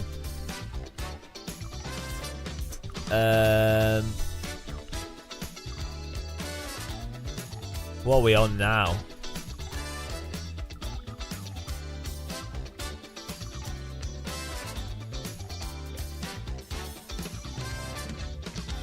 Yeah, it was not. It wasn't stupid. It was fun trying to get faster, so that was good.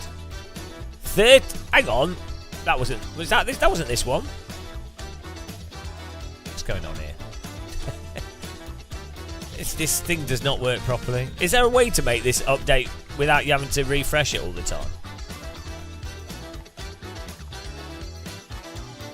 17. Oh, bloody hell. Today's been a right arduous journey. What's 133 plus 17? 140? No, 150. 133 plus 17 is 150, right? Yeah, 150.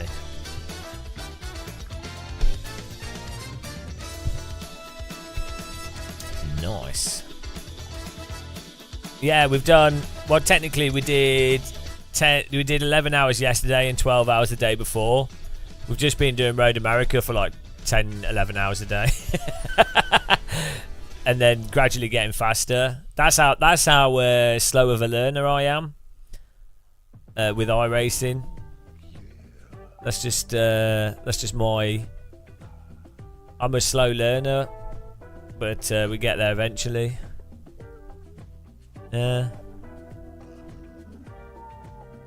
Perseverance. That's all you need. Oh, that was top split.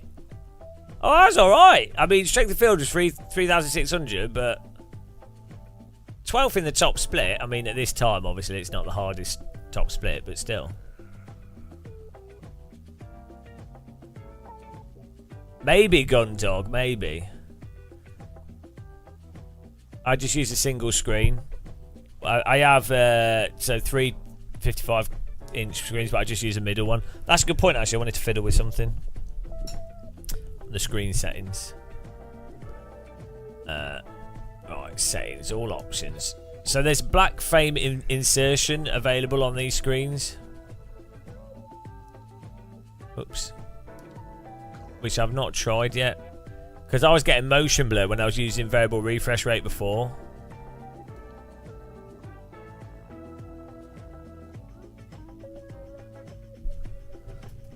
What's it called? Noise reduction. It's not sharpness.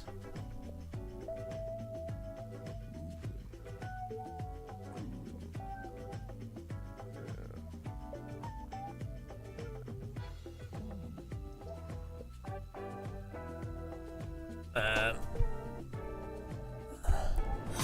pace car is out of control.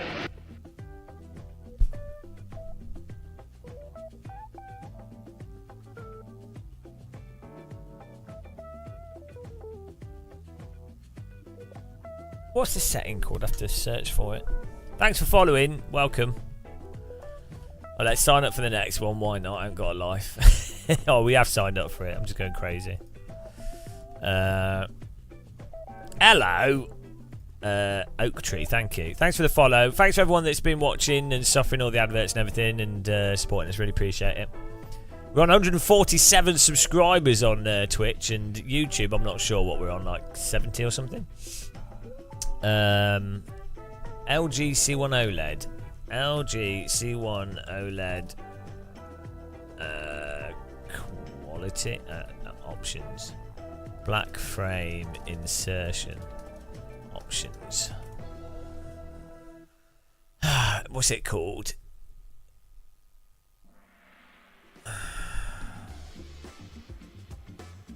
It's called. Oh, it's in user settings. No.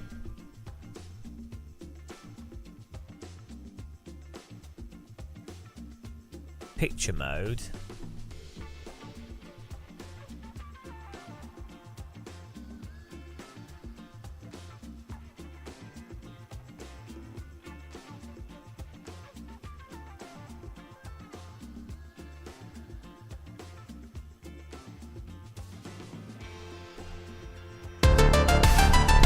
Oh, thank you.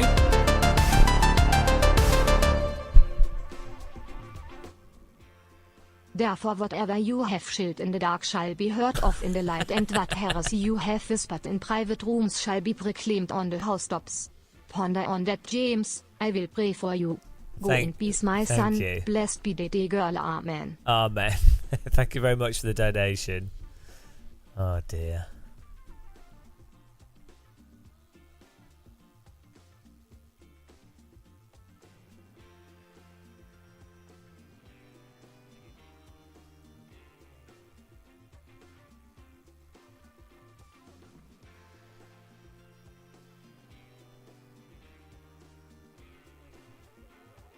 I don't know where the setting is on these screens to...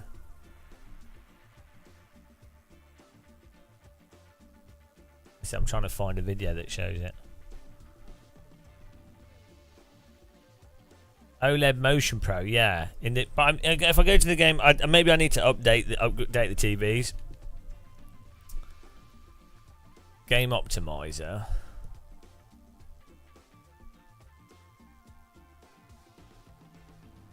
Is it called OLED Motion Pro? Oh, right, okay. The pace car is out of control.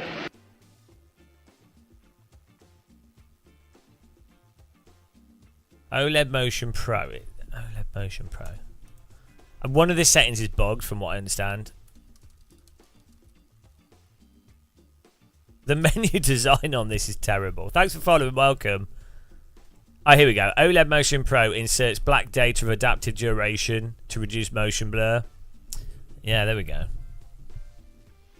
So maybe if I use this...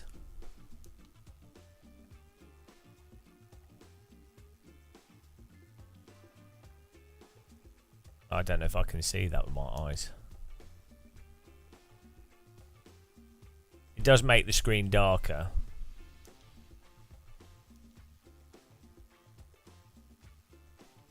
Yeah, I think I can see it flicker. Right. It's hard to say, maybe.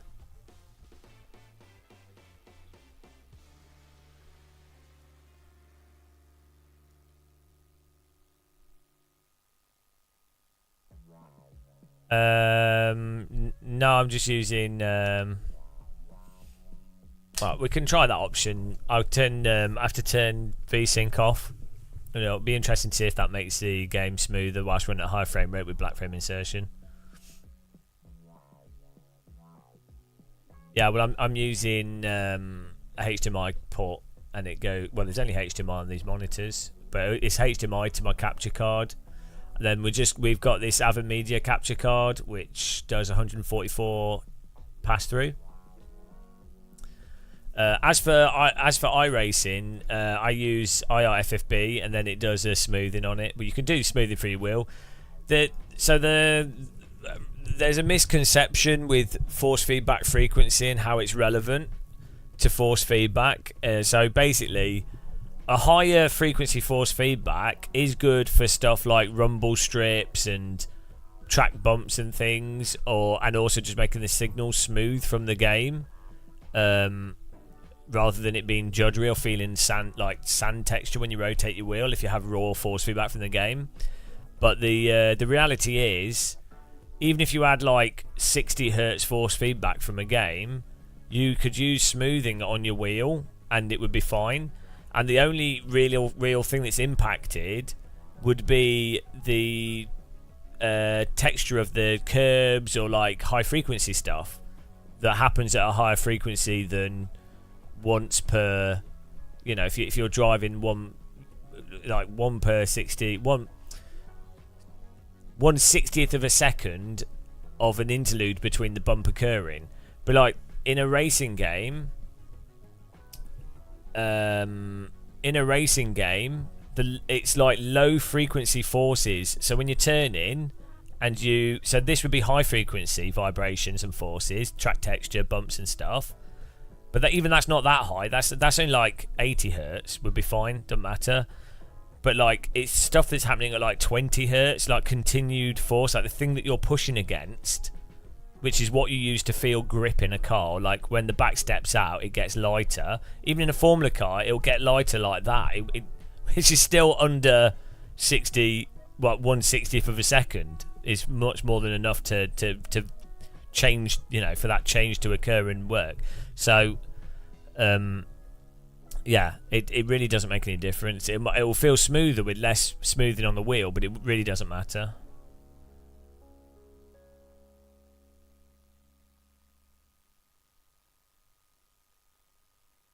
What do you mean select the HDMI to PC mode? Right, yeah, no, I mean, I think when you've got game mode, in Game Optimizer, let's have a look what I've got on my settings here. Where's that?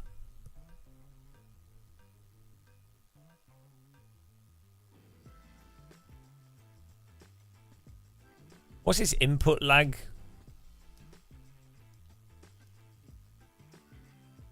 Prevent input lag. I don't know what that does. Setting the HDMI icon in PC. Where's that? On the home screen. I think the Game Optimizer. I mean, it's got to go through.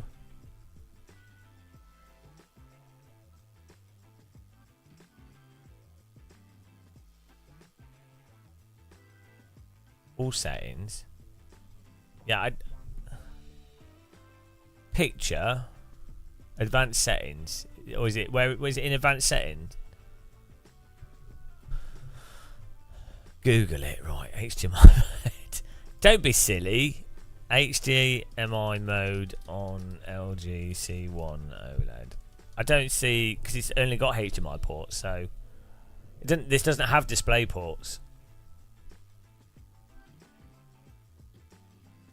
How?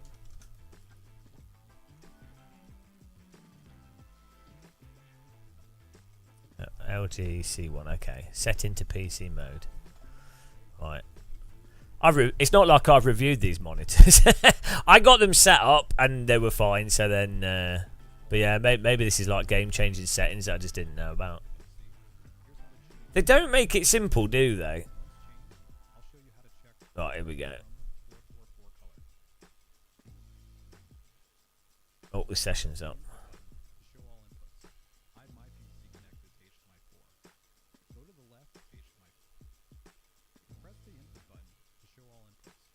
Okay. Oh, I see. Put input button.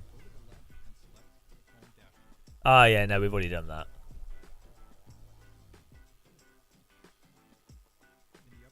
Home dashboard, here we go. What is this? Jesus Christ, what is this?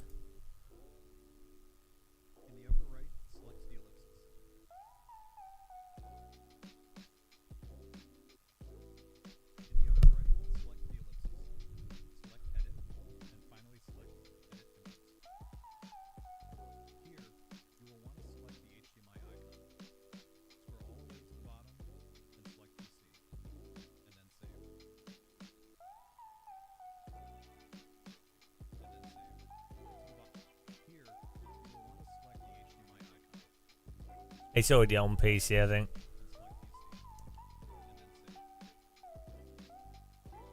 Yeah, it's already on that.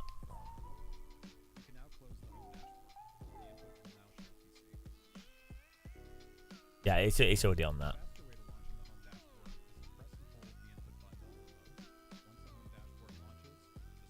We're fine.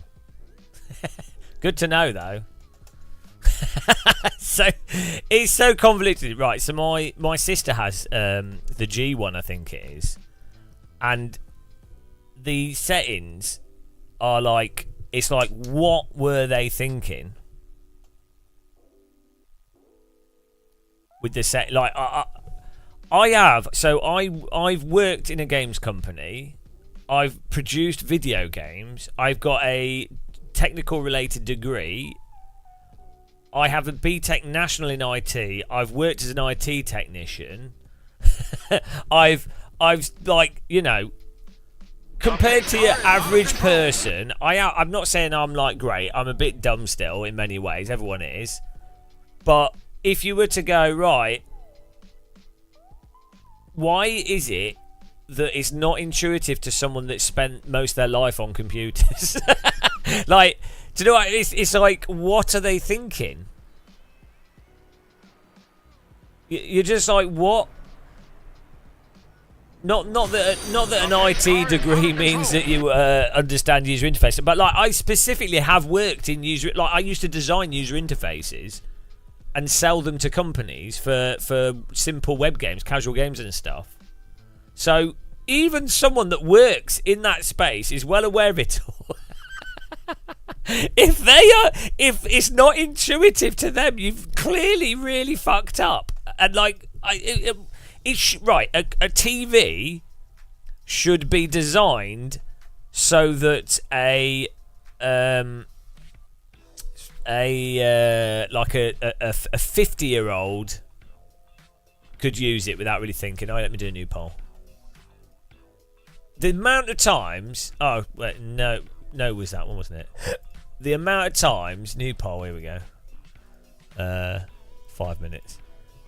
I've gone round to people's houses and the way their TV is set up is absolute shite. Like, which wouldn't matter if if someone's just bought a 4K TV, you know, good on them. Like just a rando TV for like a few £100, whatever. You know, it doesn't matter. They're just using this TV. They're happy with it. Fine. But if someone has spent like 500, 1,000, 2,000 pounds on a TV, and you're like. Do you realise? Do you not realise that you could have just bought a TV for £200 and honestly you wouldn't notice any difference?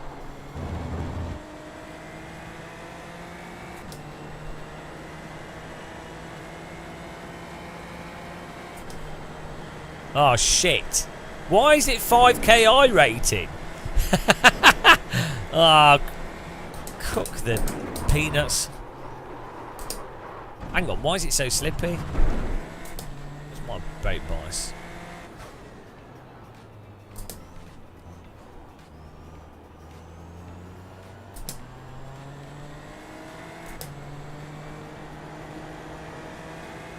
Well, the thing that gets me, right, is the default settings are so bad. Like, you know, motion filtering. Oh my god. Like...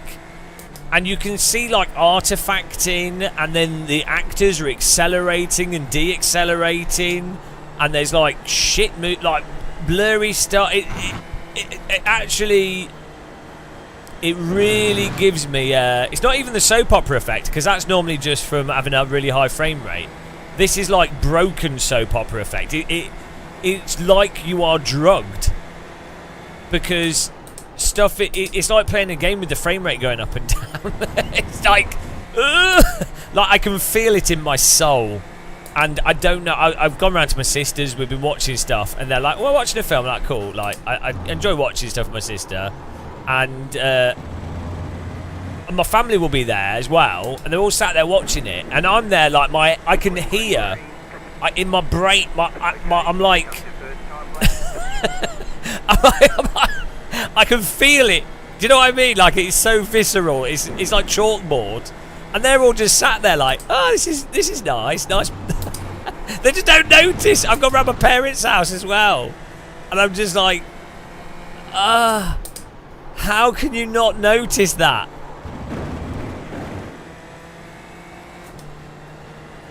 No, I do it before, but like, what's weird is my dad does a lot of photo editing, and he's nitpicky with like imagery and stuff. He specifically buys Apple computers because he likes the monitor and likes the colours to match up with his printers and stuff. So it's just really weird that it's like, how can you be blind for motion? Maybe if you play a lot of video games, you really notice it, especially if you play on gaming monitors. Hang on, that's a degree that I can't read.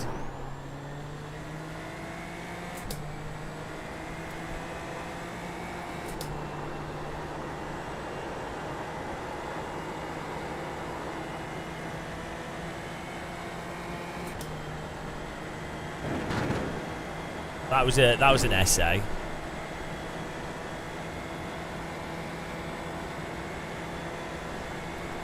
Yeah,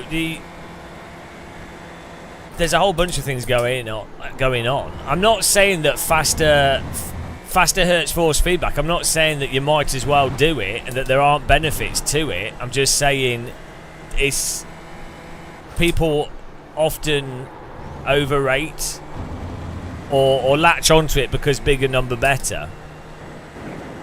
Yeah, so okay. LMU has 500 hertz force feedback. Its force feedback is shit compared to Assetto Corsa in terms of detail, so it's irrelevant. Like LMU has no feel for braking, so okay, great. You can also LMU feels grainy as well, and you have to add loads of filtering to it. So that's a really good example of why higher hertz force feedback really is not. I mean, you might as well have a higher hertz force feedback, but. I mean, how many hertz is ACC's force feedback? There's no dynamic range to it.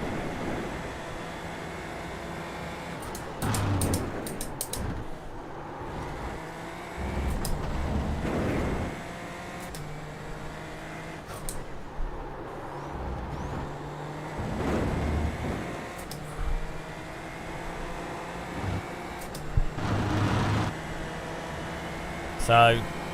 It's a good example of what I'm saying. Yeah. Well, it's like the R Factor 2 has good force feedback meme. It does for tyre scrubbing, suspension loading under braking, but it doesn't for feeling the exact grip at the limit and like the crucial parts. So, you know.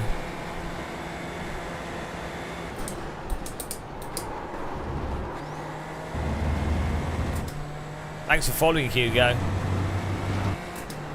Again, R-Factor 2 is actually a good example for people that don't really fully get what's useful from force feedback. A lot of people don't even drive from force feedback at all, so they don't notice either way. They feel the force feedback, but they don't. They're not fundamentally using the force feedback to drive from in the same sort of granular ways you do in AC. To be honest, you can drive really fast with no force feedback, so it's not a surprise. I do this all the time. We do like long live streams. I'm used to it.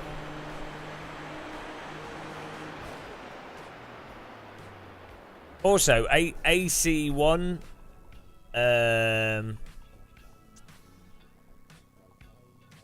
Oh, yeah, AC has higher hertz force feedback. Oh, fair enough.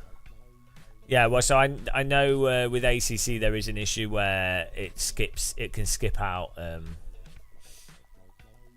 bumps and stuff. But that, like Rumble, so Rumble and track texture is a very immersive thing for a lot of people, and it makes them feel connected to the road, but it's not of really any use for actually driving a car and balancing the car and knowing what the car's doing and what the physics are doing.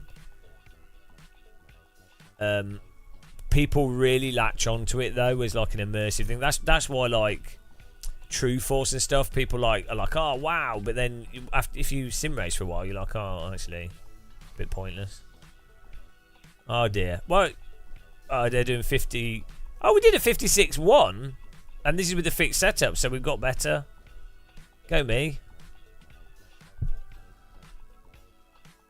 Grid up. Oh, the pole's going.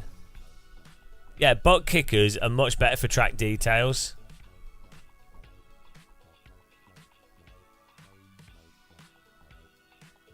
Yeah, okay, well, you can just, Vitero, you can just get some tactile transducers and slap them on your rig if you want to feel road texture. I'm not denying that that's not immersive, but it's not useful for gameplay. It's immersive. And yeah, and as you just said, you can just slap some tactile transducer and they'll do that way better than any force feedback will, because you can have one for each wheel. If you've got a tactile transducer, honestly, it'll blow your mind. If you like that kind of stuff, it's blown to my mind as well. putting a large tactile transducer on the back of your rig is so good for immersion. The estimated SOF is 5,075. If you type, go on Google and A lot of opportunities today. Head down. Pick type your £150 motion rig. I've done the video that I've done on that, and it's probably like the best £150 you can spend for immersion in sim racing. Right, it's time to die.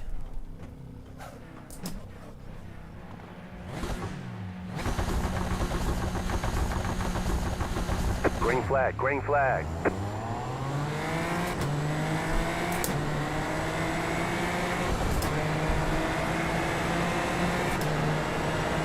Car on your left. Still there, hold your line. Clear, right side. Stay on the left. Stay on the left. Clear on the right.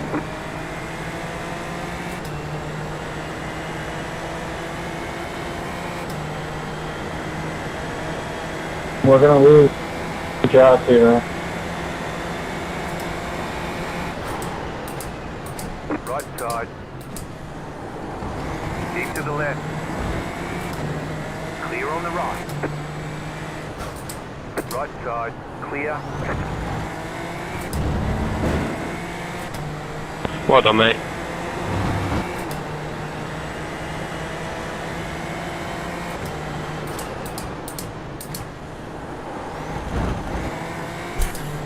Bit of a track cut there. Off-road test of the tyres.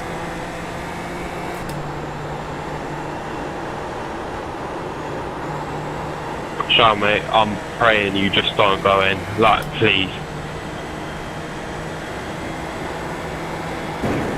Oh no, we have. Oh, we've gone in. You must be some retard.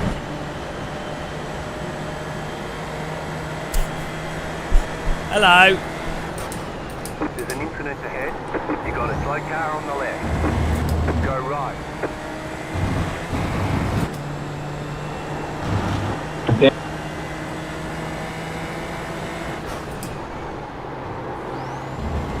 Man, this just caused me to get damaged, dude.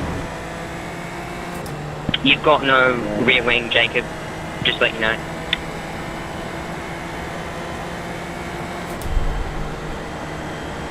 Come on, man. Shit. You're better than throwing that move, dude.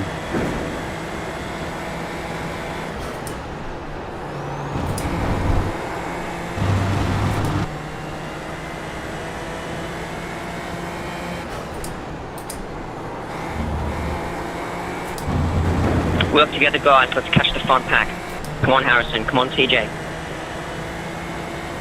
Why is he racing with no rear wing? But what is he doing? Car right. Stay on the left. Why are you driving into me? You've got no rear wing. Why are you bothering? I didn't hit you, dude. You went out the outside and hit me. Necko, too. Like, chill the fuck out. No, you've got no rear wing. You're screwed, and then you're going to wreck people's race. Why? What's the point? Bro, you're so fucking brain dead.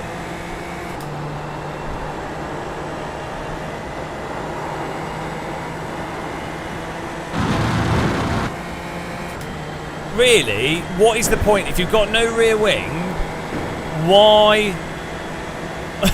why, like, ruin other people's race? Like, you're not going to be competitive, so why even bother? You sent a move up the inside, made contact with me on the outside, and then you're complaining. No one else is complaining. Like, what are you...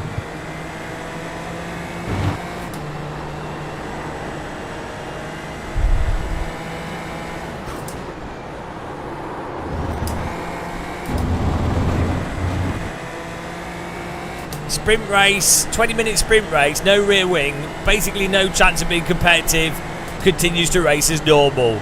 What positive outcome will come from that? Let's think about it. You're in the top 10. Car on your Mate, I have to go around the track to get to the pit lane, man. I don't know what you want me to do. Pull over, just go. Yeah, generally, if you're missing the rear wing on a Formula car on a track with long corners where rear wing's kind of useful, getting off the racing line might actually be a good idea, yeah? Mate, shut the fuck up, honestly, I'm trying to focus. Like, you sent it up the inside. I gave you room, and you collided with me. I don't know what to tell you, dude. Mate, you're both so boring, please. Matt, suck a fucking dick. Oh, mate, you get binned every fucking race and then pipe up like a stick, mate. Shut up with your 2 viewers. I'm not streaming right now anyways, but yeah, you just sent it on that guy because you were a little bitch and then caused the fucking 2 cars to wreck out, so... I'm a little bitch, mate. You've got that fucking 4K. You sit there at 30 years old, you're beefing kids. Get a fucking life, mate. Yeah, well done, man. Like, causing 2 fucking collisions, dude. I didn't cause shit, bro. You he sent it on me, so I wasn't having it, and then I went back in. Yeah, you did, dude. You have a short temper, so you sent it up the inside of a guy because he overtook you.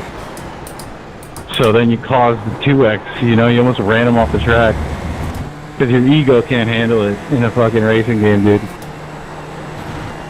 I have a short temper, yet you're the one who always screams down the mic.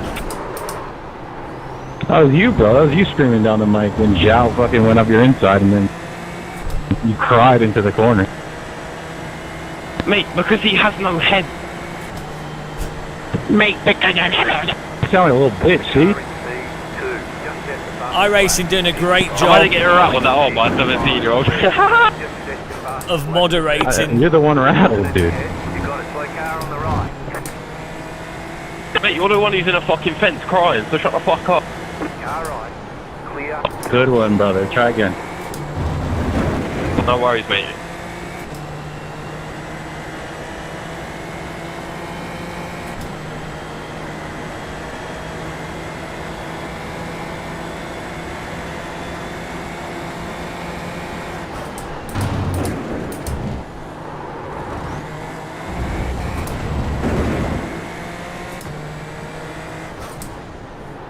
iRacing doing a superb job of moderating the servers, aren't they? Now, keep in mind there's a no swearing rule.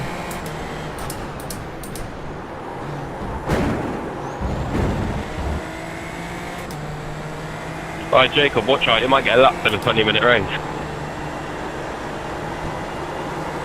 Yeah, because you caused an incident, dude. Because you have short temper. And you're still being a baby. Every time you press the radio button, you become more of a little bitch.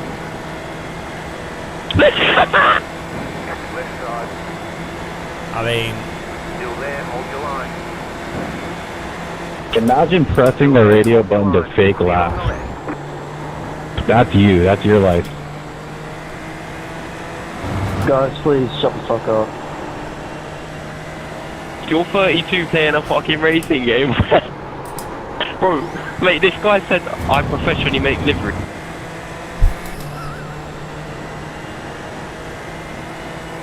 The car in P1 just set the fastest lap. 55.388. Right side.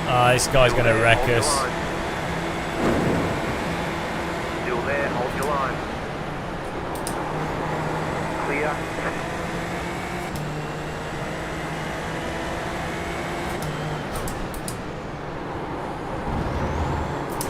I feel the wreck inbound. Let's go together, Harry. Right side. Still there, hold your line. Still there, hold your line. Clear.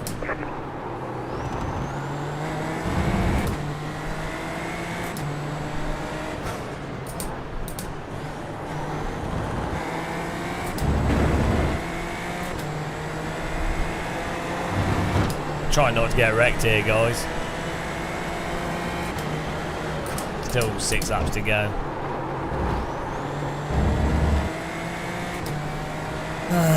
iRacing.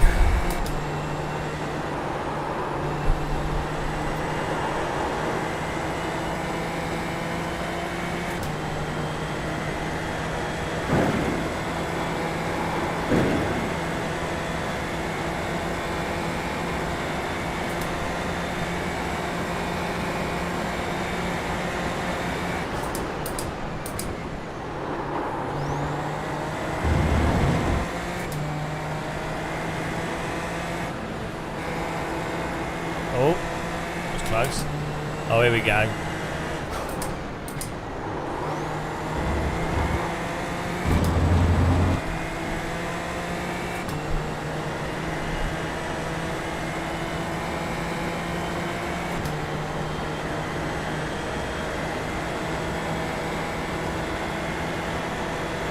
We are where we expected to be.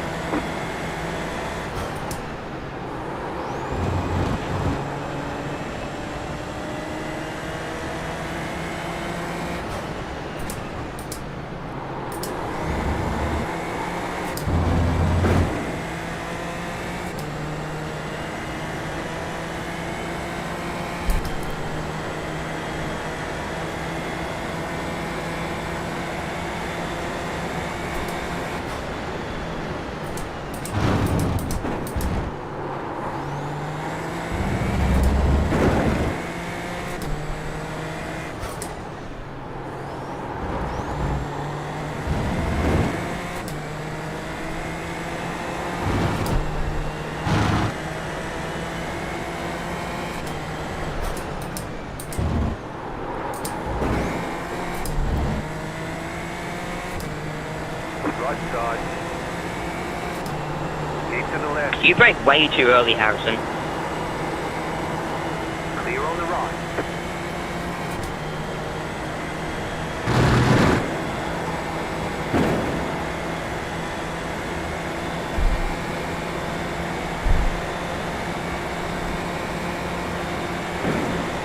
Car on your left.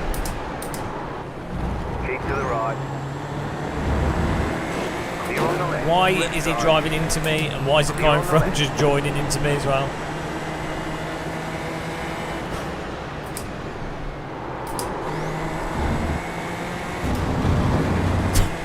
The leader is running 55.59. Jesus Christ.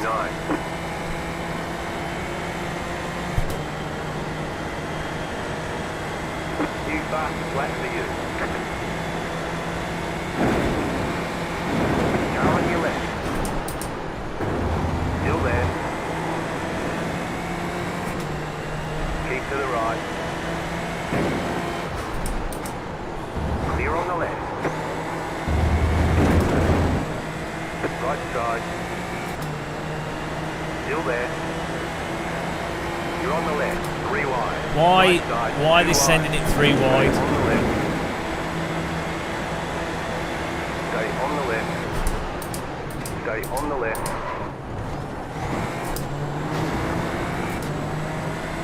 Still there. Hold your line.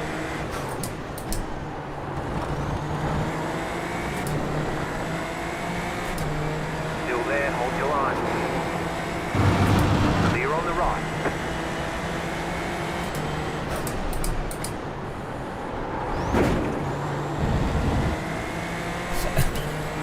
Every time we go forwards, they then run wide and then mess it up.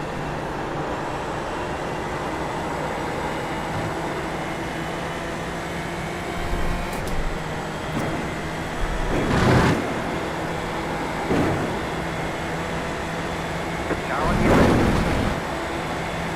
Still there. Hold your line. Clear.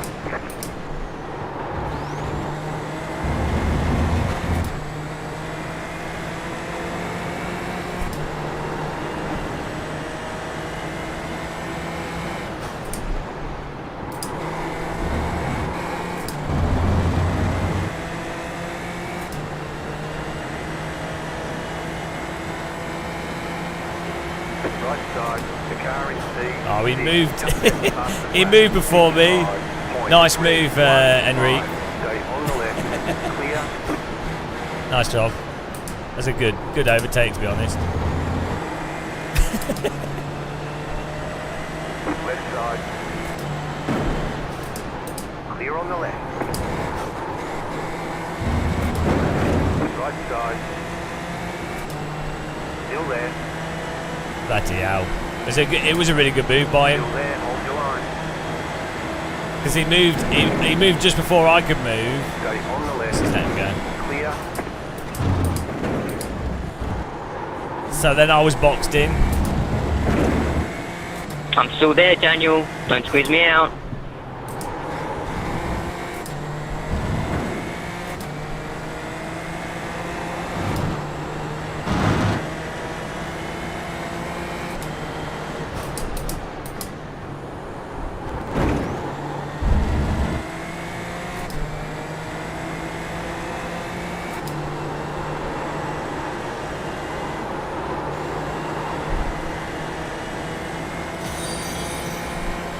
Run old race car. Thanks for following. Welcome.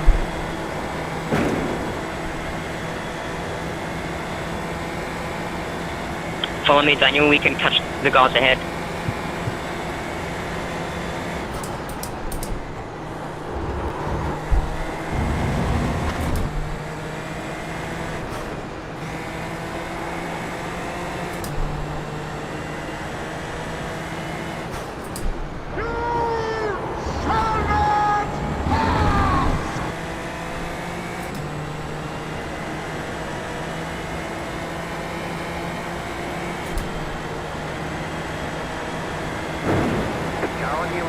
Okay, let's go.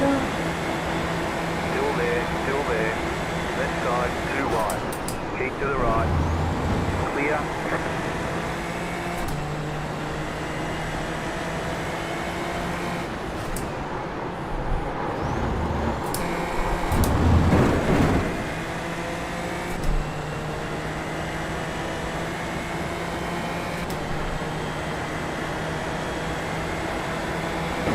Right side. Keep to the left. Stay on the left. Clear on the right. Car on your left. Left side, too wide. Daniel, my spring went black. Why are you ramming me off the track? Hey, stop crying, honestly, no one cared fucking about. Mind the gap.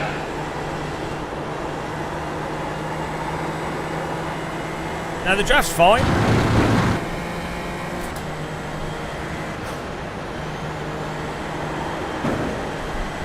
The draft's fine. It's good.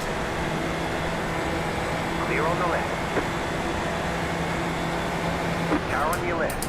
Clear on the left. The problem is people driving terribly.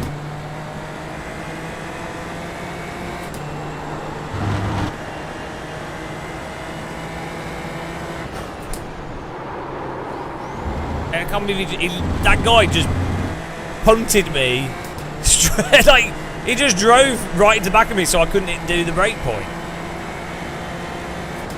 It's just, why is this, there's no moderation in this game? Car on your left. Clear on the left. Car on your left. Still there, hold your line. Clear. Car right. Clear on the right. Like, there should be some moderation at least. We can catch the guards ahead, James. You can let me through. I can let him through. Like, what is wrong with these people? Car right. Keep to the left. Still there. Let me through, let me through. I mean, honestly, this is a really good example of how stupid iRacing's become due to the lack of moderation, because the race is quite nice. Car's nice to drive, nice track.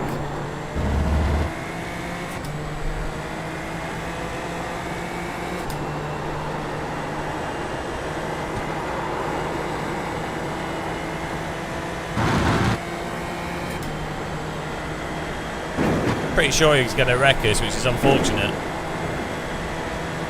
My choice is drive or get wrecked. I let him pass or get wrecked.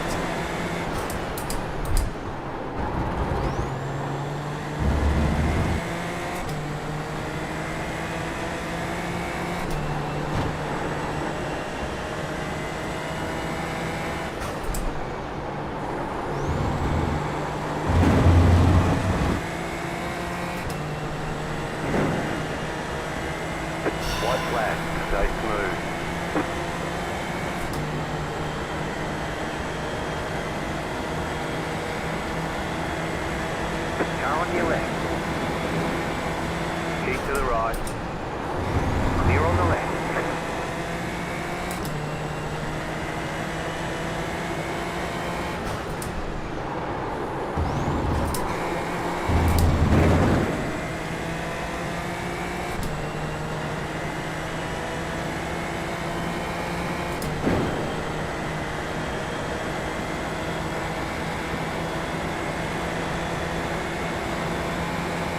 Right side.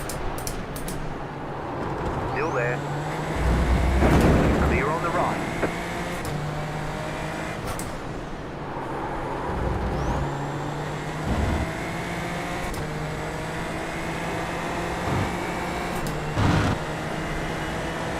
Alright, let's see if you try and do the same thing your teammates tried last race.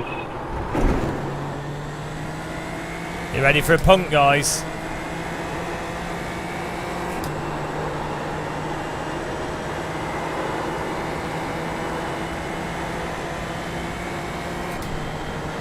We're about to get punted really hard. Oh, you've actually got talent, never mind.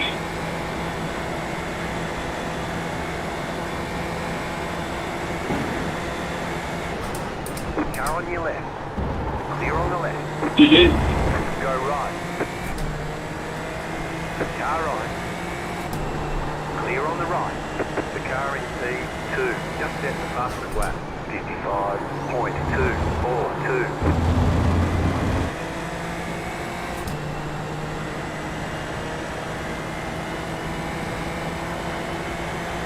Car right.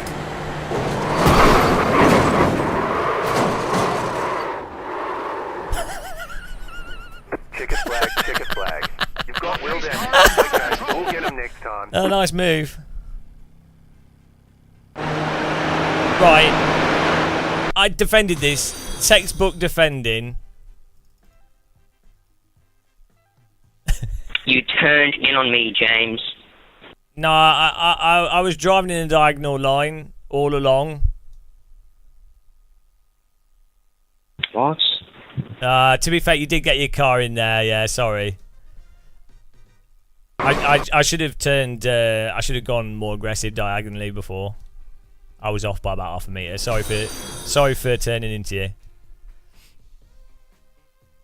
I should have been. James, I know you're a Twitch streamer and this is all content and that, but like, it's kind of frustrating when you and Jacob are having a conversation during the race.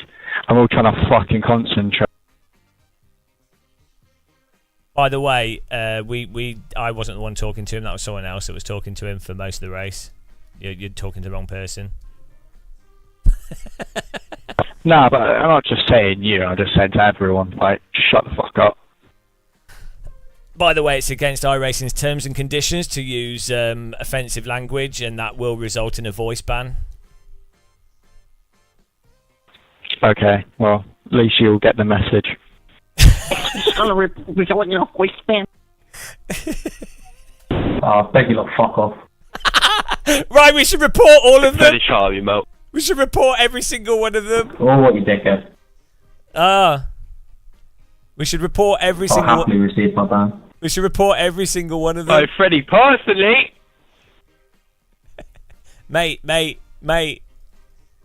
Yeah, like, I should have moved slightly more aggressively to the right. I was too slow, so he did have enough room to get his wheel in there. Now I'm moving to the right here, and he's had just enough time to get his car in. I needed to be 30 centimeters further to the right so that he couldn't get a wheel in.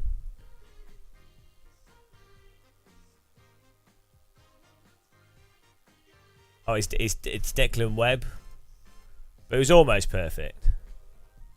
Yeah, no, I thought he'd crash into us anyway, but it was my fault. Yeah, Declan, sorry for driving into you at the end there.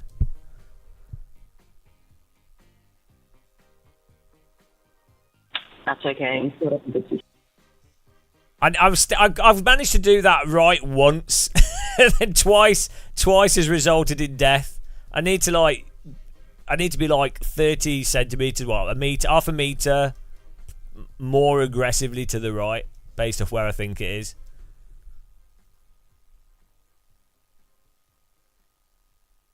Not even half a meter, it's about, yeah, like 30 centimeters would be enough. Because then he's just got to drive into the back of me. We could have caught those guys ahead if I went through and just used my toe, but that's alright.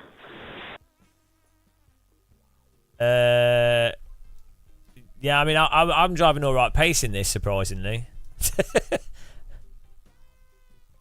Declan, you must be rapid, mate. You could have just taken a better apex. Oh, hang on, here we go.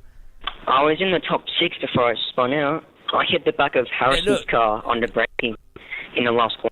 Jacob doesn't seem to understand. No, Jacob, it's not even about the contact. It's if you've got no rear wing, then you're not in the race, really, are you? So why even like?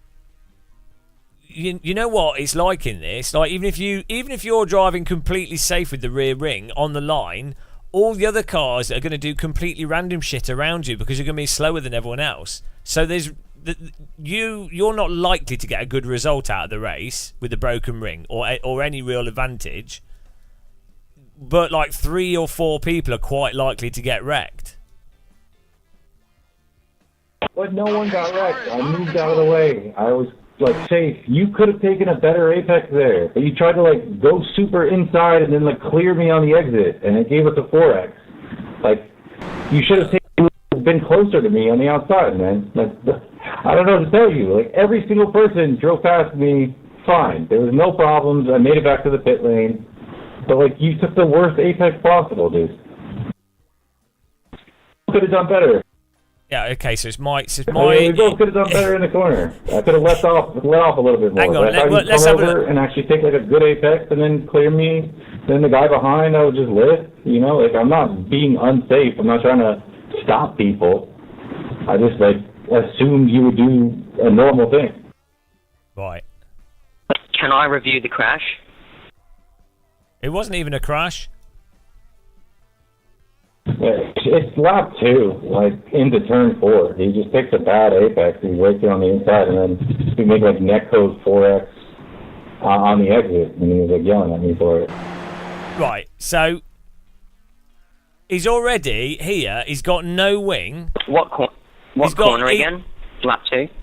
He's got no wing here, and he's already like probably going to cause a wreck for the behind. Chances are.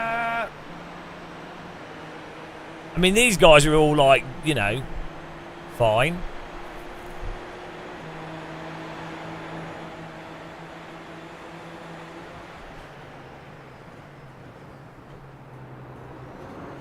Why, like... The pace car is out of control.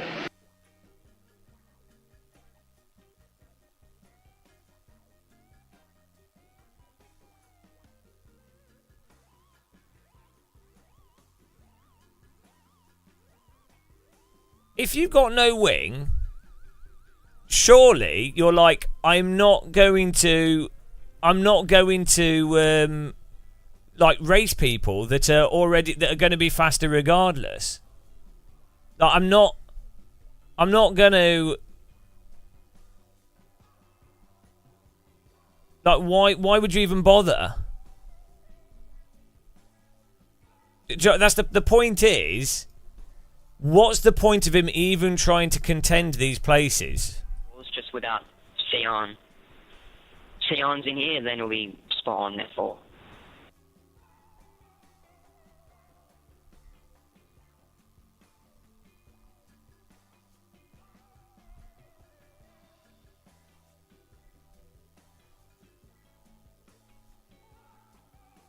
But the whole point is it's actually, I think it's sort of irrelevant what's happening in the corner. Like the point is why continue? Why continue when you're not going to be going through? Like, why even defend? Why even go into the line? Like. Why even, like, do anything vaguely on the racing line when you're going to have to pit and, you know, yeah, it's not even a... No, like, I've understood going through the inside the corner because, to me, when someone's not got a rear ring and I've played this, absolute random shit tends to happen. I.e., they lock up, they lose the rear of the car, they do something completely random. So I'm going to put my car as far away from them as possible. I normally will, based off what we were saying before, I will normally squeeze someone onto the apex into a corner if they've got a wing, because I'm racing them and I don't want them to drive into me. So yeah, if it's a car where I feel like, oh, there's not a chance that they're going to spin or do some random shit. I mean, Jacob's probably a good driver, but I don't know if he's going to do some random shit because I've not raced with him much. Well, and to be fair, the races we have done with him has always been crashes. So, you know, that's the thing. It's like, well, the point is, it's like if you're missing a wheel or something, or if you've got real critically damaged car, yeah, you technically you can keep driving if you want to, so that's fine. But it's like, why? Like, it's only going to be at the detriment to other vehicles.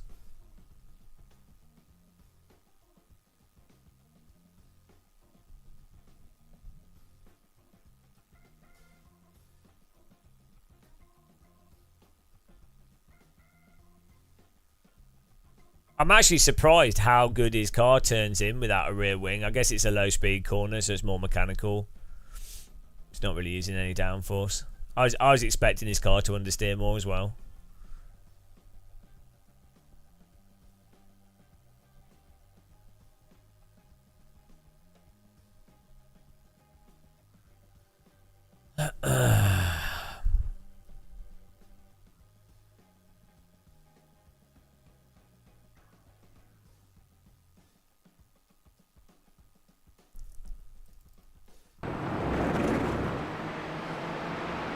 Like you have to think there's no real benefit of continuing to race with like on the racing line even with no rear wing.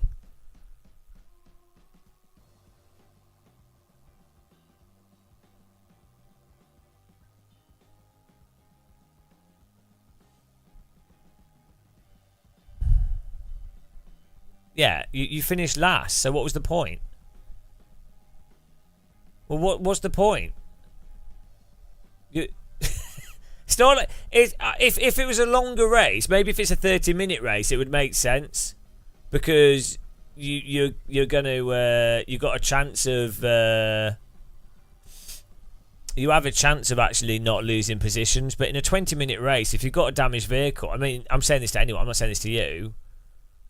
Yeah, it wasn't even a crash. It was just a light tap. It's not even about the contact. I don't really care about that. I'm just saying the thing in general is when people have damage and then interact with the race in a way that it doesn't really... when there's no point. It's any time anybody in a race does something that's of no benefit to anybody. Like, it's not of a benefit to them. It's not of a benefit to any other drivers. So what's the point?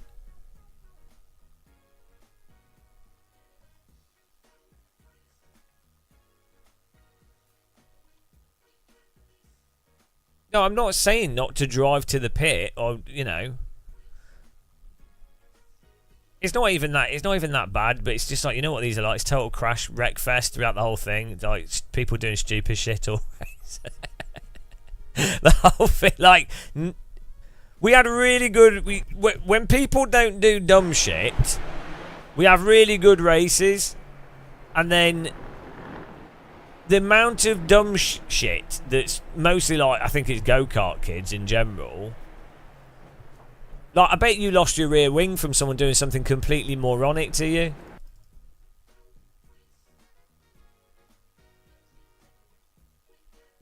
Yeah, what about that guy that absolutely punted? What is this?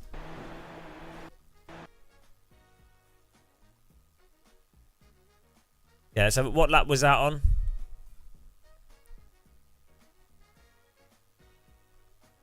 I think iRacing, and also I blame a lot on iRacing. I think what they need to do is reduce the damage, and they need to make it so car contacts aren't so over the top, and then people could actually race like they want to. Like if this was like R Factor 2 netcode, you could, all this would be, it'd be just enjoyable. It wouldn't be like, oh, it's game over, shit race. It'd be like, oh, that's fun. That was really nice, close, fun racing. The problem in iRacing is any car contact, pretty much like it's a complete dice roll between a little bump and, oh, my car's gone flying. And there's no like in between.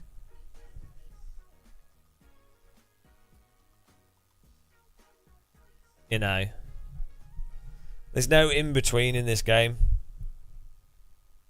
Yeah, the actual car contacts and stuff in LMU look like, I think the cars are a bit sliding, a bit weird. You get DC'd.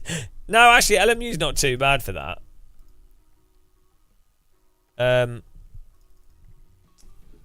But yeah, like the actual racing and the car contacts and how the cars react to contacts is way more realistic in LMU and R-Factor 2 than iRacing. Right, why did this guy purposefully... They're trying to push me off here. I'm not on my brake when they hit me. Who is it? Matthias has tried to wreck us here. I'm not touching my brake pedal, and they've pushed me in the braking zone. So this is actually a way of wrecking. So this right here is a way that you can wreck people in iRacing and get away with it because it looks like netcode or an accident. But you can really consistently do this. If you're quite good, you can do this quite consistently. This is a 5k strength of field super Formula Light race. Matthias is behind us, and you'll notice me going into this corner. I don't push my brake at all, which is on the inside, and he then gives us a little bump just before the braking zone. He taps us. You see, I've not gone to my brake, so I'm not braking early or anything. And he just keeps his throttle in, and he pokes you there, right? And there's pretty much no way for the car in front to then make the brake point because of how brutally unforgiving iRacing is, especially if you lock up, go over the limit, or miss the brake point by a tiny fraction. And if I broke...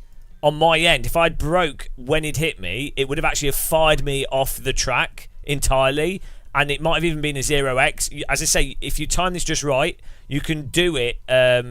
You can do it really. You can do it like skillfully and absolutely fly people off the track, and it'll be a 0x, and it'll just look like netcode. But you can do it intentionally. And iRacing have never fixed this. Has been in iRacing for like 5 years. So you know, there you go. It's a good tip to use, and something iRacing should maybe fix, or you take advantage of it yourself. There you go, iRacing pro skills here. As I say, for those of you that missed it, in case we get more comments, I do not brake. There's my brake input. He drives into us before I brake, and so I don't brake early.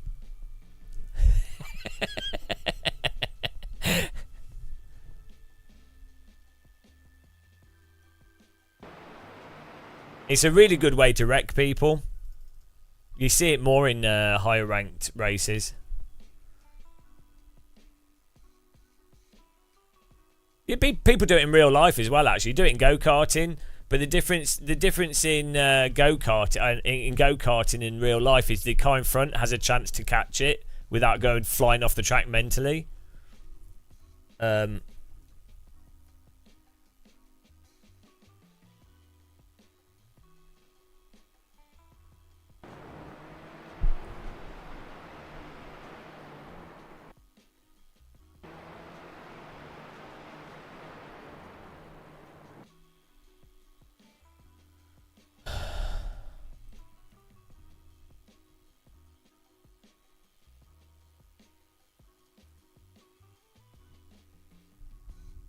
We should report everybody in the race for bad language so they all get mic bans. It'd be pretty funny. No, I'm not necessarily saying it's intentional. It does seem like it was intentional though, because why would you, if you're on the, why would you be riding the rear of the car in front of you on this corner here? Like, what? Again, this is another good example of, this is another perfect example of what is the benefit. There's no benefit to the car behind riding the bumper of the car in front on the inside of a corner. There's no benefit at all, other than you knocking them off the track. So if you've got a scenario where the only benefit of doing it is a punt because you're never going to get an overtake. You're not you if I broke early, it would damage his car. So, that's what you have to think through. Yeah, I didn't say they were right. I'm timing you out because you're just making shit up. Right, time out. Goodbye. Why? How do you get from explaining basic accidents to, oh, you're saying the whole world is against you? No, I'm not. I'm just explaining stuff. Jesus Christ. Don't explain stuff because that implies that you think the whole world is against you. Oh, look at this. Radical advertising. Lap 1, Canada Corner. We got to sign up to the next race here. Which car?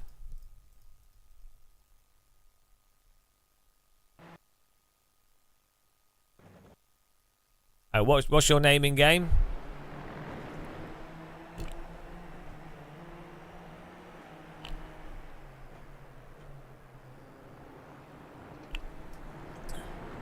What's your name in game?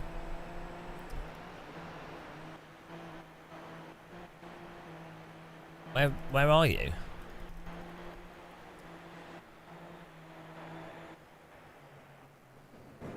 Fine.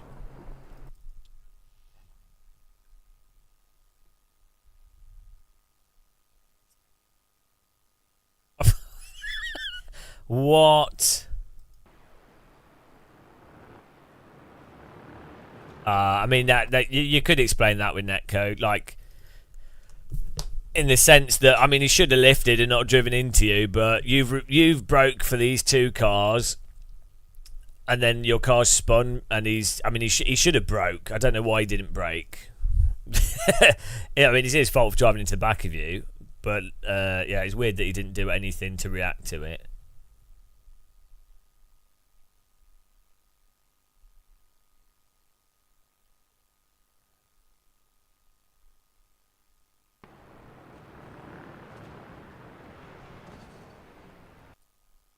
It's weird that some people don't react to anything that's happening. Sometimes you got like a weird netcode.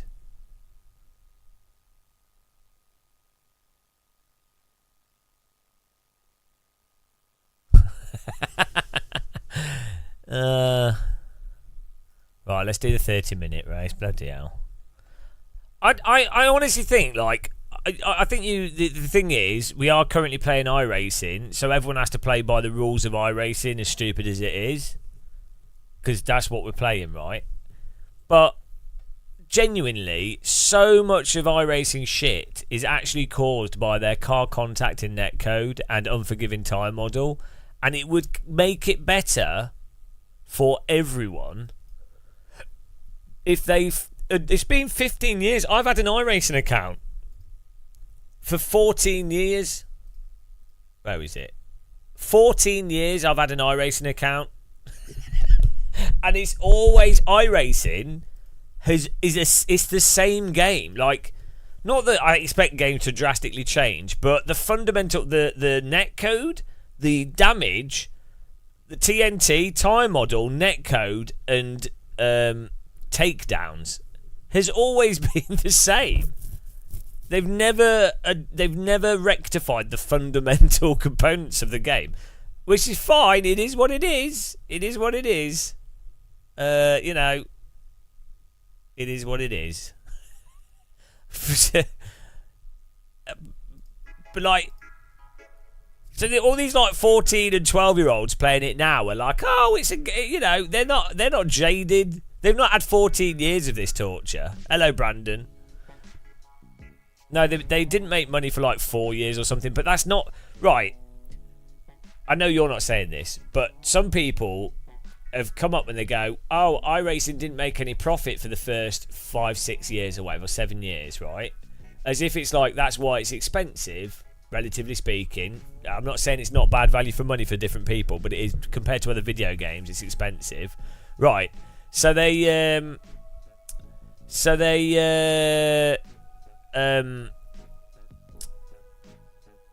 Yeah, well, most businesses take between 3 to 7 years to turn a profit.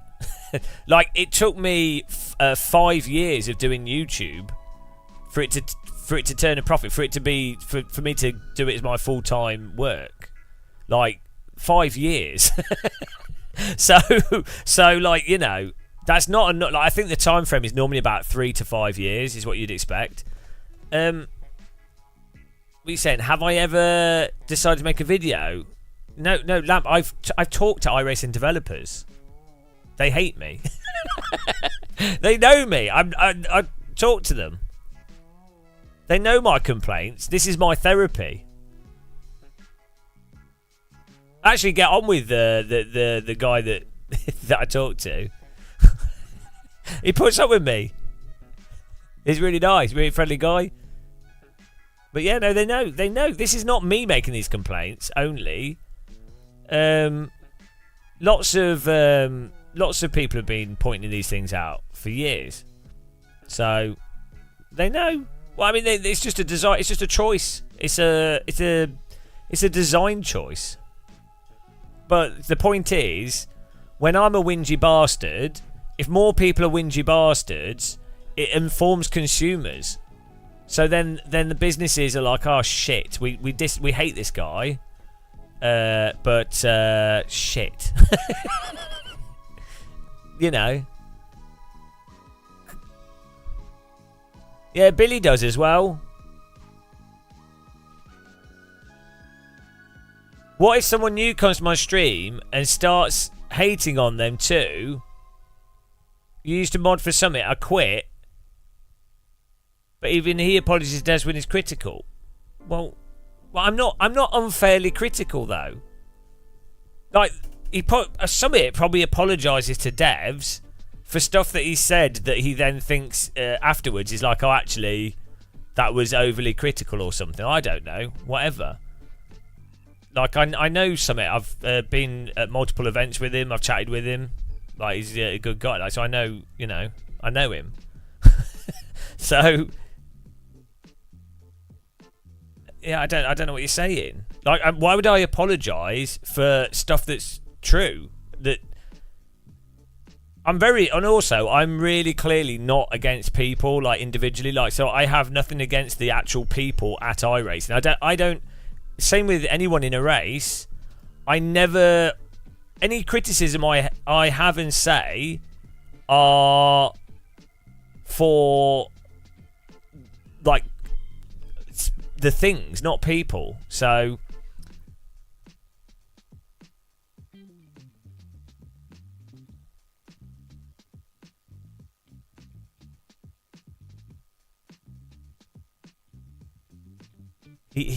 Max. Well, look, maybe Max Verstappen can come in chat with his alt account and can tell people.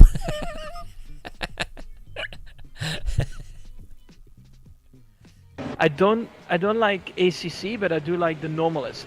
But that is amazing. So it's probably one of the, well, one of the or not the best simulation to practice, like even F1. Oh, hang on, Brandon. It's really good. Brandon, hang on. We've got one for this. It's subjective. No, hang on. It's fine for me. No, hang on. Why is it so popular? Hang on. Hang on. No. No.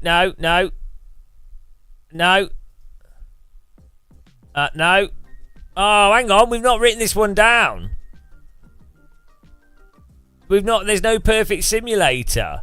We haven't got that one. Oh, that's a new one. Sorry. That's a new bingo card. Thank you. Copy, paste, duplicate.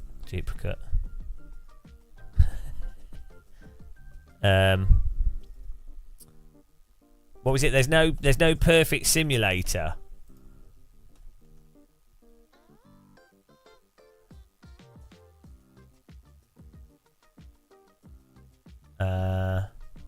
What was it? There's no perfect simulator. I mean, because that's not an argument. That's the problem with these, Brandon. These are not arguments. Like, no, there is no perfect simulator. That's true. That's not an argument for anything. That's just a statement. That's not a counter argument to saying something could be better or worse, or what's better or worse. Well, I spell everything wrong. I can't even spell my name correctly. Anyway, let's get this set up on here.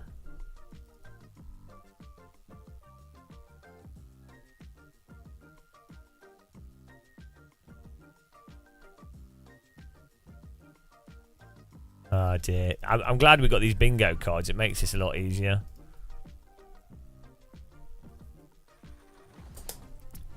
No, the clip, he specifically says it's the best for practicing. So, it's alright.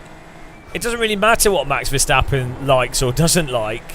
I can tell you from experience of having worked around sim racing for a long time, there are a lot of real-world drivers that like... There's real-world drivers, quite a few, that do really like iRacing and think it's the best and also think it's the most realistic. There's a hell of a lot of real-world drivers that also would never play iRacing because they think it's absolutely garbage for physics. There's also training centres that won't use iRacing because they can't put their own cars in it, they can't adjust it, and it's pretty well known that the tyres are a bit weird at the limit and the force feedback doesn't really describe what the car's doing in the same way that some other sims do. You know, so there's still value in iRacing. It's the difficulty of it makes it quite a good training tool in many ways, but there's a real risk that someone that got really good at iRacing would potentially underdrive in reality, or not realise how much more brutal you can be in a car in real life, or not realise what you can catch in real life that you simply doesn't really allow you to catch in iRacing. So like someone in a real car. But to be fair, if you go from any sim to real car, you have to relearn based off the feel through your bottom. So, you know, you're gonna there's an abstraction with all of them, but yeah, like it was not really pure genius. It's just an elo system. iRacing didn't come up with that. It's well done though. Yeah, it's well set up. Yeah, no, I keep saying this. iRacing is the most entertaining game. It just has wonky netcode, bad games design, and a bit of a weird tyre model at the limit. I've got to concentrate here because quality is really important.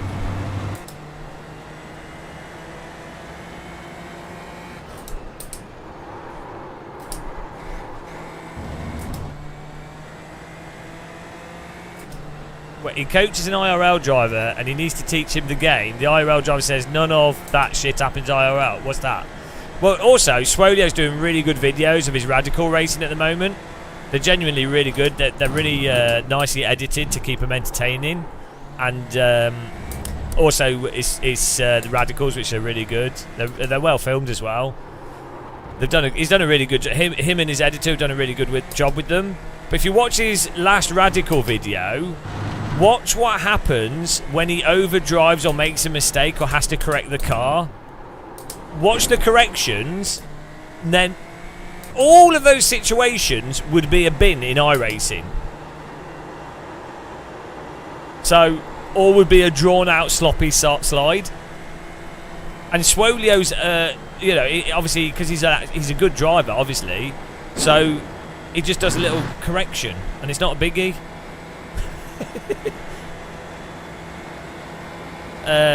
But yeah, Swolio's videos are well worth watching. He's genuinely done a really good job. It's such a pain in the arse to film and edit, and if you're trying to also do racing, like I've done a little bit of recording with real cars and helped friends do recording of car stuff in real life, and it's such a pain in the arse. So annoying.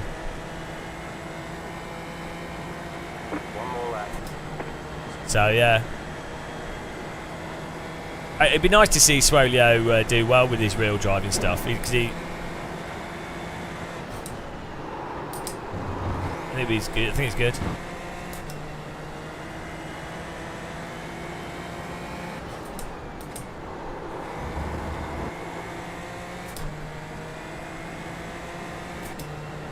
You want no Race Room is a lot cheaper than iRacing.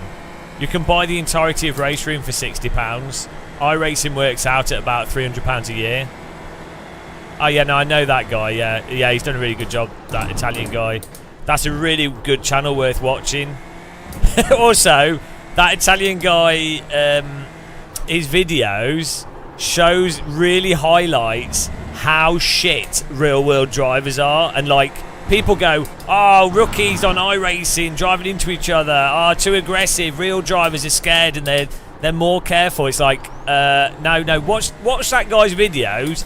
He's done a really good job of capturing the shithousery that's like, if anyone that's been to tracks or been around people that do motorsport, everyone knows this, but like a lot of sim racers don't realise how bad the driving standards are at club races and stuff.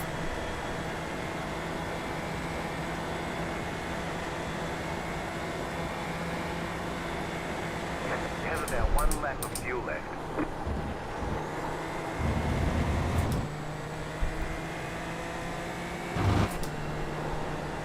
So it's not a very good lap.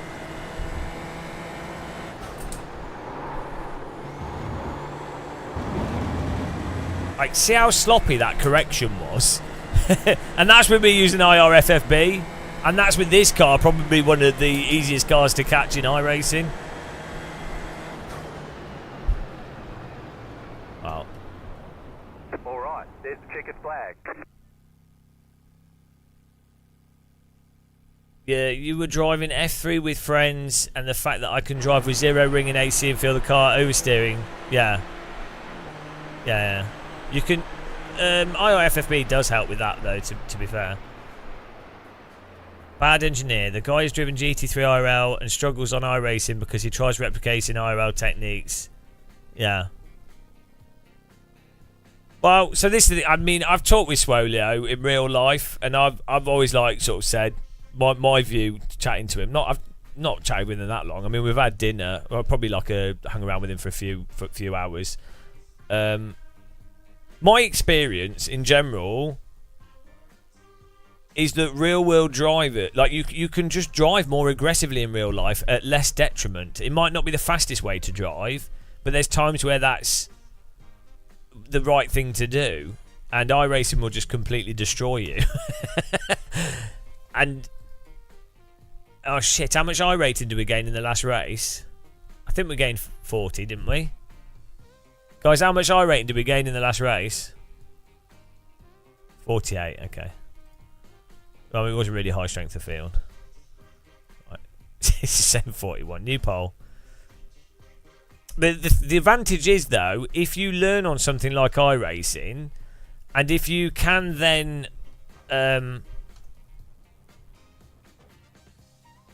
if you can learn on iRacing, and then you can get your head around the real... forgivingness and the overdrivability of real cars, what iRacing will train someone to do is to be hyper aware of their brake input and hyper aware of smoothness to an absurd level. So if you needed someone to be more racecraft, that's like poker, like racecraft can be learned in iRacing and everything, any video game, to be honest.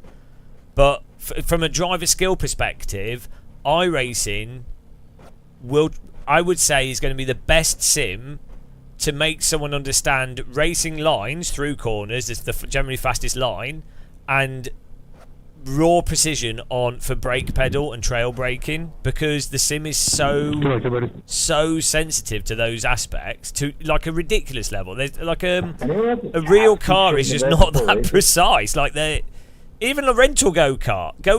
Just go and drive a rental go-kart. They're just... It's obviously not a full-size car, but they're just not... You can't even be as precise as you can in this sim.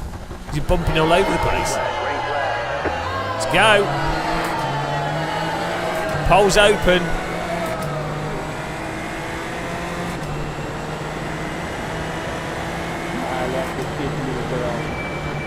Car on your left. Still there, hold your line. Clear on the left.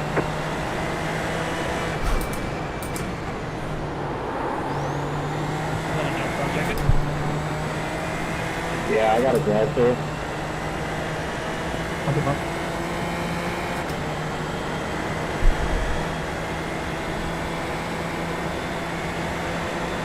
Car right. Clear. I'm dyslexic as shit, and my mic button fucked up Car my on your phone. left. There's an incident ahead. Keep to the right. Car on your left. Go left. Still there. Keep to the right. Why is this guy squeezing while slow? You're on the right. 3 wide. Car on your left. What is 2 he wide. doing? Still there. Oh, Keep to the right. what on earth is that You're on guy the left. doing? Ah, we dropped back because of that. Hey, somebody messing with I don't like ACC, but I do like the normalist. That is amazing. It's probably one of the well, one of the or not the best simulation to practice, like even F1, GT mods. It's really good.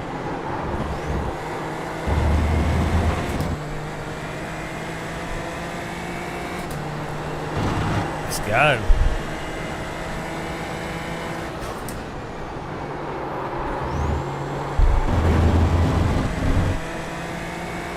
Am I a fan of iRacing? Okay. No, I find iRacing's entertaining. I'm just look. I'm I'm critical as a person of anything and everything. Like, if someone asks a question, I give an honest answer. I don't care what other people think, and then I give my reasoning behind why I've said that conclusion. When I'm playing a video game and something happens in the video game that's absolutely nothing like what the video game's claiming to do, I will say that's an issue. And then the problem is fanboys, they really can't take that. So, for example, with ACC's force feedback, you say, well, this force feedback's not useful for these reasons. They get really upset. And so, unfortunately, because, well, the big mistake I make is I bother trying to explain stuff to people. I should just tell them to piss off. Yeah, no, but that's the thing. Now we've got all the generic arguments on a list, so I don't need to say it anymore because I've got bored of it. I mean, ironically, I don't play any ACC at all whatsoever because I can't be bothered dealing with the people and the bad parts of the game. There's an incident behind. Stay on the right. What is this guy? Is he just trolling? You're on the left. Is Robert Ridgway just trolling?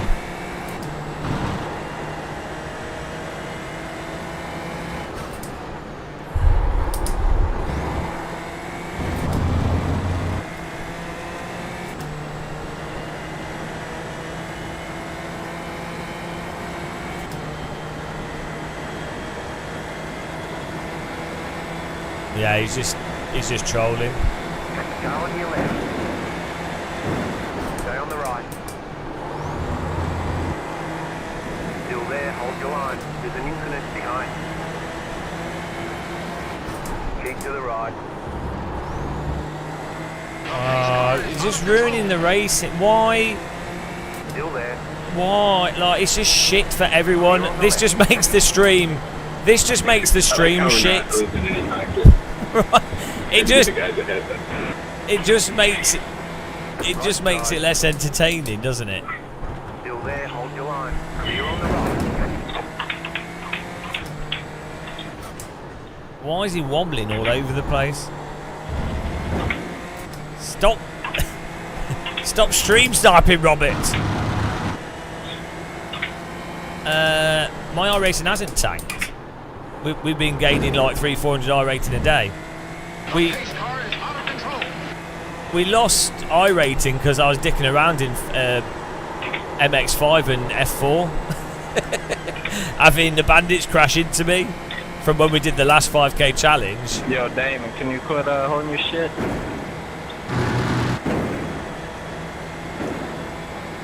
Go on your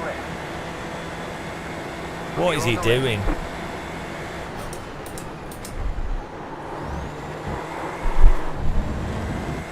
Bloody hell. So unhinged when you're sliding this. Clear. Robert, can you stop dicking around, please?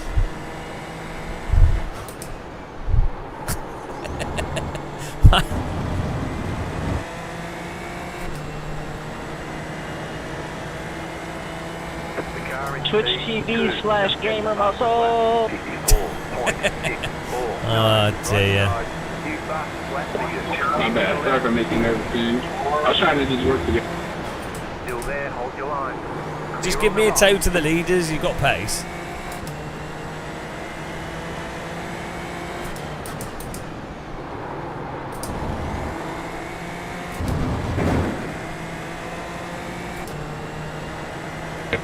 I won't defend. Right side. Still there, hold your line. Keep to the left. Clear.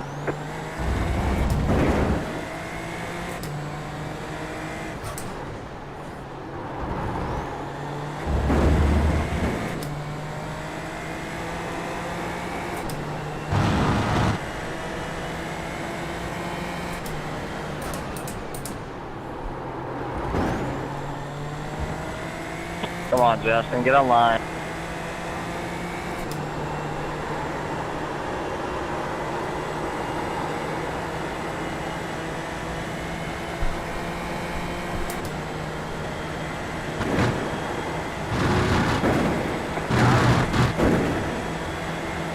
Still there, hold your line.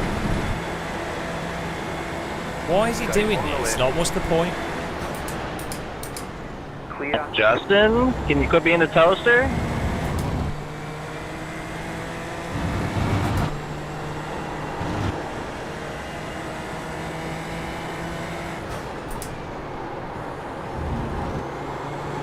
What's your lap times, Robert? Do you think you can catch up with the cars in front? Personal best, 54.7. Probably getting 55 on this race. You can take it. You'll trade on the straight. Still there. Clear on the left. I'll give you the draft on the next straight and see, and keep trying to redraft.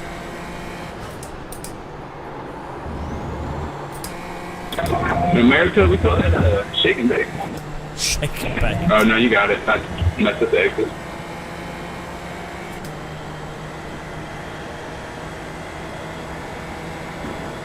Why has he dropped back now? What is going on? Oh. No mistake.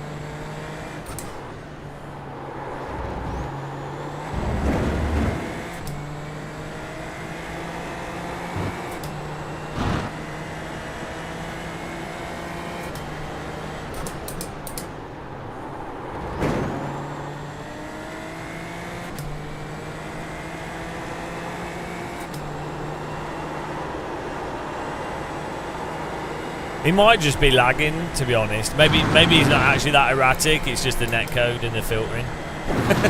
It's hard to tell.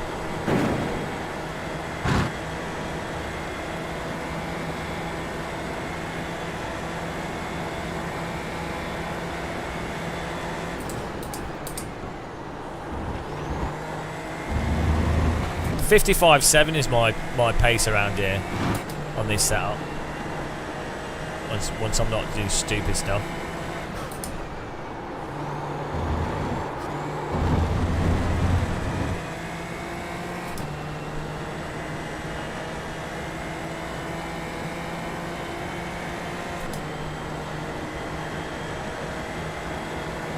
New fast flat for you.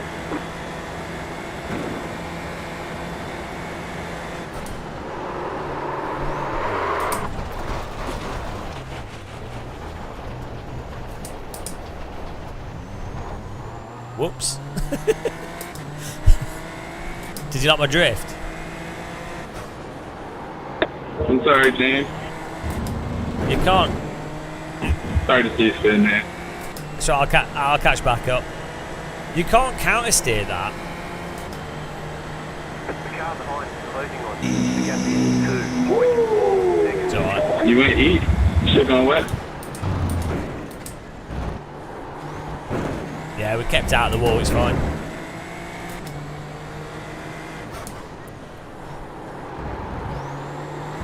Bit of brake accelerator trickery there.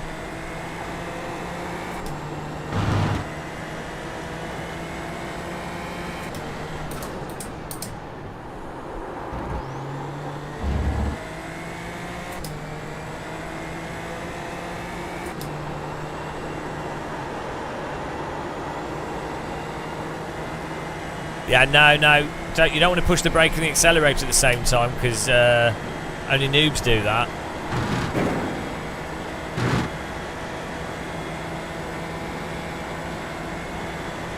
What do you mean cut corners?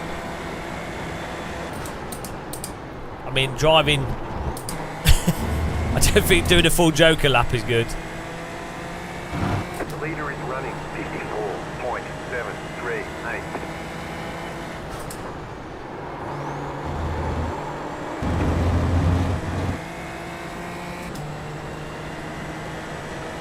I like this car. I mean, the splits, it's been crazy in all the splits.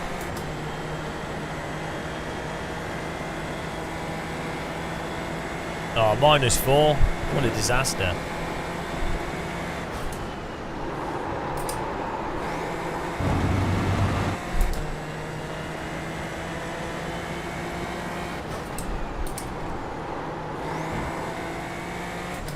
I think the left-hander at the bottom of this hill I'm losing a lot of time on. You need to go wide and enter it. I think I'm losing most of my time due to my shitty trail braking technique. I've always been bad at that though, especially in iRacing, so...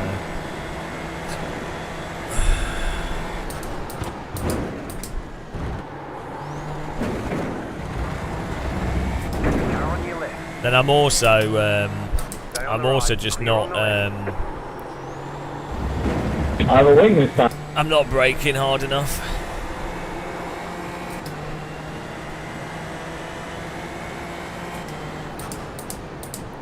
I'm putting on a drift show for in this race, Formula Drift.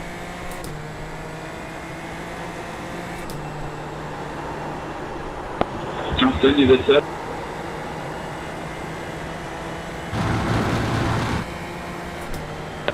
You finally got it just right.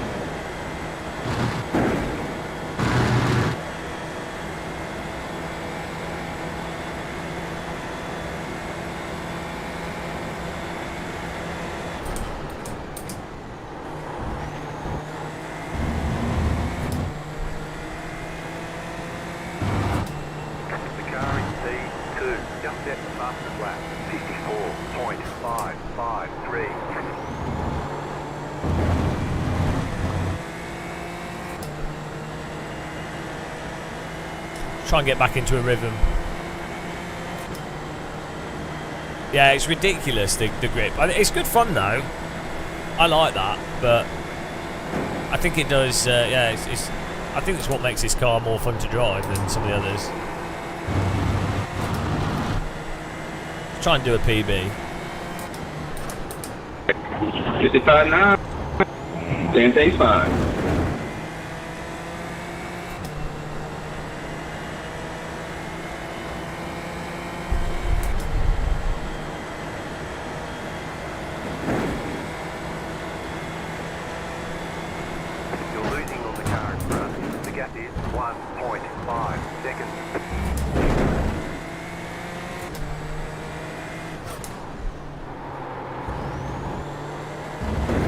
Yeah, P1 probably did draft to get that.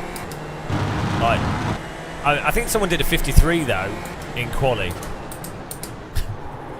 in one of the sessions. So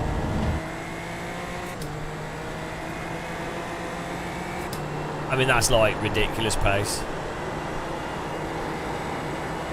They must be running like some mega low downforce setup or something. Plus having like epic skills.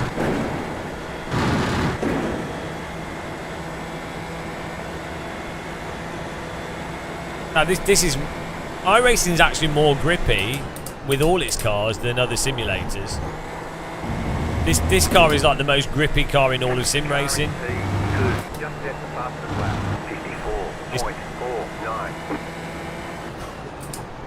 iRacing's got a very slow, sort of sloppy slip nature to it.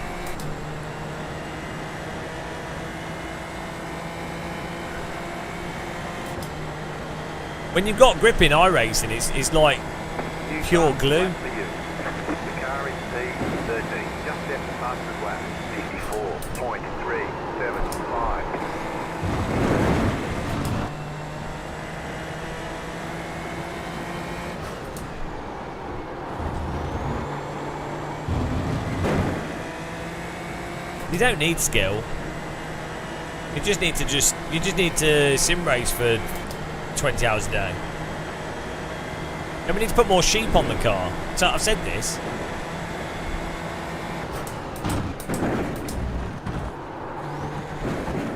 Oh my goodness. Okay, I'm trying different lines. If we hook that up with the actual pace and trail braking, that would be really good. The wide, we can do a really wide entry into that, and then we have to carry a lot more pace through the corner. So in real life, I was told by a driver that corner in real life, the outside of that corner just has shitloads of marbles all over it. So if you go on the outside line to do like the line that you do in iRacing, you're just gonna like the car doesn't grip the road at all.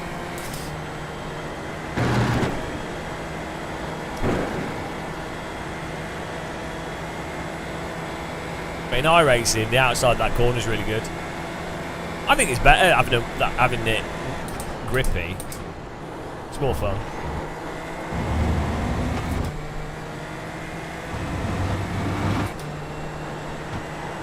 Too wide.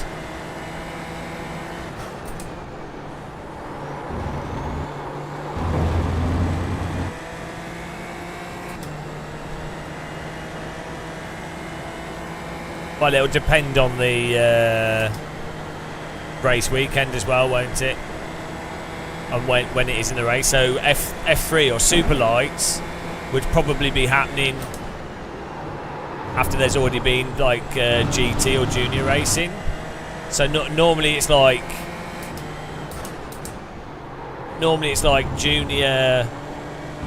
So in the UK, when you have like meets like race weekends or whatever, it'll be like. So the common one is Junior Ginetta GT40, whatever it goes up, then up to F3 or something. Like, do you know what I mean? There's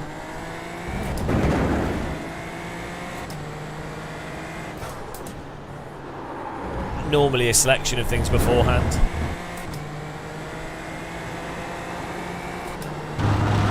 Or maybe if it was F3, you might have like Formula Ford or something beforehand, and then, you know, some other Formula classes. Like with touring cars, it used to be. Did they extend the race distances of these? This is 30 minutes long. Yeah, you need 32 litres of fuel. Motherfucker. I never fell for that, and I totally did not lose a race by having to pit to refuel. Just put auto fuel on, you'll be fine. The car is P2, just set the fastest lap.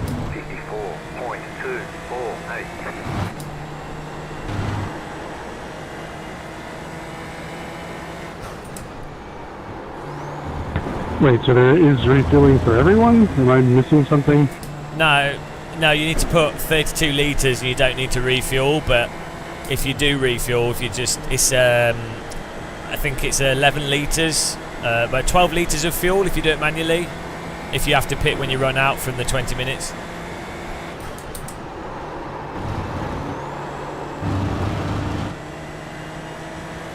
Can move up.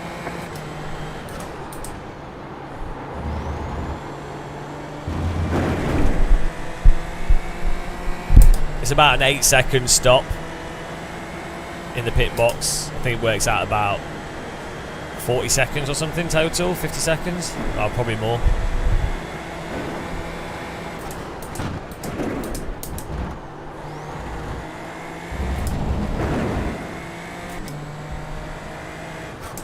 That is actually weird that iRacing doesn't do marbles at the side of the track.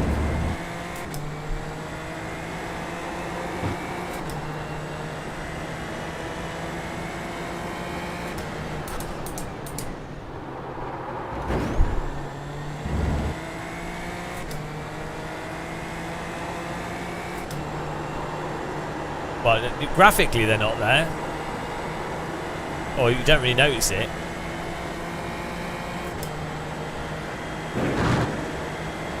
Do I need to turn graphics on? Is that why they're graphically not there? It's a texture, isn't it? I don't think it's like... It's not physical marbles. Like Project Cars 2, when you go over marbles, it flicks them up, which is cool.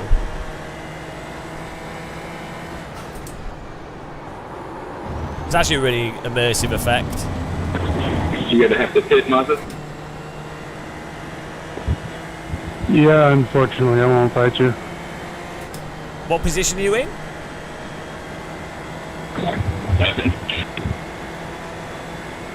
I'm in P7, unfortunately. Well, I really appreciate the donation, so just think of it as a charity. Yeah, missing out on 63 rating here. Womp womp. When did that change? I ran one earlier this week and it was fine. They just changed it yesterday, like when they did the update, because they accidentally made this. They put the wrong settings. They also changed the default setup as well on the fixed.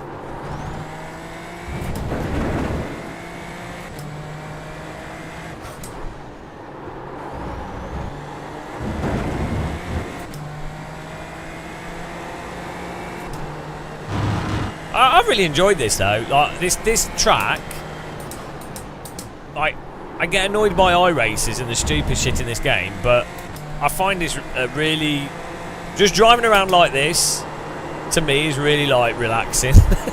When you've not got other people driving into you, it's fun. Gradually trying to get faster in this car because of the grip. It's not frustrating and it's rewarding. It's like our Trackmania, the cars are like super grippy. So it's really rewarding when you actually do a corner quickly. Heading in this. Do you know what I mean? Beach! Beach!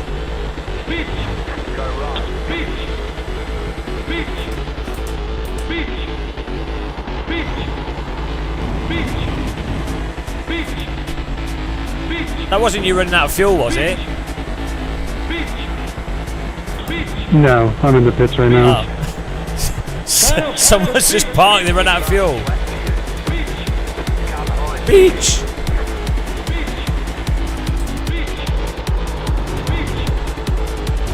We're back in the positives! Thank you.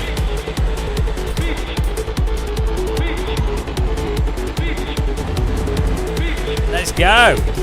40 points is on the horizon. Yeah, that's depressing. Went from plus 63 to plus 6.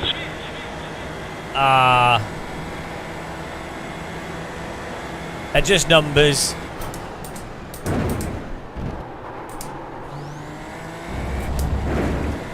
Yes, but my pride is attached to those numbers. Oh.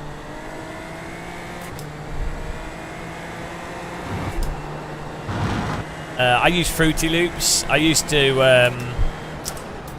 I'm not very good with it. I'm not very good at music production. But I used to make music for like mobile phone and web games and stuff. Nicholas, can you see how many iRating I'm losing? So...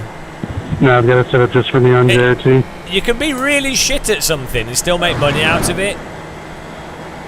Welcome to my channel! It's amazing. This channel should be inspiration, really, for people wondering, like the people that are worried. They're like, oh, I'm not very good at anything. Oh, well, I don't know if I'll be able to adult. Don't worry about it. No worries. It's all fine. It's all good. I can't believe you've done this. I can't believe you've done this. I'm dying for a cup of tea. We've run out of tea. It's terrible. Yeah, well, that's what it's all about. I mean, to be honest, the only reason I bother getting out of bed in the morning is for stuff that's funny. I'm not even joking. Like, I wouldn't bother with life. Like, the only thing that motivates me, really, and I mean, I do like music and stuff. I do like getting better at things or trying different things, obviously. But genuinely, like, I can be quite depressive, but the thing that stops me being depressive is going, oh, that's funny. I like even laugh at myself. Like, if I'm being a bit depressive, I will laugh at the irony of life. I'll be like, oh, that's so stupid. And then I'll be like, oh, okay. You know, that's how I cope with stuff. I think that's why I get really wound up when people don't have a humour. Or, like, not wound up, but that's why... You know, when people try and stop like... anti-humour people, humour police. Like... I think they're terrible. Because I know that humour helps, like, loads of people deal with a lot of stuff. Like, if it wasn't for that... You know, life would be too bad. So...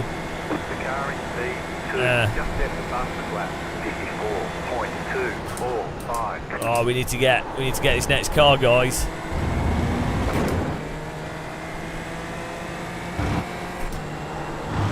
We've got 2 laps, I think.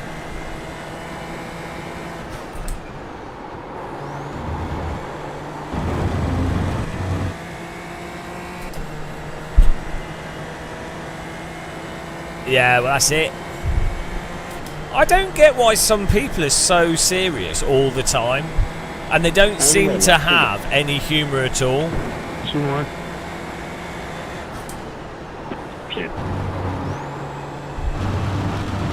I wonder if they're like just really insecure.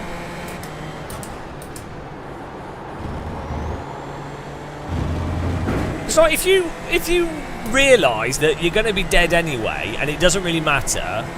And also, like as long as you're like, oh well, you're probably terrible at loads of stuff. Well, you're going to do terrible things. You're going to be shit at things, and it doesn't even matter. It doesn't matter. Then you can't really be that anxious in and of itself. Like the thing that makes me really anxious and I struggle with is if I'm doing projects with other people and they really depend on me doing something.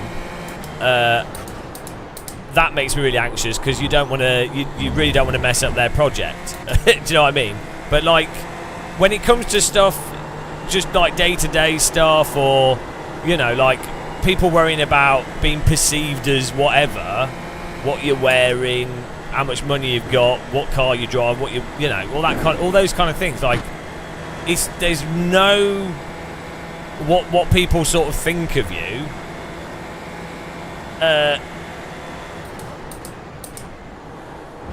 It doesn't really matter, does it?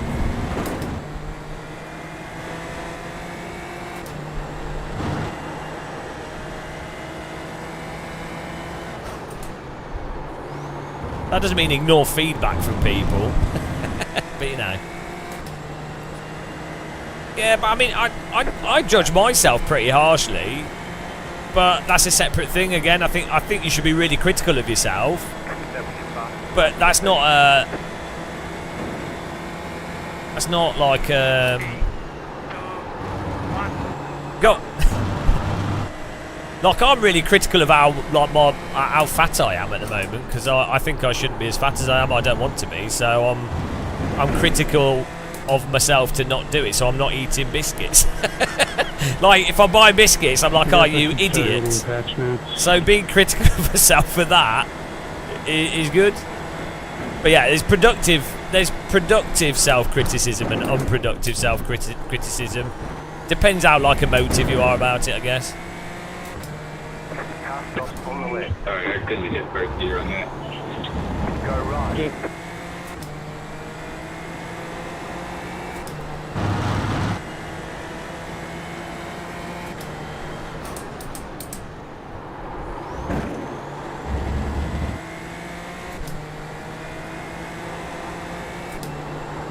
Well, the really good example that I came up with because I'm a genius is, so when I've been around, this is more women that do this that I've been around. I'm not saying this is a female thing, because I don't think there is female things, but like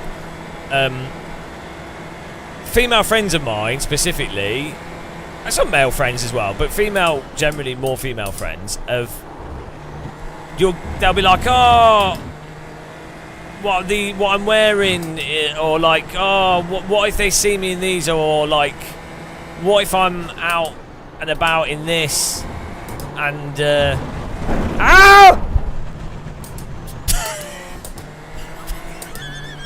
It's alright, we caught it. It's like, right, when you're out and about, how many, can you remember what anybody else was wearing? Can you remember what any other person was wearing? Like, if you go shopping, unless someone was like really wearing insane clothes, or like dressed mentally, but even then you probably wouldn't remember. Like, if someone fits into the general background noise, like even like, so like appearance, makeup, or whatever, like the irony is, you get people that do like loads of makeup and go like mental with it, which if that's what they want to do what makes them happy. I would question why those things might make someone happy. You'd think, well, maybe there's not something healthy there, generally speaking, but whatever. And you're not. And you're not. But like, yeah, if you just fit into the general background noise of whatever culture you happen to be in, so like, if I happen to be thank you. If I happen to be in like Saudi Arabia, I'd wear what they were wearing, or if I, you know what I mean? No one's going to remember, are they? So it's a bit weird for people to like really fixate on. What you do remember is if someone's like really kind out of the blue, or if someone's really mean out of the blue, then you remember. That's why I'm never mean or kind to anyone. I just kick them in the head. That's actually how you say hello in the UK. See, it's a customary greeting.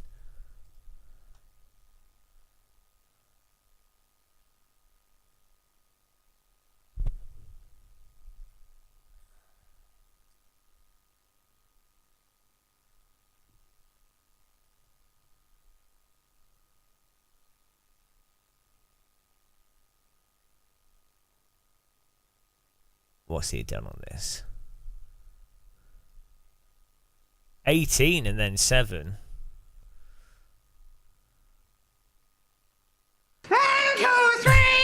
Now let's make a sound. Just let's make a huge R. Thanks for that. What a classic. Right, I need a cup of tea. Thanks, Big Chungus, for the Neanderthal. Right, let's have a look at the results here. Oh, we still finished ahead of where we qualified.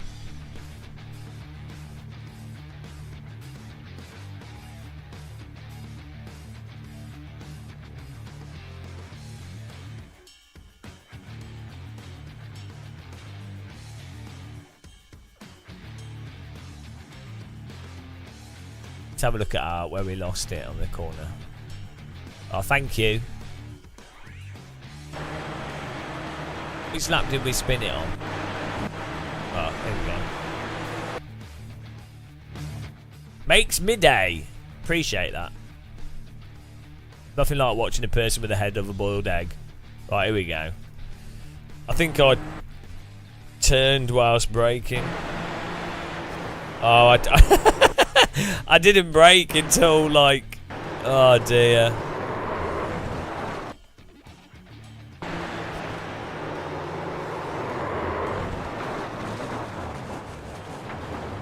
It's good that they made the gravel more grippy. In the past, this would have been game over before they updated the gravel to make it more like dry gravel due to them adding wet gravel, which is now like the old gravel.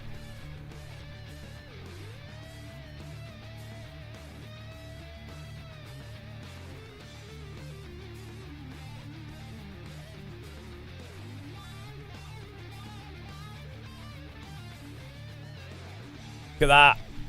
Concrete car on the limit.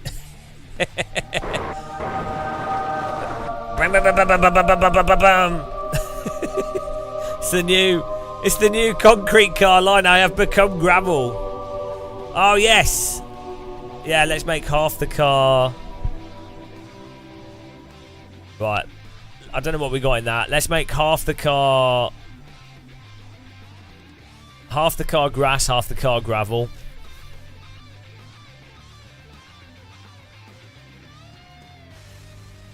Oh my goodness, have we got 250 I rating? Today's been a right chore.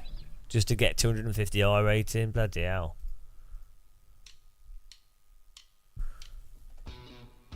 Oh no, I didn't save the concrete car. Hang on, I can load it into this.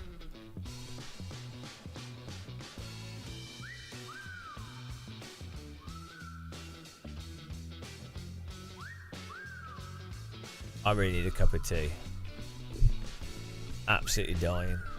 Oh, here we go. Tarmac car. Ah, we got it. Ah, we got sheep. We'll put sheep on half the car.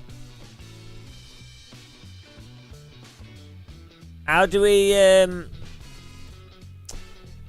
How do we...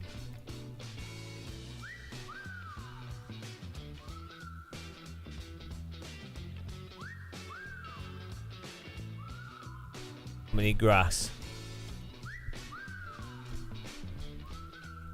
Well, how do we make the car matte? Was it red? Do we have to upload it as a separate?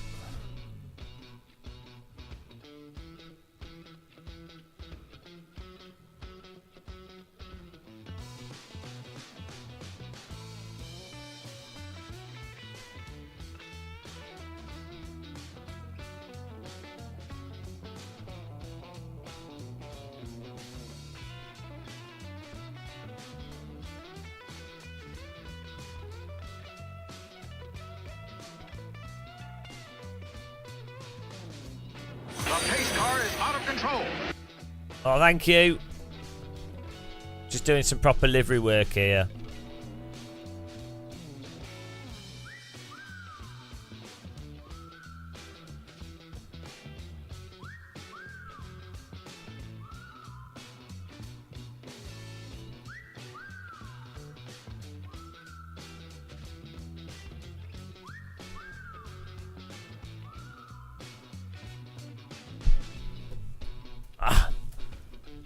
Hang on, guys. So this is really important that we get this right, otherwise everything will fall apart.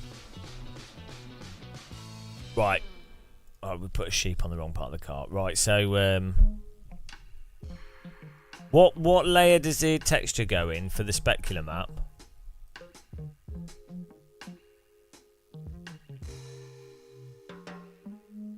Metallic. How do you make it not metallic? Put green in the red. Or do I just upload a green texture to Trading Paints? Yeah, that'll do.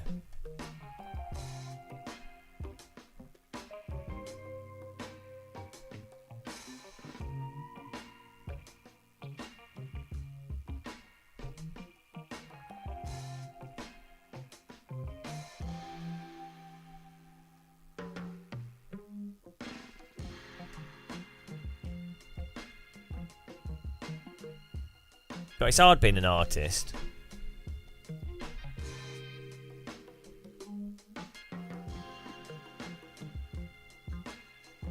What are you doing awake, that MKK?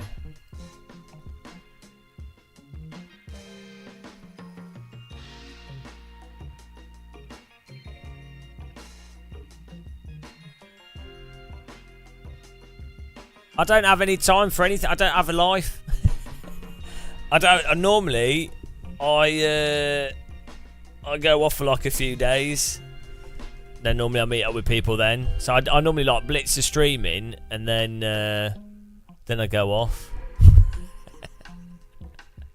I'm maximising. I'm a bachelor at the moment, so I'm maximising bachelor life. Right, here we go. Paint. It's certainly not going to be.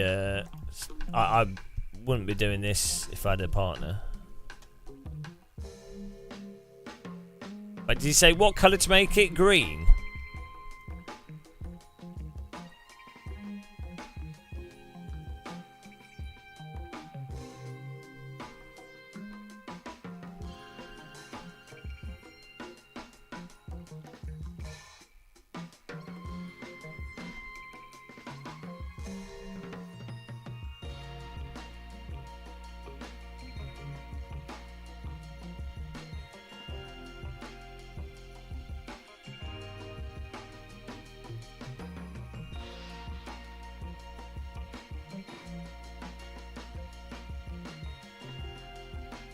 Hang on, what file format? It has to be a MIP file. I don't have any. I don't know how I generate a MIP file. Oh no, I don't have a MIP file. The game has to generate it. Oh no.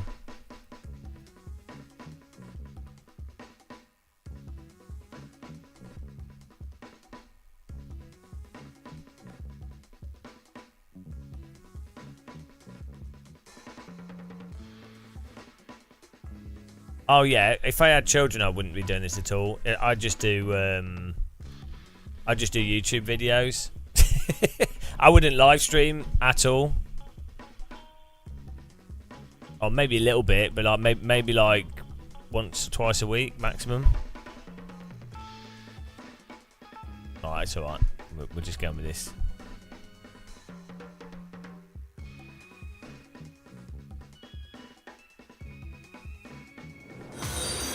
The pace car is out of control. Thank you.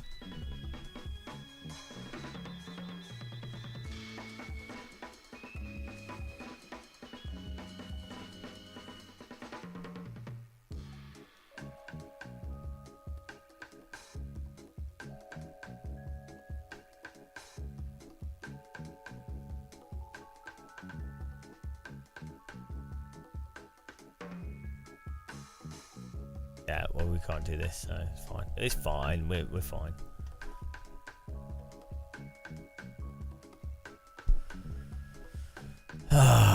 Right, let's get a fresh cup of tea, guys, and then we'll continue. We need to add the rating here. Results and stats. Here we go. What are we on?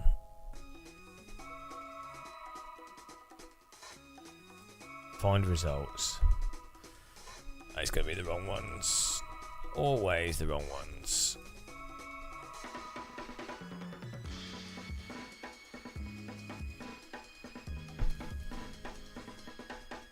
$28.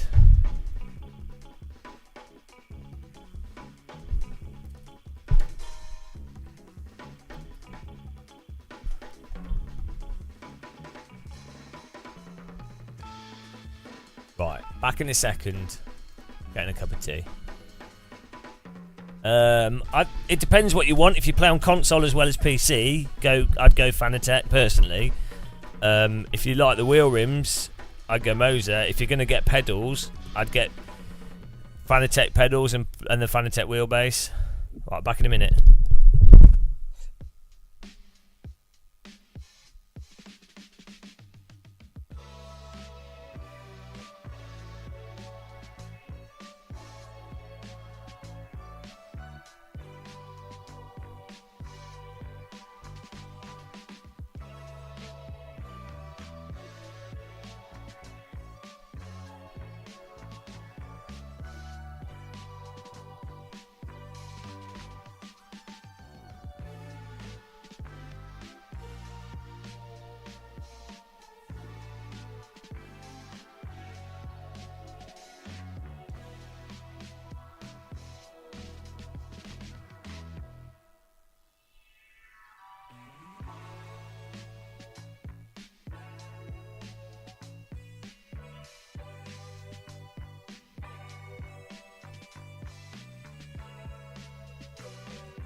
Oh boy. What car and track shall we do? I have no idea. Wait a minute. Let's do Road America. I bet you I've done more races in this car than anyone else in iRacing. I would wager. No way has anyone done more races than me this week. I really don't believe it. I really don't believe that they will have.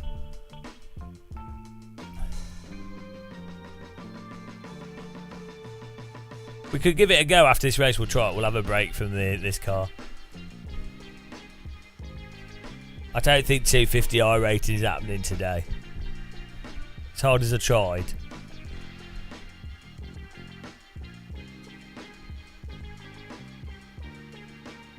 Probably going to get punted in this one.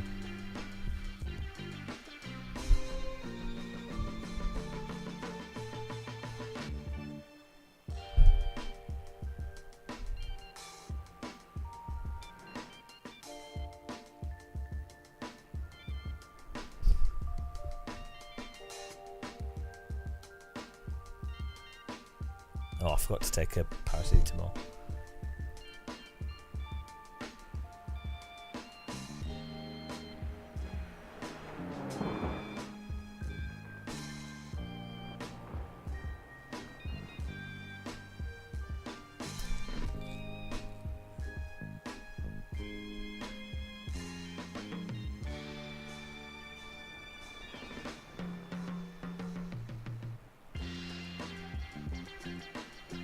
Bloody orange here. The impossible to peel orange. Oh, I've got orange juice all over me now.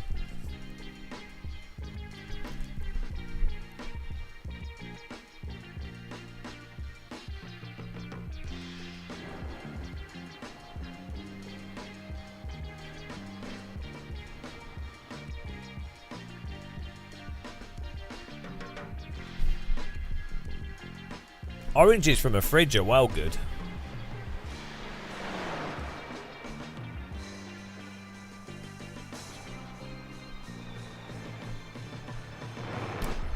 Since I've do we need to do a new poll?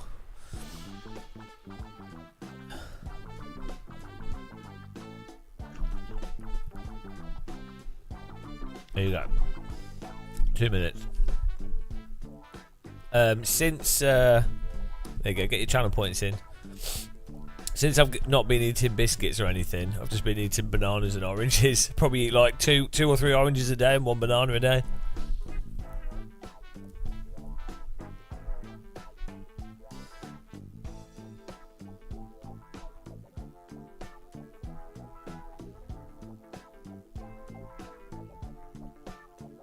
I need even more fruit.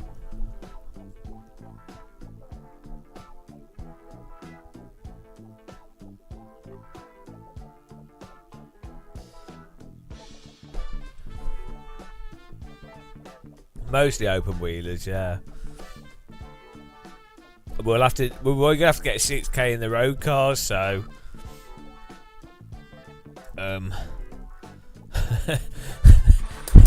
that's the new challenge. Is we made it very hard for ourselves now.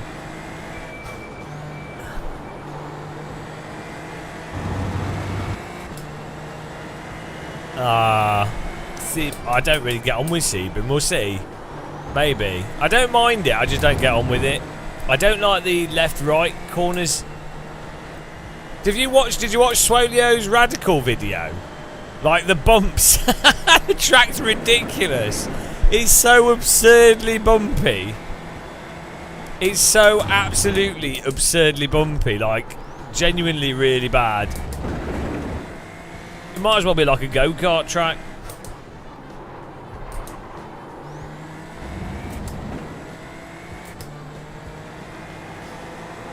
What? Jacob has one more start than me. Get off. No way. So, what, out of everyone on iRacing? Oh no! No! You're joking. We are literally second for the most. This week I did. This is the video. This week I did the most races of everyone on iRacing in this car. The second most. Sadly, there was one person even sadder than me. Jacob W. Cohen. What a loser. One race more. There's only one person on earth sadder than me. Jacob W. Cohen. Loser! Ah, no. Can you screenshot that and post it on Discord?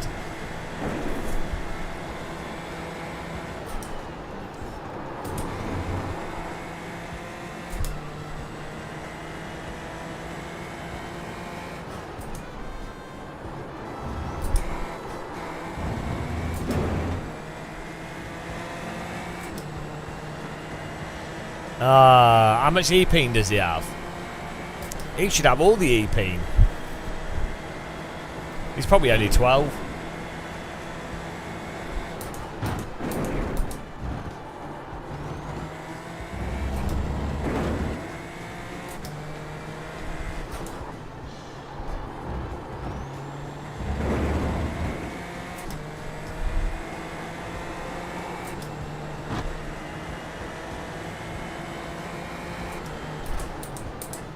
Can you screenshot it and post it on Discord? It's more funny having one person that's done that's done one more race than me doing the most.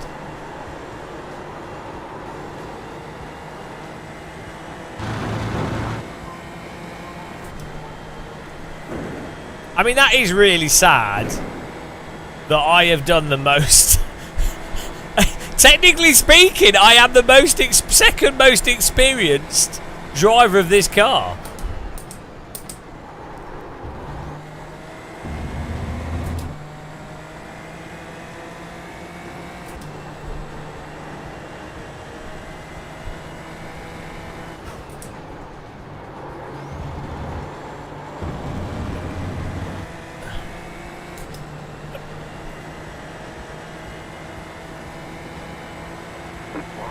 Yeah, well, no wonder. No wonder he's easy to agitate. He must be having a mental breakdown playing this so much.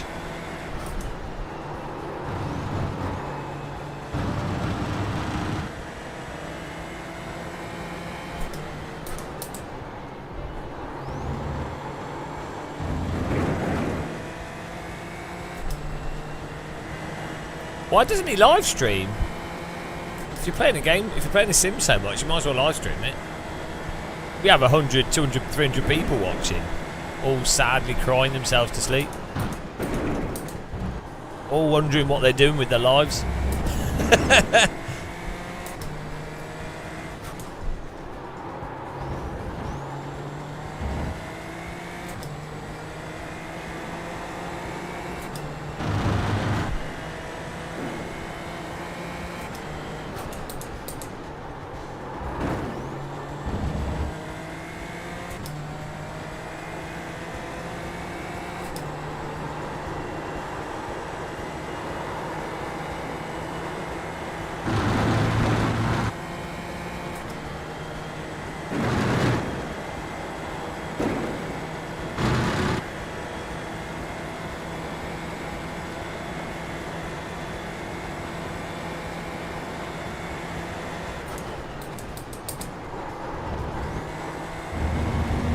Whoa! It's a bit on the edge there.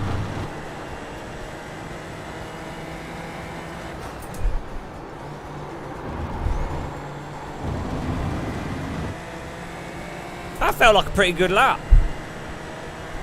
1, 2, 3, 4, 5, 6.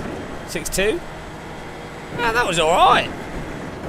Alright, there's checkered flag. Oh, come on. I thought it was a good lap. The bloody fixed setup.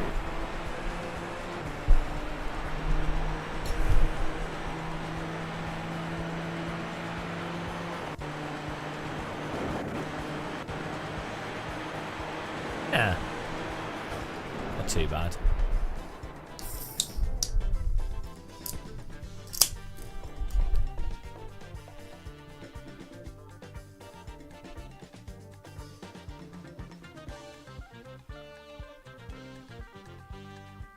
Cheers, guys.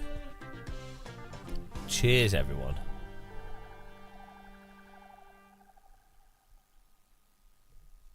Some lo-fi beats. Do you know what? When you live stream, you hear the same songs every night, even when you've got 500 songs to select from.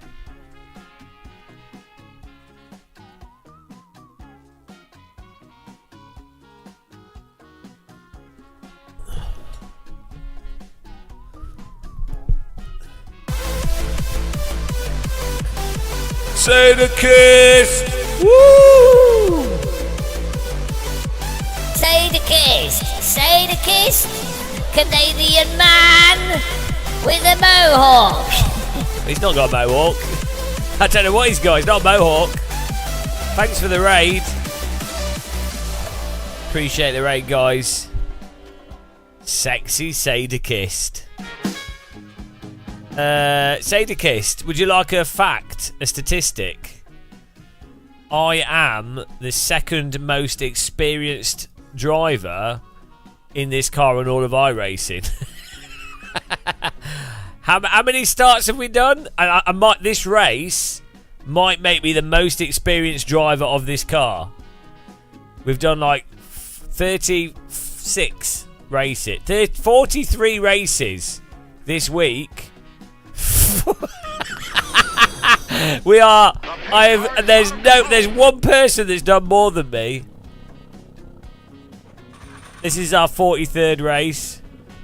The estimated SOF. I should be winning, really. 155.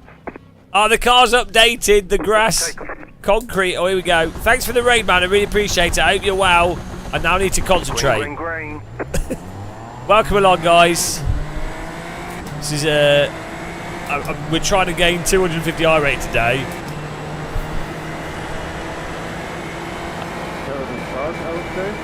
Left side. Stay on the right. You're on the right. 3 wide. Go left. Car on your left. 2 wide. Clear. He don't have a rear wing. Still there. Come on. Clear on the left.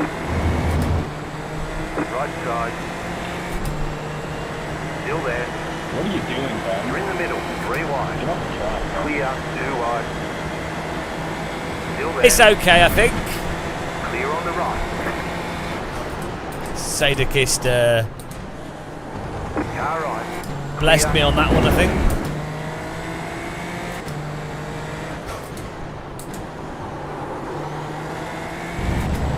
Jesus Christ.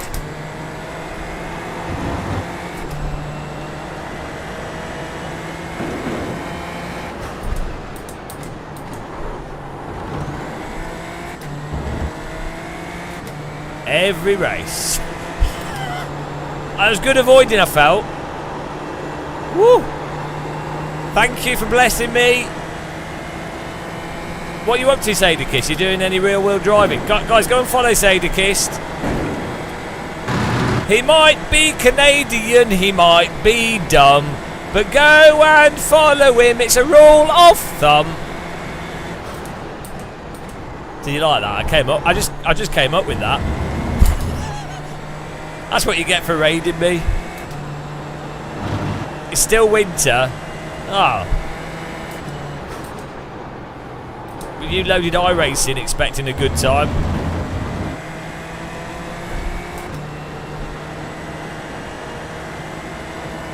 On the straight, John. Left side.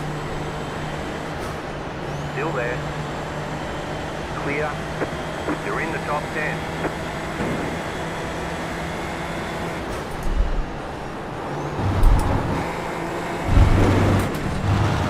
Let's go.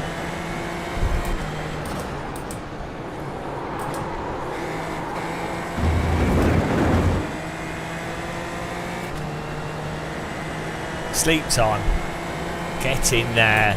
But it's only 4 a.m. I think it's beer time.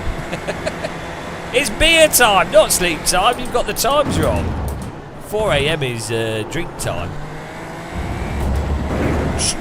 We should go clubbing. Let's do it.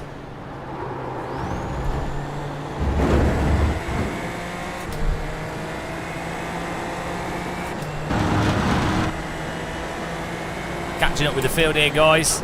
If you've come from Soda Kisser,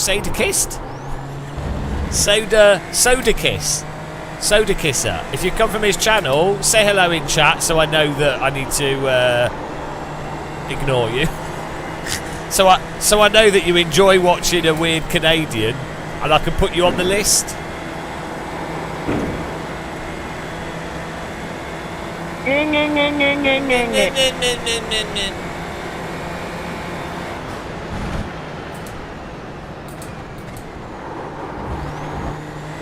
On the list you go.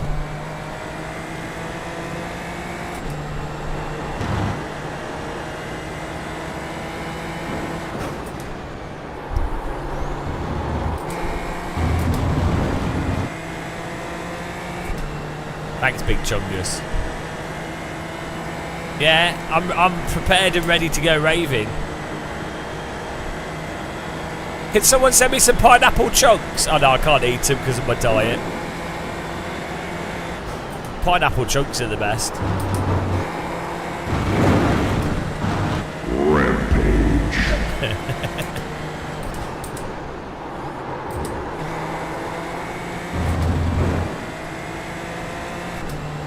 Canadians are a bit special.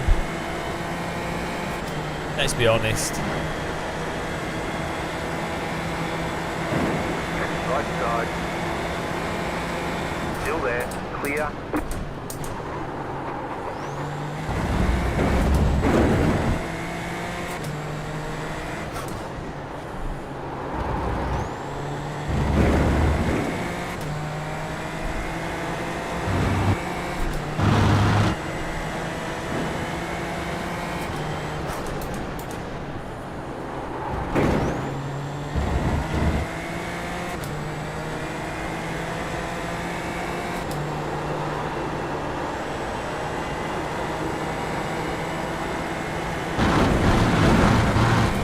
That's not even a 1X.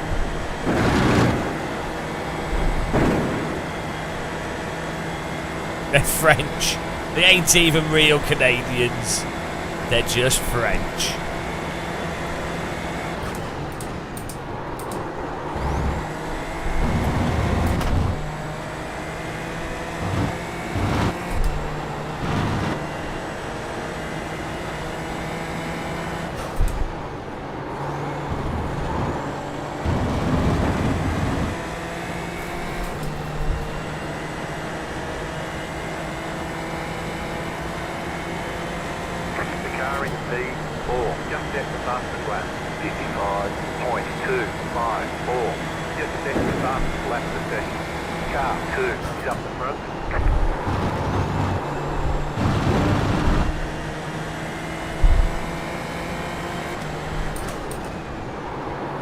Maybe you are superior, you have a superior talent, but you probably have have a damaged car.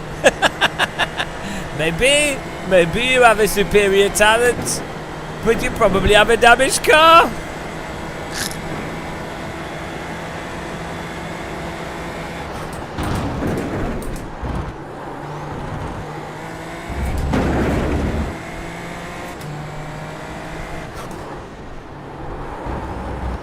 Now, pace is bloody 54s.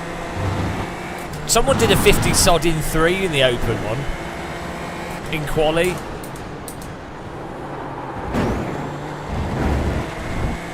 I need to learn how to use a brake pedal before I pull that off. I need to really trail brake better. Oh, we did 12 hours yesterday and 14 hours the day before. 13 hours of gaming 3 days in a row. That's to get my muscle stamina. It is, yeah, it is not healthy. I will probably take a break. I might take a holiday soon. Travel somewhere. I've not had a holiday for years, so probably earned it really. I really need to go to Germany and maybe I'll spend a week in like some nice place in Germany and get a German wife. I'll just rent an Airbnb for 2 weeks or something. I'm not even kidding. I'm not even kidding as well. This is the best channel on Twitch. Changed my mind. Oh, thank you. Best channel on Twitch. Thanks for that. I wouldn't say it's the best on Twitch. The best for feeling a bit depressed. Why is that guys like? We need a German. Where's Helga?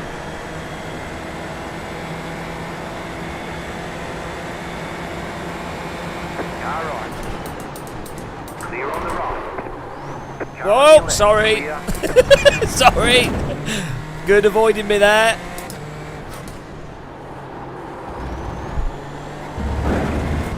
Almost became a Polaroid picture. Whoops. I was reading the chat. And I missed the break point by like 10 metres. Oh, it's fine. Nothing to see, guys. All under control. He lives near the Nordschleife though.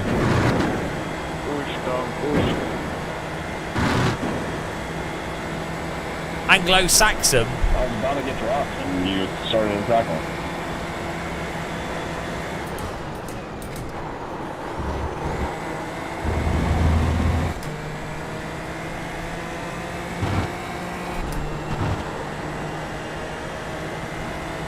Imagine how much better this channel would be if I was sexy. Woo, woo, woo, woo. Imagine if I was actually really hot. How good would this channel be? You'd have the jokes, you'd have the bad driving, you'd have the tyre model complaints, but you'd also have a fit woman to look at. Things are looking good. Or a fit guy. You know, either scenario. Just, sorry for letting you all down.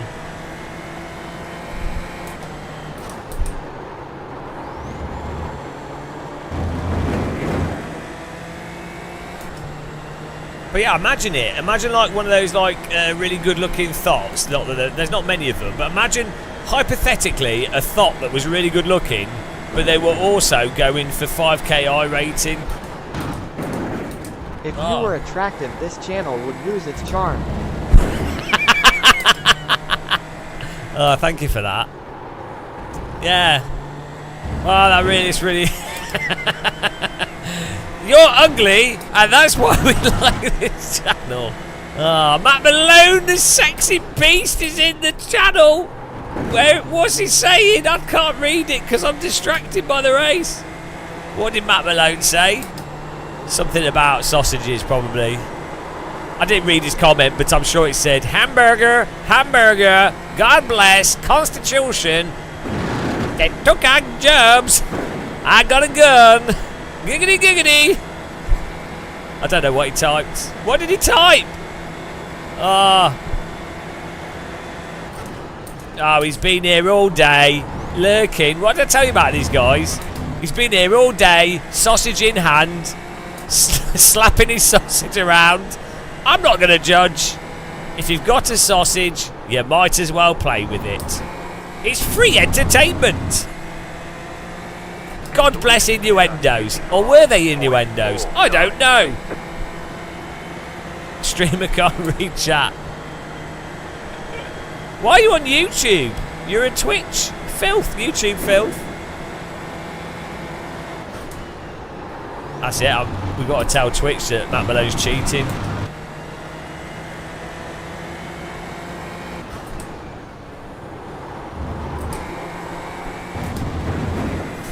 Oh, hang on.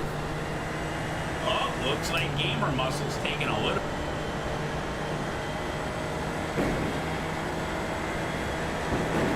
Where is it?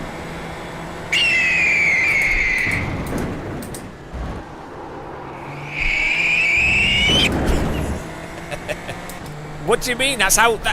have you ever seen a grinder meter before? That's just how it's spelled. How dare you suggest that's incorrect spelling? Ugh. What are you doing? Seriously? How do you know how it's spelled? Ah, that is useful. That rewind feature's great when you're slapping the sausage on the table.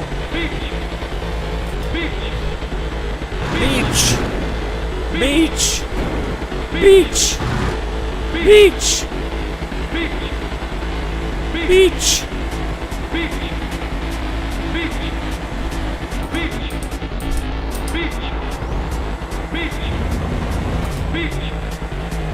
Son of the beach.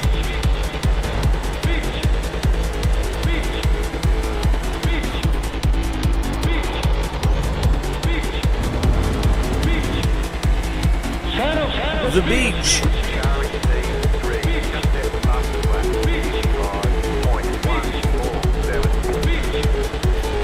Beach. Beach. Son of the beach. That took me like a day to make that song. Oh dear. It was a day well spent though, I think. The world was made a better place. You will always be a hazard. Yeah, unfortunately, Matt, it's got worse, hasn't it?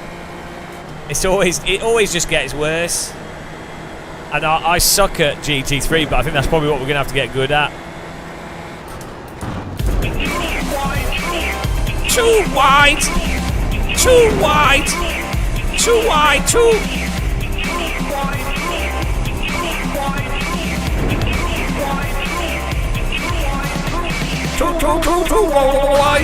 You, Franco, you don't take it through too wide in the fucking kink, you idiot. Too wide, too wide, too wide, too wide, too. Sorry, Lim.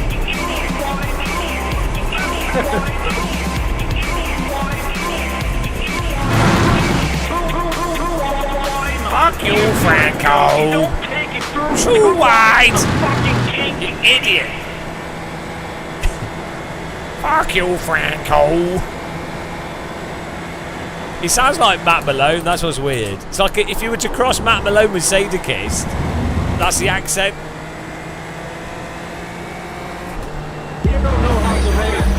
Ah, thanks for the hype train, guys.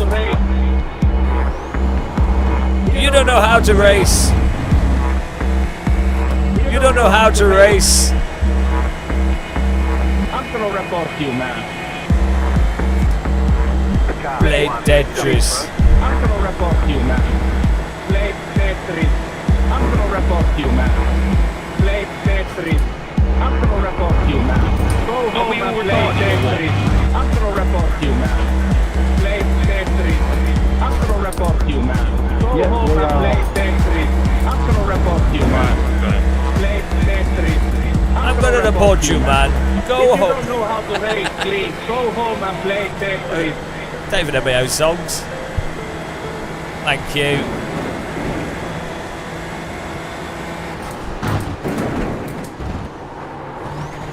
Whoa!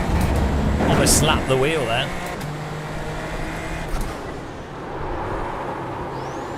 Ah, this Polaroid guy.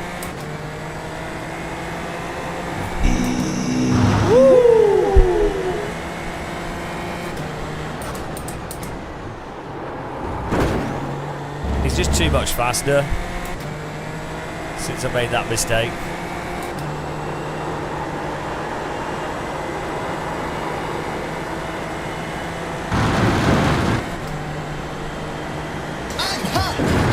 Oh my god, damage, I'm staying right.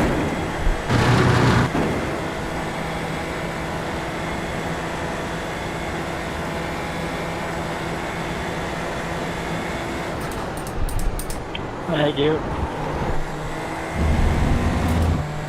Oh, here we go. I'm new to this track, guys. Have any of you learnt the layout yet? See you later, fucking retard. Oh, someone's got damage. Where's map marker? Probably. I'd imagine people would probably prefer driving this because it's a bit less fragile. It's a lot more grippy, which I think makes it quite fun to drive.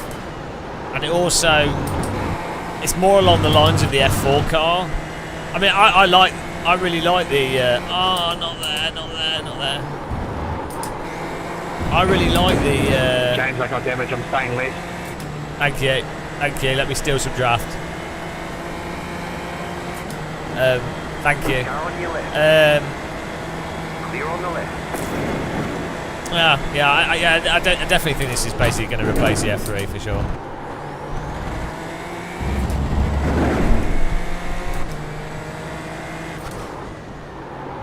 The grip makes it more fun. Yeah, the US F2000 is basically like a worse F4 car though. I don't really quite understand. I wasn't really quite sure why they added... Well, actually, no, the F4 car does make sense because in real life it's a really popular car.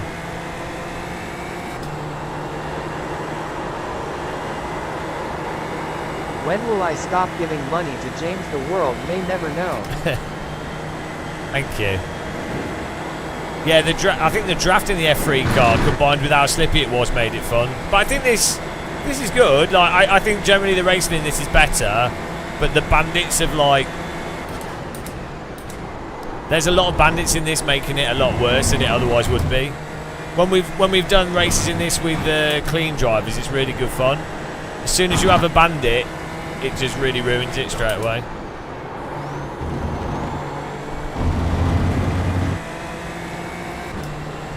Thank you very much for all the bits and the sand alerts, guys. White flag, stay smooth.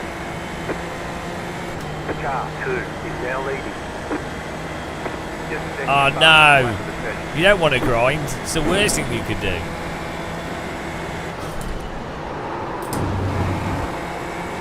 Oh! He's under pressure.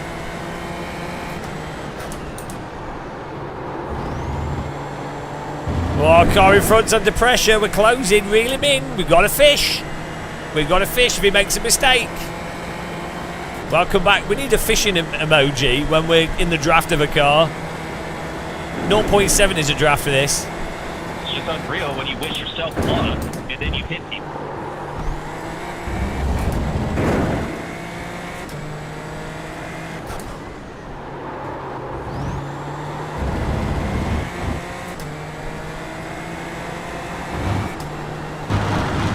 I'm trying to push as hard as I can.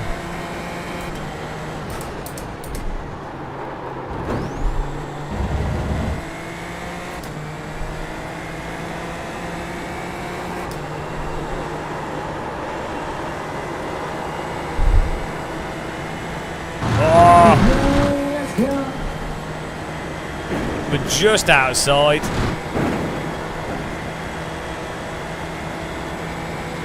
I do have a litre of tea next to me.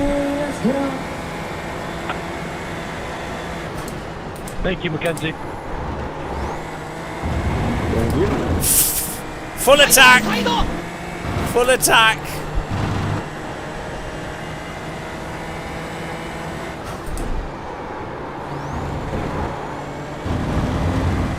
Ah, we need to go full attack sooner, guys. Fuck. Now let's make a sound. Just let's Look make at a huge R. You got a slow car on the right. Go left. Thank you. Oh There's the my flag. goodness. It's over. I got Good job. Polaroided. Very good job. 54! And you're not. 54! Oh, good race, Matthias. the car, guys, the livery on this. Good race. Oh, look at this. Half the car is the tarmac texture from from the actual road here. It is actually the road It's texture. faster than a Formula 4, that's for sure. Oh no, the part of the aero's wrong. And then the other half is grass with sheep on it. I'm proud of this. This is what you call proper livery design. It's the racetrack embodied in the vehicle. Road car. Grass. Road, grass, road, grass, road, grass. What's... That's a really good job. What we should do is on one side you put a Red Bull livery, and on one other on the other side you put a totally different livery. So you get like, so they look like proper liveries, and then people when they're on your left or your right they can't remember which car you are. That's genius. We need to steal other people's liveries and put half the livery on one side and half on the other. Psych them out. Coming up with well good ideas today. Absolutely, just I'm operating on a level that most people can't. You know, they choose not to, but you know, that's not my problem. Right, let's see what happened at the start here.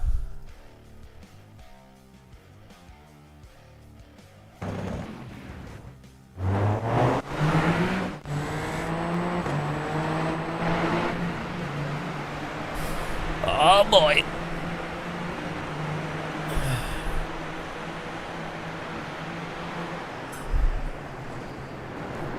Oh yes. Oh, how did I survive? How did I survive it? Blessed be. See, because I had the grass on the one side, they were crashing. They were like, oh no. Oh my goodness. We were very close to getting wrecked there. Going onto the grass was a good idea. Every race on this track. Look, he's going to drive into every race. Every single race on this track, guys. Every single one. Full caution. Full track caution. I mean, what were they even doing? Every race. Every race. Why? Why did he... Who was it? Was it TJ McLean's fault? Thanks for following. Sleepy Stephen, thank you. Yeah, why is he just... He's turned in as if there's not a car on his inside. How do you turn into that car? Like... At this point here, this is a top split, guys. 4.1k. How do you do that? How do you turn in that much? What's the point? Like, there's 20 minutes to go. It just goes flying. I think it's probably lag as well. Look at how much it goes flying out. Woo-wee! It's absolutely flying. Oh my goodness. Seb Macarena. Hello, thank you. Jesus Christ.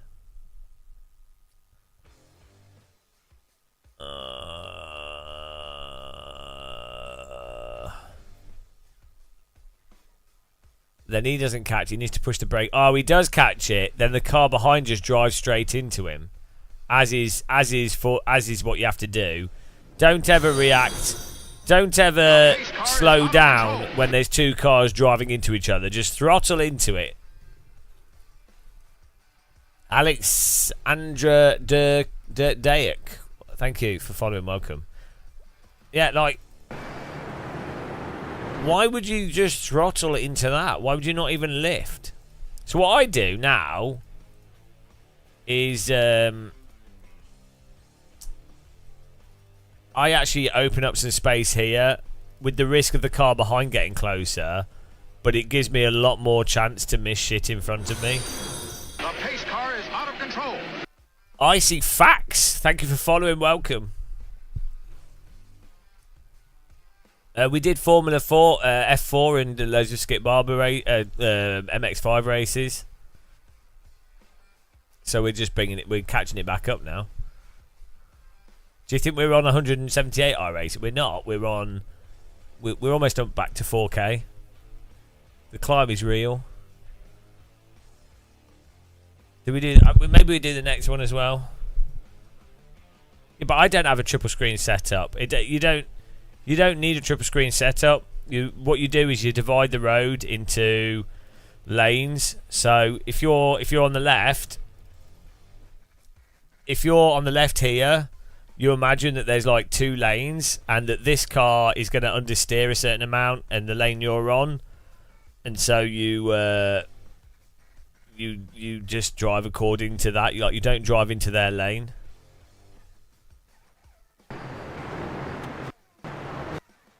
Yeah, this is 4.1k strength of field, so these are not like inexperienced iRacers. Compared to me, they are, as we've established. I am actually the most experienced Super Formula race driver in iRacing at the moment, so...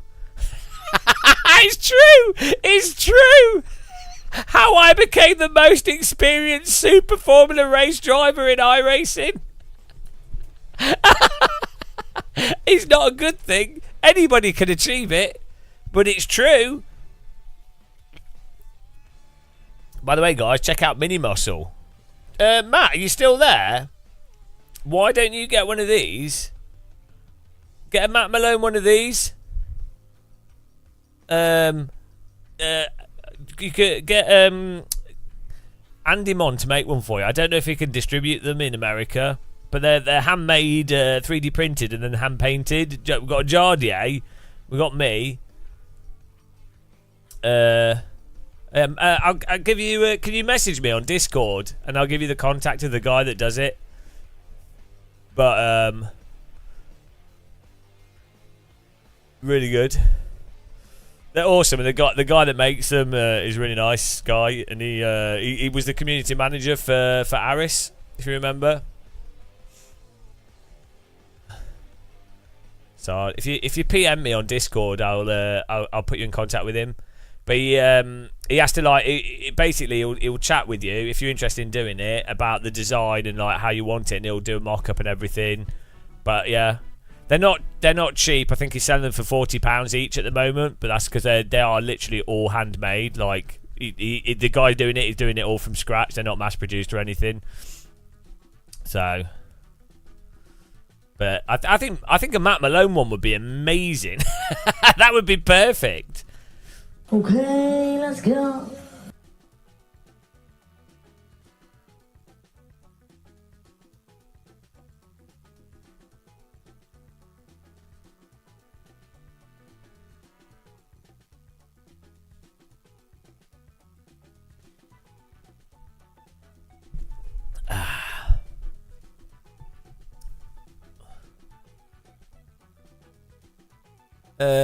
The motor setup's good, yeah. I like the motor setup.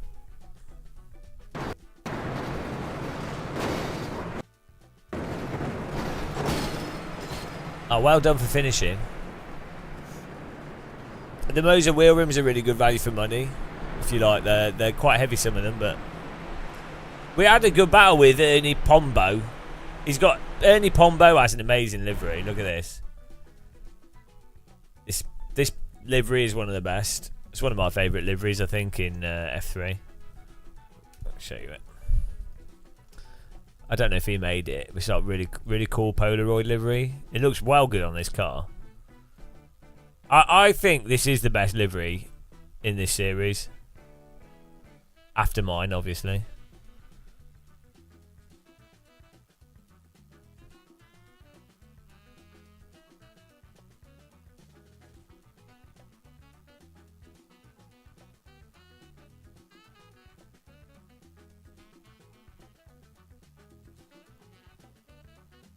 Copyright.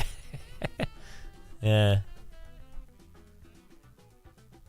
Look at his livery.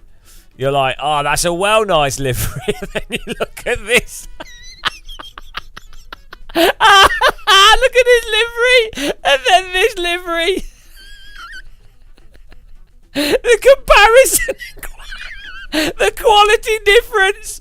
Amazing Polaroid livery with really nice lines and the colour division and the angles and the positioning of it, the branding, and it looks like an absolute professional livery. and then you just look above it and you have these sheep and grass looking back at you. This one's not even standing straight. Just oh dear. You can see you've taken the iRacing more seriously, but fact is, I am more experienced than him. I have the most races in this series, so who is the real iRacer? Is it Mr. Fancy, really nice livery Polaroid, or is it car with sheep on it? At the end of the day, I think we all know the answer to that. I'm hot, and you're not. We're signing up to another one. Oh my goodness.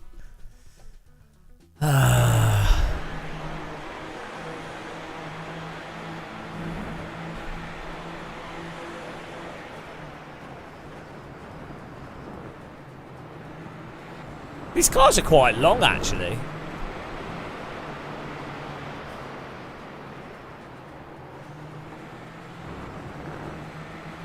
Oh, hello. Inverted world. It's like the normal world, but upside down. Otherwise known as Australia. Oh, that's well trippy. That makes you feel sick. Land of kangaroos. Oh, look, the tyres actually go through the floor. Oh, we've discovered a secret. I don't know what it's with the rain light on it. Yeah, I don't know why you'd think that would be dangerous. Maybe it's got a crumple zone in it. But yeah, you would think that would actually be dangerous for cars hitting it. Is there a tow bar built into that as well? That is actually really weird. It's like a teapot. Oh, it's like a teapot spout. We could have a teapot on the back of the car, and this could be the spout. I don't think we can texture that, though, or can we? Can we turn the back of the car into a teapot? Yeah, I think it's a crumple zone, but it seems like it's a bit thin. I guess it's more for if you were to reverse into a wall, rather than a car hitting you. If the car was to spin backwards into a wall, then it will absorb force before these components, which by having this here, I'm just guessing this is probably bullshit, but like if the car was to reverse into a wall, this absorbs the impact, whereas if you didn't have that there, you would have to have more of a crumple zone in here. But then it would be, the crumple zone would then be after machinery, so having crumple zones before like solid bits of car, maybe that's is it visibility as well for the rain light?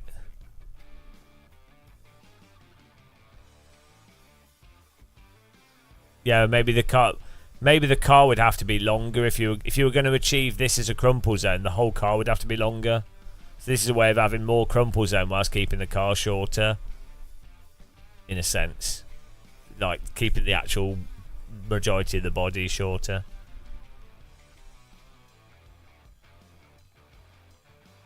It does look really stupid.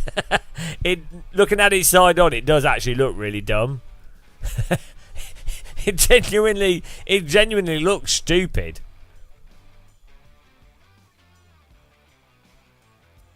Yeah. JAF. What does JAF stand for?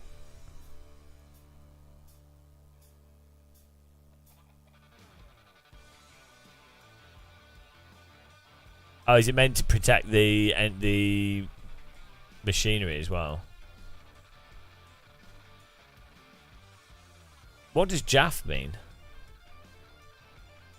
What do you mean? What am I doing? I'm getting iRating, mate. What else is there to do in life?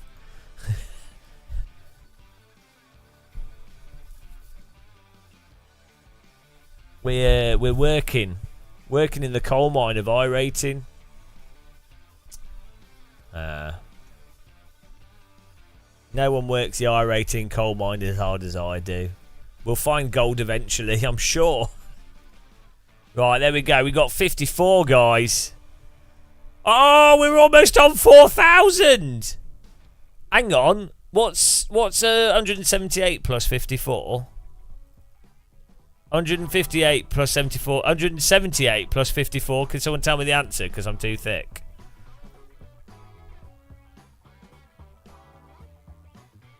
They should just put a pillow on the back of the car.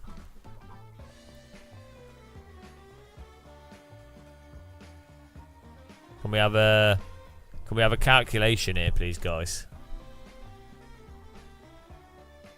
No, nobody got a calculator. 232. Oh man, the dream is getting closer for today.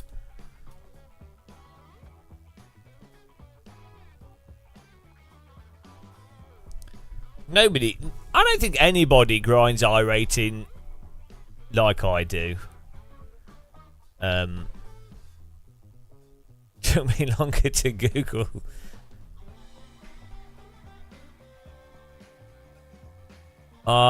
We could be on 4,000 today. The return to glory.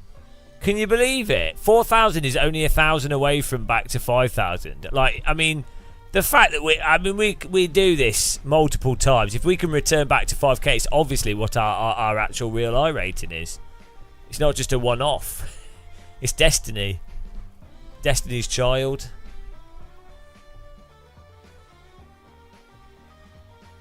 I'm not addicted to it. It's I think it's funny and I think it's entertaining for viewers and for live streaming. I think it's entertaining. I think AC's more fun to play and its mods and stuff are great, you know. But for pure entertainment of suffering, this is great. Why did I want to get to 6k? No, we got to 5k, and then I thought it's another year. Let's up the ante and go for 6k. Mostly because I hate myself. I think that's probably the reason. Probably something like some degree of self-loathing and some like weird mental condition. That's probably why. I mean, do we need to do oval 6k as well? I don't think I can physically do that. 6k everything on iRacing. I mean, how do you even get to 6k oval?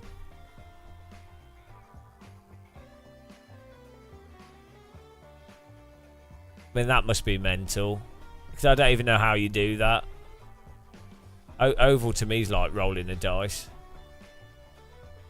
6k dirt road. I don't even have an I rating for those. I've never done them.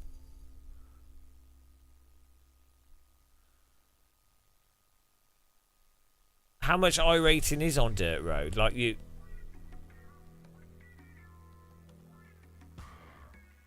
One crashing you back to basics? What do you mean?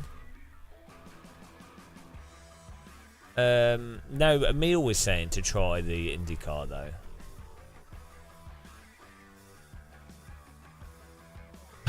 Imagine the possibilities. I like how I see comments online where people go, Gamer Muscle's not driving fast enough to be able to criticise the physics. It's like, well, how fast? How fast do you want someone to be driving?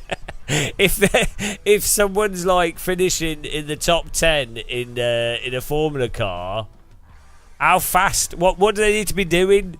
Top split, top 10. I'm pretty sure, like, surely that's going to make it relevant for the majority of players of the game. If they're at that pace, surely that is going to be like relevant. Oh dear.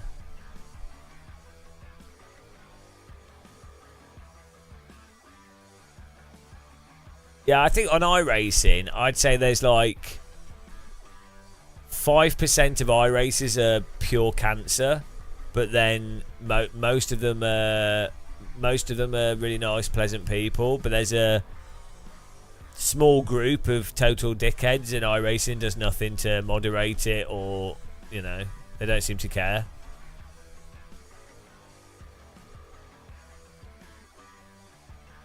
I mean, they might not be dickheads as people, but as drivers, I mean.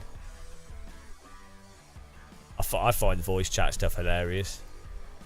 There's this one iRacer called Matt Malone that's particularly bad. He does live streams, and then he's always just like crashing into people and laughing at them, and it's really quite offensive actually.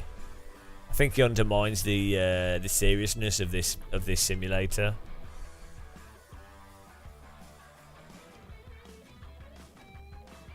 I think more people need to take it seriously. Yeah, he needs. I think more than a ban. I think he needs a drone strike on his house with his whole family in it. Is that too harsh?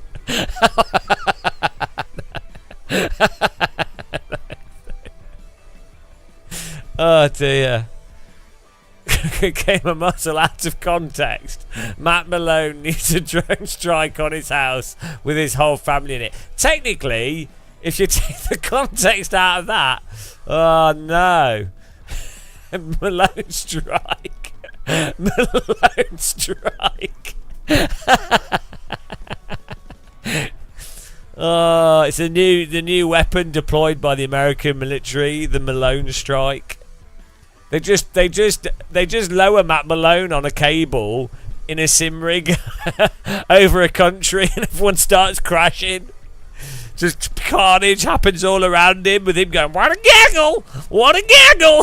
Cars flying off the road, planes crashing. Oh, you know those Boeing planes. That's because Matt Malone set up a sim rig in the Boeing factory. What a gaggle! We forgot to put the door on, guys. The computer, the programming. What a gaggle! What a gaggle! And Boeing hasn't turned a profit since that date.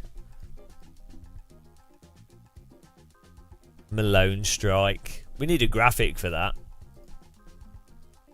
Are you guys ready for a new surprise car track combo that we've never driven before? I certainly am. I was born ready for this. I kind of think we should make the concrete on our livery even brighter. I'm going to add more contrast to the concrete so it stands out more.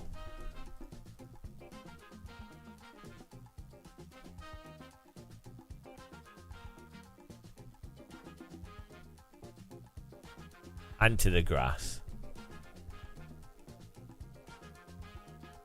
Oh, we've got 2 minutes to fix this texture and make it perfect.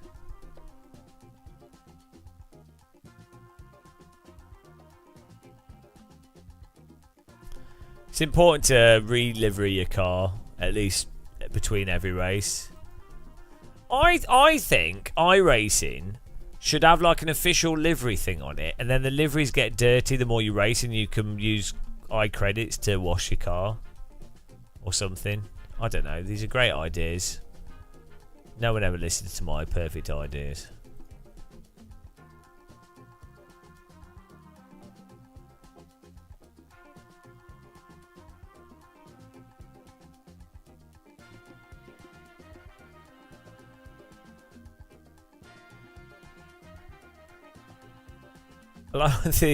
The livery for my car is called Sheep Car.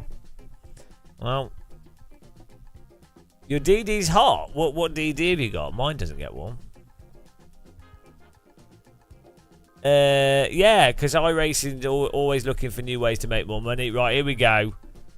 Here we go, guys. We've got the liveries being made even brighter, so the grass and the tarmac should stand out even more. Beautiful. We're absolutely on it. Get ready for another race. Oh, it's a... What is it? You got a La Prima.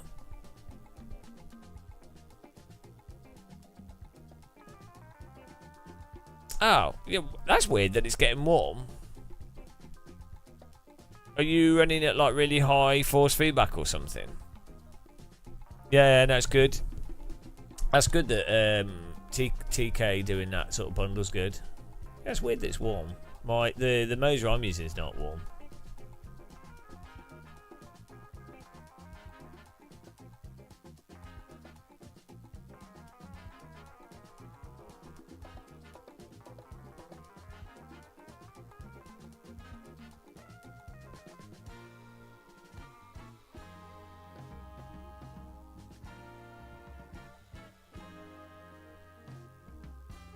You really like the QR, lots of wireless interference. Yeah. I mean, this wheel just plugs in, doesn't it? It's like physical contact. But yeah, I never really bothered having a cable off the wheel because you don't even if you're going crazy, the wheel just wraps around the shaft. So I think it's having a cable on the face of it seems as if it would be really bad. Oh no.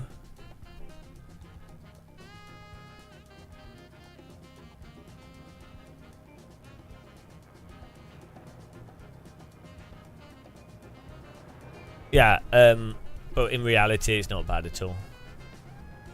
All right, Matt. Hey there, Nikolai. Have a good night. Thanks for popping in. Hello there. Hopefully, I'll catch you live soon. Yeah, send me a PM so I can get you a link to for the little bobblehead because I want a Matt Malone. I want a Matt Malone to put on my wheels so I can have a whole collection. Be awesome. This is a low FF. Whoa. Hang on, yeah, why? it happens around this time when I get off work. Why have we gone to 2.5k? I just got off work as well. Here we go.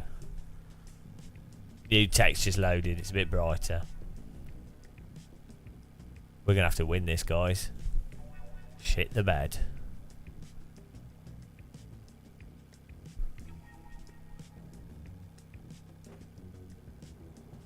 Two, 3, 2. Oh, he's a bit. Ken. I think Ken is a bit out of time with the stream. I think Ken is about 20 minutes out of time with the stream. Someone type on Twitch chat that Ken needs to refresh the YouTube stream. Mike's going hot, Rudy. Yeah, I was pressing the button because I want to move the UI. I do appreciate it, though. Look at that car.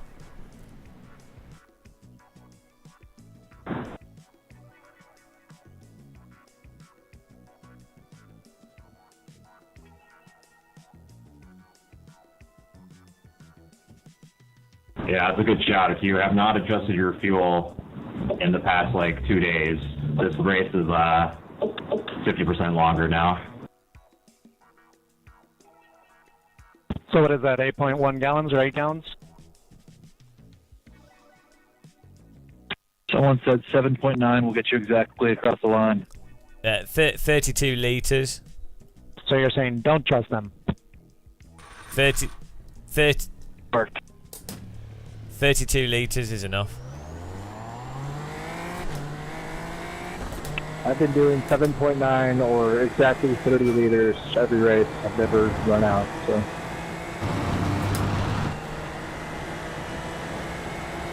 Ask me how I found out I was still short. How are you still short? I put it on full and led every lap until I ran out of fuel. Ferrari strategies. You're ready for Formula 1?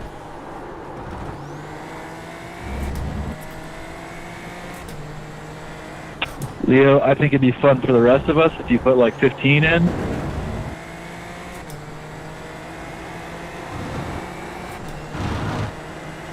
Oh shit, we're car number 3.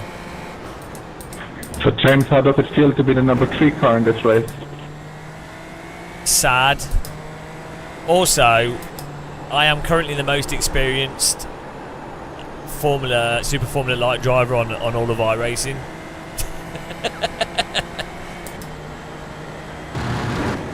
James, you're going to do the announcements, right? Do you want an announcement? When we do quali, okay. I think they should pay you to do it, personally. I think they'll pay me to shut up.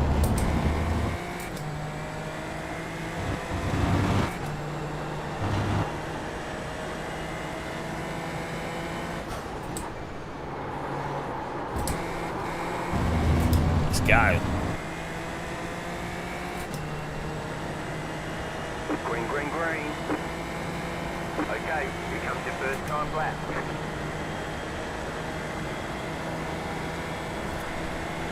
Okay, let's go.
You have about 2 laps of fuel left.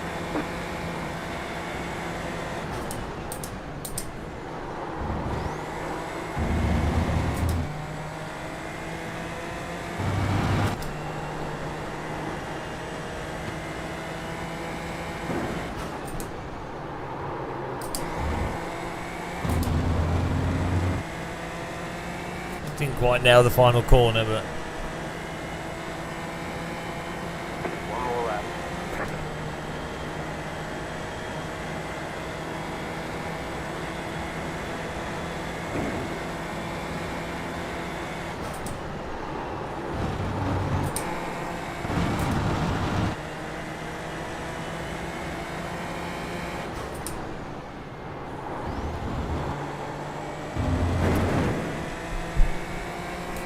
woo!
You have about 1 lap of fuel left.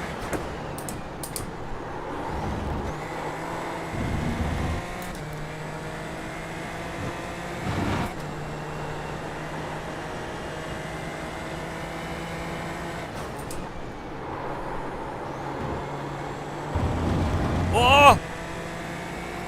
PB! Get in there! PB in quali! Yes! Best ever laptop with no draft, 55.4. Oh, that's what I wanted to get to, 55.4s. Get in there. 55.4.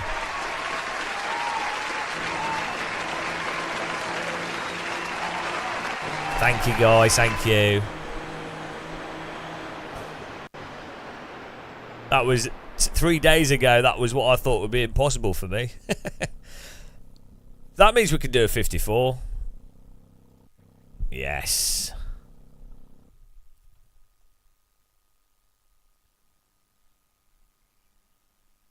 Thank you very much. Oh, we need music. Stop for some reason.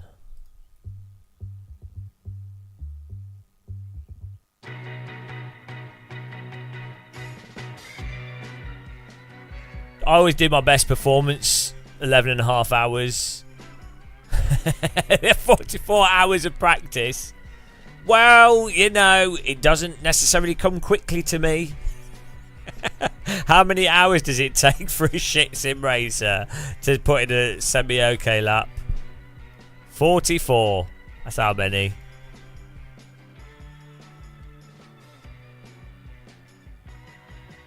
Yeah, but that's my life story. I'm just a bit slow.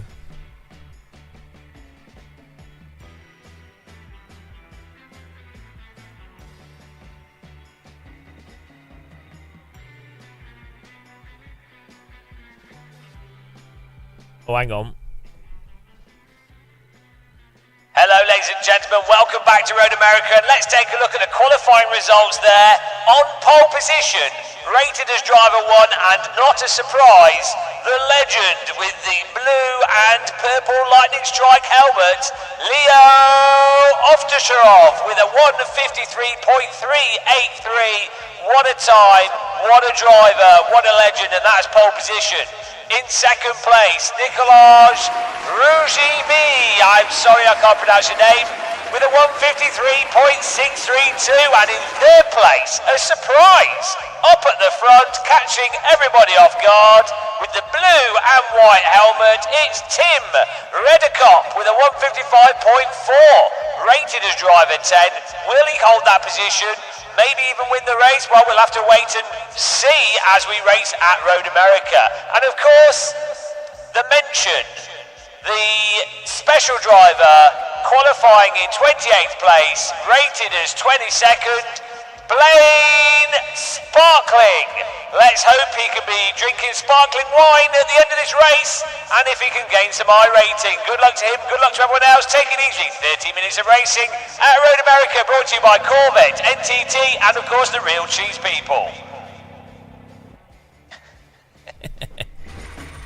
Here we go. Hilarious and mildly annoying. The estimated SOF is 2,524.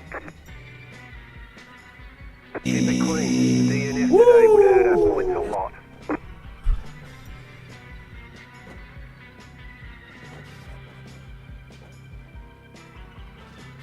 Well, most of them hate it, but oh well.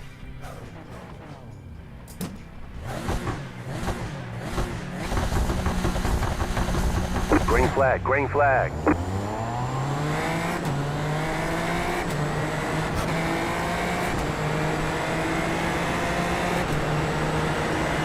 Left side.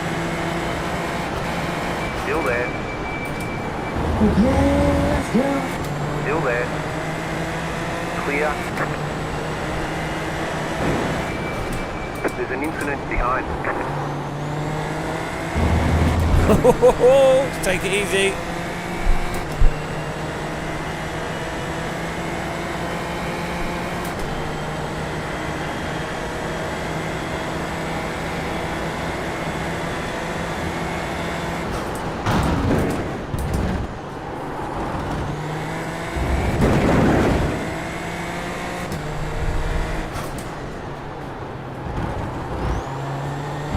Gold ties.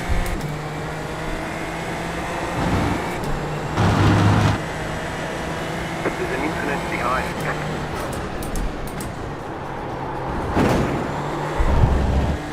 Now.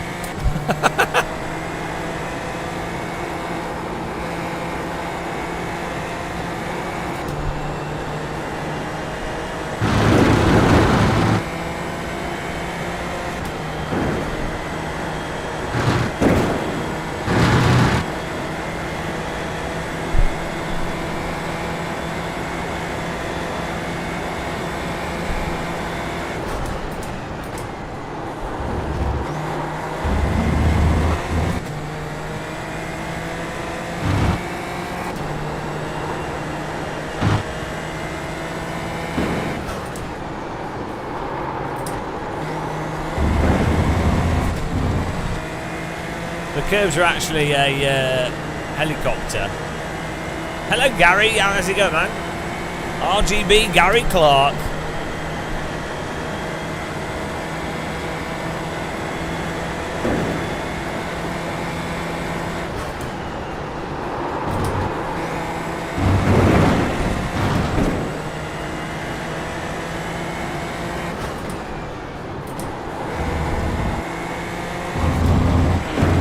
Ah, what X?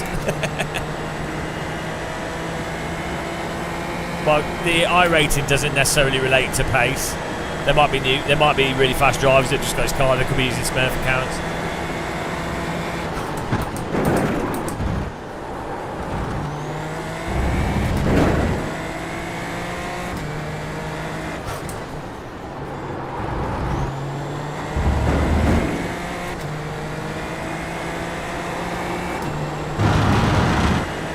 The draft zone is strong within. Wow, Little's like not leaving any room there, Eric. The draft zone is strong within 500, 0.5. Luckily, I backed out.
Carrying a full oil tanker. The grass with sheep and concrete seems to be the ultimate livery.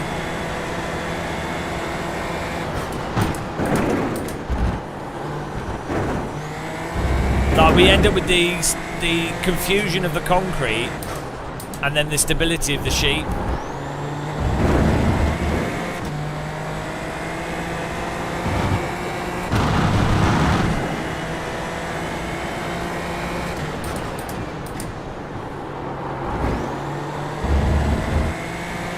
Working well for us so far.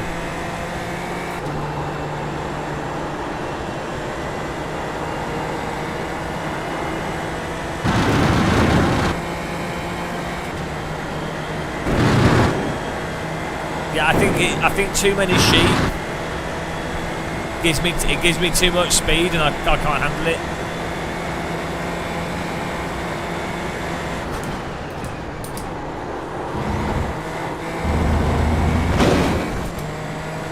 Dayla, I mean, what did you just say? That's a terrible pun. You should feel ashamed of yourself for that.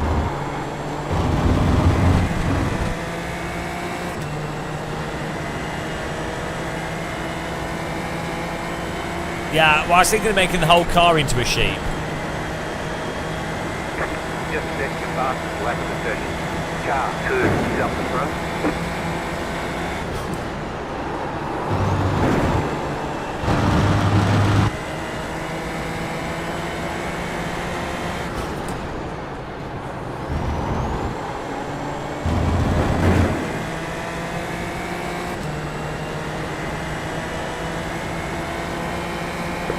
Why even defend for fucking 11th place, bro? Seriously.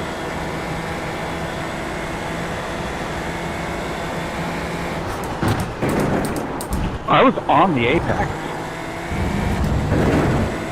I'm clearly faster. He could have let me go and then we would have tapped the drive in front.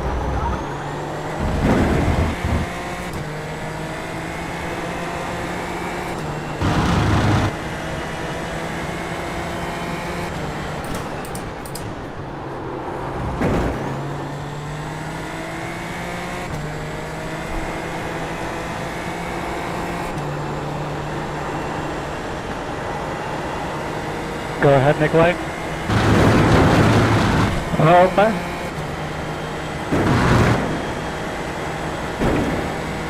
I want to go for that pension one. I know, I messed mine up. Yeah, it's always into happen.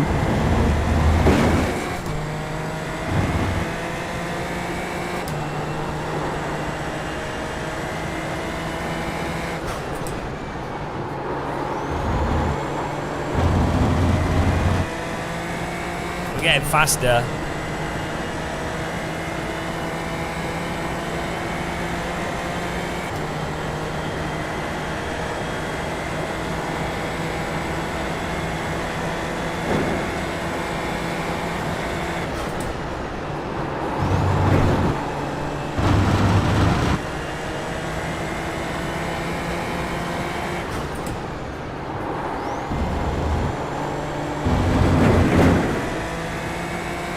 Every lap we're getting faster. The master, faster master. Oh, come on. You got a slow car on the right. I know you meant well there, man. It's all good. Is that a back marker? I got the cut for evading that idiot. I'm gonna protest that.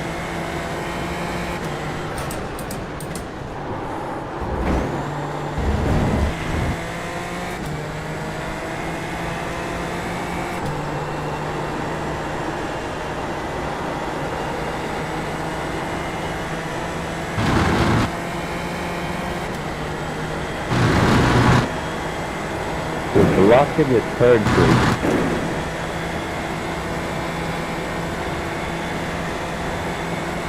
Add pilots.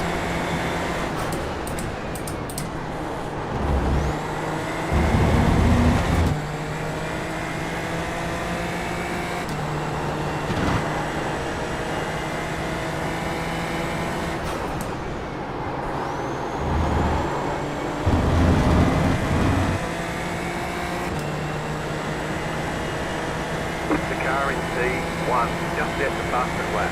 53.9. 53. The car 53. Taking the lead.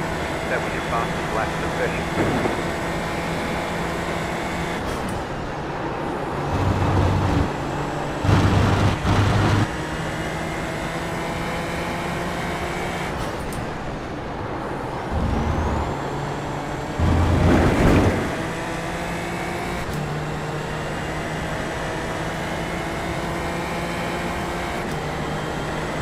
He did outdraft probably, but still.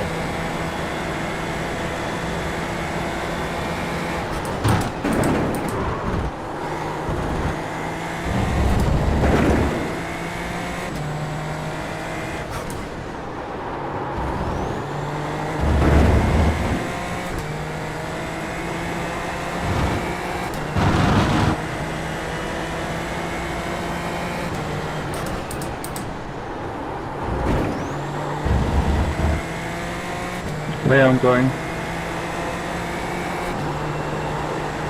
Okay. That's it.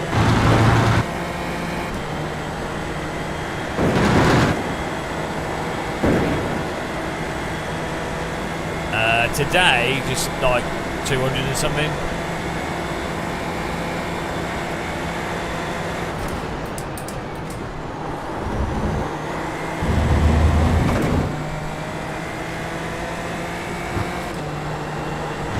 Well, we gained a lot over the last few days.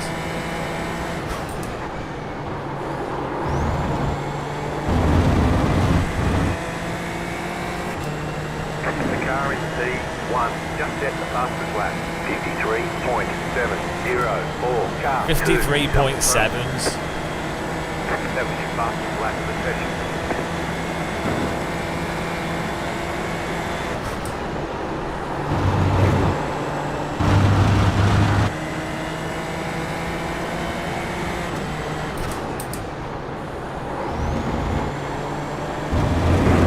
I doubt it's as fried as mine. Air fryer's doing good. We've been eating chicken all day.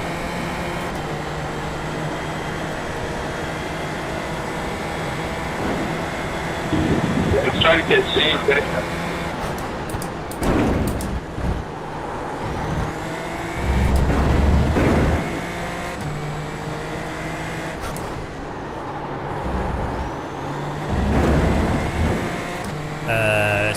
fried, but well, breaded chicken.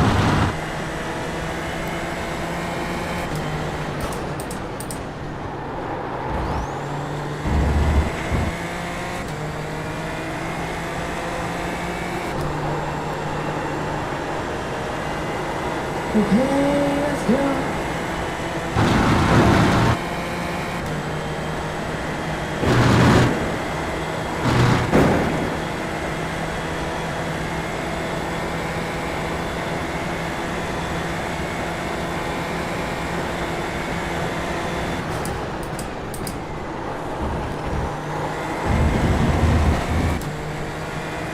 I don't know, like them chicken breast, but it's with stuff on it. I'm not sure what you call that.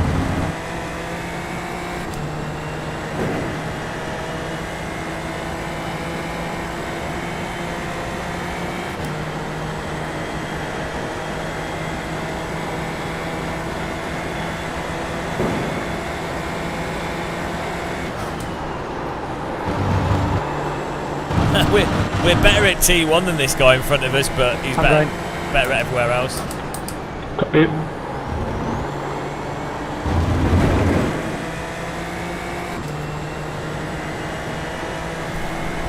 Nope, never mind. I wasn't sure if you still were a little bit behind me. I didn't want to lift early.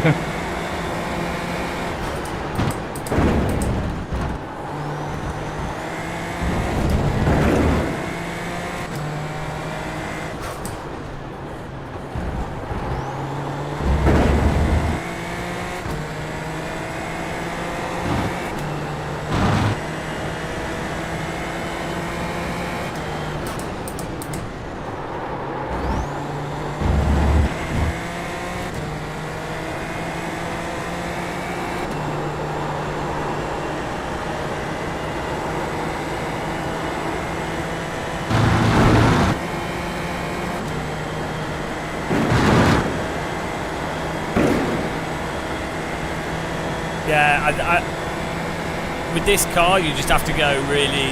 Normally you'd hug the inside, but with this car it's not that. It is really weird, but it works.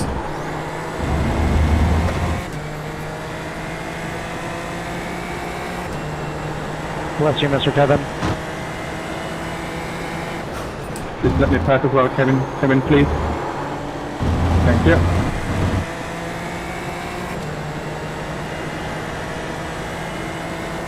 Car 1 is now leading.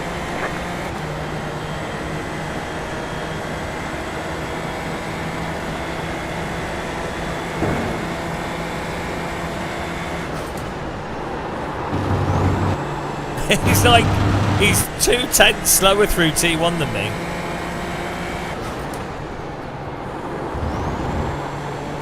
And then he's 2/10 faster through the rest of the track.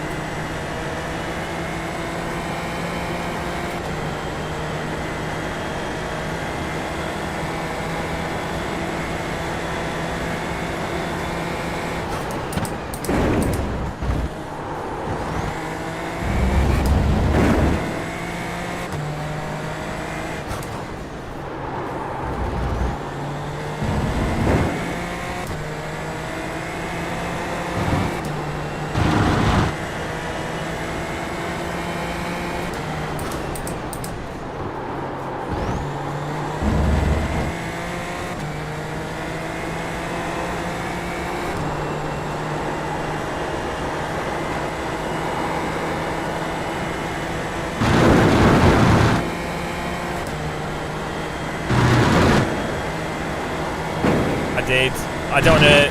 The problem is, if you mess it up, you're screwed. So it's a bit of a risky line. Pretty decent. Yeah.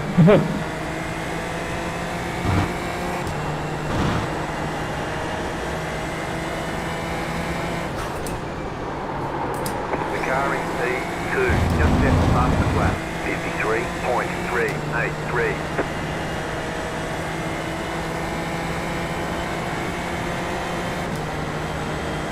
way, because we go slightly over the rears. Oh, was that a clean lap? You run off the track and you're dead.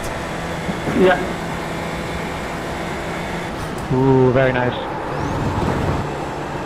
Yeah, the left car helped us actually.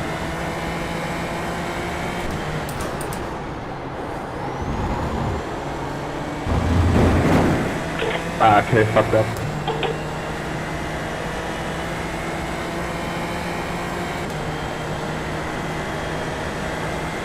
It's always like that bottom corner that fucks us up.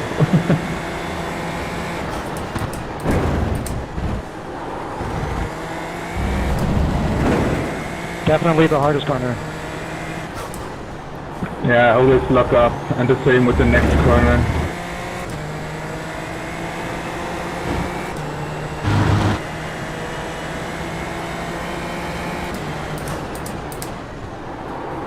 Are you looking at the banners on the wall on the right? No, on the left.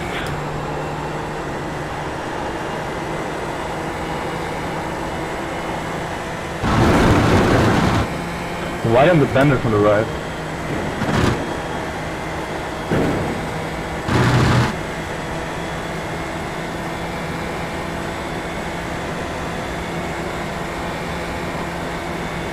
Yeah, there's some like racing banners on the wall going up the hill right before you turn left. Yeah, that's what I'm watching as well.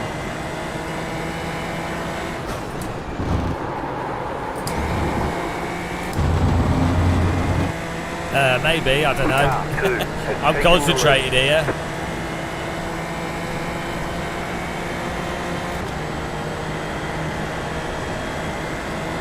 Going 55.7s with a load of fuel in the car. Okay, I'm going for it.